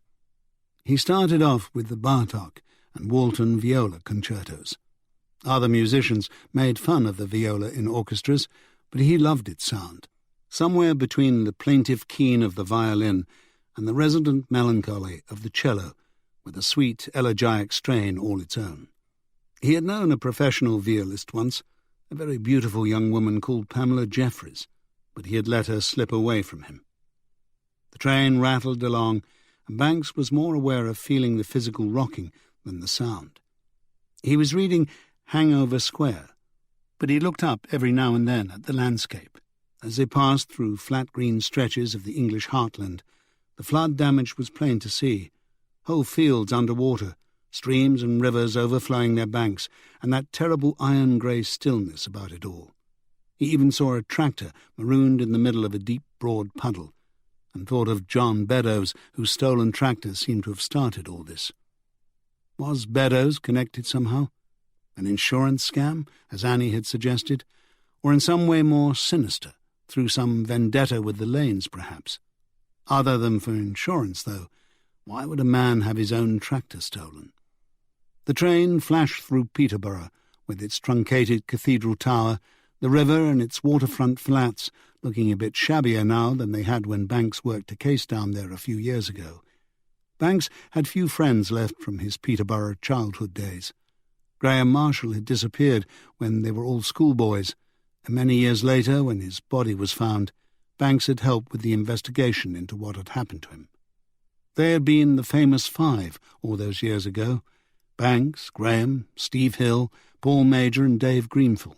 Steve Hill, the boy who had introduced the young Banks to Dylan, The Who, Pink Floyd and the rest, had been the next to go, from lung cancer a few years ago. And just last year, Paul Major had died of an AIDS-related illness. That left 2 out of 5. No wonder Banks felt his circle of friends diminishing.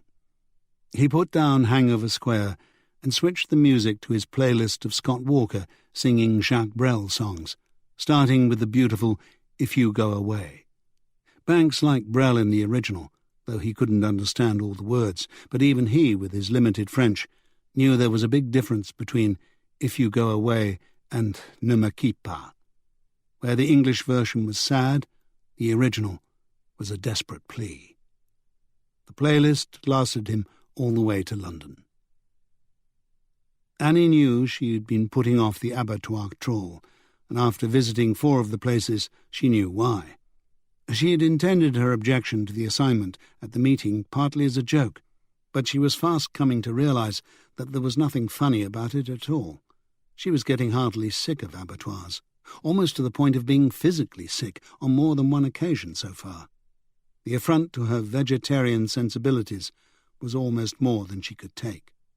Fortunately, the previous day she had headed off to the East Coast with Banks, and so postponed the task. But on Friday morning she had no excuse. All she could do to ameliorate things was to drag poor Doug Wilson along with her. She thought he'd provide a little comfort and amusement, but so far he had provided neither. If anything, he'd been more disgusted than she was at the things they had seen, heard, and smelled. If she hadn't been a vegetarian already, occasional lapses into fish and chicken aside, she decided she would be one by now. Doug wasn't one himself, but Annie was starting to think that by the end of the day he might well be. If she were in the business of conversion, she knew now he was at his most vulnerable, and it wouldn't take much effort. For the most part, they had managed to avoid the working areas and have their conversations in offices that didn't smell of the rank horrors being committed on the killing floor. But you couldn't escape the stench entirely, or the screaming or bleating of the terrified animals. Nobody could convince Annie that they didn't know exactly what was coming. No matter how much you modernized an abattoir and tarted it up, it was still barbaric in her opinion. You could paint the inside yellow and pin children's drawings to the wall, and it wouldn't change a thing. They were about to call it a day and head back to the station a bit early when Jerry Masterson rang Annie's mobile. "Where are you?" Jerry asked. "Where are you right now?" "Wensleydale," said Annie. "We're just packing in for the day. Why?" There was a pause at the end of the line. For a moment Annie thought she'd lost the connection. It happened often out here. "Jerry," she said, "are you still there? Have you visited Stirwell's yet?" "No, we're saving them for tomorrow." "You're not so far away?" "No, but I'm sorry to do this, Gov, really I am, but I think you should go there now." "Jerry, what's going on?" "It's been a crap day, to put it mildly." I know, and I'm sorry, but I've been checking reports and speaking on the phone all day, and Stirwell's reported a penetrating bolt pistol stolen about 2 years ago. We need more details." Annie swore under her breath. "Can't you get them over the phone?" "It needs an official visit. There's always something else comes up you never think of on the phone. Employee records, for example. Someone might have some names for us. Besides, you're the senior officer on the case." Annie knew she was right. "OK, we'll go now. I'm really sorry. Forget it. Got a name for us? Ask for James Dolby. He's the head supervisor, and he's there waiting for you." As Annie turned the car around, Doug Wilson gave a heavy sigh. "What's up, Dougal?" she asked. "Hot date tonight?" "Something like that," said Wilson. "Actually, it's my sister's 18th birthday due. We booked a table at that new steak restaurant in town." Annie looked at her watch. "Don't worry, you'll make it in plenty of time." "Aye, smelling like an abattoir, no doubt." "Well, you'll be eating steak for dinner, won't you?" said Annie with a sweet smile. "If what we've seen so far today hasn't put you off, then why not watch a few more cows getting slaughtered first? Who knows? Maybe you'll even see your dinner before it's dead." "Ha ha," said Wilson. Then he scowled and looked out of the window at the dark grey moors. Soon the long squat shape of Stirwell's loomed before them. There had been complaints that it had been built too close to the nearby village, and residents complained of the smell and noise at all hours of the day and night. But it was still there, still operating. Stirwell's was one of the larger abattoirs in the area too, with vans coming and going at all hours, stacks of boxes on pallets in the yard. They parked in the area marked visitors and asked the first worker they saw where they could find James Dalby. He pointed to the front doors and told them to turn left up the stairs, and they'd find Mr. Dalby's office on the first floor. They thanked him and walked towards the open entrance. The outside of the building was surrounded with lairages, as one of the workers at the previous slaughterhouse had called them, holding pens where the animals languished awaiting slaughter. At the moment, some of them were full of lowing cattle, and others were being sluiced out according to health regulations before another batch was led in. The smell got worse inside, and the noise. As each animal came individually through a chute from the lairage, it was rendered unconscious by a knockerman's bolt gun, then strung up by its hind legs on a line. 3 monorails of dead animals slowly moved down the length of the abattoir. At each stage of the way, slaughtermen performed their specialized tasks, such as slitting the throat for bleeding, spraying with boiling water to loosen the skin, then the actual skinning and disemboweling, careful removal of valuable organs such as the liver, kidneys, pancreas and heart. The stench was awful. Annie tried to keep her eyes averted as she climbed the metal stairs to Dalby's office, but it was impossible. There was something about ugly, violent death that demanded one's attention. So she looked, she watched, she saw, and heard. The discharge of the bolt guns, the buzz of the mechanical saws, and the change in pitch when they hit bone as the head was cut off and the animal split in half. It was almost unthinkable that someone had done this to Morgan Spencer. Annie knocked on Dalby's office door, and they were admitted just as a screeching noise far worse than fingernails on a blackboard rose up from the killing floor. Annie didn't know what it was, and she didn't want to know. She was glad to close the door behind her and find the room was reasonably well soundproofed and that the air smelled fresh. No doubt Dalby's exalted position had its perks. Annie had been worried that he would have been patrolling the floor in a white hat and coat, keeping an eye on the workers, and that they would have to walk by his side to interview him, keeping pace with the line as they had to do at the previous place they'd visited. But he was the one who supervised the supervisors. Dalby was a roly-poly sort of fellow in a rough Swelldale jumper with a ruddy complexion and a shock of grey hair. "Sit down," he said. "Sit down. I apologise the place is such a mess, but I don't get a lot of visitors." Annie had wondered about that when she'd parked in the visitors' area. It certainly wasn't very large, she'd noticed. There were 2 orange plastic moulded chairs, and Annie and Doug sat on them. Dalby went behind his desk. Through the window, over his shoulder, Annie could see the moors rolling off into the grey distance. It was a calming view. "I've just been speaking with a D.C. Masterson," said Dalby. "Nice lady. Terrible business this, though. One wonders where to begin." "How large is this operation?" Annie asked first, when Doug had taken out his notebook. "Stirwell's is a large abattoir," Dalby replied, leaning back in his swivel chair and linking his hands behind his neck. "We employ about 100 personnel, sometimes more when things are especially busy in autumn." The lambs, Annie thought. the silence of the lambs. "That's a lot of people," she said. "We manage to keep busy. We've a good number of meat processors to supply, not to mention butchers and supermarkets." "As you're aware," Annie went on, "we're interested in an incident of theft that took place here around 2 years ago." "That's right," said Dalby, nodding gravely. "We did report the theft to the police at the time." "What exactly were the circumstances?" "It was a penetrating bolt pistol. This model." He took a loose-leaf binder from his desk and flipped to a picture for her. It was exactly the same as the kind the forensics people said had killed Morgan Spencer. "Where was it kept?" "There's a metal cabinet fixed to the wall down on the floor where we keep all our stun guns." "Locked?" "Of course." "Who has keys?" "Well, I do. The supervisors do, and the knocker men and slaughter men, of course. I mean, to be honest, almost anyone down there can get to them if he wants." "That sounds very secure." Dalby gave her a suspicious look. She knew her sarcasm wasn't lost on him, nor was it appreciated. "It worked," he said. "We've only had the one theft in 60 years. "It's enough," said Annie, "if it was used to kill someone. A human being, I mean." Dalby narrowed his eyes and peered at her. He didn't look so roly-poly anymore. "You don't approve of what we do you?" "Whether I approve or not is irrelevant." "Right, yes, I thought so. You're one of them there vegan tree-huggers, aren't you?" Annie flushed. "Mr. Dalby, can we please get back to the matter in hand? The bolt gun."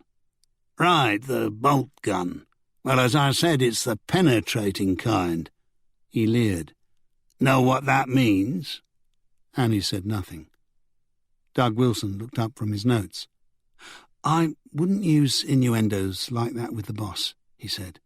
"She's been known to get quite nasty." Dalby looked at Annie and swallowed. "Aye, well, we don't use those much anymore." "Yes, I know," said Annie. "You stop using them because they can cause brain matter to enter the bloodstream, and these days people are also worried about mad cow disease." My, you have done your homework. Anyway, we now rely mostly on the non-penetrating kind, which stuns the animal. It works without puncturing the skull." "The one that killed our man put a hole in his head," said Annie. "Well, it would, wouldn't it? It was a penetrating bolt gun. In some cases, even a non-penetrating gun can put a hole in a human skull if it's positioned correctly." "I'll bear that in mind. Back to the stolen pistol." "Yes, well, as I said, we reported it stolen at the time. Nothing happened." "I'm sure the officers followed up." "Oh, I'm sure they did, but it would be a bit like looking for a needle in a haystack, wouldn't it, if you didn't even know where to start?" "Could it just have been lost?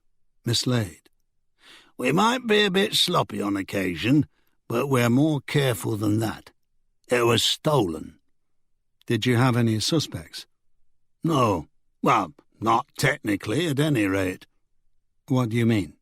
"Nobody saw anyone take it, and nobody knew anyone who had expressed an intent to take it. We don't even know exactly how long it had been missing before the loss was discovered." "You don't check them often?" "Once in a while. Stock-taking." "So it could have been missing for some time?" "Not more than a couple of weeks.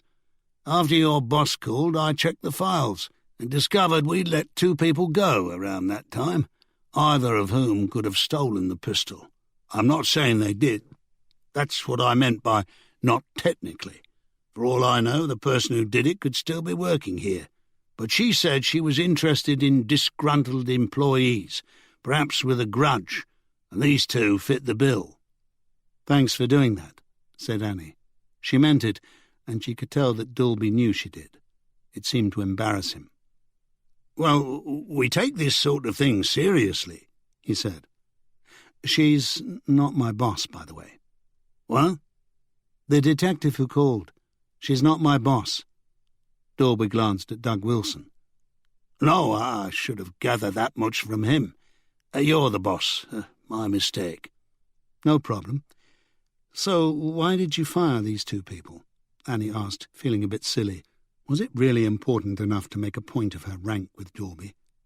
Why do you usually fire someone? Well, there could be any number of reasons. In your business, I don't know. My business is the same as any other. You fire people for incompetence, for stealing, for persistent absenteeism, for failing to follow correct procedures, for insubordination. OK, so what did these two do wrong?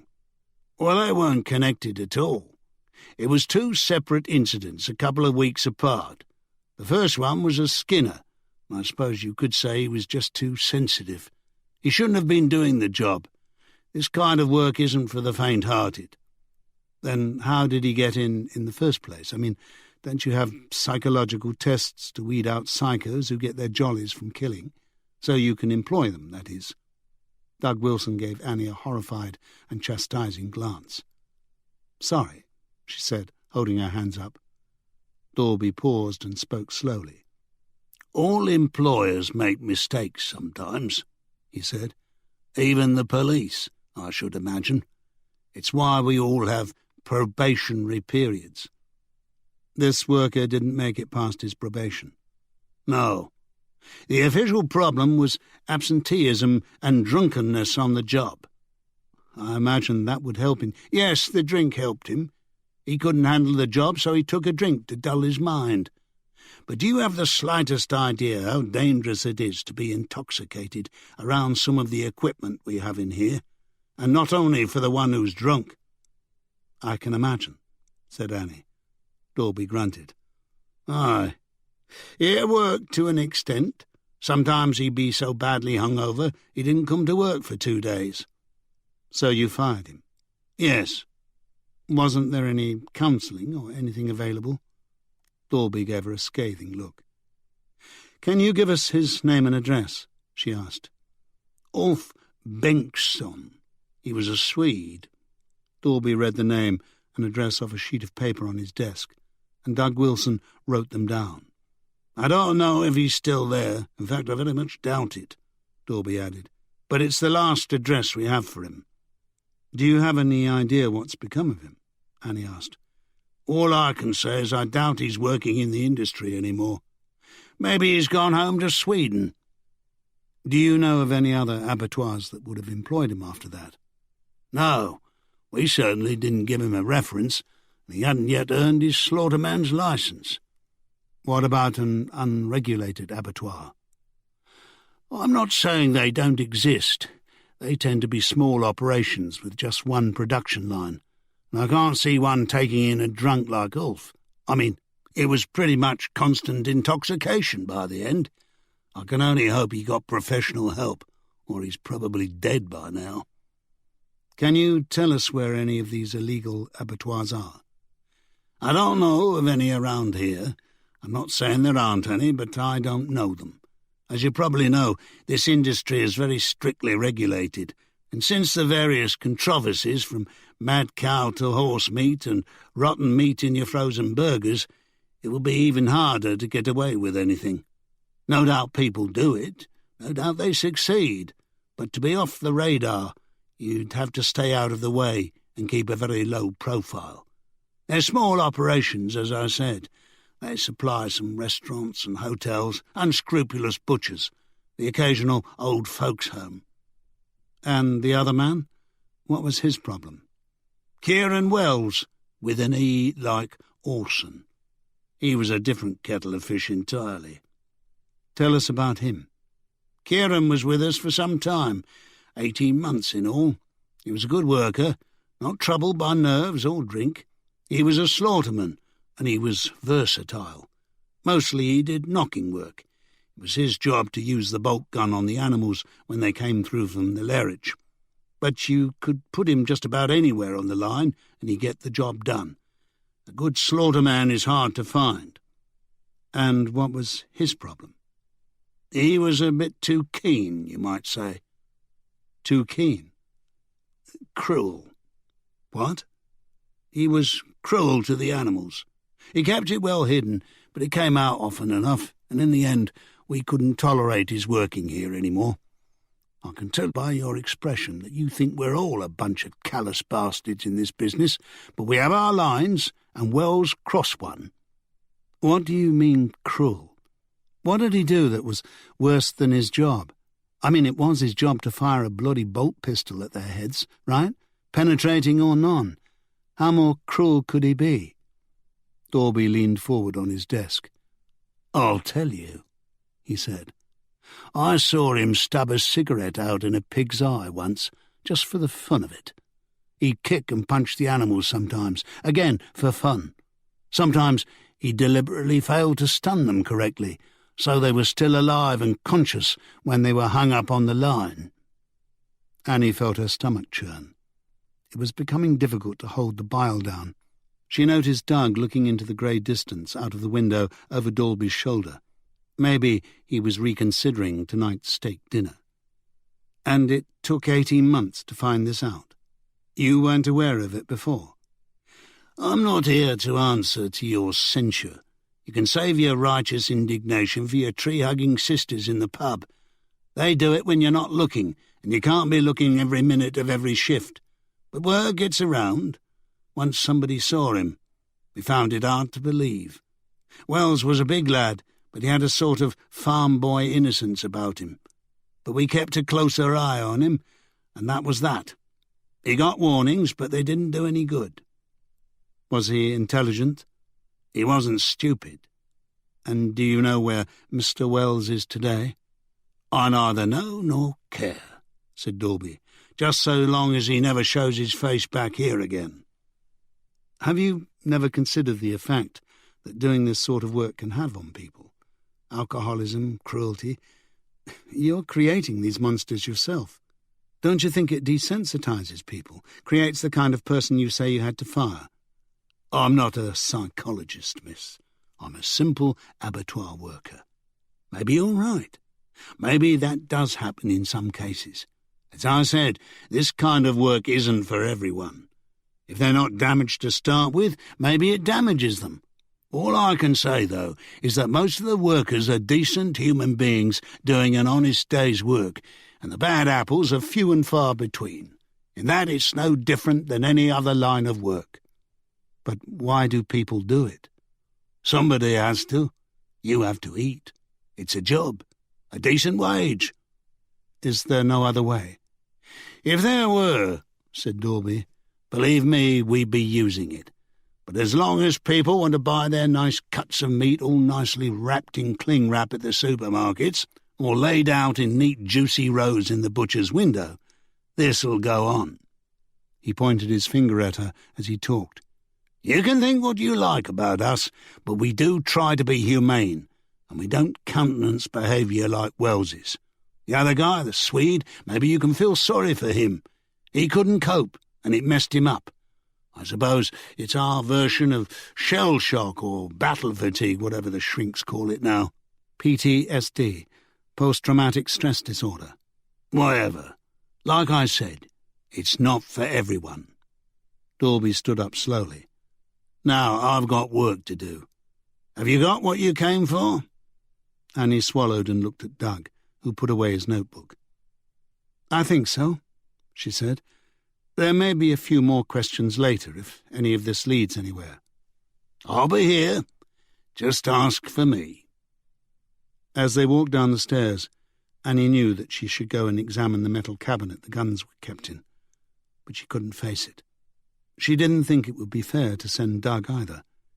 If it came to it, she realized they could send someone over to examine it, but it was 2 years since the gun had been stolen, and they weren't likely to find anything of interest there now.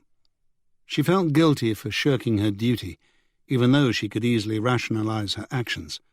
But she held her breath and her tears all the way to the car, and only when she was inside, with the engine running, reversing out of the abattoir yard, did she let out the stale air and breathe in again. But she kept the tears to herself. It was a pleasant winter afternoon in London, with temperatures just into double figures, so Banks decided to walk from King's Cross to Haver's office.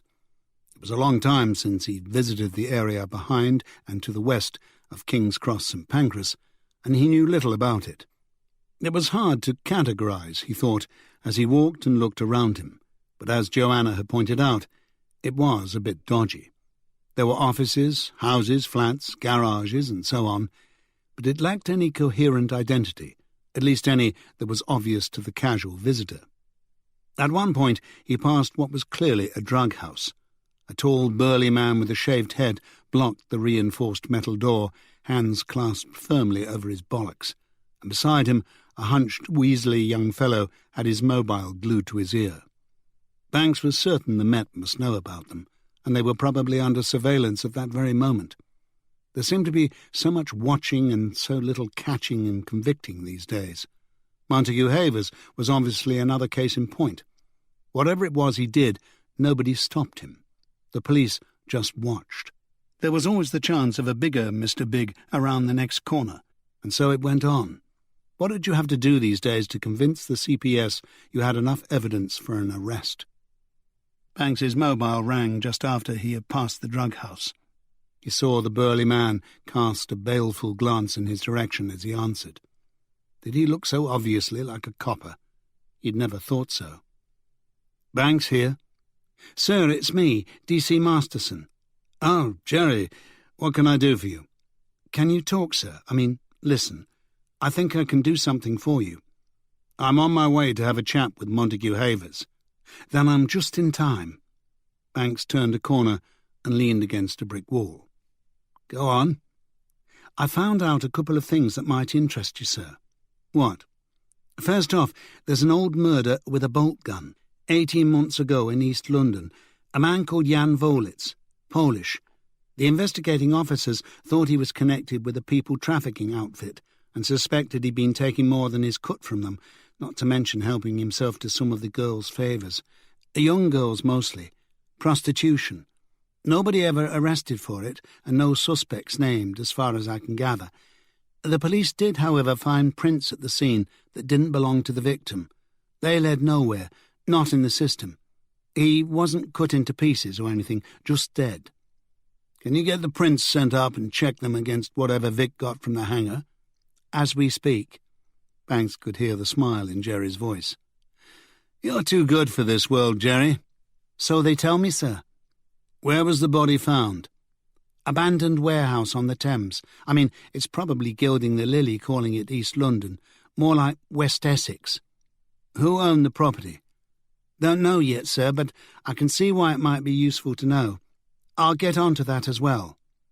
Any hint of a connection between this Jan Wolitz and anyone we know? Spencer, Montague Havers, Tanner, Lane? No, sir, but D.I. Cabot and Doug were running down a lead on a stolen bolt pistol. It was lifted about 2 years ago from Stirwell's abattoir. But he's the one I wanted to talk to you about, sir. Montague Havers, or Malcolm Hackett, as was. What about him? He worked for the same stockbrokers as John Beddoes in the mid-80s. They were city boys together between the Big Bang and Black Monday, both the same age, in their mid-20s at the time. There was a cocaine charge against Hackett back then, but it went nowhere. Small amount, slap on the wrist. The point is, according to what I could find out from someone who also worked there at the time, the two of them were pretty thick, socialised together and all that, made oodles of money. When the bubble burst, Hackett went into international investment banking, and Beddoes became a merchant banker before he moved to the farm. Well done. That's an interesting connection, Jerry, said Banks. And your timing's impeccable. How are things back at the ranch? Ticking along nicely. D.S. Jackman's still chasing down Caleb Ross's collection route. All well with Alex and Ian? Everything's fine, sir. We've got surveillance on them. Nothing to report. Any news on Tanner? They had to let Ronald Tanner go when his 24 hours were up early that morning. He's still at home. We're keeping an eye on him. A.C. Gervais is with the CPS as I speak, working on possible charges. I did a bit of research into his known associates, and there's a bloke called Carl Utley. Looks good for the driver. Mutton chops. Usually wears a flat hat. He used to be a long-distance lorry driver, but he got fired when he was suspected of being involved in the disappearance of some expensive loads. Nothing proven, but enough to lose him his job. He drifted into nightclub work, and that's when he met Tanner. They're good mates." "Excellent. Follow it up. See if you can have this Utley picked up. No further sign of Michael Lane?" "No, nothing." "Keep at it. And thanks, Jerry. Get back to me as soon as you hear anything from Annie or the CPS." Banks ended the call and went on his way, mulling over how he could use what he'd just found out against Havers. It was a dilapidated 60s office building with about as much charm and character as the shoebox it resembled. However well Havers was doing, he hadn't moved his business into better digs, somewhere nice and trendy down in Dockland, for example. But maybe this was his cover, and maybe it didn't matter to him. Banks had learned over the years that criminals had some very odd ideas about what was the best thing to do with their ill-gotten gains. Take Ronald Tanner, for example. He probably didn't make a fortune, but he could have afforded a larger house and a decent car. Instead, he seemed to be broke and on benefits all the time. What did he spend his money on? Banks knew one safecracker who spent most of what he earned on expensive women's clothes, and they weren't gifts for a girlfriend either. A cat burglar he'd once arrested collected rare vinyl and lived in a small flat in Gipton on a diet of baked beans and toast. He didn't even own a record player. Maybe with Havers it was still coke, which could be an expensive habit, or the dogs. Or maybe he had a nice little nest egg hidden away offshore, and when the right moment came, he'd vanish to the Caymans for good. Anything was possible. Banks took the rickety lifts to the 5th floor and found the door marked Havers Overseas Investment Solutions Limited. He'd heard that it was very much a one-man operation, so he wasn't expecting the receptionist who greeted him when he knocked and entered. "Can I help you, sir?" "I'd like to see Mr. Havers." "Do you have an appointment?" Banks showed her his warrant card. She picked up the telephone. "If you'd care to—" But Banks walked straight past her and through the next door, where he found Montague Havers sitting behind a flat-box Staples desk, tapping away at a laptop computer. As soon as Havers saw Banks, he closed the lid on the computer and got to his feet. "What is this? You can't just come barging in like that." Banks showed his warrant card again. Havers sat down and smoothed his hair. A funny smile crossed his features. "Well, why didn't you say? Sit down, sit down. Always happy to help the police in any way I can." "I'm very glad to hear it," said Banks, sitting down on a very uncomfortable hard-back chair. "It makes my job a lot easier." The view, he noticed, was of the railway lines at the back of the main-line stations, a train spotter's wet dream. Havers wore his wavy brown hair just a trifle too long for a man of his age, Banks thought.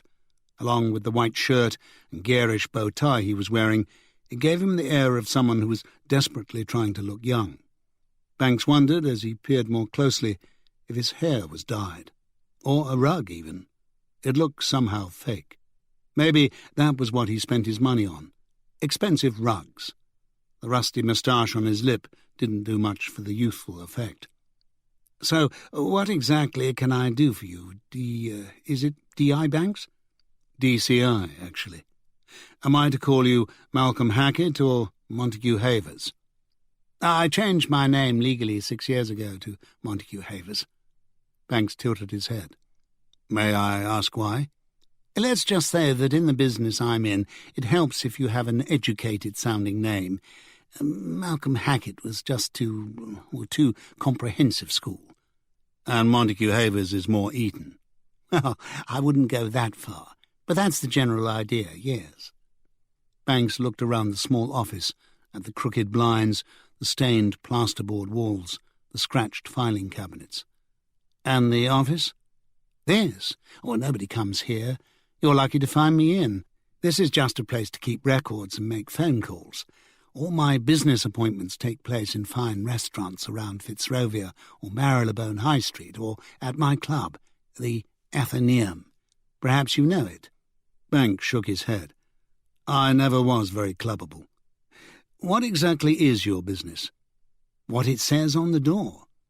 "That sounds like some sort of dodgy tax avoidance scheme to me.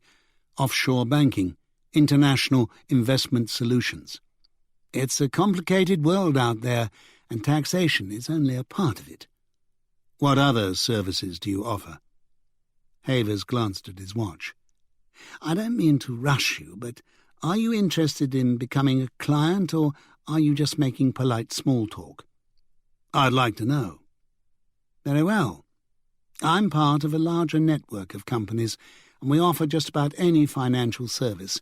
Legal financial service, mostly investment opportunities. You can imagine. All international? Not all. Is property development investment one of your specialities? We don't mind investing in property development occasionally, as long as it seems sound. But you have to remember that I'm in the business of investing British money abroad, not in domestic markets, and it's often difficult to get a clear perspective on overseas properties. The laws can be so complicated. That doesn't apply to my personal investments, of course. The Druick Airfield Shopping Centre. Does that ring a bell? Yes.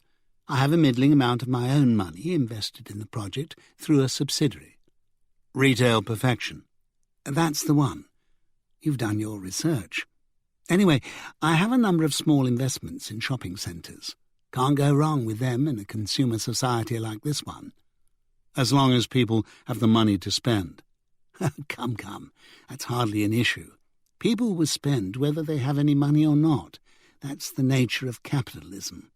Maybe so, but I'm still interested in Druick. Do you keep up to date on what's happening there? I trust Venture Properties to keep me informed. As far as I know, there's been no movement for some time. Some minor problem with zoning laws. We expect it to be settled soon. But Venture would let you know as soon as any impediments to progress were removed. Of course. I should think so. I see. That meant Havers would be in a good position to switch operations from Druick to some other location if he did happen to be involved in rural crime. I understand you visited North Yorkshire recently. My, am I under surveillance? Don't tell me you didn't know. Well, I very much doubt you'd be here if they didn't know I know, if you see what I mean. Exactly. So, who were you visiting up there? My wife's brother and his wife live in Richmond. And you stayed with them? Of course. All the time, Sunday to Tuesday? Oh, why wouldn't I? I happened to get on well with them, and I liked the Dales. Did your wife accompany you? Havers looked down at his desk. My wife is dead, Mr. Banks. I'm sorry to hear that. It's been some years now. But Gordon, Cathy and I have always been close. We still maintain strong family ties. Is there anything else? Were you with them all the time? Of course not. I did a bit of touring around by myself. The weather was bad, though, so that dampened my spirits. Still, it's a fine part of the world. Did you visit Belderfeld Pass? No. I know it, of course, but I'd avoid it in such poor conditions. Visit any farms in Swansdale? No, I didn't visit Swansdale at all. What is it you're after? I just drove around a bit, went for a pub lunch here and there, looked in at a few antique shops. I collect antiques. And I spent some time with my family. We had a trip to Castle Bolton. It's always been one of my favourite historical spots. Very manageable. What's your problem with that? I have no problem with Castle Bolton, Mr. Havers. It's just the timing. Did you meet with a Ronald Tanner, Carl Utley, Michael Lane, or Morgan Spencer? I can't say I've ever heard any of those names. What about John Beddoes? Doesn't ring a bell. Are you sure the name John Beddoes doesn't ring any bells? I'm afraid not. Should it? Indeed it should. You worked with him in the stockbroking business in the mid-80s. You were friends. You socialised together, snorted coke, drank champagne from the bottle, painted the town red. Now, hang on just a minute. Havers snapped his fingers. Of course, Beddoes. How could I forget? Yes, I knew him back in the day. It was a long time ago, though. Beddoes. Use your imagination, Mr. Banks. We were young and free. A lot of coke gone up the nasal passages since then. That was one mistake. I don't do that sort of thing anymore. Even if I wanted to, I couldn't." He patted his chest. "Heart. Are you telling me you have one, or that there's something wrong with it?" "Ha ha ha, very funny. I'm saying I've had 2 heart attacks. Cocaine would kill me. I'm allowed 2 units of wine a day. Do you know how hard that is?" Banks could only imagine. "So, we've established that you do know John Beddoes, and you did work with him some years ago, but you didn't visit him in Yorkshire last week. Did you know he now owns a farm there?" "Beddoes? No, I didn't even know he lived there. We were good mates once, it's true, but you know how it goes. You drift apart over time. And those times, well, they were heady indeed, fuelled by coke and champagne, as you say. The memory tends to fade quickly, if indeed it registers at all. It went by in a whirl, I'm afraid. I'm only lucky I still had my wits left when the bubble burst. I was able to get into international banking. That's where I learned most of what I know about overseas investments." "So if we were to dig into your financial affairs, the financial affairs of your company and your movements over the past while, we wouldn't find any sort of intersection with John Beddoes and his interests?" "I couldn't guarantee that, but there would be none that I'm aware of. He's not a client, if that's what you mean." Havers sounded nervous at the prospect. It was obvious that he was lying, but Banks didn't think he was going to get any further with him. By denying that he knew Beddoes, though, Havers had unintentionally told Banks a lot. Why deny it unless Beddoes was involved? Or unless Havers himself was involved? Havers had pulled himself out of the hole quickly, but not quickly enough to convince Banks that he had forgotten Beddoes' existence. No doubt he had lied about other things, too. He wasn't going to admit knowing any of the others, thugs like Tanner and Spencer, or to using the hangar at the airfield as a loading bay for stolen farm equipment. But by talking to him, and by letting him know that he knew, Banks thought he might just have ruffled things up enough that Havers or someone in the organisation would make a mistake. He still didn't know how deeply Beddoes was involved. After all, it was his expensive tractor that had been reported stolen. But these 2 old friends certainly had the knowledge between them to run a sideline in stolen farm equipment. Beddoes knew something about farming, and he lived in a large rural area. He had also been a merchant banker, so he knew about financing. All they needed were connections to the illegal trade routes, and Havers' international contacts might easily have supplied those, according to what Joanna MacDonald had said. Banks decided to lay his cards on the table before leaving.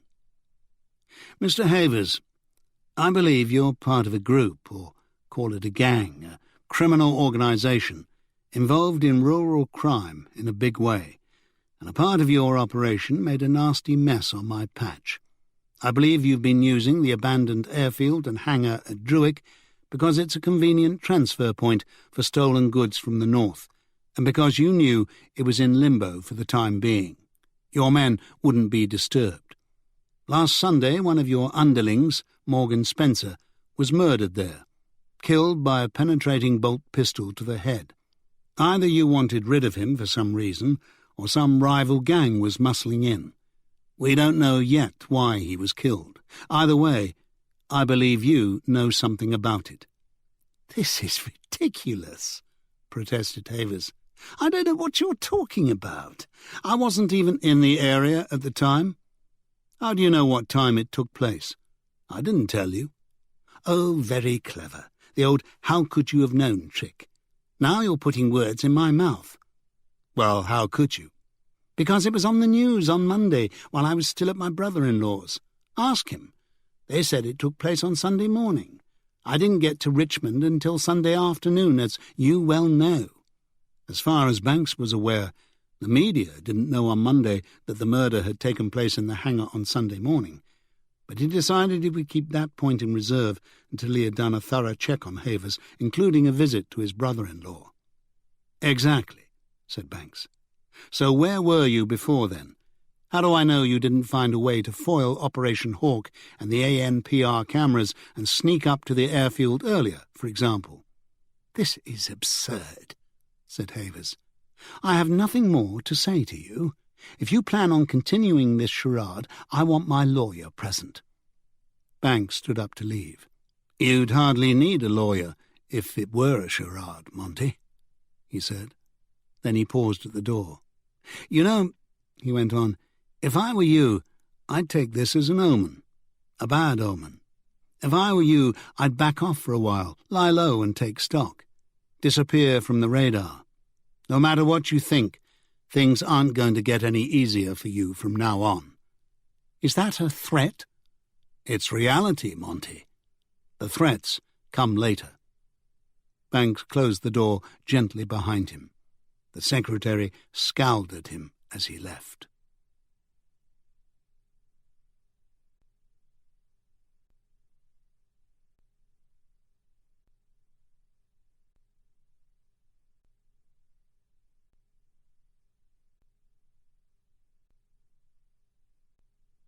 Chapter 13. "So you didn't notice anything unusual about Mr. Ross when he came to pick up here on Tuesday?" Winsome asked.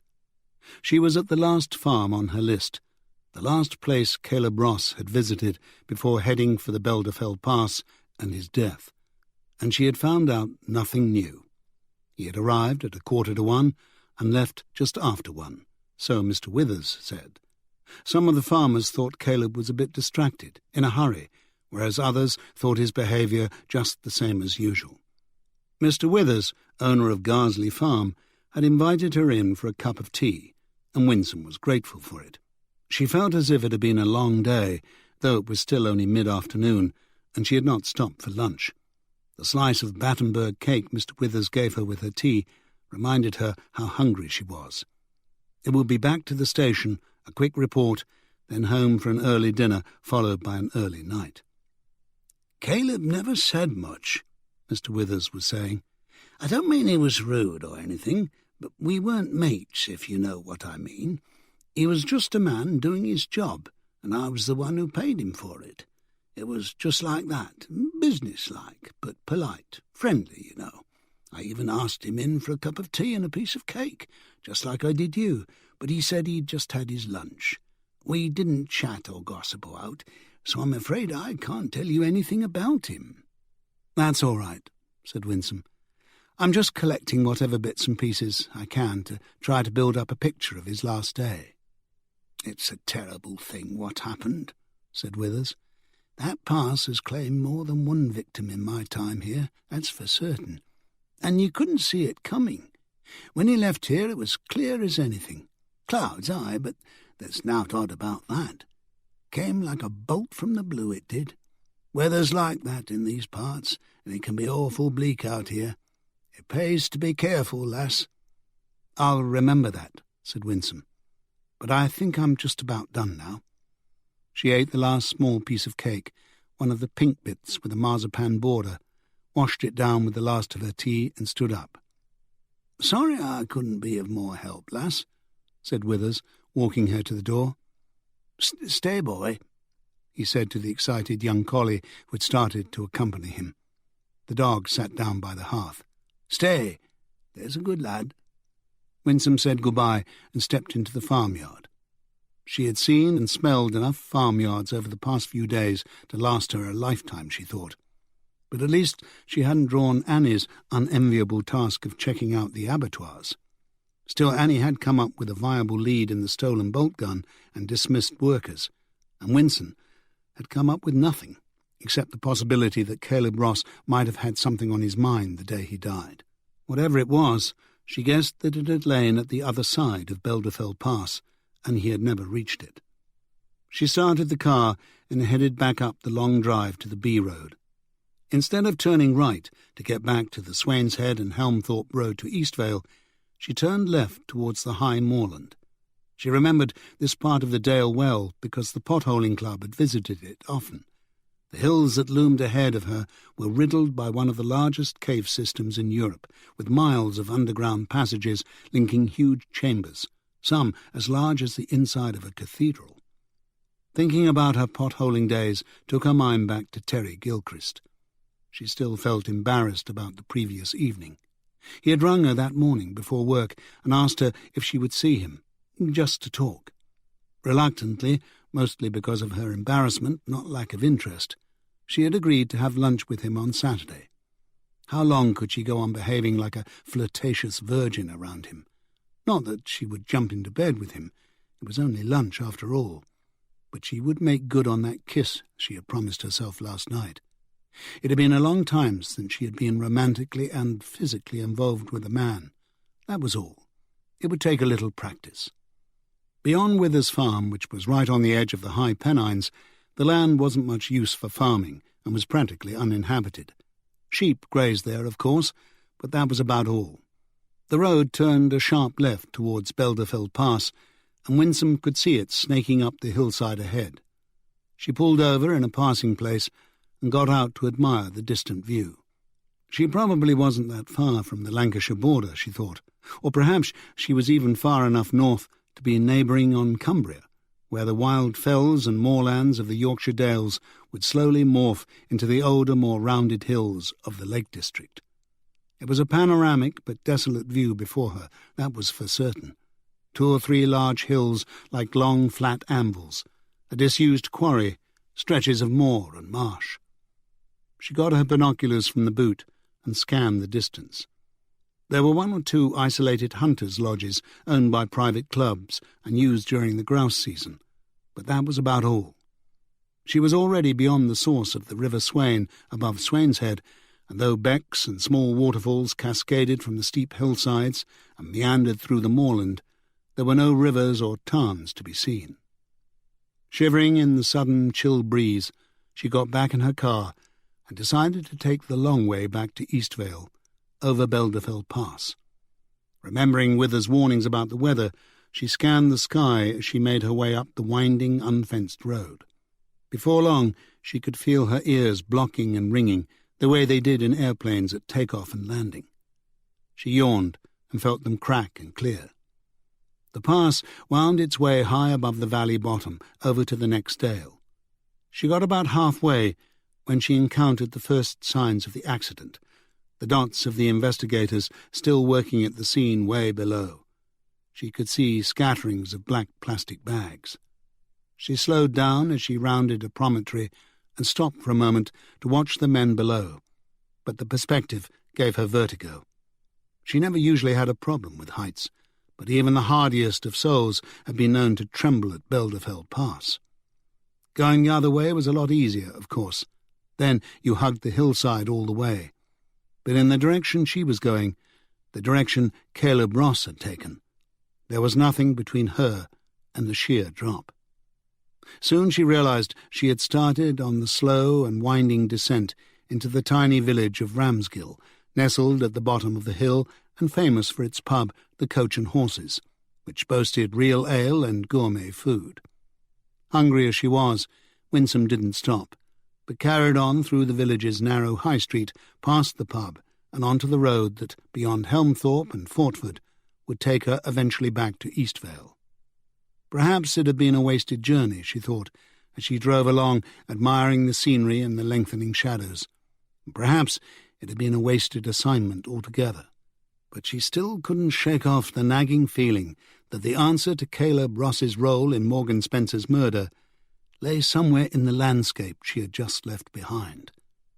She was too tired and confused to do anything about it today, or even to know what to do. But she would approach the problem afresh tomorrow morning and work out just what it was that was niggling away at the edge of her consciousness. The Duck and Drake was a popular old pub on Frith Street in the heart of Soho, just a stone's throw from Ronnie Scott's.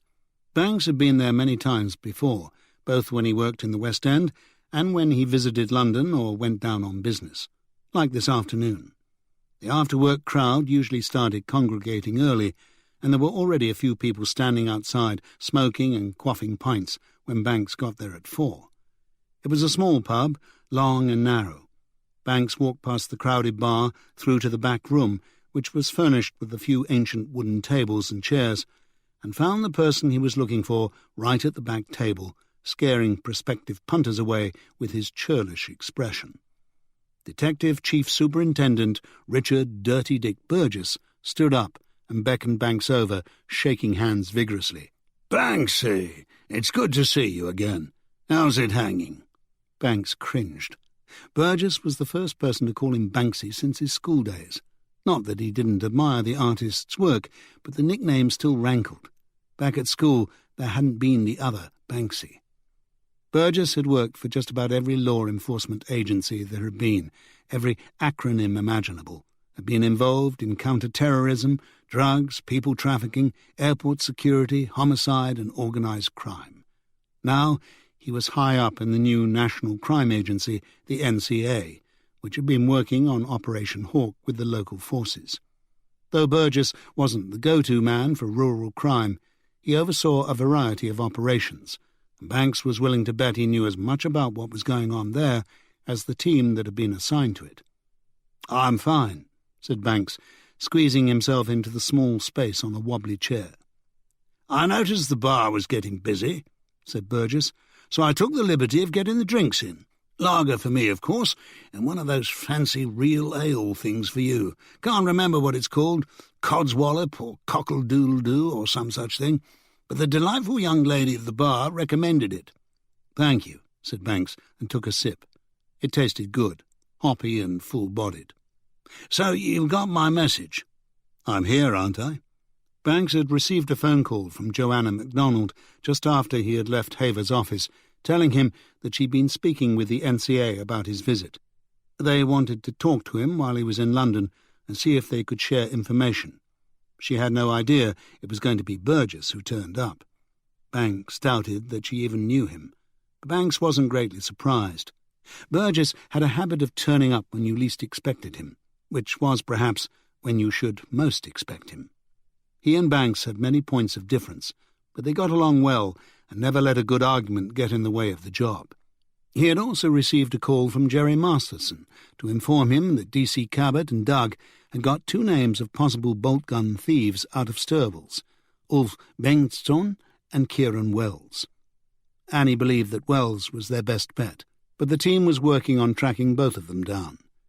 Jerry also informed him that the Kent police had phoned to report that Morgan Spencer's removal van had been found on some wasteland on the outskirts of Dover.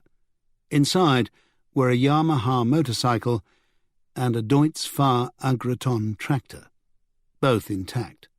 The whole lot was being shipped up to North Yorkshire as soon as the locals could get transport organised. That came as a shock to Banks, but he filed it away for later. "Well, it's good to see you down here again," said Burgess. "It's been too long. When was the last time? That gay spook murder, wasn't it?" "Probably," said Banks. "I forget the exact occasion. You're well, I take it?" Burgess looked more gaunt than usual. The belly that had been hanging over his belt the last time they met trimmed down, and the extra flab gone from his face, making his cheeks look hollow. "Don't let appearances deceive you, old mate. I've been working out at the gym, given up the evil weed, Tom Thumbs, that is, and cut back on the demon alcohol, a little. You should try it. I had a minor health scare a while back, meant they had to shove a camera up my arse on a stick. I must say, though, with the drugs they give you if you go private, you can't feel a thing.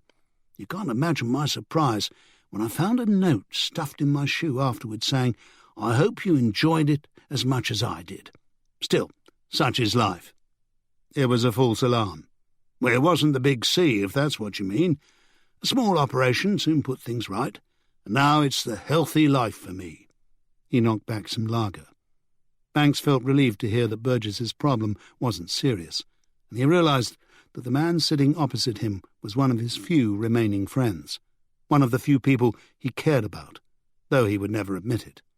"It's that stuff'll kill you," he said, pointing to Burgess's quickly vanishing pint of lager. "All chemicals.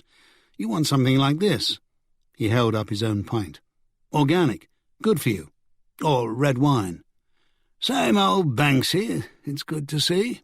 Burgess clapped his hands together. "Anyway, enough of this banter. Let's get down to brass tacks, as you lot say up north." Banks hadn't heard anyone say that for a long time, except on television satires of northern life, but he let it go by.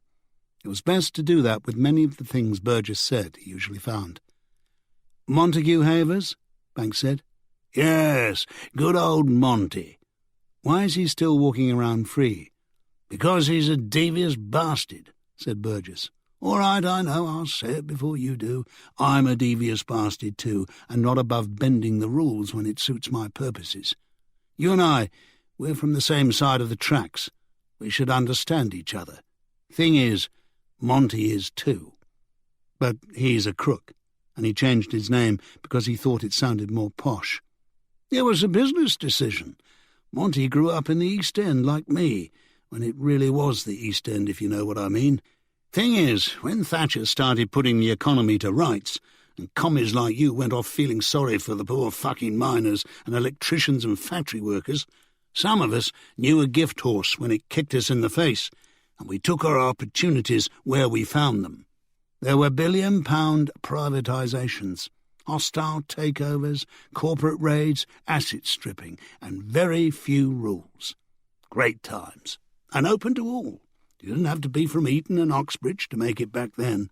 All you had to do was throw out your lefty social conscience, something you could never do, old mate. Those city lads were practically printing money, and they came from the same place as you and me, the mean streets, shitty council estates, comprehensives. If I hadn't already been busy climbing the greasy pole of policing, I might have been one of them myself. I'm sure you would have made a lot more money, but things have changed." "Tell me about it. Bunch of wankers we've got in there nowadays. Couldn't manage a kid's piggy bank, let alone a fucking economy. But that's not our concern. If you want to understand people like Monty Havers, you've got to understand people like me. The Barrow boys made good. We were young, we were quick-witted, and we were cocky. Not a shade of shit different from the criminal classes, you might say, and you'd be right. But we had vim and vision and stamina, and by God, that's what the country needed. We got things done.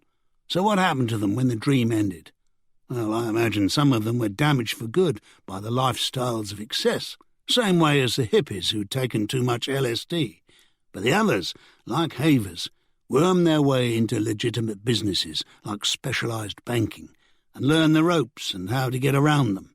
Like I said, we were bright and the rule book was out of the window. Now, if you ask me, there's not a hell of a lot of difference between most of your merchant banks and organised crime, so it shouldn't come as a big surprise that Havers is bent. Thing is, he learned his tradecraft.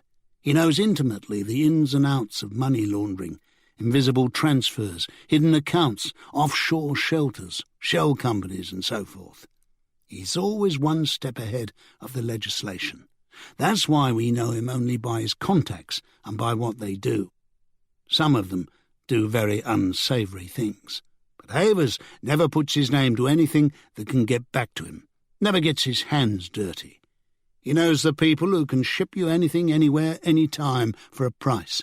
He knows where you can get your hands on fake passports, phony bills of lading, 13-year-old virgins, you name it. He knows which palms need to be greased, and he might supply the funds from somewhere squeaky clean, but he doesn't do the greasing. See what I mean? He stays out of the world he helps to run, even socially. You'll find him at the Athenaeum, not some dive in a Soho basement. I suppose he just had to become a Montague then. But why the rural crime? I mean, stolen tractors, for crying out loud, when according to you Havers could make $1 million just by the blink of an eyelid. Where does that fit in? Because there's a market for them, old son. Multiply one tractor by 10, 20, whatever. Do you know how much those things are worth? They're not going to peasants in Bolivia, you know, Banksy. They're going to people who can afford them.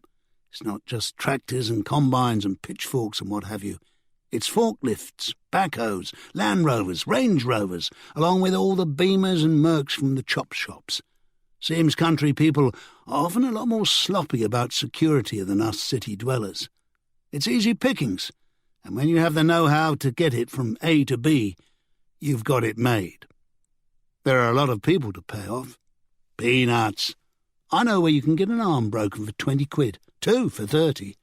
20 quid. Them's London prices then. Burgess laughed. Yes, I'm sure you can get it done for half in Yorkshire.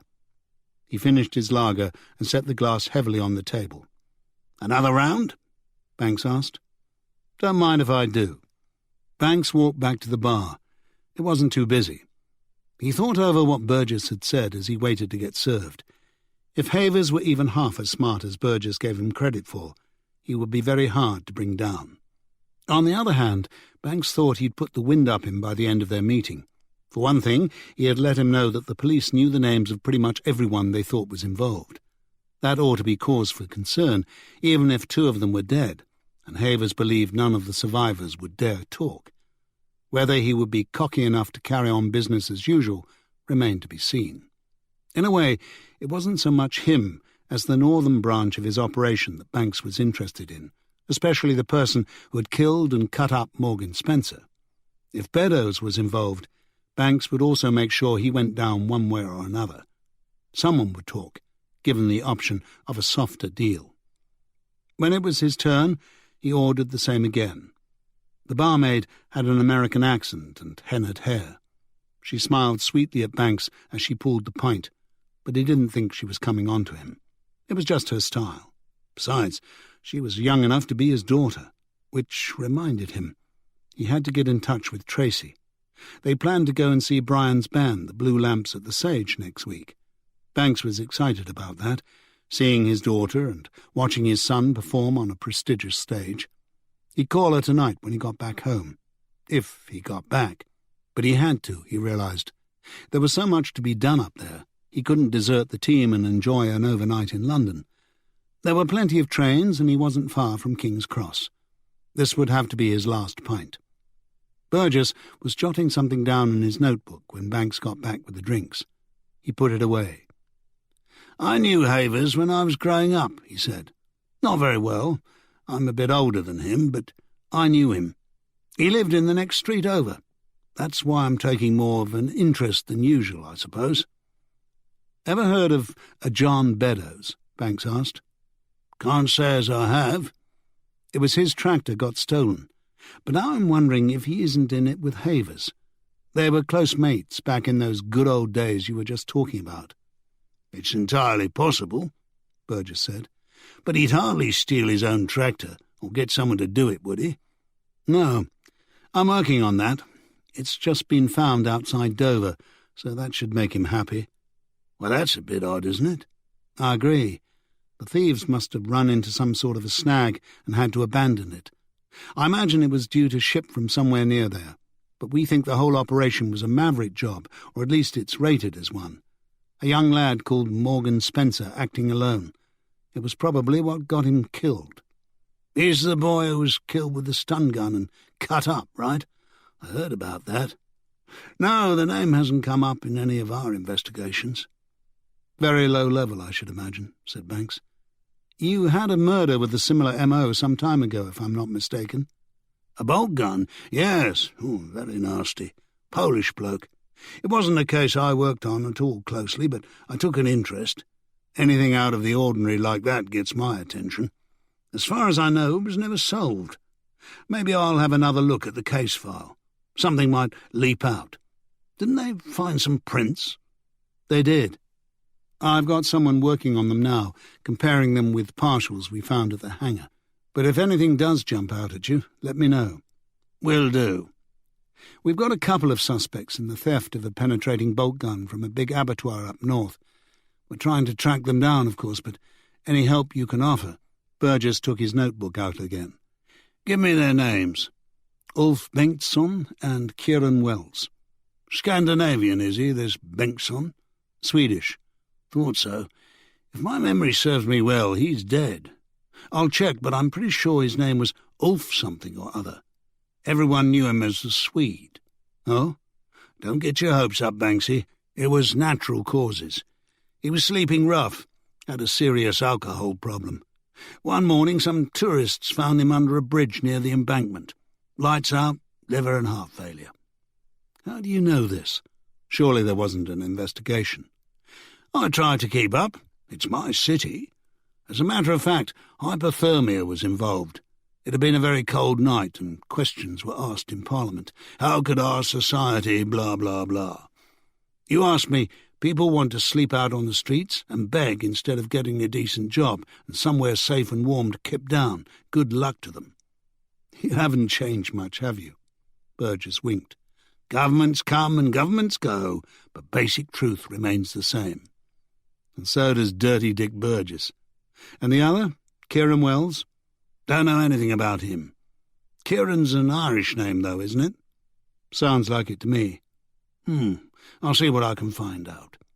He sipped his drink. "Sometimes it's like pissing in the wind, this job. Christ, don't you long for the old days, Banksy? You were down here then, out on the mean streets. You had a bit of a reputation. Took no prisoners, as I remember." "Different times." True. But let's not get all nostalgic, eh?" He hoisted his glass and they clinked. "To old friends." "You sentimental bastard." "Go carefully," Burgess said. "I mean it. People like Havers, and perhaps even your Beddoes for all I know, look harmless on the surface. They'd run a mile if you raised your fist to them. But they don't have to deal with that end of the business themselves. They use people like your Kieran Wells, and they don't care what damage they do. Do you think Wells is behind the killing?" "Off the cuff," said Banks. "I don't know Kieran Wells. Don't even know if he was the one who stole the bolt gun. All I know about him is that he was cruel to animals in an abattoir, if that doesn't take the biscuit. There's a couple of others. Ronald Tanner, who threatened a witness, and a mate of his called Carl Utley, who we think might have driven the van with the tractor away from the scene and dumped it outside Dover. We're looking for him. I don't rate Tanner. He's a bruiser. He's never worked in an abattoir, and we found no trace of a bolt gun at his house." "He could have dumped the body." "Oh, he's involved somehow, but the impression he gives me is that he's just low-level muscle. Bruises and fractures may be, but not whack jobs, to use the correct parlance. I hope not, anyway. We had to cut him loose today." "Why?" "Cassandra Wakefield." "Bloody hell. Is that gloriously shaggable bitch still putting criminals back on the streets?" "Indeed she is." "Talking about shaggable, that D.I. MacDonald you got up north on Operation Hawk is quite tasty, isn't she?" "You know her?" "We met a couple of meetings. Bit frosty at first acquaintance, but those types often turn out to be the loudest screamers. I'm not treading on your toes, am I, Banksy? She did mention your name, but I hear you've got a bit of young Italian crumpet on the go." Banks smiled. He hadn't heard the word crumpet for years. Trust Burgess. "I have a girlfriend, yes, and her family's Italian. I worked with Joanna MacDonald when she was Inspector Joanna Passero, that's all, before her divorce. She was in professional standards then." "Bloody hell. Now you come to mention it, I can just see her doing that job." "She didn't like it. She's happier now." "A happy divorcee? Just friends, then?" "Just friends." "Even after that dirty weekend in Tallinn?"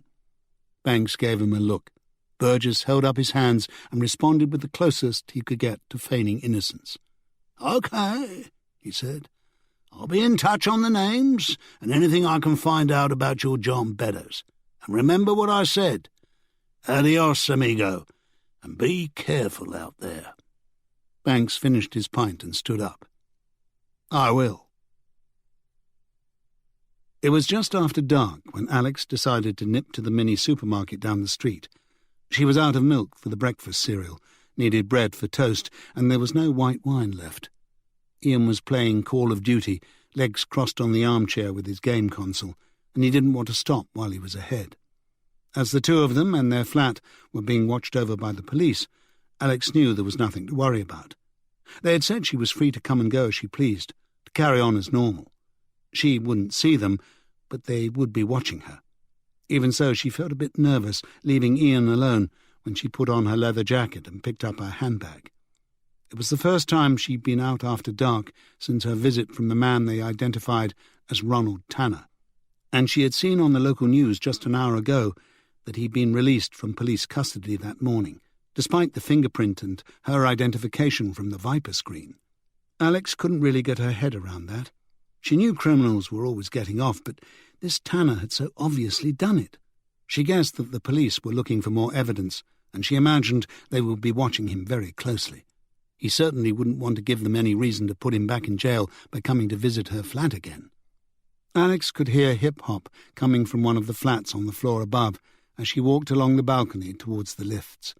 She had never been able to understand hip-hop, though several friends and neighbours had tried to explain its virtues to her. She'd been to raves when she was a teenager, danced all night to pulsating, repetitive electro-pop, even popped ecstasy on one or two occasions. She was open-minded, but she had never taken to hip-hop, even when it wasn't grime or using ugly words to describe women and the things men should do to them. Still, she knew the kids up there, and they were okay. It was probably just a matter of taste. She liked Beyoncé and Rihanna, and they liked Tiny Temper and Dizzy Rascal. The lift was working, thank God, though the smell of piss was as bad as ever. It was just as likely down to the incontinent old geezer on the 10th floor as it was to kids. He'd been told often enough, but he said he couldn't help himself. It was quiet out on the street, the lamps giving out that eerie late twilight glow. Just a few people walking about, heads down, the smell of someone's cigarette drifting on the damp night air, mingling with the hot grease and acrid hint of vinegar from the fish and chip shop. She glanced around, but she could see no signs of her police watchers. They were being very discreet. She stuck her hands deep in her jacket pockets, bag slung over her shoulder, bumping against her hip. She could see the lights of the supermarket about 50 yards ahead, just across the street, could see people coming and going. She passed a woman who lived on the same floor as her, and they said hello. The night was still and cold. Cold enough to freeze the puddles, Alex thought with a shiver. The automatic doors slid open, and she was bathed in the warmth and bright fluorescent lights of the supermarket. She picked up a basket and started wandering the aisles. There were a few other customers in, a mother trying to control 2 unruly children, a young couple loading up on beer and crisps, an old man in a woolly cardigan and a flat hat browsing the magazines. Alex had just turned at the end of the aisle opposite the frozen goods section when a hand came from behind, covered her mouth, and pulled her back around the corner. Banks drove out to see Beddoes as soon as he got back to Swainsdale. The farmyard was frozen and rutted, and he wished he'd taken a car from the pool instead of the Porsche, though it managed the bumps well enough. Inside, the farmhouse was as neat and nicely appointed as before, only the best furniture and antique porcelain on shelves on the wall. The Bang & Olufsen was silent. Beddoes himself was relaxing in an armchair, drinking coffee and reading a book about economics, a subject Banks had never understood, as Patricia Beddoes led him in. He hadn't seen her before, and noted that she was an attractive woman, a good decade or more younger than her husband, with a few sharp angles and a slightly hard, businesslike manner. It was hard to imagine her and A.C. Gervais discussing Jonathan Franzen or Kieran Desai over a glass of wine and a plate of cheese and crackers. "DCI Banks," said Beddoes, putting down his book and coffee and standing up to shake hands. "Nice to see you again. I hope you come bearing good news." "We've found you a tractor, if that's what you mean." Beddoes's jaw dropped. His wife grabbed his arm. "John, that's wonderful news." "You have?" said Beddoes. "I don't know what to say." "You might like to ask where we found it." "I would have imagined it in some Eastern European country by now." "Dover." "You mean it never left England?" "Apparently not." "Isn't that unusual?" "Very." "So, what do you think happened?" "We don't know yet. Clearly something went wrong with their plans." "Lucky for me. I never thought I'd see the blessed thing again. When can I have it back?" "Not for a while yet," said Banks. "There's a lot of tests we have to do." "You mean fingerprints and stuff like that?" "Yes, stuff like that. On first inspection, however, it appears to have been wiped clean." "Oh. Well, wouldn't you expect that if the thieves had to abandon it and scarper? They wouldn't want to risk leaving their fingerprints behind." "They can't have been in much of a hurry then, can they?" "I suppose not. It's a real puzzle." "Yes, but I'm sure we'll get to the bottom of it. Our fingerprints experts are very good." "Do you have any idea when I might get it back? How long your tests will take?" "Do you need it now?" I am a farmer. If this damn weather clears up, there'll be a lot of field work to do. Yes, of course, I forgot. Banks leaned forward. Could be a while. You see, the problem is that technically it's evidence in a murder investigation, perhaps 2 murder investigations, and we're also examining it in conjunction with the lorry it was transported in, and the motorcycle that accompanied it. Morgan Spencer's lorry and motorcycle, as it happens. And Morgan Spencer was murdered last Sunday morning near Druick, as I'm sure you've heard. Yes, I didn't know there was any connection. I already told you I don't know this Spencer person. Do you think he could be the one who stole it? We think he might have been part of the gang that took it, but that's as far as it goes. There's still an awful lot to sort out. Yes, I suppose there is. Well, Pan, darling, do you think you might fetch a cup of coffee for DCI, Banks? I think there's some left. It ought to be fresh. Of course. Mrs. Beddoes went into the kitchen and brought back a tray with coffee, milk and sugar. Banks took his, black, so he simply picked up the cup and thanked her. It was good coffee, rich but not bitter, strong but not nerve-jangling. Probably cost an arm and a leg, he thought. Is there anything else I can help you with? Said Beddoes. Perhaps. Do you know a man called Montague Havers? I can't say as I do, no. Surely Havers had rung up Beddoes as soon as Banks had left the London office. Probably told him to admit to knowing him, but to play their relationship down. You might have known him as Malcolm Hackett. Yes, of course, Malcolm. We worked together in the city years ago. Why has he changed his name? He thought Montague Havers sounded a bit more upmarket for the kind of work he does. That's typical Malcolm. Always was a bit of a snob. What's he up to these days? Haven't you spoken with him recently? We haven't been in touch in years. Not since the late 80s. I see. He's in investment banking, specializing in international investment. That's his profession, at any rate. Personally, he's also interested in property development. But what has Malcolm got to do with my tractor? Banks leaned forward in his chair. I was coming to that, he went on. Leaving the various thefts, threats and murderers aside for the time being, I found out an interesting thing about Mr. Havers. You have my attention. Havers has invested in the abandoned airfield near Druick, where Morgan Spencer was murdered. You may have heard it's slated for redevelopment as a shopping centre. Should be quite lucrative, I'd think, in the long run. I've heard of it. Well, we think, I'd say we're pretty much convinced, thanks to the forensics buffs, that the hangar was used as an exchange point for stolen farm equipment on its way from North Yorkshire, and perhaps points north, to Eastern Europe. I see, including my tractor. We think so. That is quite a coincidence. Yes, it is. And this Montague Havers, Malcolm Hackett as was, claims that he and you were best buddies in the 80s. You worked for the same firm of stockbrokers, drank in the same pubs, maybe even shared the same women for all I know. They were heady times, and you were young lads on the way up fast. I'd hardly say we were best mates, and it was a long time ago.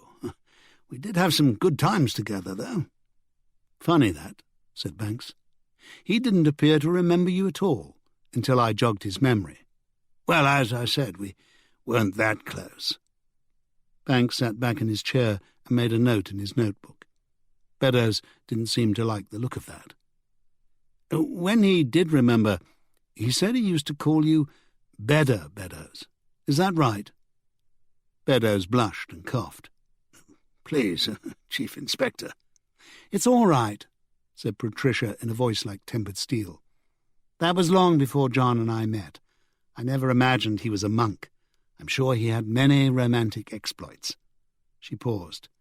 I know I did. Look, said Beddoes, what does this have to do with anything? You come here making remarks about my personal life, raking up the past. I haven't seen or heard from Malcolm Hackett in years. Are you sure about that? Of course I am. Do you think I'm lying? I'm not sure, said Banks. There are too many coincidences, and we detectives don't like coincidences. Then you'll just have to learn to live with them like the rest of us. Beddoes stood up. And now, if you don't mind, it's late. I think it's time you left. Of course. Banks got out of his armchair. Do you know Caleb Ross? Know him? No. But I know who he is. Was. You already know that. All the local farmers were acquainted with him. Look, you said leaving aside the thefts, threats and murder. A while ago you said that. What do you mean? What has any of it got to do with me? Nothing, I shouldn't think, said Banks. Has it? Of course not. Just a few more names to conjure with before I go, Mr. Beddoes. Kieran Wells, Ronald Tanner and Carl Utley. Ring any bells? None at all. Thought not. But if you should suddenly remember that you did know one of them, no matter how long ago or how well, do let me know. Thanks for your time, Mr. Beddoes, and thanks for the coffee, Mrs. Beddoes. Good evening. And Banks left, smiling. That cat was well and truly among the pigeons now. As he turned out of sight of the farm, he pulled up next to a car parked in a lay-by and rolled down his window. "Keep an eye on them, Doug," he said to DC Doug Wilson, who was sitting behind the wheel. "But don't get too close." "No problem, Gov," said Wilson, and wound up his window. Banks drove off. Alex's heart leapt into her throat and waves of panic swept through her. She was in a brightly lit supermarket, for crying out loud. There were people around. Why did no one come to her aid? This couldn't be happening. And where were the police? She tried to bite down on the hand over her mouth, but she couldn't open it wide enough to engage her teeth. Finally, he let her go slowly, grasped her shoulder so hard it hurt, and turned her around to face him. The hoodie confused her at first, but the eyes gave him away. It was Michael. She was looking at Michael. Her immediate desire was to hold him to her and never let him go, but her survival instincts took over. A young couple reached the end of the aisle and passed by them on their way to the next, hardly giving them a glance. She rubbed her shoulder. That hurt. "I'm sorry for the drama, love," Michael said in a quiet voice. "You never know how someone's going to react to a shock." "Michael, you have to go, right now. It's not safe."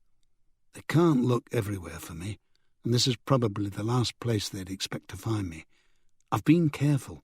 I've been watching, just waiting for a moment like this."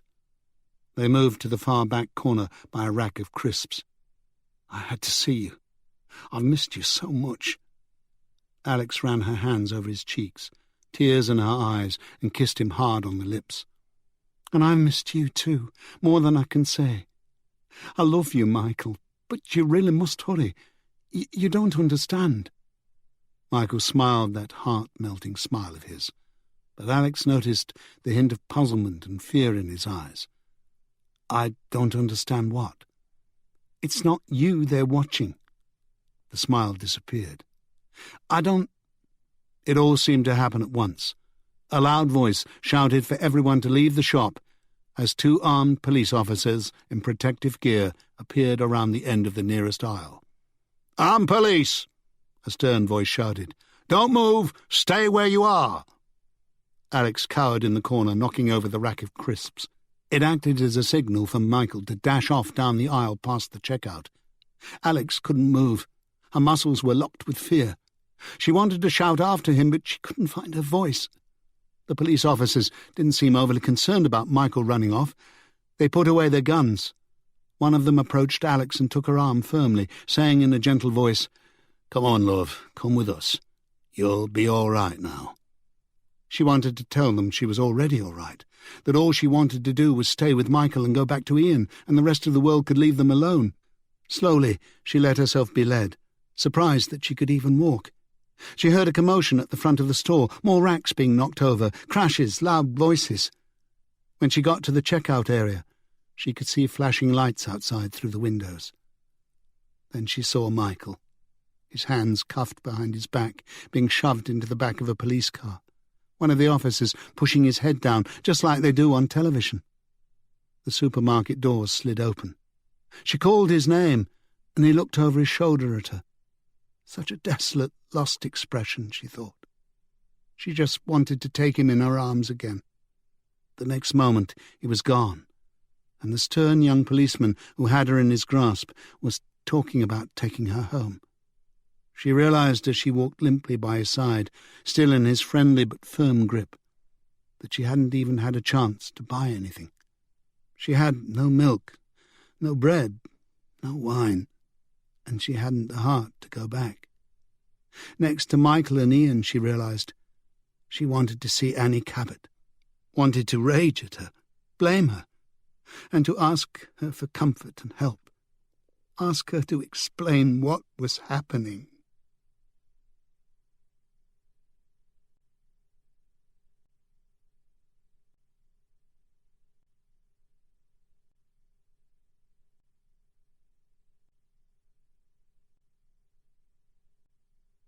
Chapter 14. Winsome and Jerry Masterson were the only ones left in the squad room that Saturday morning. Annie Cabot was with Alex Preston and her son, and Doug Wilson was back watching the Beddoes farm after being relieved by a PC overnight. Jerry had her hair tied back in a ponytail, her neck craned toward the computer screen and her fingers on the keyboard. Whatever it was she was up to, Winsome thought, it was certainly intriguing her. Winsome looked again at Caleb Ross's delivery schedule spread out on her desk, along with her notes from her visits to the farms where he'd collected on the morning of his death. She couldn't come up with any point at which a substitution could have easily been made or an extra load added. All the farmers had stood in the yard with Caleb and chatted and helped him load the bags in the van. The bags themselves had been locked overnight or longer in secure buildings. There was nothing extra, nothing last moment, nothing suspicious, nothing that appeared to have been tampered with. So where had Ross picked up his load of human remains? Winsome knew she was missing something, and it irked her. Ross had started his round at 9 o'clock and had visited 10 farms before his crash at 2:05 in the afternoon. The distance between the farms accounted for most of the time, and the job itself, along with the few minutes of gossip at each stop, seemed to account for the rest. Except that, however often she added it up, Winsome was left with about 1 hour unaccounted for. She had assumed that Caleb must have stopped for lunch at one of the many watering holes along the way, whether it was discouraged or not, but inquiries at all the pubs he could possibly have called at for his giant Yorkshire puddings yielded not one positive response. They knew him, but they hadn't seen him that day. Then she remembered, as her finger touched the last name on the list, Mr. Withers of Garsley Farm, the last place Ross had called at before his accident, had let drop in passing that Ross had refused a cup of tea and a biscuit because he said he had just eaten his lunch. Winsome had checked at all the places along his route, and he hadn't eaten in a pub. So he must have taken a sandwich and a flask with him, as Vaughan said he often did. Assuming that Ross had already eaten before he arrived at Withers Farm, which he left just after 1 o'clock, what was he doing between 1 and 2? Garsley was at the end of the road, as Winsome had seen for herself. Beyond this point be monsters, she thought, remembering the old maps on the classroom walls at school. Well, perhaps there were. Or perhaps there was at least one monster who shot a young man with a bolt pistol and skinned and dressed him like a slaughtered lamb. She headed for the station library, where they kept the Ordnance Survey maps of the county. Alex. You've got to talk to them, Michael. Tell them everything. A clean slate. It's the only way. Michael. I can't. Don't you see? Whatever I say, they're bound to pin something on me. I've got a record. I'd be a perfect fit-up. Case closed. Not if you tell the truth. I've spent a bit of time with one of them, Annie Cabot. She was looking after me when you were away and, well, you know, that man came. She's not bad. She helped me. Talk to her. You'll get a fair deal. That's what I love about you, Al. All the knocks life's given you, and you're still the eternal optimist. Pollyanna. Don't, Michael. You know I don't like it when you call me that, and I'm not. I'm being realistic. If you've done nothing wrong, you've got nothing to fear from them. It's the others they're after. The ones that killed Morgan, that stole Beddoes' tractor. Not you. You were just in the wrong place at the wrong time. You saw something you shouldn't have. You can say that again, and heard. But try and get them to believe that, especially after I ran. He reaches out and takes her hand. No physical object passes between them. I'm sorry. It's my fault that man came and hurt you. I couldn't bear it if anything happened to you. Nothing's going to happen, silly. Not if you tell them the truth. They have already got the man who came to the flat.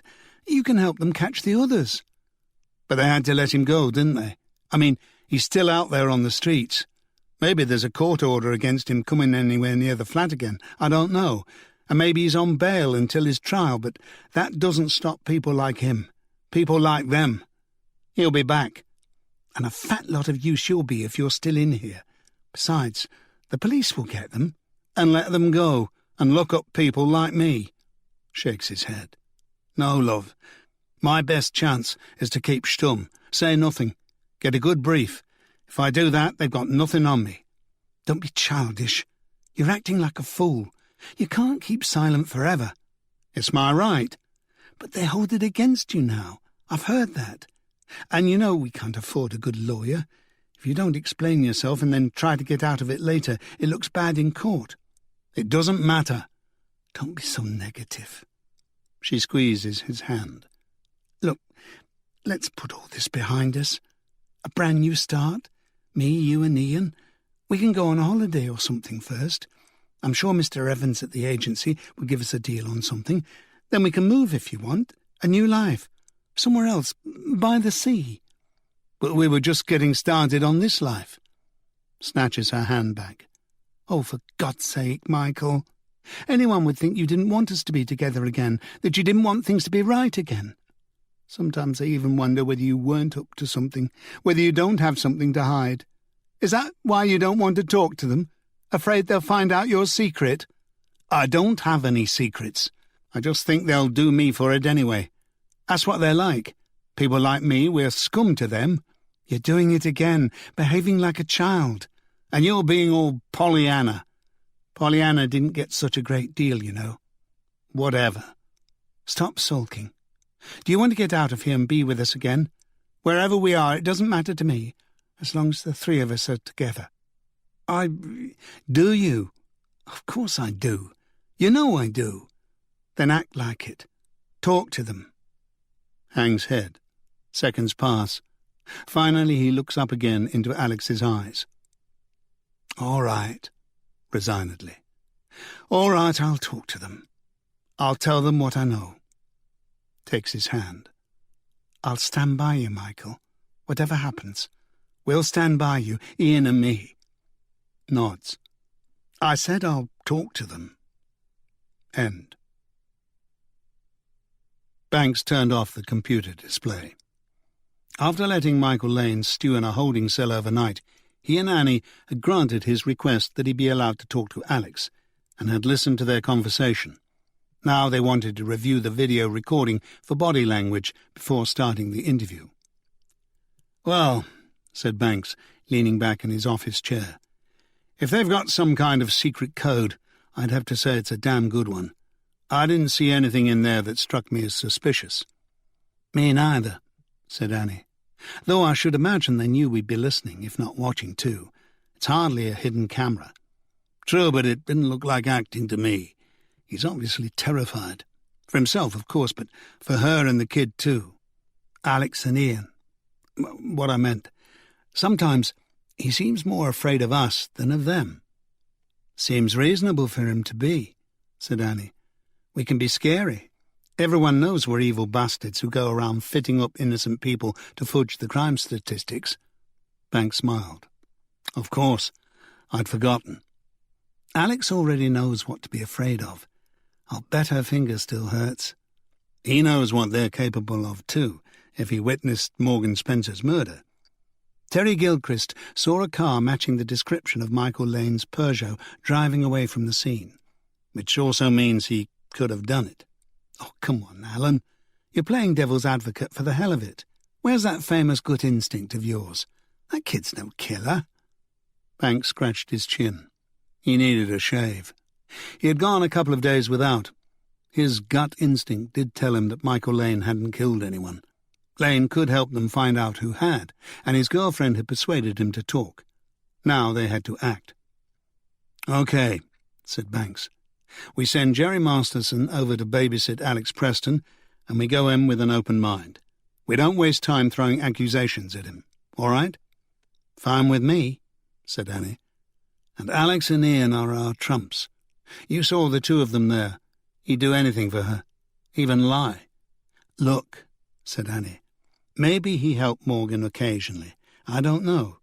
But are we going after him for that, or are we after the people who killed Spencer?" "Mainly the latter, of course, but we'll take what we can get." Annie stood up. "Fine. I'm ready." Banks followed suit. "Let's go, then."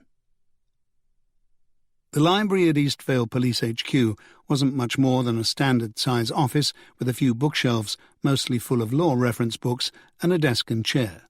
There was no librarian, and everyone was responsible for reshelving whatever reference they had used. As a result, the shelves were chaotically arranged, and it was hard to find anything. Winston sometimes even wondered how many of her colleagues knew the alphabet.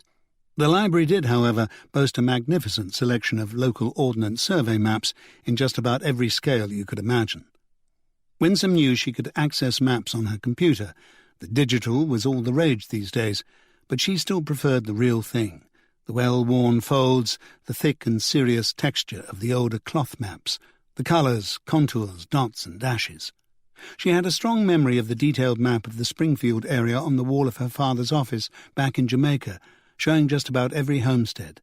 Winsome could still remember gazing at that map as a child and naming in her mind the people who lived in every marked dwelling. She had learned to read other maps only later, in the potholing club at university, and it was a skill that occasionally came in useful in the course of her work. Homicide and major crimes covered the whole of North Yorkshire, as opposed to the smaller patch of the old western area, and that meant a lot of moorland and open countryside, as well as a few larger towns such as Harrogate and Scarborough. She certainly couldn't name everyone who lived at every farm, but the 2.5-inch to a mile map should show her some possibilities as to where Caleb Ross may have been during the missing hour before his death. With the map unfolded and covering the table, she stood and leaned over it, pinpointing Garsley Farm with the magnifying glass that hung on a chain from the table. That was Ross's last stop, only about a 15-minute drive from Belderfeld Pass. She had driven that road just yesterday, and there was nothing on it to detain anyone. No houses, no farm, no shops, no pub. She also ruled out everywhere east of the farm. If Ross had wanted to make a longer stop anywhere there, he would most likely have done so before visiting Mr. Withers to avoid retracing his tracks. She concentrated on the western and northern moorlands. There wasn't much to see. She could follow the heights of the various mountains from the way the contour lines grew closer, trace the dotted lines of footpaths that seemed to disappear in the middle of nowhere, spotted ancient stone circles, deep gullies, old riverbeds, abandoned lead mines and slate quarries. She saw Wordley Edge, which she knew to be a rock face rising steeply at a right angle from the landscape and framing an entrance to the cave system she had explored on numerous occasions. She knew the place well, and didn't remember any buildings in the vicinity, which was why the tiny words High Point Farm caught her attention. When she looked more closely at the map, the contours showed it was hidden from Wordley Edge and the access road the club had used by a small hill, perhaps a drumlin left by the retreating glacier thousands of years ago. In fact, the farm was set in a hollow all of its own, a sort of dimple in the landscape, or so it seemed on the map. It was odd to call a farm in a hollow high point, but then Winsome realized the hollow itself was on fairly high ground. Carefully, Winsome scoured the map within the range she estimated Ross could have driven in the time he had, perhaps picked up an unauthorized load and stopped for a brief chat, then made it to the point on Belderfeld Pass where he met his death. High Point Farm was the only place that fit the bill. It hadn't been on Ross's official pickup list, but that didn't mean he hadn't had business of his own there.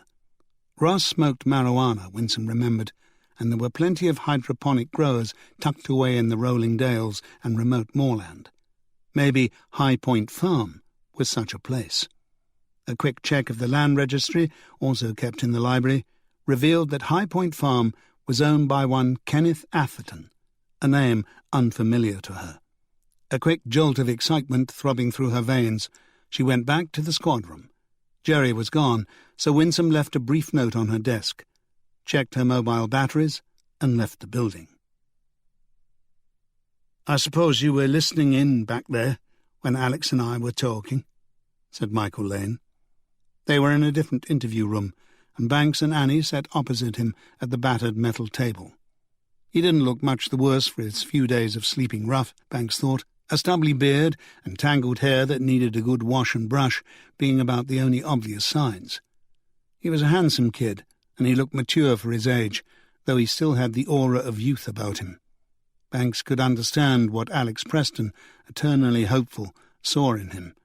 Perhaps someone she could change and forge a future with. Someone who might lack ambition and wealth, but who would cherish her and treat her with kindness and love. Someone who would look after her and Ian. Wouldn't we all want someone like that? They'd already cautioned Lane, who had refused a legal aid solicitor since his talk with Alex, and set the tape machine running. "We were offering you a courtesy by allowing you a few minutes with Alex Preston," Banks said. "We didn't have to do that. In fact, it's against regulations. We were just being nice." "Sure." "Can we proceed with the interview, Michael?" said Annie. "The sooner we get it over with, the sooner you can be with Alex and Ian again." Lane studied her. "You're the one she talked about, aren't you?" he said. "Annie something. D.I. Cabot to you. Have it your way.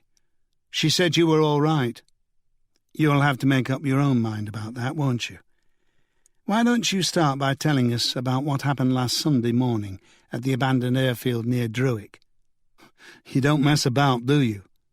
"Michael," said Banks, "it won't do any good stalling or making offensive comments.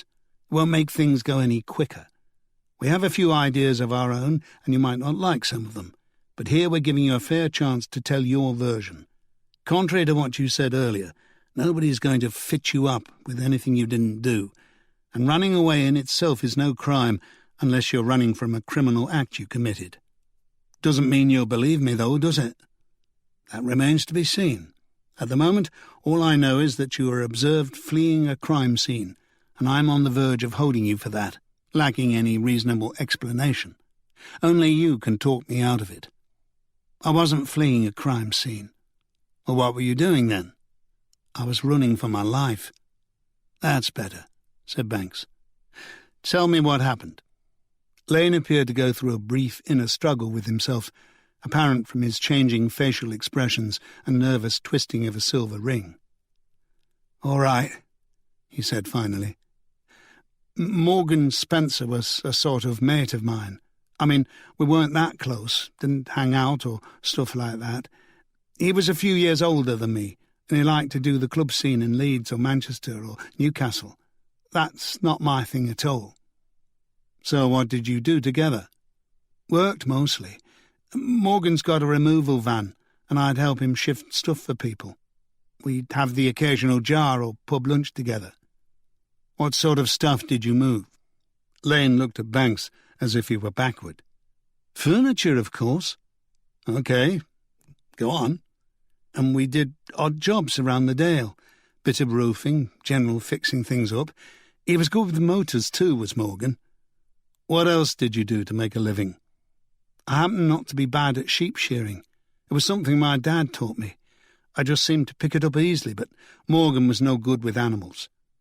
"When did you last see Morgan before you went out to the hangar on Sunday morning?" "Friday. We were doing some work on a barn out Lingarth way." "Did you tell him that Beddoes was in Mexico?"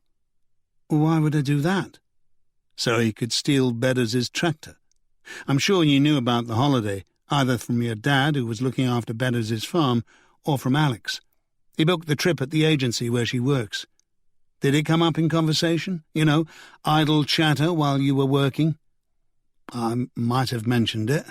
It was a cold day. I might have said something about some lucky bastards getting to go to Mexico, but I had nothing to do with stealing the tractor." If that was when Spencer had first heard about the Beddoes farm being empty, it explained why he had stolen the tractor so late in the week. If he'd known earlier and done it Monday or Tuesday, it would probably have been safe at its destination by the time Beddoes got back and missed it. As it was, it had ended up near Dover. OK, let's move on to Sunday morning. Right. Well, Alex was just getting ready to go to church with Ian. She's not really religious-like, but she thinks it's a good idea to bring him up right, you know, and he likes the Bible stories. Lane smiled to himself. Probably the violent bits, like his video games. Anyway, Morgan texts me and says to meet him at the hangar, that he might need help with something. What sort of help? Did he mention the tractor? No, he doesn't say. It's just a text, you know, not an explanation. What did you think he meant? A removal job or something? Go on. Well, as I said, he's a sort of mate, and he's helped me out from time to time, so if he needed me in a bit of a hurry, I could hardly say no, could I? Didn't you at least suspect that it might be something illegal? No. Why should I? Had you ever met him at the hangar before? No, I knew where it was like, but it wasn't somewhere I'd been. No reason. Go on. When I got there, I couldn't see his van or his bike, but there were a couple of cars I didn't recognise outside in the yard. I left my car just down the road, by the turn-off south of Druick. That was the road someone must have seen me on later. It leads to the Thirsk Road and the A19. Why did you leave your car there? I don't know, just a gut feeling. I didn't know who was there, did I? But why would you be worried if you didn't suspect anything criminal was going on? Something felt not quite right. And by the way, Morgan talks sometimes. What way? Like he was in on things, knew people. Criminals, gangs? That sort of thing, yeah. He talked big, liked to impress. That gangster rap stuff. Said he met people in the clubs, contacts. People who could help him if he helped them. He wanted to be a rap singer. That was an oxymoron as far as Banks was concerned. So you were nervous about who he was with, who might be in the cars. So you stopped short and made a silent approach. That's right. I was being careful. Maybe he really did have gangster friends. What kind of cars were in the yard? There were two, an old Corsa and a red pickup truck. Ronald Tanner drove a Corsa, Banks remembered. He didn't know who drove a red pickup truck. Montague Havers drove a BMW 3 Series, but they already knew he didn't arrive in the area until Sunday afternoon after the deed had been done. The CSIs hadn't done very well with tyre tracks from the crime scene, but they had got a couple of partial fingerprints, one of which was a close match to Ronald Tanner, but not good enough for court. Maybe the other matched whoever had driven the red pickup truck. One of them, Tanner or the mystery man, must have brought a passenger, because after Spencer's murder, 3 vehicles were driven away from the hangar compound. It also made sense that 2 of them held Spencer's arms, while the third, perhaps Kieran Wells, shot him between the eyes with the bolt gun. He wondered whether they were expecting that, or did it surprise and shock them. Banks put his money on Tanner bringing Utley, the crooked ex-lorry driver they still hadn't found, and Wells driving the red pickup truck.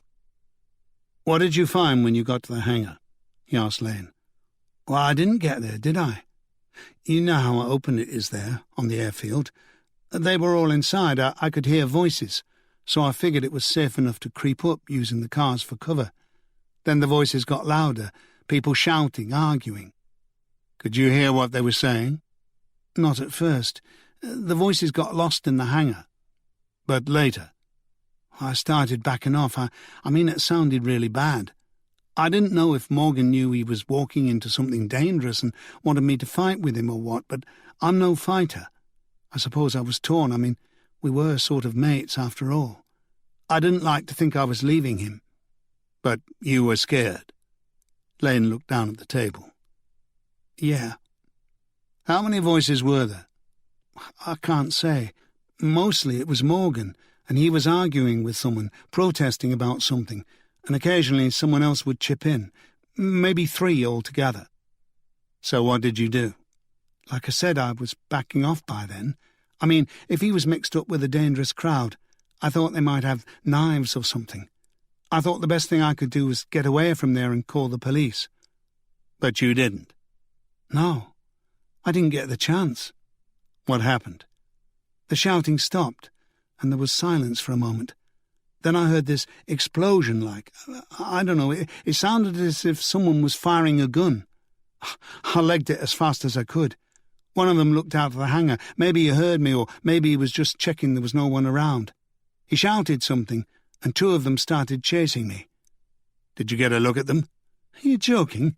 I was praying that rust heap of a car I had would start. Thank God it did, first try. Then I was away. Did they chase you? I don't know. They didn't shoot at me, and I didn't look back.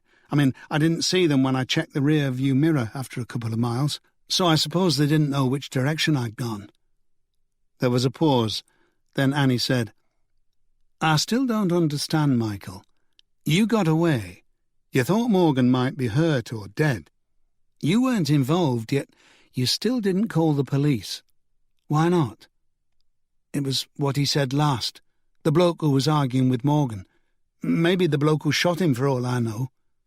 What was that? Annie asked. I don't know if... Please answer D.I. Cabot's question, said Banks. Lane looked from one to the other, the fear obvious in his eyes. He said, You've done it this time, haven't you, kid? You've gone too far. You've just gone and stolen the boss's fucking tractor.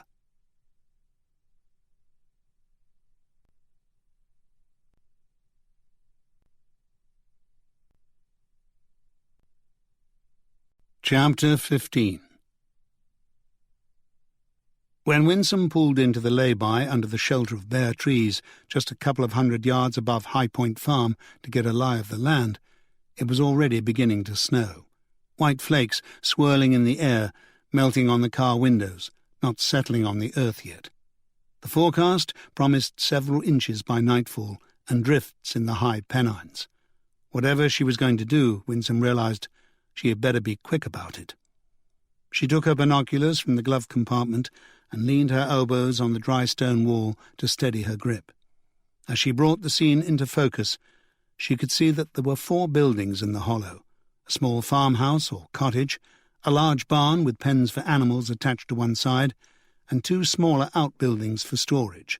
It was a typical Dale's barn, part wood, part stone, and it seemed to be shut up tight, as did the farmhouse. There were no signs of a car in the yard or drive, though Winsome supposed one might be locked in one of the buildings. Nor was there any smoke coming from the chimney. He could have electric heating, radiators or a storage heater. Gas was unlikely in such a remote setting, but whoever lived there would surely have electricity. Though the building was registered to a Kenneth Atherton, Winsome realized that he may well have rented it out to somebody else. Was this where Caleb Ross stopped between Garsley Farm and Belderfeld Pass?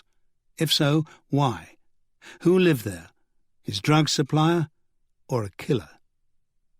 No backup had arrived yet, so Winsome took out her mobile and tried to call the station. No signal. It was afternoon, so she also had to ring Terry and postpone lunch.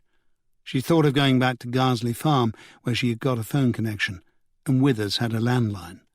But as High Point looked deserted and help should be on the way, she thought she would take a quick look around first. She didn't expect any trouble. Most people were far more likely to try and lie their way out of compromising situations than use force against the police. Admit nothing and stick to your story seemed to be the code of most of the criminals Winsome had interviewed of late. Besides, she knew how to take care of herself. She continued along the access road, turned down the drive, and pulled up in the farmyard in front of the house. If anyone was at home, he would have heard her arrive. The snow swirled around her as she walked up to the front door and knocked. Nobody answered. She waited, listening, hearing nothing but the wind howling around the buildings, snow blowing all around her, her ears freezing. She knocked again. Still no answer. She tried the door, found it locked, and drew the line at breaking and entering. The wind was really gusting around the hollow now, and the snow was getting heavier. Winsome knew she would have to get out of there soon before it started seriously drifting, or she'd never get back to Eastvale. She thought about Terry. He probably wouldn't forgive her for standing him up, and she couldn't blame him. She peered through the windows of the cottage. They were streaked and dirty. One of the curtain rods had come loose on one side, and the moth-eaten curtain hung diagonally across, so she could look over it into the room. It was sparsely furnished, with a flagstone floor and a large empty fireplace. Dark and gloomy. No light showed, no signs of recent habitation at all. Perhaps Atherton, or whoever he was, had done a bunk already. Winsome walked over towards the barn. The outside pens were caked with animals' feces, which Winsome could smell despite the near-zero temperature. She wasn't squeamish. Growing up in rural Jamaica, you couldn't afford to be. But she wasn't an English farm girl either, so the smell made her feel vaguely sick. The barn door wasn't locked, and when she opened it, the smell was even worse. Feces first, but something else, something deep and rotten underlying it.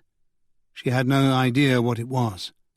She felt for a light switch, but couldn't find one. With some light coming in from outside, her eyes became used to the semi-dark, and she could make out a channel running along the centre of the barn, a hook dangling on a rope from an overhead rail that ran the length of the building, various pens that seemed somehow connected to the outside holding areas. It didn't take her long to figure out that she was in a small abattoir. When she turned to head back to her car, she saw a man's silhouette filling the doorway. "Can I help you?" He didn't completely block the doorway, but as long as he was standing there, Winsome knew she couldn't get past him. Where was Jerry? Hadn't her note been clear enough? Winsome cursed herself for a fool for not making a more serious attempt to call for backup before heading into the hollow. But she had really thought the place was deserted. Where had he been? Deliberately hiding from her? Why? How had he turned up here so silently? Now she was well and truly stuck. Brazen it out, girl, she told herself. Something her mother had never advised her to do. She took out her warrant card and held it out. He wasn't close enough to read it, and he didn't move from the doorway. "D.S. Jackman, Eastvale CID, she said. It wasn't quite true, but she didn't like the idea of using the word homicide just at the moment. Remember, she told herself, you brought down the bull. You're famous for your drop kick that wasn't a drop kick. But the man before her didn't know about her fame, or he didn't care. Either way, it was unnerving how he just stood there, so calm, so relaxed. "I take it you have a warrant for entering my property, then," he said, expression not changing. Winsome noticed a slight Irish accent. Northern, she thought, not the Republic. "Not exactly." "Not exactly means not at all, I guess. That's a pity." "Move away from the doorway and let me pass." He stood his ground and cocked his head to one side. "And if I don't want to?" "I'm warning you," she said with more confidence than she felt. "Interfering with a police officer in the performance of her duty is a serious offence." He laughed. "I haven't interfered with you at all. Not yet. It's trespassing, you know, what you're doing. The Lord tells us to forgive others their trespasses, but I'm not exactly a religious man. In America, a person can shoot someone for trespassing on his property. Not a police officer, and we're not in America. That just means you ain't got no gun," he drawled in an imitation American accent. He started to move towards her, but not before shutting the door and slipping a bolt home. He pulled a chain, which Winsome had missed, to switch on the lights. They revealed the abattoir in all its gruesome glory, the floor and channel coated in congealed blood and slippery bits of innards, which might have been a kidney or a piece of liver, bloodstains on the walls. She took it all in at a glance, then her eyes fixed on the man. He looked like one of those wholesome blonde farm boys from Minnesota or Wisconsin she had seen in American movies, wearing jeans and a check shirt, a shock of blonde hair almost covering his left eye. Almost. He ought to be chewing on a blade of straw, but he wasn't. The smile on his lips and the menace in the eyes didn't match. and as far as Winsome was concerned, he might as well have been wearing a leather face mask and carrying a chainsaw. He was large, broad-shouldered, muscular, and about the same height as Winsome, which was a bit over 6 foot. He headed slowly towards a padlocked metal box fixed to one of the side walls, not taking his eyes off her as he walked, like one of those trompe-l'oeil paintings that looked at you wherever you stood. Winsome took the opportunity to edge farther away from him. He got to the box and unlocked it. Winsome now stood across the channel from him, a little closer to the door. She knew that she simply couldn't make a dash for it, so she didn't even bother trying. She could see only one slim chance. He opened the box and took out what she guessed to be the bolt gun. "It can be quick," he said, "but it doesn't have to be. It all depends on the animal." "What did that mean to you at the time?" Banks asked Michael Lane. "That Morgan had stolen the boss's tractor?" "Mean?" "Yes. Well, why did it frighten you?" "It obviously did." "Well, it was the way he said it, menacingly like, and they knew I'd heard them, so I thought they'd be after me." "But how did you know who the boss was? They didn't name him, did they?" No, I don't think they did. It's all a bit of a blur, to be honest. I was running for my life." "But you were quite clear earlier," Annie said. "Why should they care what you heard if you didn't know who the boss was or who they were?" I was scared. I wasn't thinking. For crying out loud, I thought they just shot Morgan and I was a witness. Do you seriously think I stood around to talk it over or think it out?" "Calm down, Michael," said Annie. "Who is the boss? Do you know?" "How could I?" "Indeed," said Banks. "That's just what we're wondering. Maybe it's time to come clean and tell us everything you know. It'll turn out better in the long run, believe me. I've told you I was hiding behind the car. One of them said you stole the boss's fucking tractor. There was silence, then the sound of a shot. I legged it. End of story." Banks shook his head. "You disappoint me, Michael. You really do. For a moment, you almost had me believing that you cared about that girl of yours and the bairn, that you really loved them." "I do love them." "Then we want names," Banks shouted back. Lane appeared to consider his options, and perhaps Banks thought to try and come up with a way to make his story sound acceptable without implicating himself. He licked his lips and his eyes flitted from one to the other and back. "Okay," he said finally. "Look, maybe Morgan did talk a bit more about some of the things he was up to, after he'd had a couple of drinks but you have to understand, I thought it was all just stories, tall tales, bullshit. I never had anything to do with any of it." "That's better, Michael," said Banks. "What sort of things did Morgan tell you? What names did he mention?" "I know who the boss is," Lane said. "Morgan bragged about the tractor, that he was going to steal it while the miserable bastard was on his holiday." "We know that too," Annie said. "He's John Beddoes.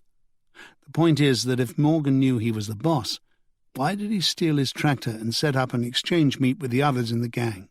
It doesn't make sense. Were they all in on it?" "I don't think Morgan knew who the boss was," said Lane. "I mean, that's the way it sounded in the hangar. When the other bloke mentioned it, he said something like, 'What the fuck, Beddoes?' It was muffled, so I'm not really sure, but he sounded surprised." That made sense, Banks thought. Spencer is so low-level he doesn't even know who the top men are, and he steals one's tractor by mistake. He reports to Tanner, and only Tanner deals directly with Beddoes. The typical sad story of a loser's life. But was a tractor really worth killing for? Was it a viable motive for his murder? Why couldn't they just give the tractor back to Beddoes and give Spencer a good hiding? Then Banks realized why. Beddoes was due back early Sunday morning. They couldn't know that his flight had been delayed. As far as they were concerned, he'd come home, found his tractor gone, and done the only thing he could do under the circumstances: call the police to report it stolen. Any other course of action would have looked odd. Even if they had tried to phone him to check and he didn't answer, they would most likely assume that he was down at the police station describing the tractor.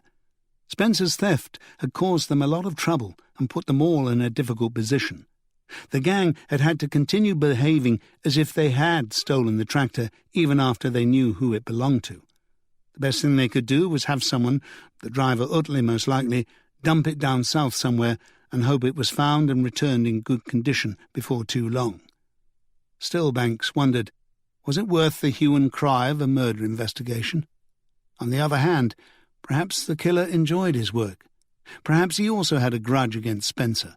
After all, Spencer's body wasn't supposed to turn up in a car crash at the bottom of Belderfeld Pass. It was supposed to be incinerated in Vaughan's yard with the fallen stock. Someone, probably Tanner, had searched Spencer's caravan for anything that might incriminate the gang and then burned it down just to make sure. People would assume that Spencer had simply moved on after his caravan had burned down. But the gang hadn't reckoned on Lane overhearing the murder and going on the run. That set everything in motion, with Beddoes, who had no doubt been quickly informed about Spencer's mistake, calmly playing the injured party, the victim, knowing it would make him appear blameless, invulnerable. "Beddoes was an arsehole," said Lane. "He had it in for me right from the start." "So I've heard," said Annie. "He called you a tearaway and juvenile delinquent. What sort of things was Morgan up to?" "He was never very clear about it, but obviously stealing tractors was part of it. He had the removal van, see, and he knew what was going on round the Dale." "Who else was involved in this?" "I don't know. Honestly, I don't know. Morgan didn't know the people in charge. I never heard him mention Beddoes. He did mention a bloke called Ron once, a club bouncer or something who liked to beat people up. Morgan liked to show off about being around dangerous guys. He was a hothead. He talked big, said he was going to show them, but he didn't know any of the real bosses." "Ronald Tanner was the one who broke Alex's finger and frightened her half to death," said Annie. Lane turned pale. "Oh, God," he said, and put his head in his hands. "We haven't finished yet," said Banks. "Time for tears and recriminations later." Lane wiped his eyes and gave Banks a truculent glare. "You're a hard bastard, you are. You say Morgan Spencer mentioned wanting to steal Beddoes' tractor while its owner was on holiday, and that he knew a thug called Ron. Did he ever mention Caleb Ross?" "Not to me. Ross smoked pot. Do you know where he got it from?" "No way. I'm not into that sort of thing. Alex wouldn't have it in the house, even if I was, not with Ian around. A few drinks when we can afford them, the occasional bottle of cheap wine in front of the telly. That's all the drugs we do." "Very domestic," said Banks. "Did Spencer mention any of his other partners in crime to you?" "Well, there was one other bloke. Morgan didn't like him much, even sounded a bit frightened when he talked about him, like he was a psycho or something. Lived way out on the moors all by himself. Come to think of it, he might have been growing some pot out there. He had his own private abattoir. Used to be a slaughterman, only got fired for some reason or other." Lane gave a shudder. "Like I said, I thought he was just bullshitting me." "Did he give this person a name?" Lane frowned, then said, "Let's see, Ken Atherton or something like that. All I know is he sounded really scary." As Atherton advanced towards her, Winsome calculated the distance she would have to go and the estimated time she would have to do it. She thought she could probably outrun him, but she didn't think she could take him on in a fight. Even outrunning him depended on the weather out there. There was certainly no chance of getting to her car and driving off, even if it started, even if drifts weren't blocking the drive already. If she ran, she had to run somewhere, had to have a plan. There was only one possibility that came to her mind, and it was a desperate one. But first, she had to get out. "It'll be easier if you just relax," Atherton said. "Sometimes the animals get overexcited, and I had to kick them or stub a cigarette out in their eye to show them who was boss. I can do that with you." He looked down to fiddle with the gun, and Winsome seized her chance. She grabbed the hook and hurled it towards Atherton. It swung fast, but he was faster, and moved his head out of the way in time. He was disoriented enough to forget about the return, though, which came quicker than expected.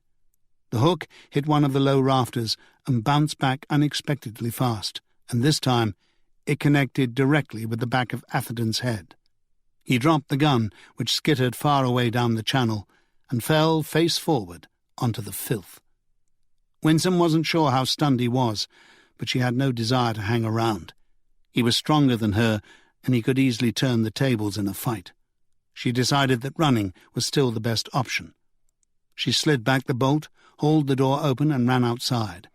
It was hard to see far beyond the cottage, but the rock face of Woadley Edge stood out dramatically, dark against the whiteness of the snow.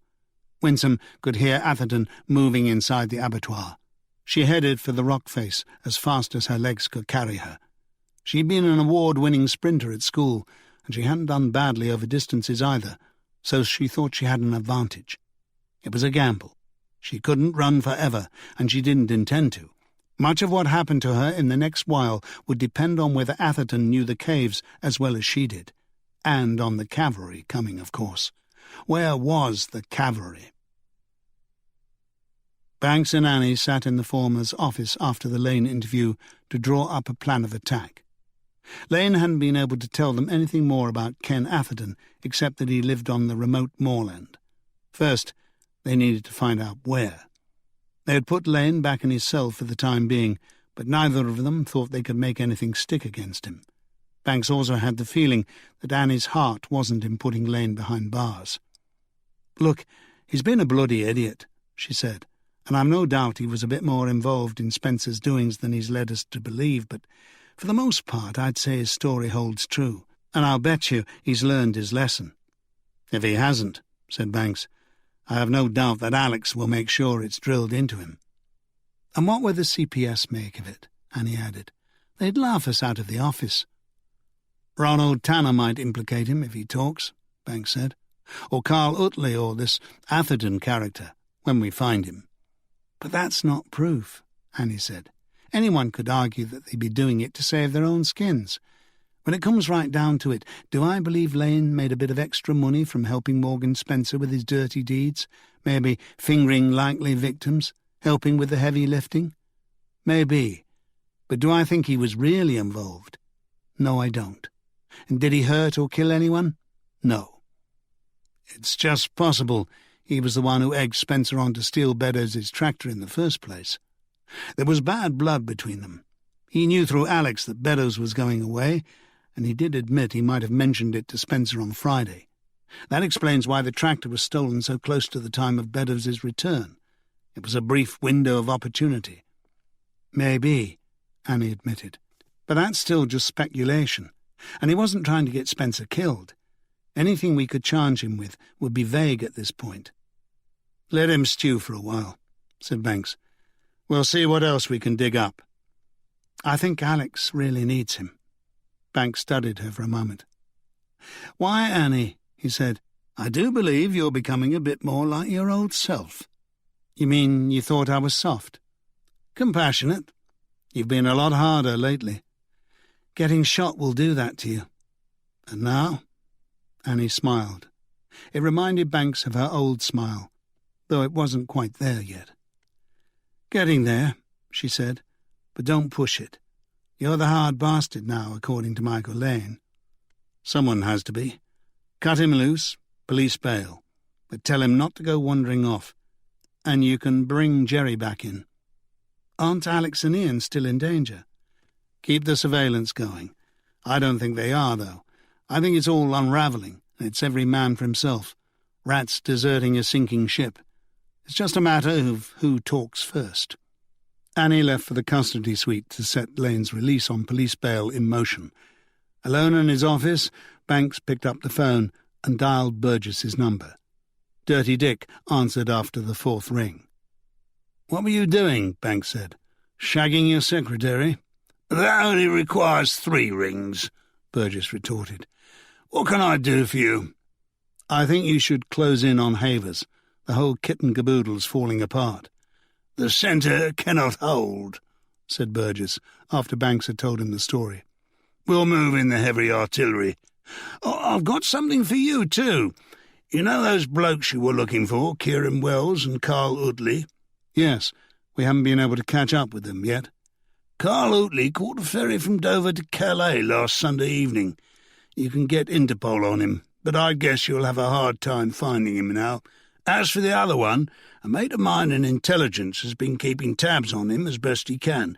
Seems he changed his name to Kenneth Atherton and moved to North Yorkshire, remote place called High Point Farm.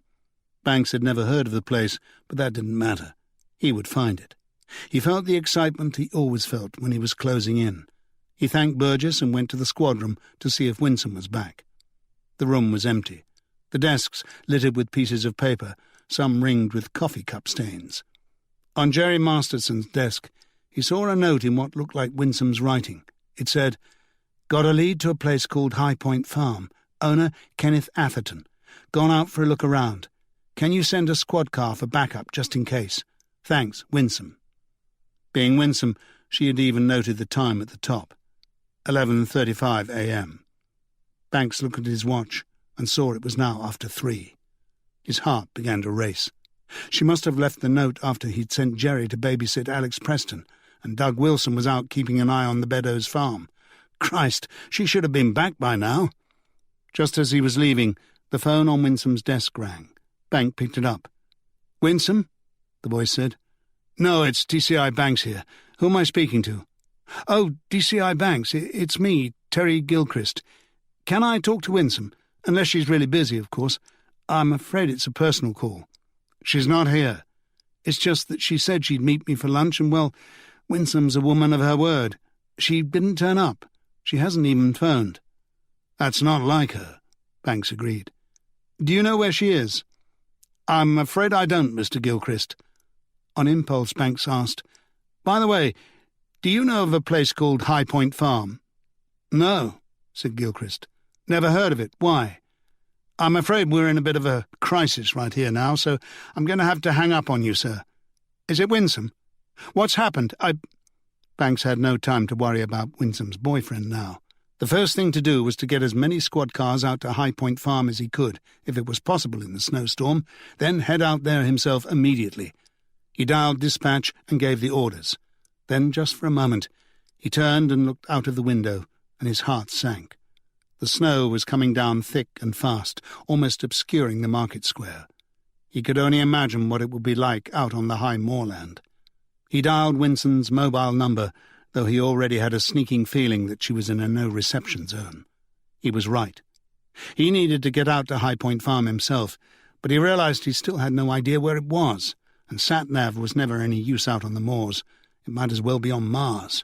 Then he remembered that one of the custody officers was a walking map of the Dales, and hoped he was on duty as he took the stairs 2 at a time. He nearly stumbled when his mobile chimed. When he answered it, Doug Wilson said, "They're doing a bunk, Gov. The Beddoes they're doing a bunk." "Stop them." Banks explained the situation to Wilson as quickly as he could, then said, "Call for backup and hold them there. They're not going anywhere. Then join us at High Point Farm if you can find it."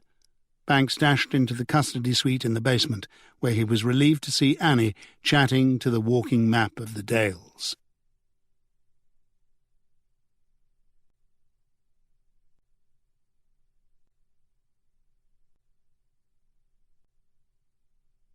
Chapter 16. Though the snow was piling up against the rock face, it was easy for Winsome to get through the opening into the large cavern.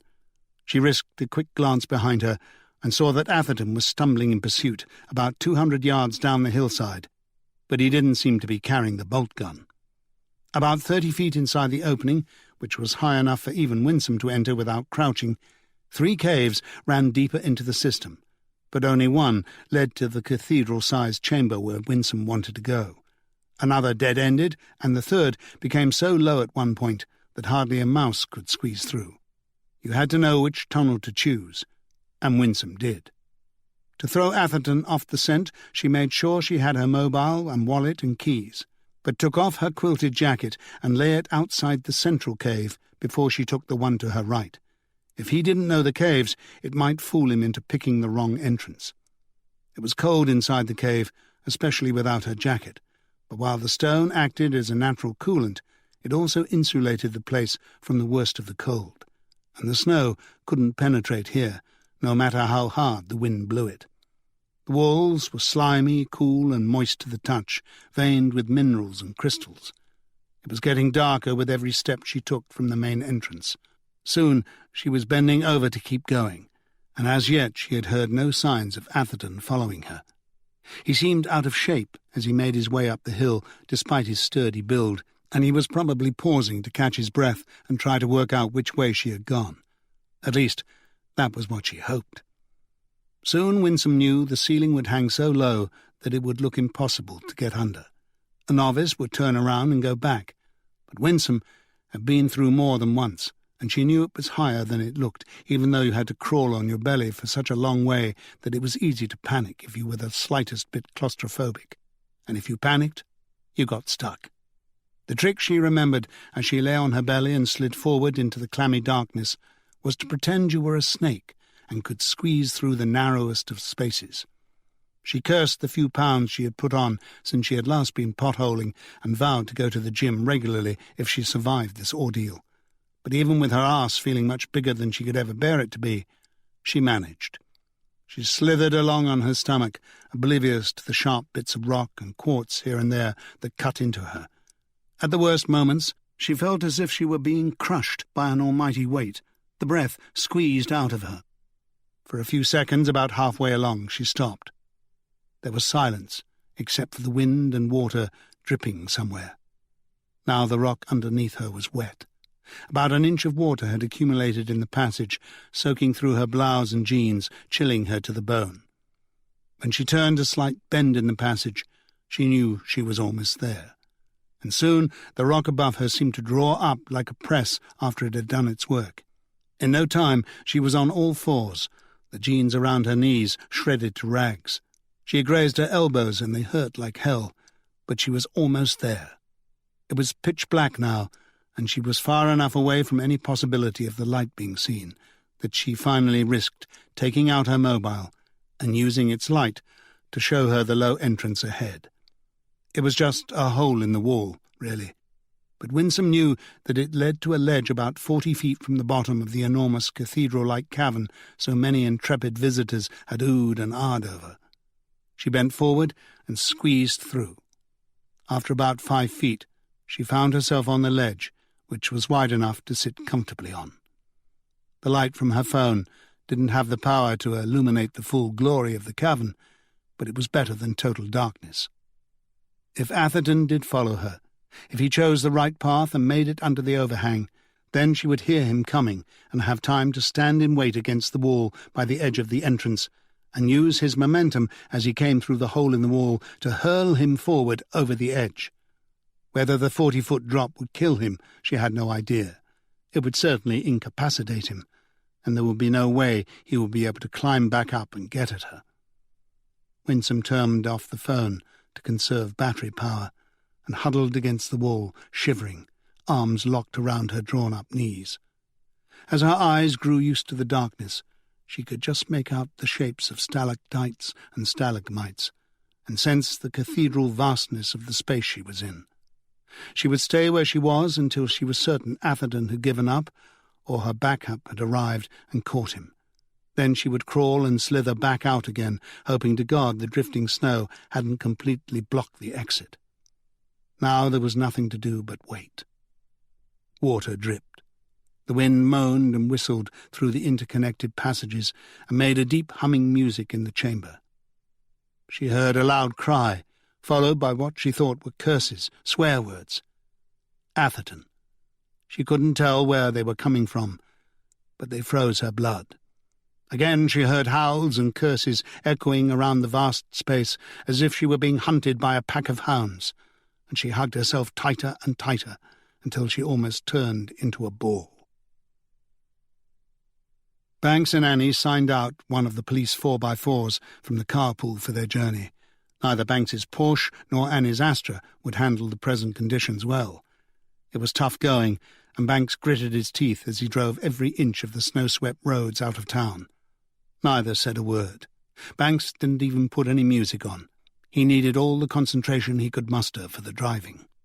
Out on the main Dale Road, through Fortford, Helmsthorpe and Swainshead, the conditions were much worse, as Banks had expected. It hadn't yet got to the point where any stretches were completely impassable, but it sometimes felt close to that, and once Banks skidded on a drift and clipped the dry stone wall before regaining control of the steering. Annie held on to him. It was hard to see. The windscreen wipers wouldn't keep up with the volume of snow. The only piece of good fortune was that there was hardly anyone else out on the roads. For a while, after they turned off the main road, which branches towards Belderfill Pass to the left and the high Pennine moorland beyond the source of the River Swain to the right, Banks thought they might have to stop and continue on foot. But the drifting was patchy, and for every deep and difficult stretch to plough through, they would get a few hundred yards of relatively easy driving. Eventually, taking much longer than they would have liked, Banks pulled up in the yard of High Point Farm, happy to see that 2 squad cars had somehow managed to beat him there. Even better, one of the officers said he used his police radio to send out for a snowplough from Crowborough, the nearest village, about 7 miles north. There were telegraph wires leading to the farmhouse, Banks noticed, so Wells/Atherton clearly had a landline. Winsome's polo stood in the yard, half covered by snow. Without touching it, Banks glanced through the windows. No Winsome. No keys in the ignition, no signs of a struggle. The snow had covered up any tracks there might have been in the yard, except their own. There were no indications of where Winsome and Atherton might have gone. One of the uniformed officers told him there was also a red pickup truck in one of the outbuildings. Its engine was cold, which meant Atherton had probably been at home when Winsome arrived. Banks pulled up the collar of his 3/4-length overcoat and surveyed the scene. Snow had drifted up against the front door of the low-roofed farmhouse and one side of the barn. He thought there was something odd about the place when he looked closely. "What are those?" he asked Annie. "Those pens on the side." "That's not a barn," said Annie. "At least it probably was once, but it isn't now. They're called lairage. They're used to keep the animals waiting for slaughter. It's an abattoir, Alan, a private bloody abattoir." Banks hurried over to the building with Annie not far behind. The front door stood open, and the long fluorescent lights shone on the inner workings of the small abattoir, the motorized rail running lengthwise along the ceiling, the dangling hook with its bloody curve, the central trough, boilers and spray hoses for skinning. They stood just inside the doorway, wary of contaminating what might be a crime scene, not to mention frightened of catching something. Whoever owned the place certainly had no interest in cleanliness and hygiene. It stank to high heaven, and the floor was caked in shit and blood and worse. Banks almost gagged. Annie held her nose and breathed through her mouth. She pointed, and Banks saw an object on the floor, a bolt gun. They would leave it for the CSIs. At least Winsome wasn't here, though she might have been, Banks thought. There could have been a struggle, and Atherton had dropped the bolt gun, but where were they now? Banks and Annie left the abattoir as it was when they found it and walked back to the farmhouse. The front door was locked, but one of the officers soon got it open with his mini battering ram, the red door knocker, as it was affectionately called. Nobody gave any thought to a warrant. A police officer's life was in danger, and they had every reason to suspect the person who lived there of serious crimes. The inside of the farmhouse was almost as unsavoury as the abattoir. Cups, pans, plates, knives and forks stood piled in the stained sink, unwashed for days or weeks. A plate on the small table with mould growing out of what had once been food on it. Mouse droppings everywhere, signs of rats too. On the wall was a rack of knives, and not Henkel's cookware either. These were nasty blades, clearly designed for the skinning and gutting of animals or people. They were the only clean objects in the place, sharp blades so lovingly polished you could see your face in them. Though Banks and Annie wore latex gloves, they were careful not to touch anything as they went methodically through the place. The bedroom, with its unruly mess of sheets, like the apparition from the adaptation of M.R. James' "Oh, Whistle and I'll Come to You," Banks had seen on television at Christmas. The toilet was a pigsty, the rest of the upstairs drab, bare and dusty. And nowhere were there any signs of Winsome or Atherton. Banks supposed that was a good thing. At least they hadn't found her tied to a bed with a bolt pistol wound between her eyes. That meant there was a good chance she had escaped or was at least on the run. If she headed for the moors with Atherton in pursuit, Banks would put his money on Winsome. He had seen her in chases, and she was fast and strong. Whether either had the stamina to get very far under these conditions, however, remained doubtful. It was down in the cellar where they found the hydroponic set-up. Marijuana plants, lots of them, along with about 1 kilo of hash and a similar amount of cocaine, clearly from elsewhere. Drugs were another of Atherton's little sidelines. He had no doubt supplied Caleb Ross with the wacky-backy he had smoked. "We'll seal the cellar off for now," Banks said. "It's more important we get search parties for Winsome organised. They can't have gone far. Have a word with the patrol officers. They might know the area a bit better than we do. I don't suppose there's any chance of getting a helicopter out in this weather, but it's worth asking too." Annie walked over to the nearest patrol car, leaning down to speak through the window. Banks looked around. The snow showed no signs of abating. He imagined Winsome caught in a drift, slowly freezing to death. He put away such disturbing thoughts when he heard a car approaching. It turned out to be a dark blue Focus, and it appeared round the bend in the drive and pulled to a halt behind the police 4x4. Though he had never met Terry Gilchrist before, Banks recognised him from the car he drove, his limp, and Winsome's description. "Oh, bloody hell," he said as Gilchrist advanced through the snow. "What are you doing here?" "I thought you might need some help." "It's a police operation," said Banks. "We don't normally involve civilians, not even ex-military." "So that's all the thanks I get for fighting for my country, not to mention driving all the way in this bloody Ford Focus?" Banks shrugged. "What exactly are you doing that you don't want my help on?" "Why don't you just get back in your car and head for home, Mr. Gilchrist? Leave it to us." "It's Winsome, isn't it? I knew something was wrong when she didn't call." "Yes, it's Winsome," said Banks, losing his temper. "She's a friend and a colleague, and I'd like you to clear out of here and let us do our job." Gilchrist stood his ground and looked around the farmyard. "Doesn't look to me as if you're actually doing very much." "That's your opinion." Gilchrist sighed. "Look, Chief Inspector, you may not like me, or you may simply not like the idea of someone telling you your business, but if you're looking for Winsome, I might be able to help. And if I think what's happened is true, the sooner the better." Banks was suddenly interested. "Oh, and what do you think happened? Do you know where you are?" "High Point Farm. You said you'd never heard of it. I blame myself for letting it slip." "I hadn't, but it was easier to look up. You're within 1/4 of a mile of Woadley Edge, though you can't see it from here in this weather. It's up that hill and across the moors a couple of 100 yards or so." "So?" "Winsome and I have had a few conversations. I wouldn't say I know her well, but I do know 1 or 2 things about her that I think you ought to consider." "Those being?" "First off, Woadley Edge is one of the main access points for the Swainsdale cave system, and second, Winsome used to be a keen potholer. She knows the caves like the back of her hand." "So you're saying—" "You're catching on.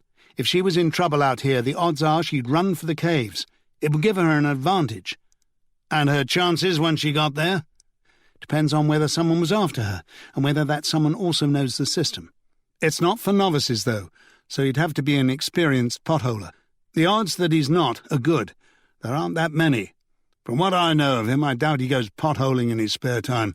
More like pulls the legs off flies. What would you advise us to do, assuming this is true?" "Get up there right away and find out if I'm right." Banks said nothing. As if sensing and understanding his indecision, Gilchrist said, "Look, I know you don't want people like me interfering, but I assure you I also have experience of the caves. I have military training too. I can handle myself despite the injury." He held his arms out. "Look, no stick."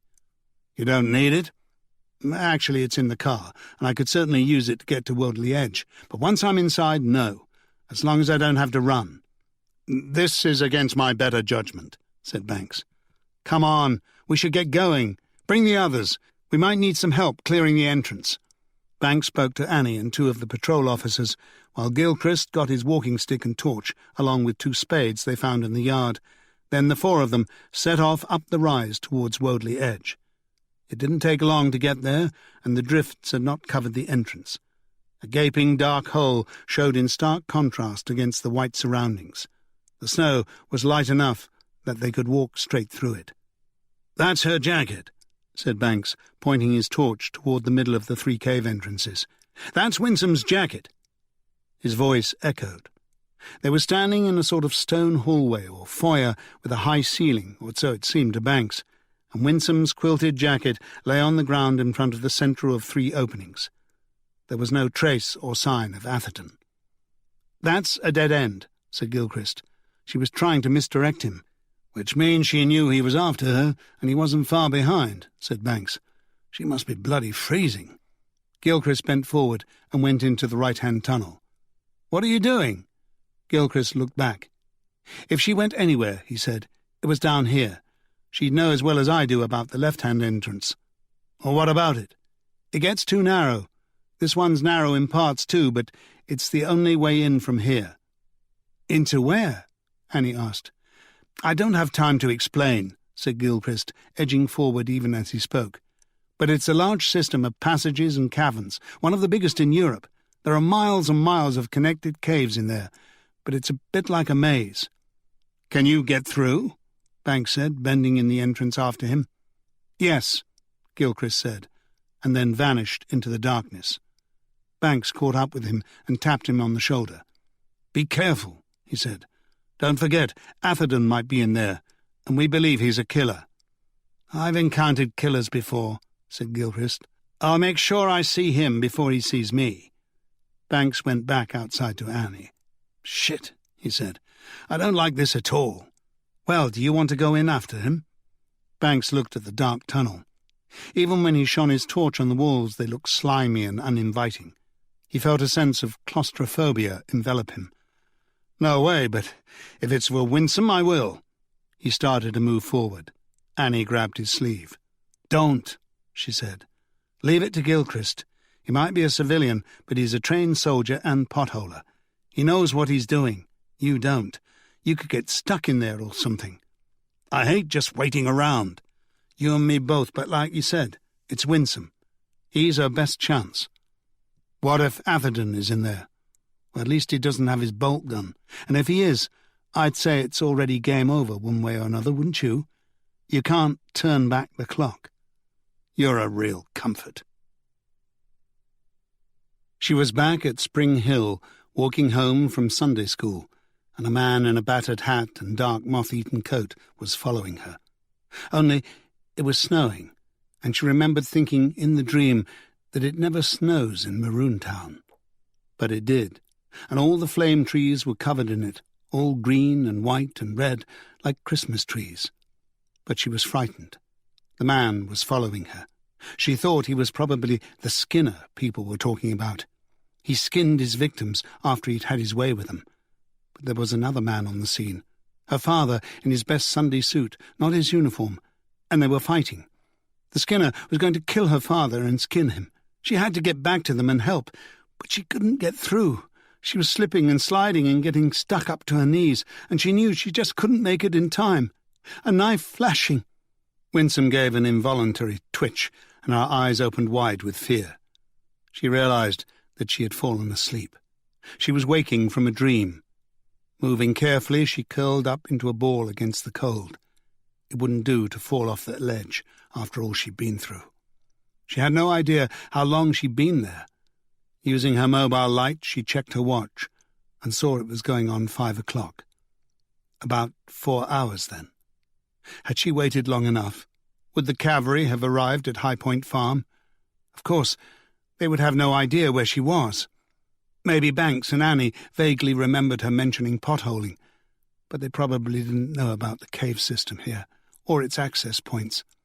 They'd be searching for her around the farm and the open moorland, hindered by the snow. Where was Atherton? She wasn't certain that the shouts and screams she had heard earlier were human or just a trick of the wind, but she hadn't heard anything for some time now. He certainly hadn't got through to her in 2 hours, but that didn't mean he wasn't waiting at the exit. He could even have gone back to the abattoir and picked up his bolt pistol. Or perhaps he imagined there were other exits, that she must be long gone and had given up the ghost and scarpered. She just didn't know. Was it worth the risk of going back to find out? Despite the insulation of the rock, she was freezing. She wished she hadn't left her jacket behind to try and fool Atherton. She rubbed her hands together and held her knees tighter to her chest. There wasn't much she could do about her feet. They were like blocks of ice. She would give it an hour longer, she decided. If no help had come by then, she would make her way back out as slowly and quietly as she could. Even if Jerry and the backup had no idea that she was in the cave, they would surely have got as far as High Point Farm, and she could outrun Atherton back down there. Just when she had made herself as comfortable as she could again on the ledge, she thought she heard a slithering sound from the tunnel. Atherton. She strained, but heard nothing for a few moments. Then she heard it again, a light scraping like someone crawling on his stomach. As quietly as she could, she stood up and pressed her back against the wall by the entrance. When he came out, he would be bent forward. Just one quick tug on his arm was all it would take, and his own momentum would take him over the edge. She had rehearsed the possibility time after time in her mind during the first anxious minutes in the cavern. He was getting closer, up on his feet now. She could hear muffled footsteps, though there was something odd about them. If he had a torch, he must have turned it off because the opening was still pitch black. Winsome tensed. It wouldn't be long now. Just one quick pull, she told herself, then let go, or she'd be following him over the edge and end up impaled on a stalagmite. The shuffling got nearer, and she was just about to reach out when she realized why it sounded so strange. He was limping. She relaxed just as she heard a familiar voice say, "Winsome, are you there? Are you alone?" Terry. She let herself fall back against the wall and slid down so she was sitting on the ledge again. She had tears in her eyes. "Yes," she said, laughing or crying as she spoke. "Yes, I'm here, and yes, I'm alone. Very bloody alone." She never swore, and when the word came out it shocked her. She put her hand to her mouth, but she couldn't stop laughing. "I swore," she said. "I can't believe it. I swore." Then he was standing there, his torch on again, illuminating part of the cathedral vastness before them. "Wash your mouth out," he said. "Help me." He reached down to help her to her feet, and as soon as she was standing, she leaned forward and kissed him, full on the lips, far, far longer than she had even planned on doing. "Sorry we're so late getting around to you, Mr. Beddoes," said Banks. "We had a bit of a crisis to take care of first." It was 9 o'clock, and the Beddowses had been in a holding cell at the station since 4, complaining all the time. Patricia Beddoes had been demanding to see Cathy Gervais, but even one of the custody officers thought he should at least inform the AC about what was happening, Cathy Gervais made it clear that she wasn't available. Cassandra Wakefield had turned up half an hour ago, and while her associate represented Patricia Beddoes in another interview room with Annie and Doug Wilson, she stuck with John Beddoes, sitting opposite Banks and Jerry. "I can't believe this," Beddoes complained. "My wife and I are quietly going about our business, and some hooligan of a police officer blocks our way and drags us all the way down here." "Where were you going?" Banks asked. "It's none of your fucking business."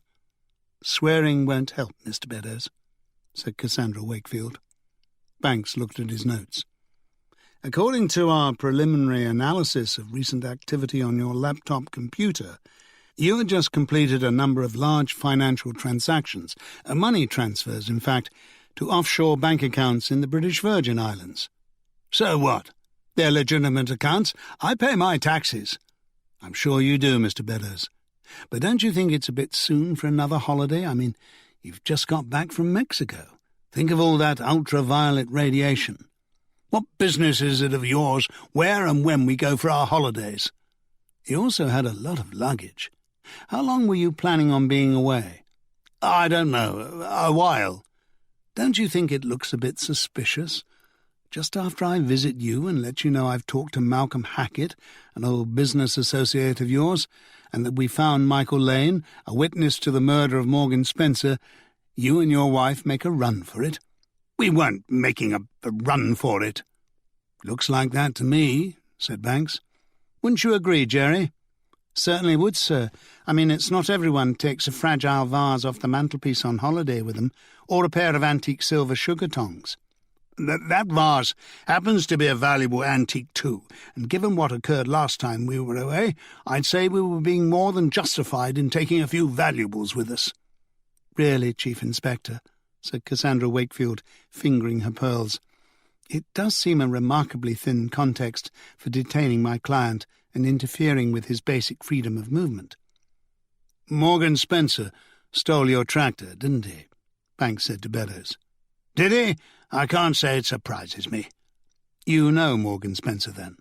Earlier you said you had no idea who he was." "I didn't know him well, not personally, only that he was a mate of the Lane boy. I've seen him around, thick as thieves. Look, you know all this. Why am I here?" "You're here because we believe you're one of the men running a lucrative international criminal activity dealing in stolen farm equipment and livestock. Your partner, Malcolm Hackett, a.k.a. Montague Havers, who is currently being questioned by my colleagues in London, took care of the export side, and you supplied the raw material from the North Yorkshire region. That is, tractors, combines, Range Rovers, lambs, whatever. You employed a number of people at various levels, including Ronald Tanner, Carl Utley, Kenneth Atherton, a.k.a. Kieran Wells, Caleb Ross, and Morgan Spencer. Your wife, Patricia, may be involved. Police have also picked up Mr. Havers' chief operators in Lincolnshire and Cumbria. More arrests are expected to follow. Plenty of people are talking." "Really?" said Beddoes. "Where's your proof of all this?" That was a thorny issue for Banks. He didn't really have any proof. A deeper dig into Beddoes' finances would probably turn up anomalies, but that would take time. Michael Lane's word alone wasn't good enough, but it was a place to start. "We also believe," Banks went on, "that Morgan Spencer was murdered partly because he stole your tractor and partly because his colleagues, especially Atherton, had got fed up with him. He talked big, wanted a bigger role, more money, and he thought he was demonstrating his ability to get creative and play with the big boys by stealing an expensive tractor. Unfortunately, it turned out to be yours." "So someone steals my tractor and I'm the criminal?" Kenneth Atherton killed Morgan Spencer with a bolt pistol he stole from Sturwell's abattoir around the time he was fired nearly 2 years ago. He's also committed an earlier murder with the same weapon. We have matching prints from the weapon." "This is fascinating," said Beddoes, "and nothing you can tell me about Spencer surprises me, but it has nothing to do with me, apart from the fact that the little creep stole my tractor." "Why did you do it, John?" Banks asked. "Why did you get into the business in the first place? Surely you had everything going for you, the life you've always dreamed of, enough money not to have to struggle like real farmers. Was it just the money? You weren't that badly off, surely. Did Havers make you an offer you couldn't refuse? Did he have something on you from the old days? Insider trading?" Beddoes laughed. Cassandra Wakefield shot Banks a puzzled glance. "Are you going to charge my client with insider trading in the 80s? I fear that may be even more difficult a case to bring than the one you're struggling for at the moment. Go ahead, though. I'm sure the trial would be a lot of fun." "Someone heard Atherton say to Spencer, 'You went too far. You stole the boss's fucking tractor,' just before he killed them. What do you make of that?" "Nothing," said Beddoes. "I was probably somewhere over the Atlantic Ocean at the time." "But why would he say it? It's an odd thing to say just before you kill someone, isn't it? You stole the boss's fucking tractor." Now, neither Morgan Spencer nor Michael Lane, who overheard this, and whose return had you packing your bags and running for the British Virgin Islands, knew who this boss was, until they heard that, of course. After all, it was your tractor Atherton was referring to, and Lane had an inkling that Spencer might try to nick it to prove himself to his masters. The problem was, Spencer didn't know you were his master. You were too high and mighty to rub shoulders with the hoi polloi. Your orders went through Tanner. "Lane's a lying little bastard, always has been," said Beddoes. "He had every bit as much to do with—" "To do with what, John? Your business enterprise? As much as Morgan Spencer?" "Spencer was a pushy little half-caste. He—" Cassandra Wakefield tapped her client on the shoulder and whispered in his ear. "They're trying to pin a murder on me," Beddoes protested, turning red. "I'm no killer. All right, I'm no saint either, but if Atherton killed Spencer, it was because he was getting too big for his boots. And Atherton is a fucking psycho. It was a private vendetta, nothing to do with me." "The boss's tractor, John?" "He must have misheard Lane. He's had it in for me ever since I moved to the farm. His father wanted the land, but I outbid him." "I can see that might give Frank Lane a motive for killing you, but he hasn't. Why would Michael care? He was just a kid then." "I don't know. Some kids are born evil, you can tell. All I ever did was give him a clip around the ear hole." "If Spencer didn't know you were the boss, then Lane probably didn't either. The problem was that he knew who the tractor belonged to. Spencer had told him he was going to steal it while you were away in Mexico. Lane just put two and two together. What it added up to scared him, and he made off." "This is nothing but speculation," said Cassandra Wakefield. "We've got a witness statement from Michael Lane." "Not enough." "They never accepted me," said Beddoes. Cassandra Wakefield narrowed her eyes. Banks and Jerry looked at him quizzically. "What?" Beddoes said. "Why are you looking at me like that? You're just the same. You're just like the other bloody farmers. They laughed at me behind my back, called me a weekend farmer, made fun of me. I was better than the lot of them put together. I was a master of the universe." "It was a long time ago, John," said Banks. "I'm saying they didn't respect me, my own neighbours, and I'd grown up on a farm. It was in my blood." "Is that why you did it? Went into business with Havers?" "I knew I'd show them somehow." "By stealing their livestock and equipment?" "It's all they bloody care about." Cassandra Wakefield dropped her pencil on the table. "Enough," she said. "I think we should end this interview right now." "Getting a bit too close to the bone for you, is it?" Banks said. "My client needs a break. He's been under a lot of stress lately. PACE regulations call for—" Banks raised his hand. Fine, he said. "Interview suspended at 9:27 p.m. To be continued." He called to the uniformed constable at the door. "Take him back to his cell, Nobby." "Yes, sir." The constable took Beddoes by the arm. He stood up and went without resisting. Cassandra Wakefield looked at her watch. "You've got another 19 hours or so to come up with some real evidence. Otherwise my client walks." "I don't think so," said Banks. "He's already admitted to theft of farm equipment." Cassandra Wakefield snorted. Then she followed Beddoes and the constable out of the room. Jerry let out a long breath. Banks smiled. "Get used to it," he said. "It's the way of the world." One of the female PCs stuck her head around the door. "Phone call, Gov," she said. "I'll take it in my office." Banks told Jerry to hang on back in the squad room and walked down the hall to his office. He picked up the phone and engaged the line. "Hello, Banksy," said the familiar voice. "Any luck?" "We're getting there. Unfortunately, we had Cassandra Wakefield representing Beddoes." "She gets around, doesn't she? Mind you, I'd hardly call that bad luck. Have you seen the tits on her? Nipples like chapel hat pegs. Yes, I can imagine what you do," said Banks. "But she happens to be a bloody good solicitor." "Nobody's perfect. Anyway, it's your lucky day. I've got news will make the hairs on your arse stand on end." "Go on, I can hardly wait." "Havers coughed. The lot."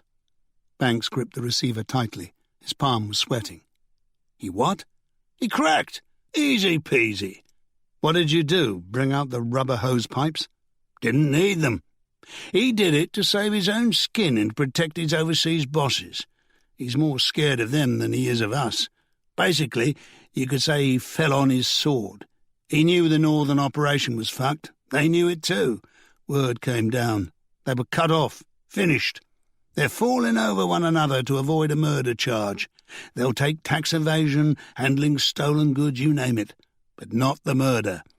Havers wasn't going to go down himself, so he gave us Beddoes, Ronald Tanner and Kenneth Atherton, and Carl Utley as a bonus. He was hiding out in a farmhouse in Provence. we're sending him up to you, but he's so shaken by what he saw Atherton do in the hangar up there that we can't shut him up.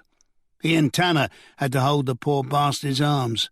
They thought Atherton was just going to rough him up a bit, but before they knew what was happening, he pulled out the bolt gun and shot the kid. At least that's what Utley says.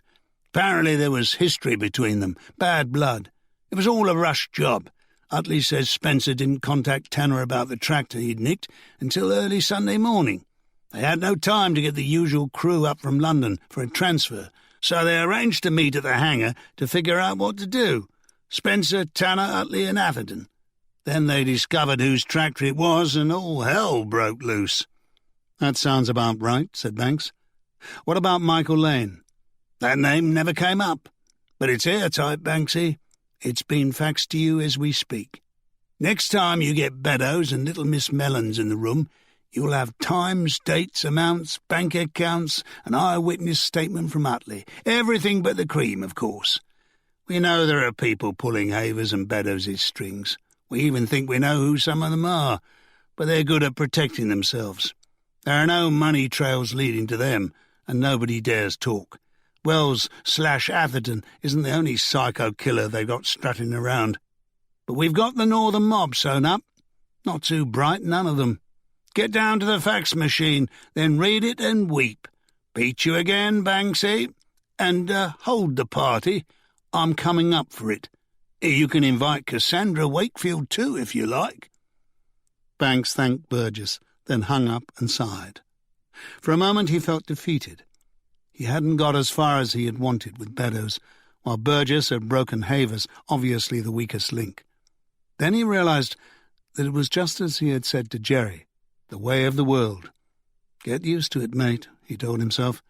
"There'll always be a Cassandra Wakefield, and there'll always be a Dirty Dick Burgess." He smiled at the thought of what a couple they would make, and Burgess was certainly right about her charms. This was no defeat. It was a win, and it called for champagne, or at least beer. Maybe they wouldn't get Beddoes for murder, but they would get Atherton, if they could find him. Tanner, Utley and Beddoes would get time for various offences too, and Michael Lane could probably live happily ever after with Alex and Ian, if he kept his nose clean. That would please Annie, but Banks still found himself wondering to what extent Lane had egged Spencer on to steal Beddoes' tractor simply because he didn't like the man who had once given him a clip around the ear. Lane couldn't have known Spencer would get killed, of course. If he had instigated the theft, he had done so to get at Beddoes, and perhaps at his father. The rest was just pure irony. That Lane had helped Spencer with certain jobs of a criminal nature, Banks had no doubt.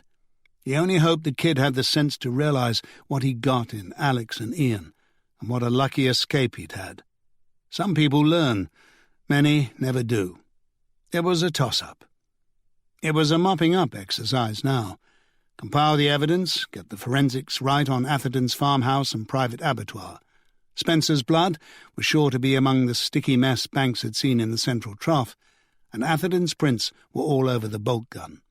He clearly had his own little business on the side there, which explained the disappearance of stock around the Dale over the past year or so. Banks ran his hand over his head. He was tired and hungry. He looked at his watch. 9:45. Time to go down to the fax machine, then home for some microwave chicken tikka masala and a bottle of red. Maybe not champagne, but a good red, one from the cellar. And thinking of a good red got him thinking of Australia and Oriana. He wondered what time it was over there. He was whistling "You Win Again" as he picked up his coat, turned off the light, and left his office. "Mine's a pint of lager, Banksy," said Burgess in the Queen's Arms a week later. "As if I'd forget," muttered Banks, heading to the bar to buy the round of drinks. It was the official celebration, mainly because the CPS had reviewed the evidence and agreed that there were strong cases against Beddoes, Tanner, Utley, Atherton and Havers. Vic Manson had also managed to get some prints from Spencer's removal van, and they matched Carl Utley's. Caleb Ross's tox screen had come back clean. Banks didn't think Ross knew it was human remains he was collecting. Atherton, who supplied him with marijuana, probably told him it was the carcass of a sheep or a pig he'd slaughtered, and didn't want to go through official channels. Cyril was playing his oldies playlist in the background, Eamon Corner belting out "If Paradise is Half as Nice." The whole team was there: Annie, Winsome, Jerry, Doug, Burgess up from London, Stefan Novak, Vic Manson, even Terry Gilchrist, under special dispensation from A.C. Gervais, who had brought the first round. She was looking a bit put out, Banks thought, perhaps because Patricia Beddoes had screamed blue murder at her when her husband was charged, accusing her of being a false friend. Patricia also swore blind she had no idea what John was up to, that he had just on the spur of the moment suggested they take another holiday, and she didn't see why not. That rankled with Gervais too. It was patently untrue, but they couldn't prove her guilt, and none of those who had talked had ever mentioned her name. The only problem was that Atherton wouldn't be able to stand trial. His frozen body had been found in the cavern the day after Winsome's ordeal, when the search parties went in. He had taken the left passage and managed to get himself stuck where the ceiling reached its lowest point. He must have thought he could wriggle under it, because he appeared to have got his head and shoulders through and pushed on, then got stuck around his midriff.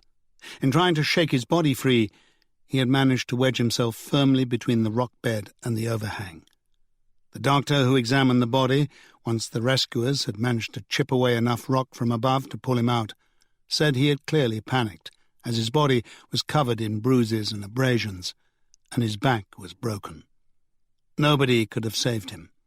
He was probably dead by the time Banks and the others arrived on the scene to rescue Winsome. It was a horrible way to go, Banks thought with a shudder, but so was Morgan Spencer's death and its aftermath. He couldn't dredge up a great deal of sympathy for a killer who liked to stub out cigarettes in a pig's eye. Looking on the bright side, Atherton's death saved them the expense of making a case against him and keeping him in prison for the rest of his life. Annie appeared at Banks's side to help him carry the drinks back as Bobby V came on singing "Take Good Care of My Baby." Back at the table, Burgess was chatting up A.C. Gervais, so that ought to take her mind off Patricia Beddoes for a while, Banks thought. The thing about Burgess, Banks knew from experience, was that however crude and blokish he was with the lads, he was still a handsome devil in his way, and he had the sort of manly charm that many women found attractive. Not exactly a bit of rough, he was too sophisticated for that, but world-weary with a hint of danger and a definite dash of the bad boy. Banks and Annie handed out the drinks and sat down again. As Banks sipped his pint, he started to feel himself drifting away from the crowd. The voices became distant, blending into one another, just meaningless sounds. It happened often these days. Even Bobby V sounded far away and distorted, fading in and out. He thought about Oriana. He had phoned her the other night in Sydney after working out what he thought would be a good time. She hadn't sounded exactly over the moon to hear from him, had seemed distracted, as if she had somewhere to go, something else on her mind, things to do. She was busy, she said, and still tired from the jet lag. He understood that, but he couldn't shake the feeling that she had resented his intrusion into her other life, and in the end he had hung up feeling much worse than when he had dialed the number. "Penny for them," Annie whispered in his ear. "Oh, nothing," he said, snapping back to the giddy world of the group celebration. "Just life, you know. Life, the universe, and everything. Something like that. You doing okay?" Annie smiled and clinked glasses. "I'm doing okay." Burgess had just finished telling a funny story, and everyone was laughing. At that moment, Joanna MacDonald walked in and flashed him a quick smile. She'd been invited, but Banks had assumed she wasn't coming. But there she was, looking lovely as ever, with her blonde hair loose, her powder-blue tailored jacket over the crisp white top, and the skirt that ended just above her knees. Everyone moved over and made room for her. Banks asked what she wanted to drink, and she said a gin and tonic. Off he went to the bar again. As he waited to be served, he looked back at the table, at his team, deservedly wallowing in the feeling of a job well done. Bobby V gave way to Fleetwood Mac's Man of the World. Winsome looked hale and hearty despite her terrifying experience of the previous week. She leaned in close towards Terry Gilchrist, smiling at something he was saying. Banks was pleased for her. It was about time she found someone who recognized her rare and precious qualities, and Gilchrist seemed like a decent, solid bloke. Why Banks felt so protective, he had no idea. Annie, too, deserved someone, but that might take a bit more time, he thought. She was prickly to start with, and there was still some residue from the shooting, however well she was doing. He cared about them all, he realized. Sometimes it was a feeling of heart-swelling pride, other times it was a burden. Tonight it was a joy to share their joy, even though he felt distant and more than a little melancholic. Burgess switched his attention from A.C. Gervais to Joanna MacDonald, turning up the charm a notch. Banks could see Joanna responding, smiling a little flirtatiously, then laughing easily at his jokes. Their shoulders were touching, and it didn't seem to bother her. Now she was looking serious and nodding, engaged in something Burgess was saying. As Banks walked back to the table with the gin and tonic and a double Lefroy for himself, he experienced something that, if he were to be honest with himself, felt very much like jealousy. He sat down and shrugged it off, then picked up the whiskey and knocked it back in one.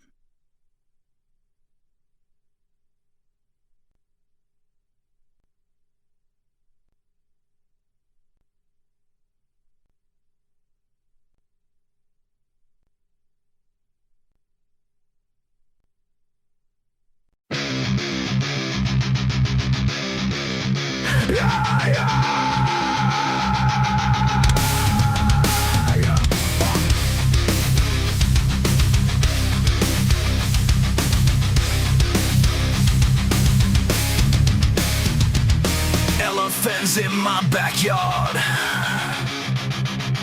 juggling stars with no regard. Clowns on high wire so bizarre. Invisible circus ain't that hard. Lions roaring on my street, tightrope walkers skipping feet. I see them dance yet incomplete. Invisible circus can't be beat. Come on, come on, see the show. Magic happening. Chapter 16. Though the snow was piling up against the rock face, it was easy for Winsome to get through the opening into the large cavern. She risked a quick glance behind her and saw that Atherton was stumbling in pursuit about 200 yards down the hillside, but he didn't seem to be carrying the bolt gun. About 30 feet inside the opening, which was high enough for even Winsome to enter without crouching, 3 caves ran deeper into the system, but only one led to the cathedral-sized chamber where Winsome wanted to go. Another dead-ended, and the third became so low at one point that hardly a mouse could squeeze through. You had to know which tunnel to choose, and Winsome did. To throw Atherton off the scent, she made sure she had her mobile and wallet and keys, but took off her quilted jacket and lay it outside the central cave before she took the one to her right. If he didn't know the caves, it might fool him into picking the wrong entrance.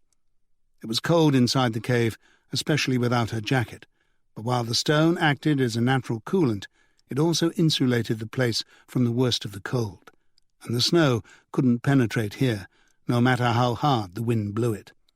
The walls were slimy, cool, and moist to the touch, veined with minerals and crystals. It was getting darker with every step she took from the main entrance. Soon she was bending over to keep going, and as yet she had heard no signs of Atherton following her. He seemed out of shape as he made his way up the hill, despite his sturdy build, and he was probably pausing to catch his breath and try to work out which way she had gone. At least, that was what she hoped. Soon Winsome knew the ceiling would hang so low that it would look impossible to get under. A novice would turn around and go back, but Winsome had been through more than once, and she knew it was higher than it looked, even though you had to crawl on your belly for such a long way that it was easy to panic if you were the slightest bit claustrophobic. And if you panicked, you got stuck. The trick she remembered as she lay on her belly and slid forward into the clammy darkness was to pretend you were a snake and could squeeze through the narrowest of spaces. She cursed the few pounds she had put on since she had last been potholing and vowed to go to the gym regularly if she survived this ordeal. But even with her arse feeling much bigger than she could ever bear it to be, she managed. She slithered along on her stomach, oblivious to the sharp bits of rock and quartz here and there that cut into her. At the worst moments, she felt as if she were being crushed by an almighty weight, the breath squeezed out of her. For a few seconds, about halfway along, she stopped. There was silence, except for the wind and water dripping somewhere. Now the rock underneath her was wet. About an inch of water had accumulated in the passage, soaking through her blouse and jeans, chilling her to the bone. When she turned a slight bend in the passage, she knew she was almost there. And soon the rock above her seemed to draw up like a press after it had done its work. In no time she was on all fours, the jeans around her knees shredded to rags. She had grazed her elbows and they hurt like hell, but she was almost there. It was pitch black now, and she was far enough away from any possibility of the light being seen that she finally risked taking out her mobile and using its light to show her the low entrance ahead. It was just a hole in the wall, really, but Winsome knew that it led to a ledge about 40 feet from the bottom of the enormous cathedral-like cavern so many intrepid visitors had oohed and ahed over. She bent forward and squeezed through. After about 5 feet, she found herself on the ledge, which was wide enough to sit comfortably on. The light from her phone didn't have the power to illuminate the full glory of the cavern, but it was better than total darkness. If Atherton did follow her, if he chose the right path and made it under the overhang, then she would hear him coming and have time to stand in wait against the wall by the edge of the entrance and use his momentum as he came through the hole in the wall to hurl him forward over the edge. Whether the 40-foot drop would kill him, she had no idea. It would certainly incapacitate him, and there would be no way he would be able to climb back up and get at her. Winsome turned off the phone to conserve battery power and huddled against the wall, shivering, arms locked around her drawn-up knees. As her eyes grew used to the darkness, she could just make out the shapes of stalactites and stalagmites and sense the cathedral vastness of the space she was in. She would stay where she was until she was certain Atherton had given up or her backup had arrived and caught him. Then she would crawl and slither back out again, hoping to God the drifting snow hadn't completely blocked the exit. Now there was nothing to do but wait. Water dripped. The wind moaned and whistled through the interconnected passages and made a deep humming music in the chamber. She heard a loud cry, followed by what she thought were curses, swear words. Atherton. She couldn't tell where they were coming from, but they froze her blood. Again she heard howls and curses echoing around the vast space as if she were being hunted by a pack of hounds, and she hugged herself tighter and tighter until she almost turned into a ball. Banks and Annie signed out one of the police 4x4s from the carpool for their journey. Neither Banks's Porsche nor Annie's Astra would handle the present conditions well. It was tough going, and Banks gritted his teeth as he drove every inch of the snow-swept roads out of town. Neither said a word. Banks didn't even put any music on. He needed all the concentration he could muster for the driving. Out on the main Dale Road, through Fortford, Helmsthorpe and Swainshead, the conditions were much worse, as Banks had expected. It hadn't yet got to the point where any stretches were completely impassable, but it sometimes felt close to that, and once Banks skidded on a drift and clipped the dry stone wall before regaining control of the steering. Annie held on to him. It was hard to see. The windscreen wipers wouldn't keep up with the volume of snow. The only piece of good fortune was that there was hardly anyone else out on the roads. For a while, after they turned off the main road, which branches towards Belderfell Pass to the left and the high Pennine moorland beyond the source of the River Swain to the right, Banks thought they might have to stop and continue on foot. But the drifting was patchy, and for every deep and difficult stretch to plough through, they would get a few hundred yards of relatively easy driving. Eventually, taking much longer than they would have liked, Banks pulled up in the yard of High Point Farm, happy to see that 2 squad cars had somehow managed to beat him there. Even better, one of the officers said he used his police radio to send out for a snowplough from Crowborough, the nearest village, about 7 miles north. There were telegraph wires leading to the farmhouse, Banks noticed, so Wells/Atherton clearly had a landline. Winsome's polo stood in the yard, half covered by snow. Without touching it, Banks glanced through the windows. No Winsome. No keys in the ignition, no signs of a struggle. The snow had covered up any tracks there might have been in the yard, except their own. There were no indications of where Winsome and Atherton might have gone. One of the uniformed officers told him there was also a red pickup truck in one of the outbuildings. Its engine was cold, which meant Atherton had probably been at home when Winsome arrived. Banks pulled up the collar of his 3/4-length overcoat and surveyed the scene. Snow had drifted up against the front door of the low-roofed farmhouse and one side of the barn. He thought there was something odd about the place when he looked closely. "What are those?" he asked Annie. "Those pens on the side." "That's not a barn," said Annie. "At least it probably was once, but it isn't now. They're called lairage. They're used to keep the animals waiting for slaughter. It's an abattoir, Alan, a private bloody abattoir." Banks hurried over to the building with Annie not far behind. The front door stood open, and the long fluorescent lights shone on the inner workings of the small abattoir, the motorized rail running lengthwise along the ceiling, the dangling hook with its bloody curve, the central trough, boilers and spray hoses for skinning. They stood just inside the doorway, wary of contaminating what might be a crime scene, not to mention frightened of catching something. Whoever owned the place certainly had no interest in cleanliness and hygiene. It stank to high heaven, and the floor was caked in shit and blood and worse. Banks almost gagged. Annie held her nose and breathed through her mouth. She pointed, and Banks saw an object on the floor, a bolt gun. They would leave it for the CSIs. At least Winsome wasn't here, though she might have been, Banks thought. There could have been a struggle, and Atherton had dropped the bolt gun, but where were they now? Banks and Annie left the abattoir as it was when they found it and walked back to the farmhouse. The front door was locked, but one of the officers soon got it open with his mini battering ram, the red door knocker, as it was affectionately called. Nobody gave any thought to a warrant.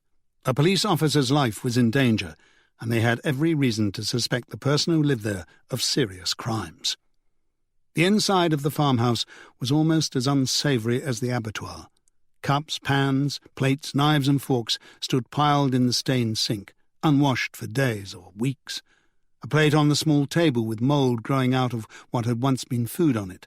Mouse droppings everywhere, signs of rats too. On the wall was a rack of knives, and not Henkel's cookware either. These were nasty blades, clearly designed for the skinning and gutting of animals or people. They were the only clean objects in the place, sharp blades so lovingly polished you could see your face in them. Though Banks and Annie wore latex gloves, they were careful not to touch anything as they went methodically through the place. The bedroom, with its unruly mess of sheets, like the apparition from the adaptation of M.R. James' "Oh, Whistle and I'll Come to You," Banks had seen on television at Christmas. The toilet was a pigsty, the rest of the upstairs drab, bare and dusty. And nowhere were there any signs of Winsome or Atherton.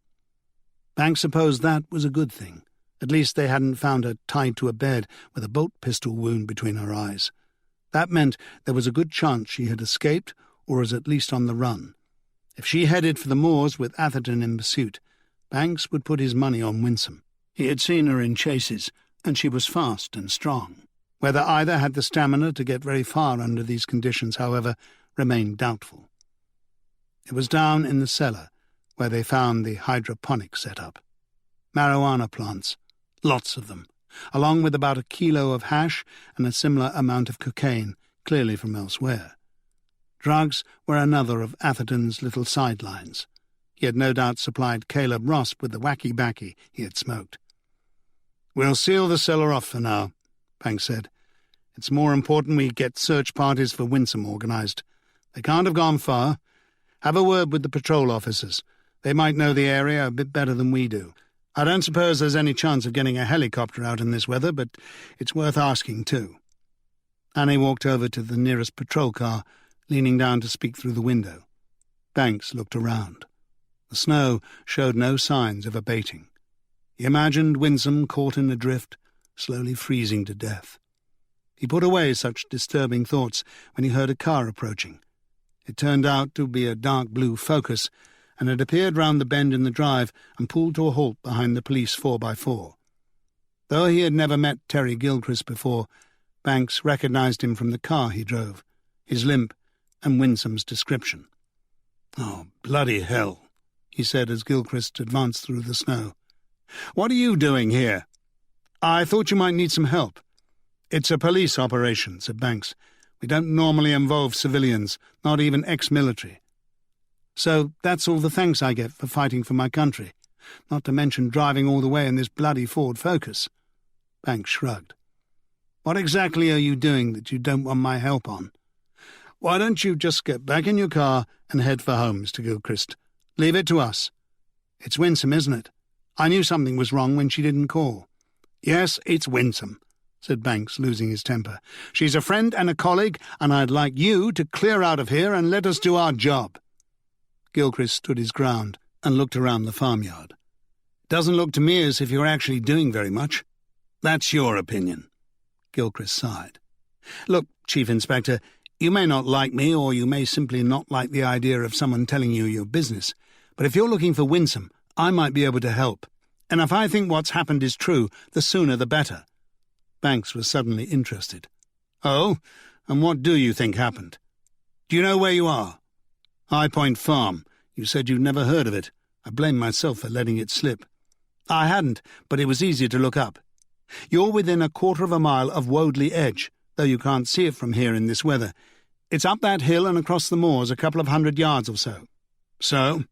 "Winsome and I have had a few conversations. I wouldn't say I know her well, but I do know one or two things about her that I think you ought to consider." "Those being?" "First off, Woadley Edge is one of the main access points for the Swainsdale cave system, and second, Winsome used to be a keen potholer. She knows the caves like the back of her hand." "So you're saying—" "You're catching on. If she was in trouble out here, the odds are she'd run for the caves. It would give her an advantage." "And her chances when she got there?" "Depends on whether someone was after her, and whether that someone also knows the system. It's not for novices, though, so he'd have to be an experienced potholer. The odds that he's not are good. There aren't that many. From what I know of him, I doubt he goes potholing in his spare time. More like pulls the legs off flies. What would you advise us to do, assuming this is true?" "Get up there right away and find out if I'm right." Banks said nothing. As if sensing and understanding his indecision, Gilchrist said, "Look, I know you don't want people like me interfering, but I assure you I also have experience of the caves. I have military training too. I can handle myself despite the injury." He held his arms out. "Look, no stick." "You don't need it?" "Actually, it's in the car, and I could certainly use it to get to Woadley Edge. But once I'm inside, no. As long as I don't have to run." "This is against my better judgment," said Banks. "Come on, we should get going. Bring the others. We might need some help clearing the entrance." Banks spoke to Annie and two of the patrol officers, while Gilchrist got his walking stick and torch, along with 2 spades they found in the yard. Then the 4 of them set off up the rise towards Woadley Edge. It didn't take long to get there, and the drifts had not covered the entrance. A gaping dark hole showed in stark contrast against the white surroundings. The snow was light enough that they could walk straight through it. "That's her jacket," said Banks, pointing his torch toward the middle of the 3 cave entrances. "That's Winsome's jacket." His voice echoed. They were standing in a sort of stone hallway or foyer with a high ceiling, or so it seemed to Banks, and Winsome's quilted jacket lay on the ground in front of the centre of 3 openings. There was no trace or sign of Atherton. "That's a dead end," said Gilchrist. "She was trying to misdirect him." "Which means she knew he was after her, and he wasn't far behind," said Banks. "She must be bloody freezing." Gilchrist bent forward and went into the right-hand tunnel. "What are you doing?" Gilchrist looked back. If she went anywhere, he said, it was down here. She'd know as well as I do about the left-hand entrance. Or what about it? It gets too narrow. This one's narrow in parts too, but it's the only way in from here. Into where? Annie asked. I don't have time to explain, said Gilchrist, edging forward even as he spoke. But it's a large system of passages and caverns, one of the biggest in Europe. There are miles and miles of connected caves in there, but it's a bit like a maze. Can you get through? Banks said, bending in the entrance after him. Yes, Gilchrist said, and then vanished into the darkness. Banks caught up with him and tapped him on the shoulder. Be careful, he said.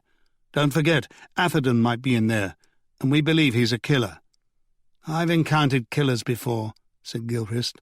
I'll make sure I see him before he sees me. Banks went back outside to Annie. Shit, he said. I don't like this at all. Well, do you want to go in after him? Banks looked at the dark tunnel. Even when he shone his torch on the walls, they looked slimy and uninviting. He felt a sense of claustrophobia envelop him. No way, but if it's for Winsome, I will. He started to move forward. Annie grabbed his sleeve. Don't, she said. Leave it to Gilchrist. He might be a civilian, but he's a trained soldier and potholer. He knows what he's doing. You don't. You could get stuck in there or something. I hate just waiting around. You and me both, but like you said, it's Winsome. He's our best chance. What if Atherton is in there? Well, at least he doesn't have his bolt gun. And if he is, I'd say it's already game over one way or another, wouldn't you? You can't turn back the clock. You're a real comfort. She was back at Spring Hill, walking home from Sunday school, and a man in a battered hat and dark moth-eaten coat was following her. Only it was snowing, and she remembered thinking in the dream that it never snows in Maroon Town.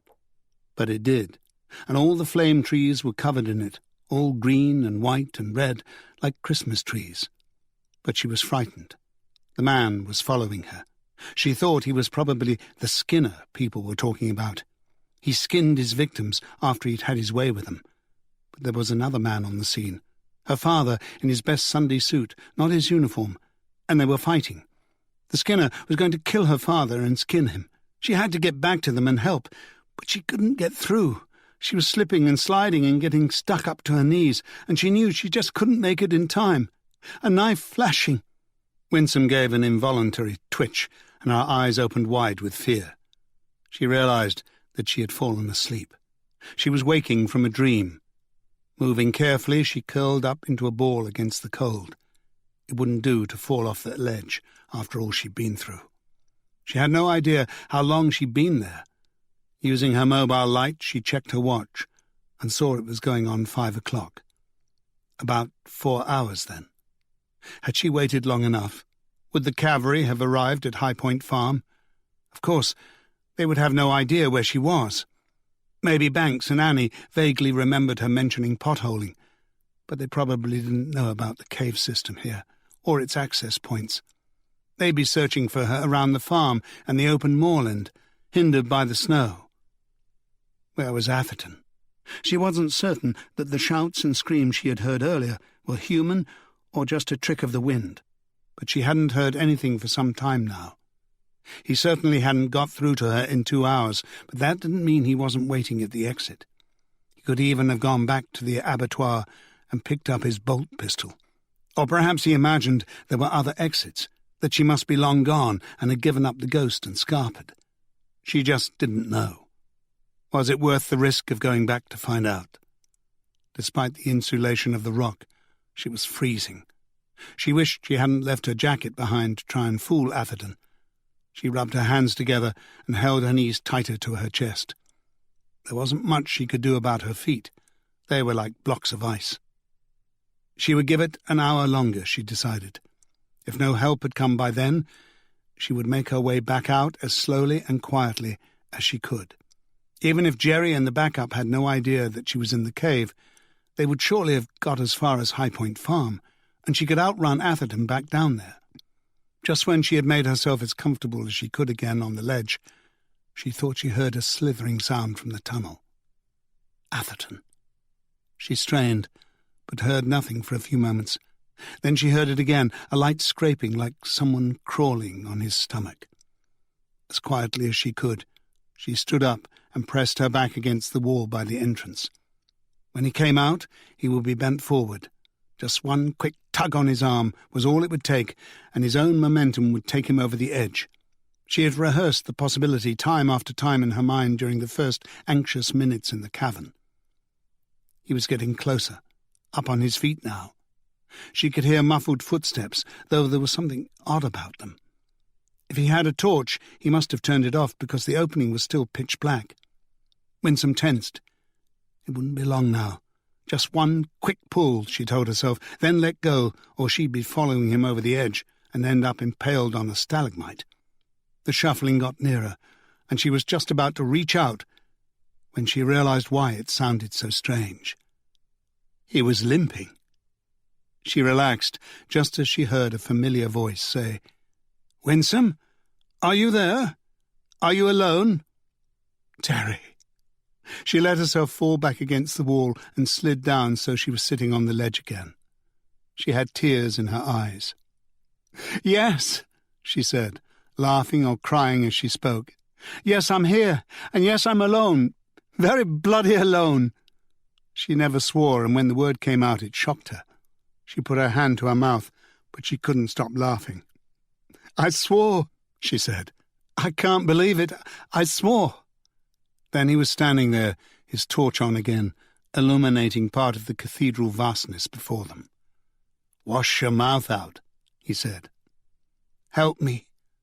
He reached down to help her to her feet, and as soon as she was standing, she leaned forward and kissed him, full on the lips, far, far longer than she had even planned on doing. "Sorry we're so late getting around to you, Mr. Beddoes," said Banks. "We had a bit of a crisis to take care of first." It was 9 o'clock, and the Beddowses had been in a holding cell at the station since 4, complaining all the time.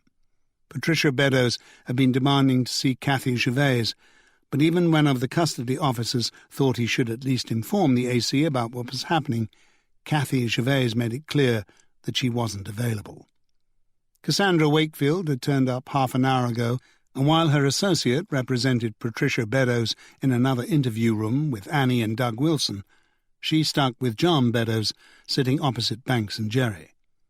"I can't believe this," Beddoes complained. "My wife and I are quietly going about our business, and some hooligan of a police officer blocks our way and drags us all the way down here." "Where were you going?" Banks asked. "It's none of your fucking business." "Swearing won't help, Mr. Beddoes," said Cassandra Wakefield. Banks looked at his notes. "According to our preliminary analysis of recent activity on your laptop computer, you had just completed a number of large financial transactions, money transfers, in fact, to offshore bank accounts in the British Virgin Islands." "So what? They're legitimate accounts. I pay my taxes." "I'm sure you do, Mr. Beddoes. But don't you think it's a bit soon for another holiday? I mean, you've just got back from Mexico. Think of all that ultraviolet radiation." "What business is it of yours where and when we go for our holidays?" "You also had a lot of luggage. How long were you planning on being away?" "I don't know. A while."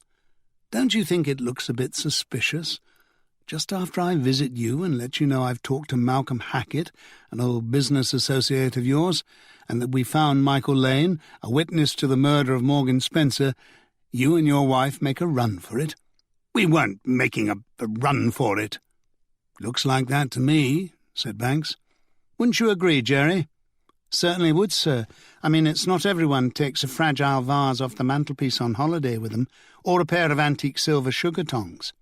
That vase happens to be a valuable antique too, and given what occurred last time we were away, I'd say we were being more than justified in taking a few valuables with us." "Really, Chief Inspector," said Cassandra Wakefield, fingering her pearls, "it does seem a remarkably thin context for detaining my client and interfering with his basic freedom of movement." "Morgan Spencer stole your tractor, didn't he?" Banks said to Beddoes. "Did he? I can't say it surprises me." "You know Morgan Spencer, then?" Earlier you said you had no idea who he was. I didn't know him well, not personally, only that he was a mate of the Lane boy. I've seen him around, thick as thieves. Look, you know all this. Why am I here?" "You're here because we believe you're one of the men running a lucrative international criminal activity dealing in stolen farm equipment and livestock. Your partner, Malcolm Hackett, a.k.a. Montague Havers, who is currently being questioned by my colleagues in London, took care of the export side, and you supplied the raw material from the North Yorkshire region. That is, tractors, combines, Range Rovers, lambs, whatever. You employed a number of people at various levels, including Ronald Tanner, Carl Utley, Kenneth Atherton, a.k.a. Kieran Wells, Caleb Ross, and Morgan Spencer. Your wife, Patricia, may be involved. Police have also picked up Mr. Havers' chief operators in Lincolnshire and Cumbria. More arrests are expected to follow. Plenty of people are talking." "Really?" said Beddoes.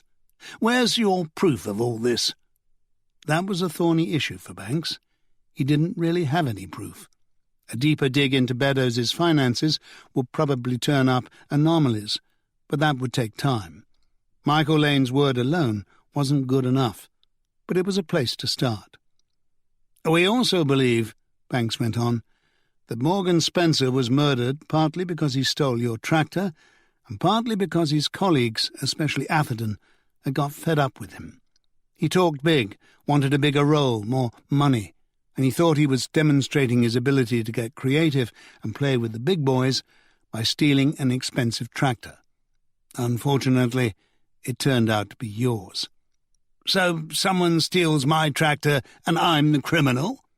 Kenneth Atherton killed Morgan Spencer with a bolt pistol he stole from Sturwell's abattoir around the time he was fired nearly 2 years ago. He's also committed an earlier murder with the same weapon. We have matching prints from the weapon.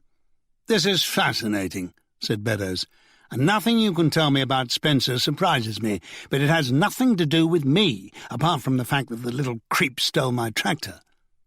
"Why did you do it, John?" Banks asked. "Why did you get into the business in the first place? Surely you had everything going for you, the life you've always dreamed of, enough money not to have to struggle like real farmers. Was it